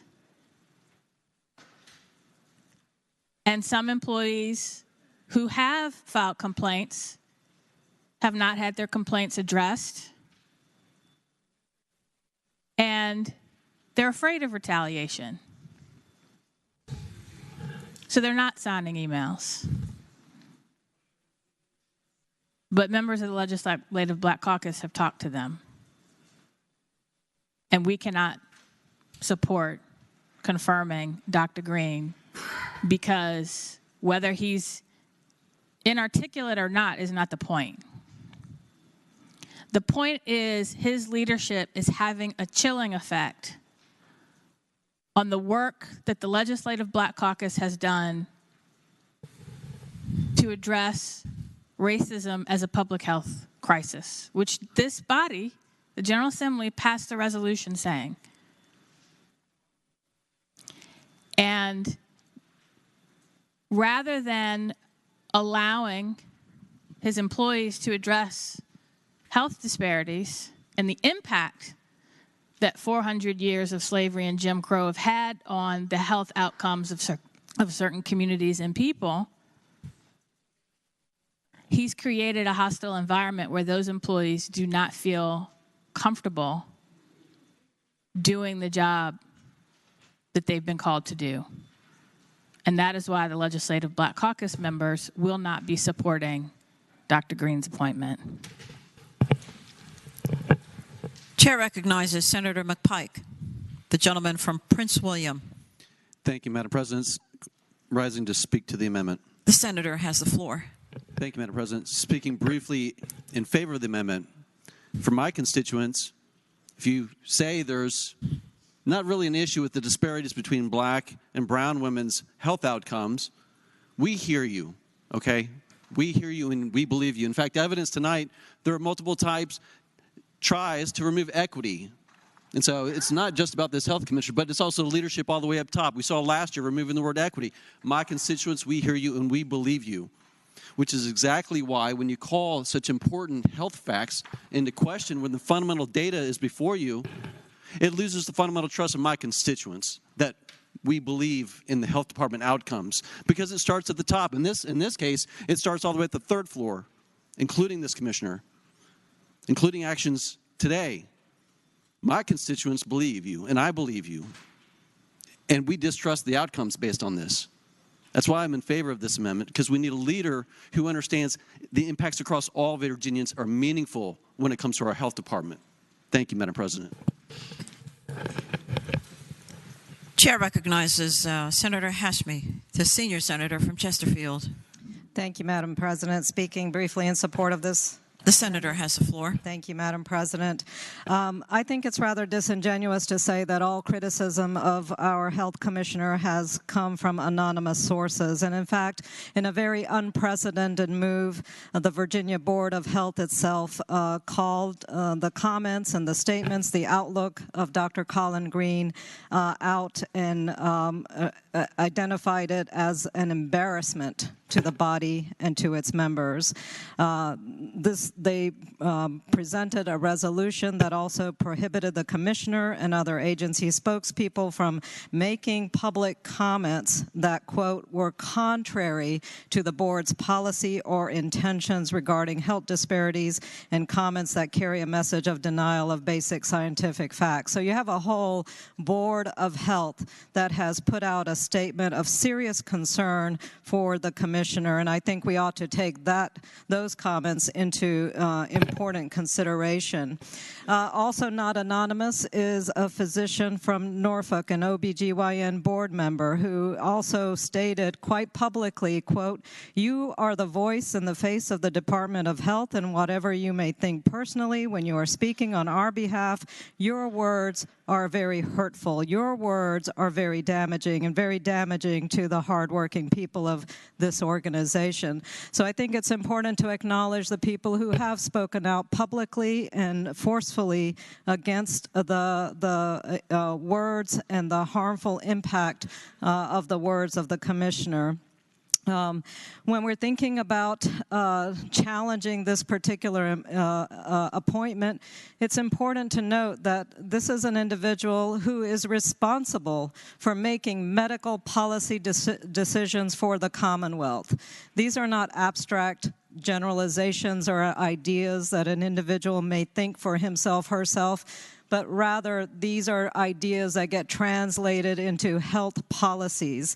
And so it is vitally important that we have a commissioner of health who understands disparity in health, who understands the role that racism has played, and more importantly, someone who puts the lives and the health of the people of the Commonwealth at the forefront of his decision-making process.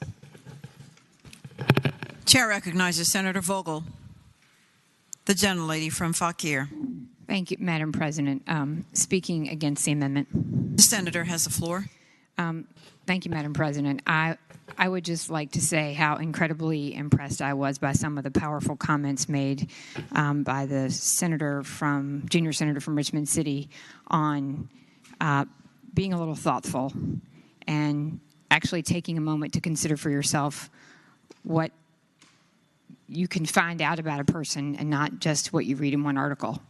And I would be very remiss if I let this conversation go on and didn't stand up and say something about Dr. Colin Green, because he was actually the person who served my community. And it isn't just about what I've read about him, it's what I know about him. And I worked for him for years. He was a leader in our community. He came to multiple community events, was an advocate, was a hard worker, was really compassionate and thoughtful and engaged on the issues. He was very concerned about public health outcomes. I recall a night that he sat for a very long time and listened to countless people come and offer public testimony as part of an event at Hanley High School, where people came to talk about maternal health disparities, and maternal health outcomes. And he followed up with me later to talk about hepatitis C and HIV and some of the things that he was gravely concerned about in the community and things that could be done. And when you work with someone, and you work with them on constituent service matters, and I just pulled up, when I searched in my inbox, emails from him. I have countless emails back and forth between his office and mine, and between the two of us, just on issues that were critical during this public health crisis, and just as a constituent service process that we worked through together. And he was always responsible and responsive and reactive and thorough and thoughtful. And to hear the comments that were made, that is not a person that I recognize. And if he were predisposed to be the kind of person that has been described here, it would be hard not to know that if you worked with him all the time. It would be hard not to know that if you worked with him in some of the parts of the community that I represent, where he's down in the trenches and he's working with people across all socioeconomic backgrounds and on all kinds of issues that are challenging. And I would encourage you to think about this when the senator from Chesterfield made the comments about her interaction with him. It's something to think about, that he is indeed a physician and not a politician. And so I think it says something about someone who is willing to stand up and speak honestly about what they believe on the science, and in this case, it was ivermectin. He didn't agree with the senator on her position on ivermectin and was just confident and bold enough as a physician to say that. And for what it's worth, I think that as somebody who was speaking on behalf of the science, he's entitled to that opinion. And in this case, I don't hold that against him either, because I think he was doing what he thought was right and he was doing his job and he was exercising his leadership in public health. And so with that, again, I would feel very, very guilty as someone who knows him and has worked with him for years in the Northern Valley if I didn't stand up and tell you about the person that I know and not just the person that I've suddenly read about that, frankly, is not someone that I recognize. And so with that, I would urge you to thoughtfully consider what I've said and vote against the amendment. Thank you. Chair again recognizes Senator Spruill, the gentleman from Northern Chesapeake. Thank you, Madam President. Speaking to the resolution. The senator has the floor. Madam President, I want to talk about fairness and the procedure. When the senator from Hampton gave me the opportunity to chair the P&E committee, and I was trying to make sure that I would learn, ask questions, and do it fairly. First thing, when the resolution came up about Dr. Green, he came by my office, talked about a half an hour, and I said to him, "What is it you want from me?" I said, "Because I have to stick with the caucus. It's what I want from you, sir, is to make sure it was done fairly and the procedure's right." So I talked with him about it for half an hour. I talked with the governor's staff. Their concern was done fairly. Not both of them, just was done fairly. Then I went to the office of Senator Locke, and I asked her about should we bring him to the P&E committee to be vetted. And we talked about if you vet one, you had to vet them all. Then I thought about the way that we treat one another sometime in here. I don't want to bring him to this place because we do not respect each other here sometime. Then I was so concerned about the way things would happen. I had him come back to my office again and talk to me again about it. What is it that I can do to make sure? I went to the other side and say, tell me the concern that I know they want him, but I want to make sure it's done fairly.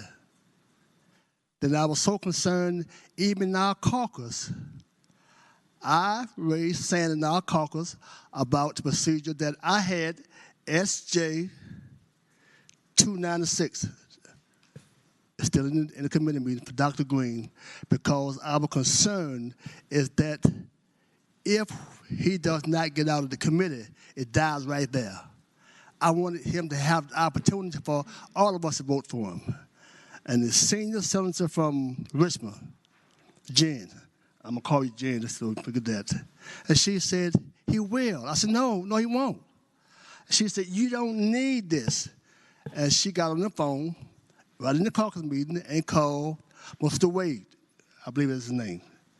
And he assured her to let me know that even though that he was voted out, taken out of the block at the committee meeting, it still has to go to the floor, a process that I'm learning.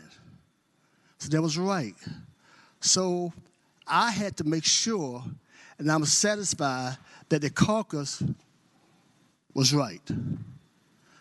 I had to make sure that the senator from Hampton was right. I talked to her in her office, and I talked with you, the governor's staff, the Republican staff, and I want to make sure.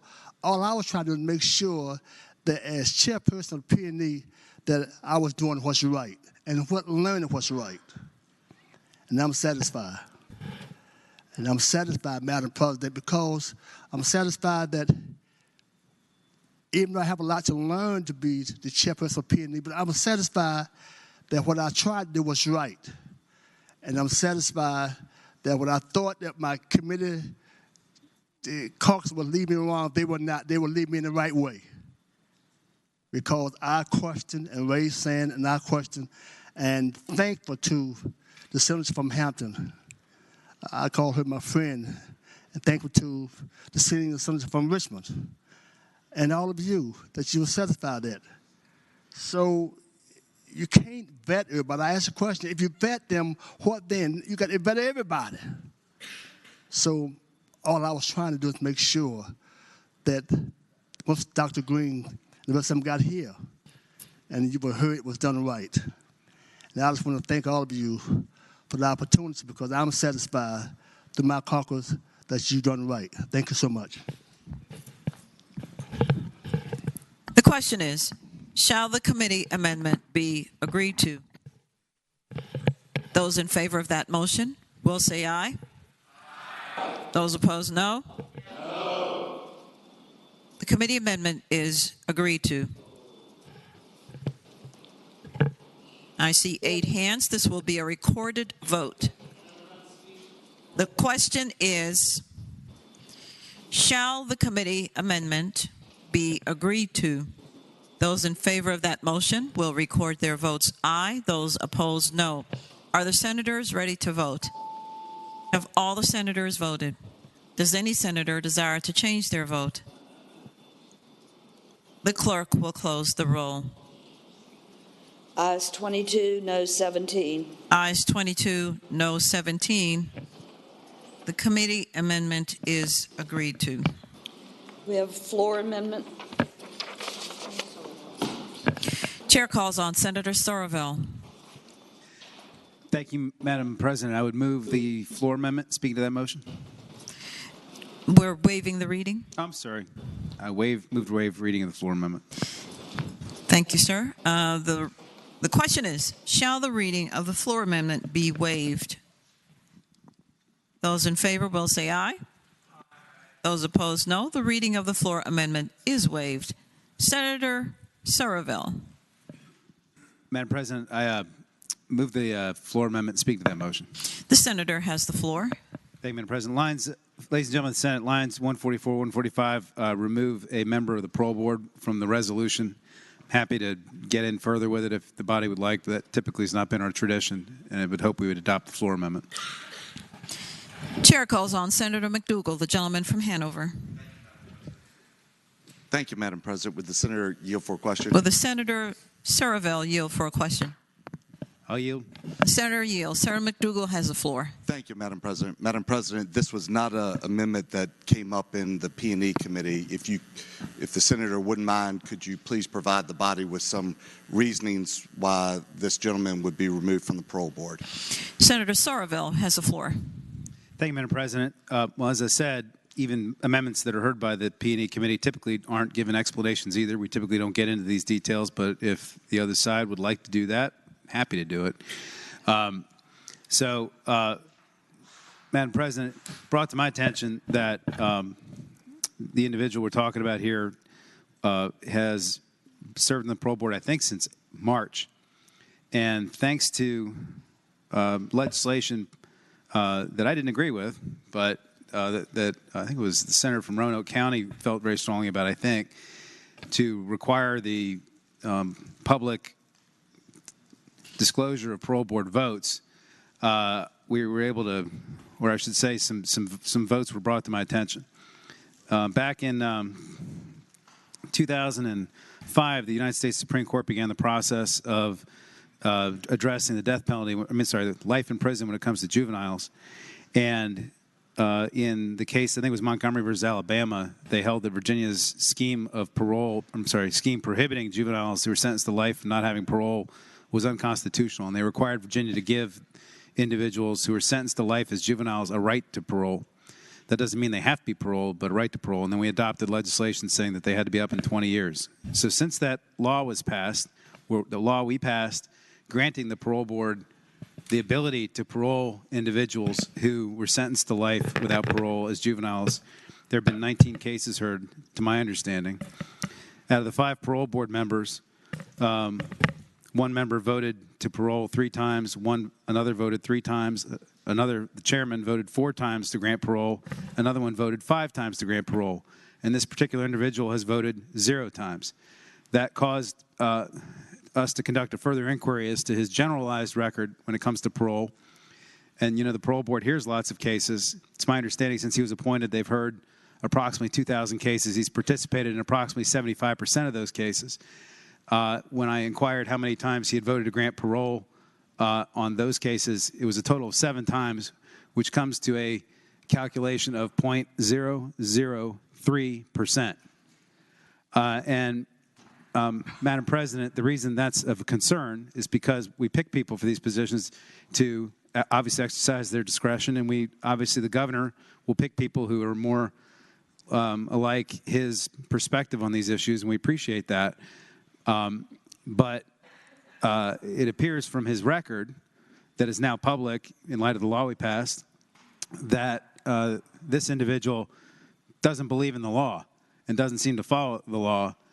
And I would submit, Madam President, that like myself, the Senator from Hanover, both practice law, and if there was a judge who basically decided 99.9% of the cases that were before him, everybody was guilty, I think people would have serious concerns about whether that person had the appropriate disposition to serve as a judge and was actually following the law when it comes to reasonable doubt. And so, Madam President, I would say that there are concerns about whether this individual is capable of serving on a parole board when he apparently doesn't think barely anyone deserves parole when it's only 0.003%. That's pretty much what the issue is, Madam President. Madam President, would the gentleman yield for additional question? Will the senator from Eastern Fairfax County yield for another question? I'll yield. Senator yields. Senator McDougall has the floor. Thank you, Madam President. Madam President, I just want to make sure I understand. I guess it's a 2-part question. The first is the case the gentleman referenced in reference to juveniles that have been sentenced to life without parole. The law says that the parole board has to take those cases up with 20 years. It does not require that those individuals be paroled within that period of time. Is that accurate? Senator Saroville has the floor. That is accurate, and as I said, I think there's been 19 cases taken up since then, and there's been the vote count on all those cases has been different depending on the person and their circumstances. In some of these cases, nobody wanted to parole them. None of the 5 members wanted to parole them, but yes, that's accurate. So, Madam President, additional question. Additional question, Senator Saroville. Yield. The gentleman yields. Senator McDougall has the floor. Madam President, I further ask the gentleman of the other cases that are not involving juveniles, there is no right to parole, and the standard is not beyond a reasonable doubt. It's to review the case. Is that accurate? Senator Saroville has the floor. Madam President, I would say that is accurate.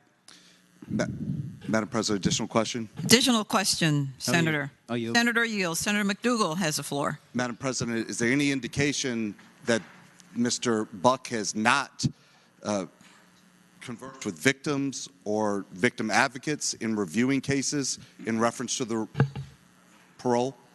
Senator Saroville has the floor. President, I haven't conducted that extensive an investigation, but what we have, been advised so far is that, first of all, he's out of sync with all the other governor's nominees. That's pretty obvious. He's kind of in a world of his own. But in terms of those specific things on the 1,500 cases, no, I haven't inquired as to every one of those cases whether he's done those things. Speaking to the motion. The senator has the floor. Thank you, Madam President. Madam President, we can certainly have different views, but the indication that I have is different from the one that the senator expresses. Mr. Buck was a prosecutor in Henrico, the city of Richmond, and Albemarle before going to the Attorney General's office, where he served a distinct career.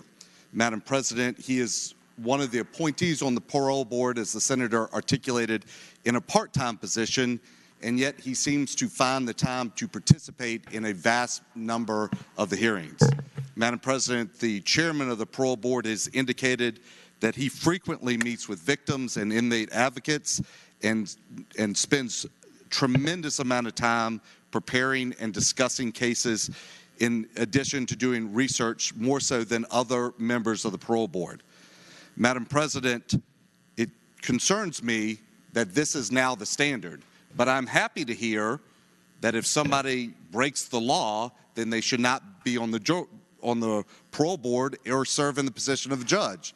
Because, Madam President, the previous parole board had situations where individuals were released and went on to commit some pretty violent crimes.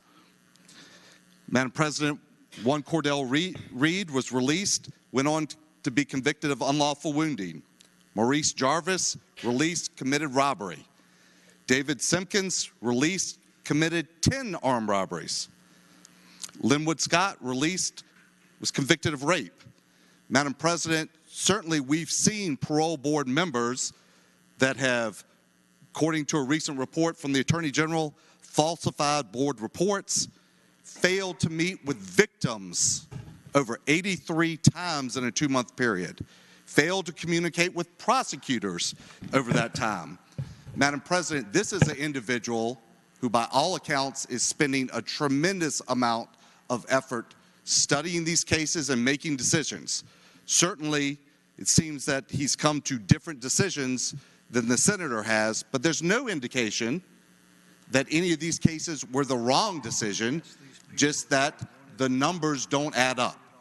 Madam President, as we look at individuals that are spending time and effort to serve in these positions, ones that are taking the energy to review cases, meet with victims, meet with advocates, that is the type of characteristics we should be supporting. And I ask that you vote no on the resolution, on the amendment.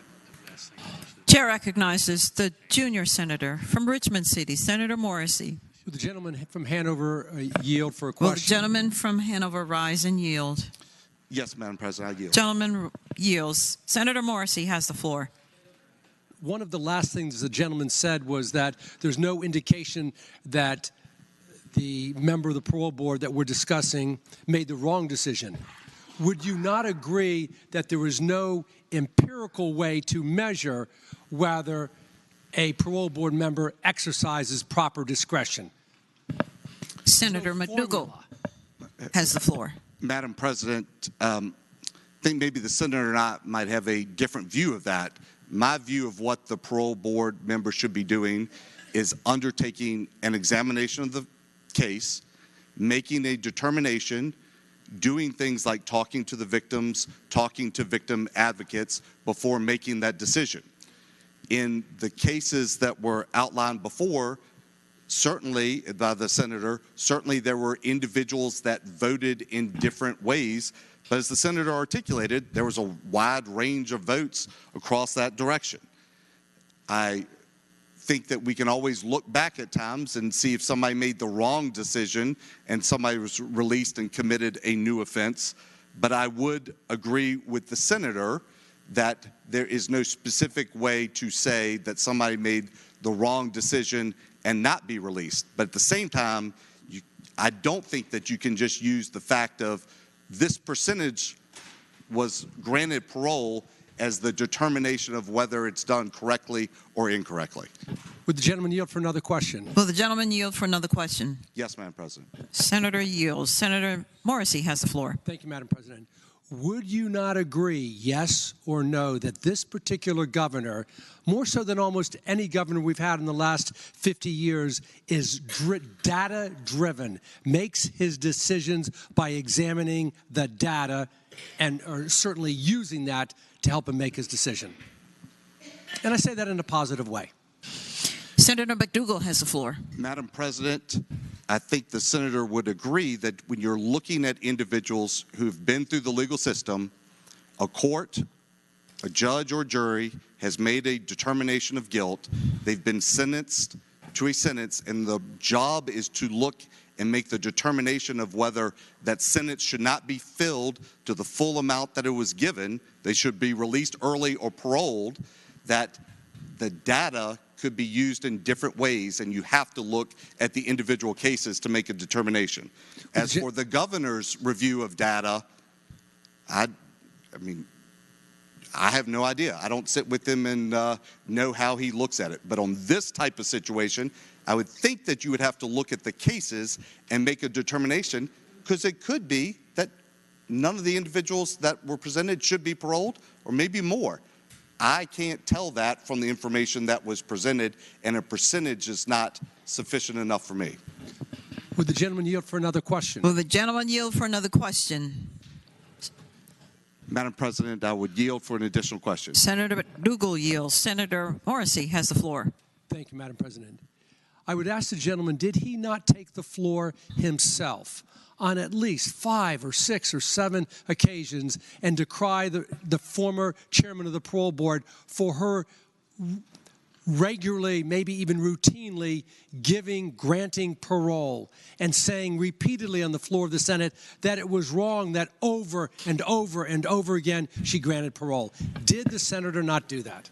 Senator McDougall has the floor. Madam President, I would articulate to the gentleman, I did tonight say that the former chairman made some tremendous mistakes that the Attorney General articulated were illegal, falsifying board records, not contacting victims 83 times in a 2-month period, not contacting prosecutors with cases 66 times, and I can read back through the list of decisions that were, in my opinion, an error to release those individuals because of the crimes that they then committed when they were released.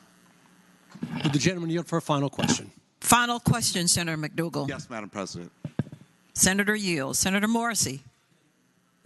Would the gentleman not agree that somebody who grants parole in 7 of 1,500 cases that comes before him perhaps is not giving due deliberation to the advancements and the progress that inmate made while in DOC? 7 out of 1,500. Senator McDougall. Madam President, I just disagree with the gentleman's premise that the outcome of the number of individuals that were released have anything to do with the specific individuals and those cases. If the gentleman was coming with examples of multiple cases that he or others thought were done improperly, that could be persuasive. But in saying that just because individuals are reviewed, that we have to have a percentage outcome of individuals released, I reject that premise. I thank the gentleman. Thank you, Madam President. The question is, shall the amendment be agreed to? The floor amendment. Those in favor will say aye. Those opposed, no.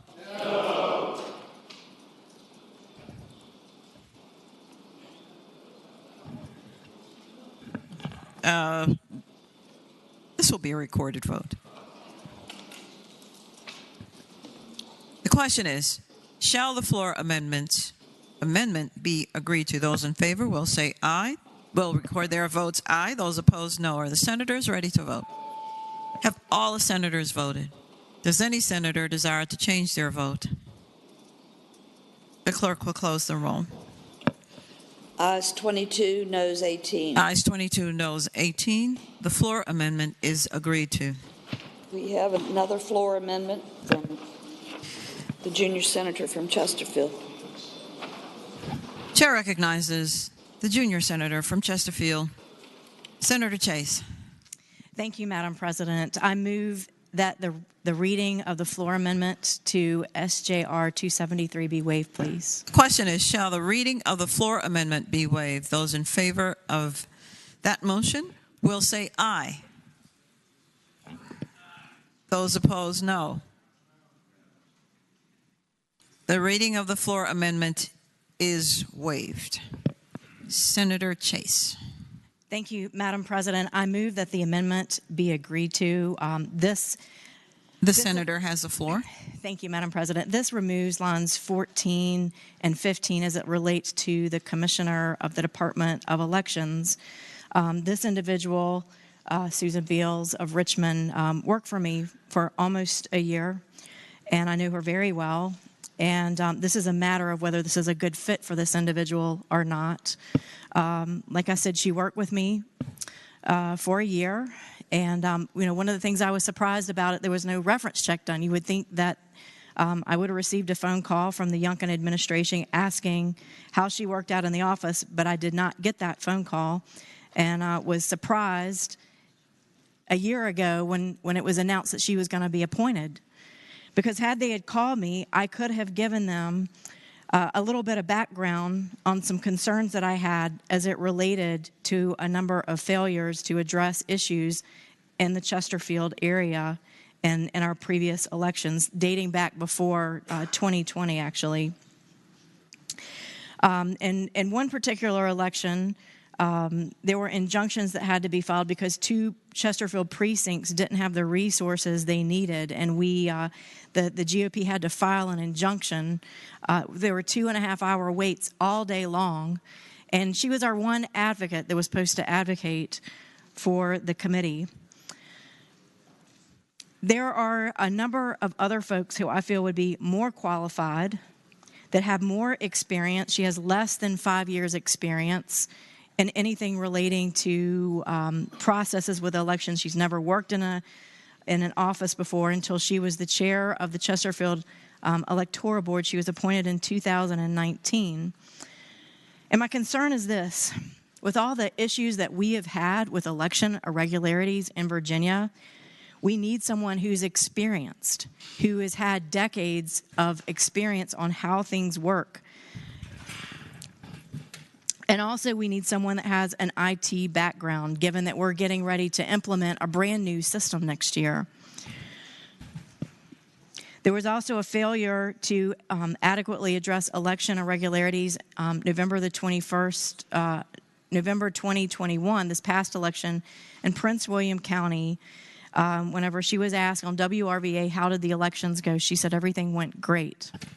Well, what I found in going to and visiting personally about 39 precincts that morning, that we have a new system that was being implemented called Merlin.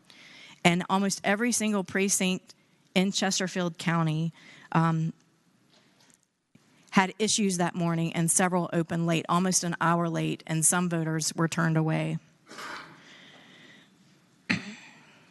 But probably the most egregious had to do when Judge Johnson had to file a show cause order against our registrar in Chesterfield at the time, Constance Hargrove.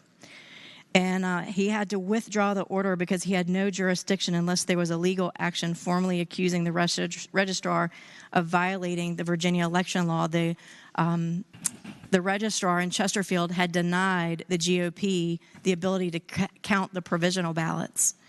And instead of standing up for our interest, she didn't fight. So for that reason, in good conscience, I cannot in good faith support Susan Beals for this position. Thank you. Chair recognizes Senator Favola, the gentlelady from Arlington. Thank you, Madam President. Madam President, I'd like to speak to the amendment. The senator has the floor. Thank you, Madam President. I would ask my colleagues to defeat the amendment. I have had experience with Ms. Beals. My team has had experience with Ms. Beals.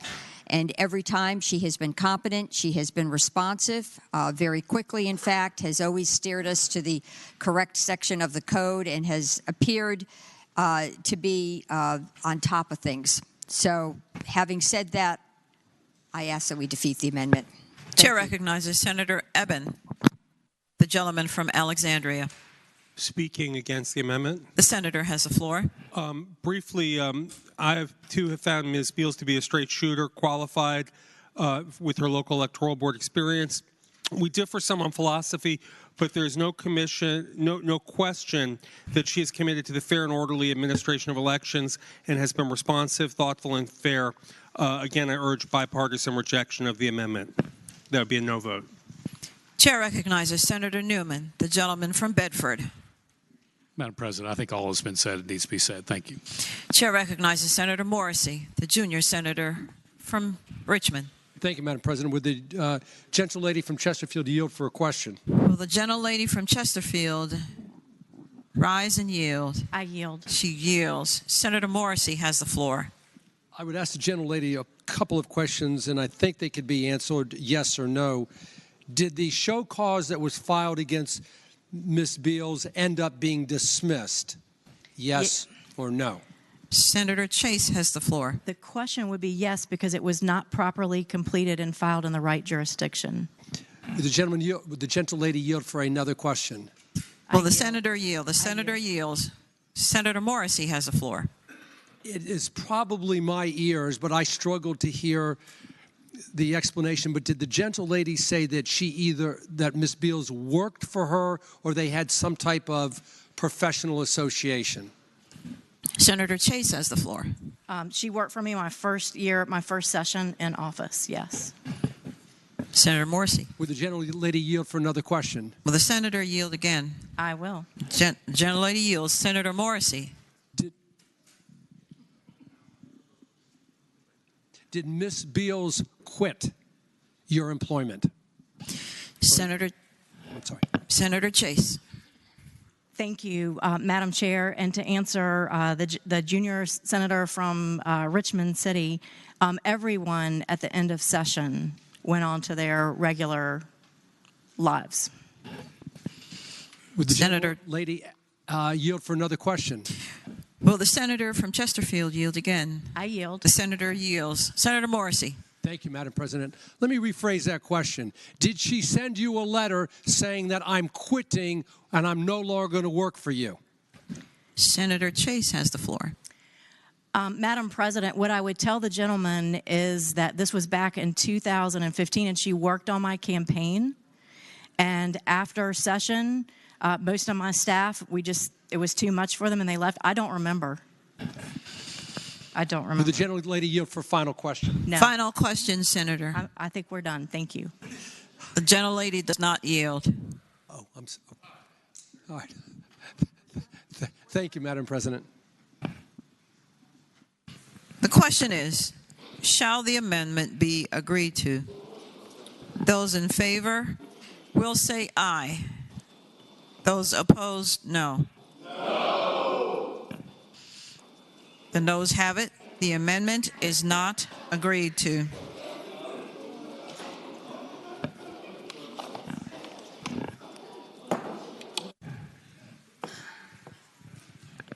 Senator Spruill.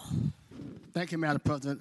Now, I ask the bill be engrossed, advanced to its third reading. The question is, shall the bill now be engrossed in advance to its third reading? Those in favor will say aye. Aye. Those opposed, no. The bill is engrossed in advance to its third reading. Senator Spruill. Now, Madam President, I ask to suspend the rules and waive the third reading. The question is, shall the rules be suspended and the third constitutional reading be waived on Senate Joint Resolution 273? Those in favor of that motion will record their votes aye. Those opposed, no. Are the senators ready to vote? Have all the senators voted? Does any senator desire to change their vote? The clerk will close the roll. Ayes 40, no 0. Ayes 40, no 0. The rules are suspended and the third constitutional reading is dispensed with. Senator Spruill. Now, Madam President, I ask that the resolution be agreed to. The question is, shall the resolution be agreed to? Those in favor of that motion will record their votes aye. Those opposed, no. Are the senators ready to vote? Have all the senators voted? Does any senator desire to change their vote? The clerk will close the roll. Ayes 40, no 0. Ayes 40, no 0. The resolution is agreed to. Chair recognizes the senior senator from Fairfax County, Senator Saslaw. Madam President, I would inquire of the clerk, are we finally done? Yes, sir. Thank God. Awesome.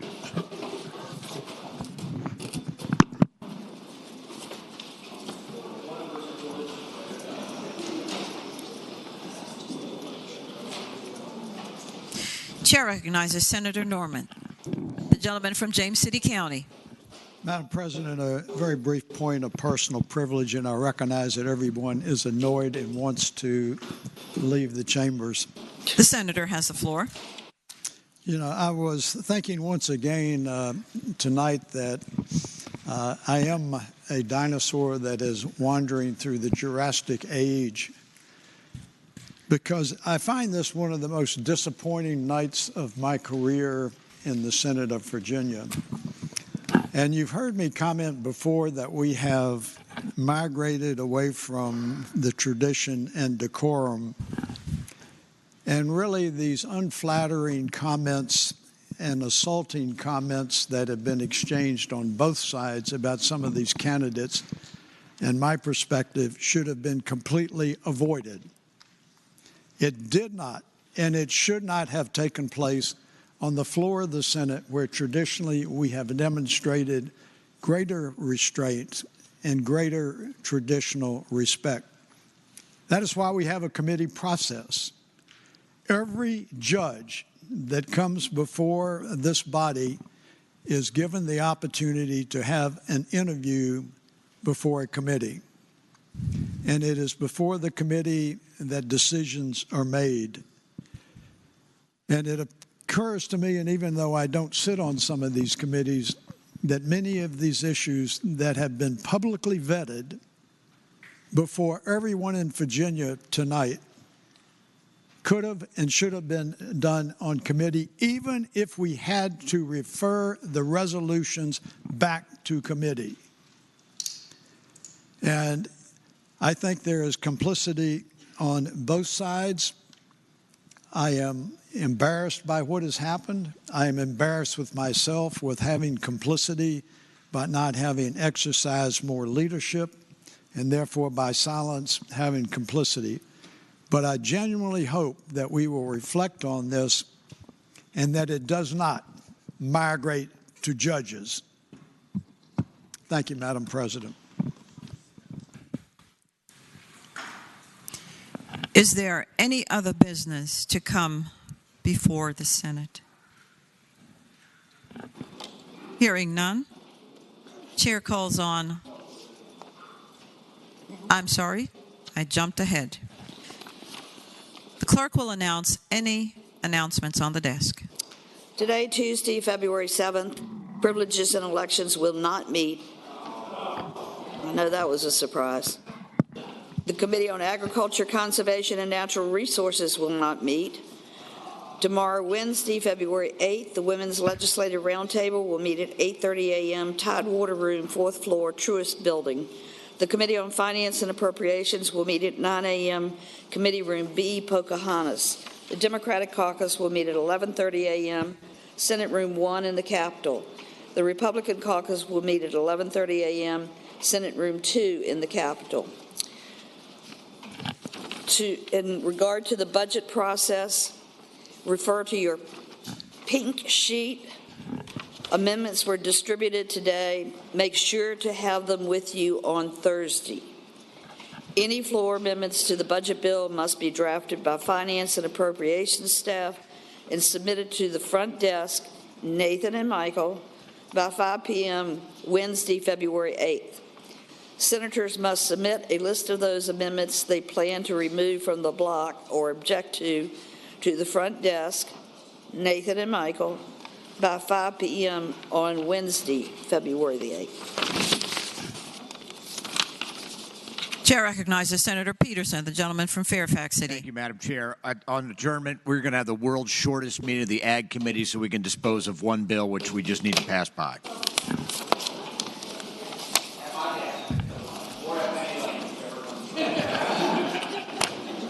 Chair calls on Senator Lucas, the gentlelady from Portsmouth. Thank you, Madam President. Madam President, I move that the Senate do now adjourn until 12 noon tomorrow. The question is, shall the Senate now adjourn until 12 noon tomorrow? Those in favor of that motion will say aye. Those opposed, no. The ayes have it. The Senate stands now adjourned until 12 noon tomorrow.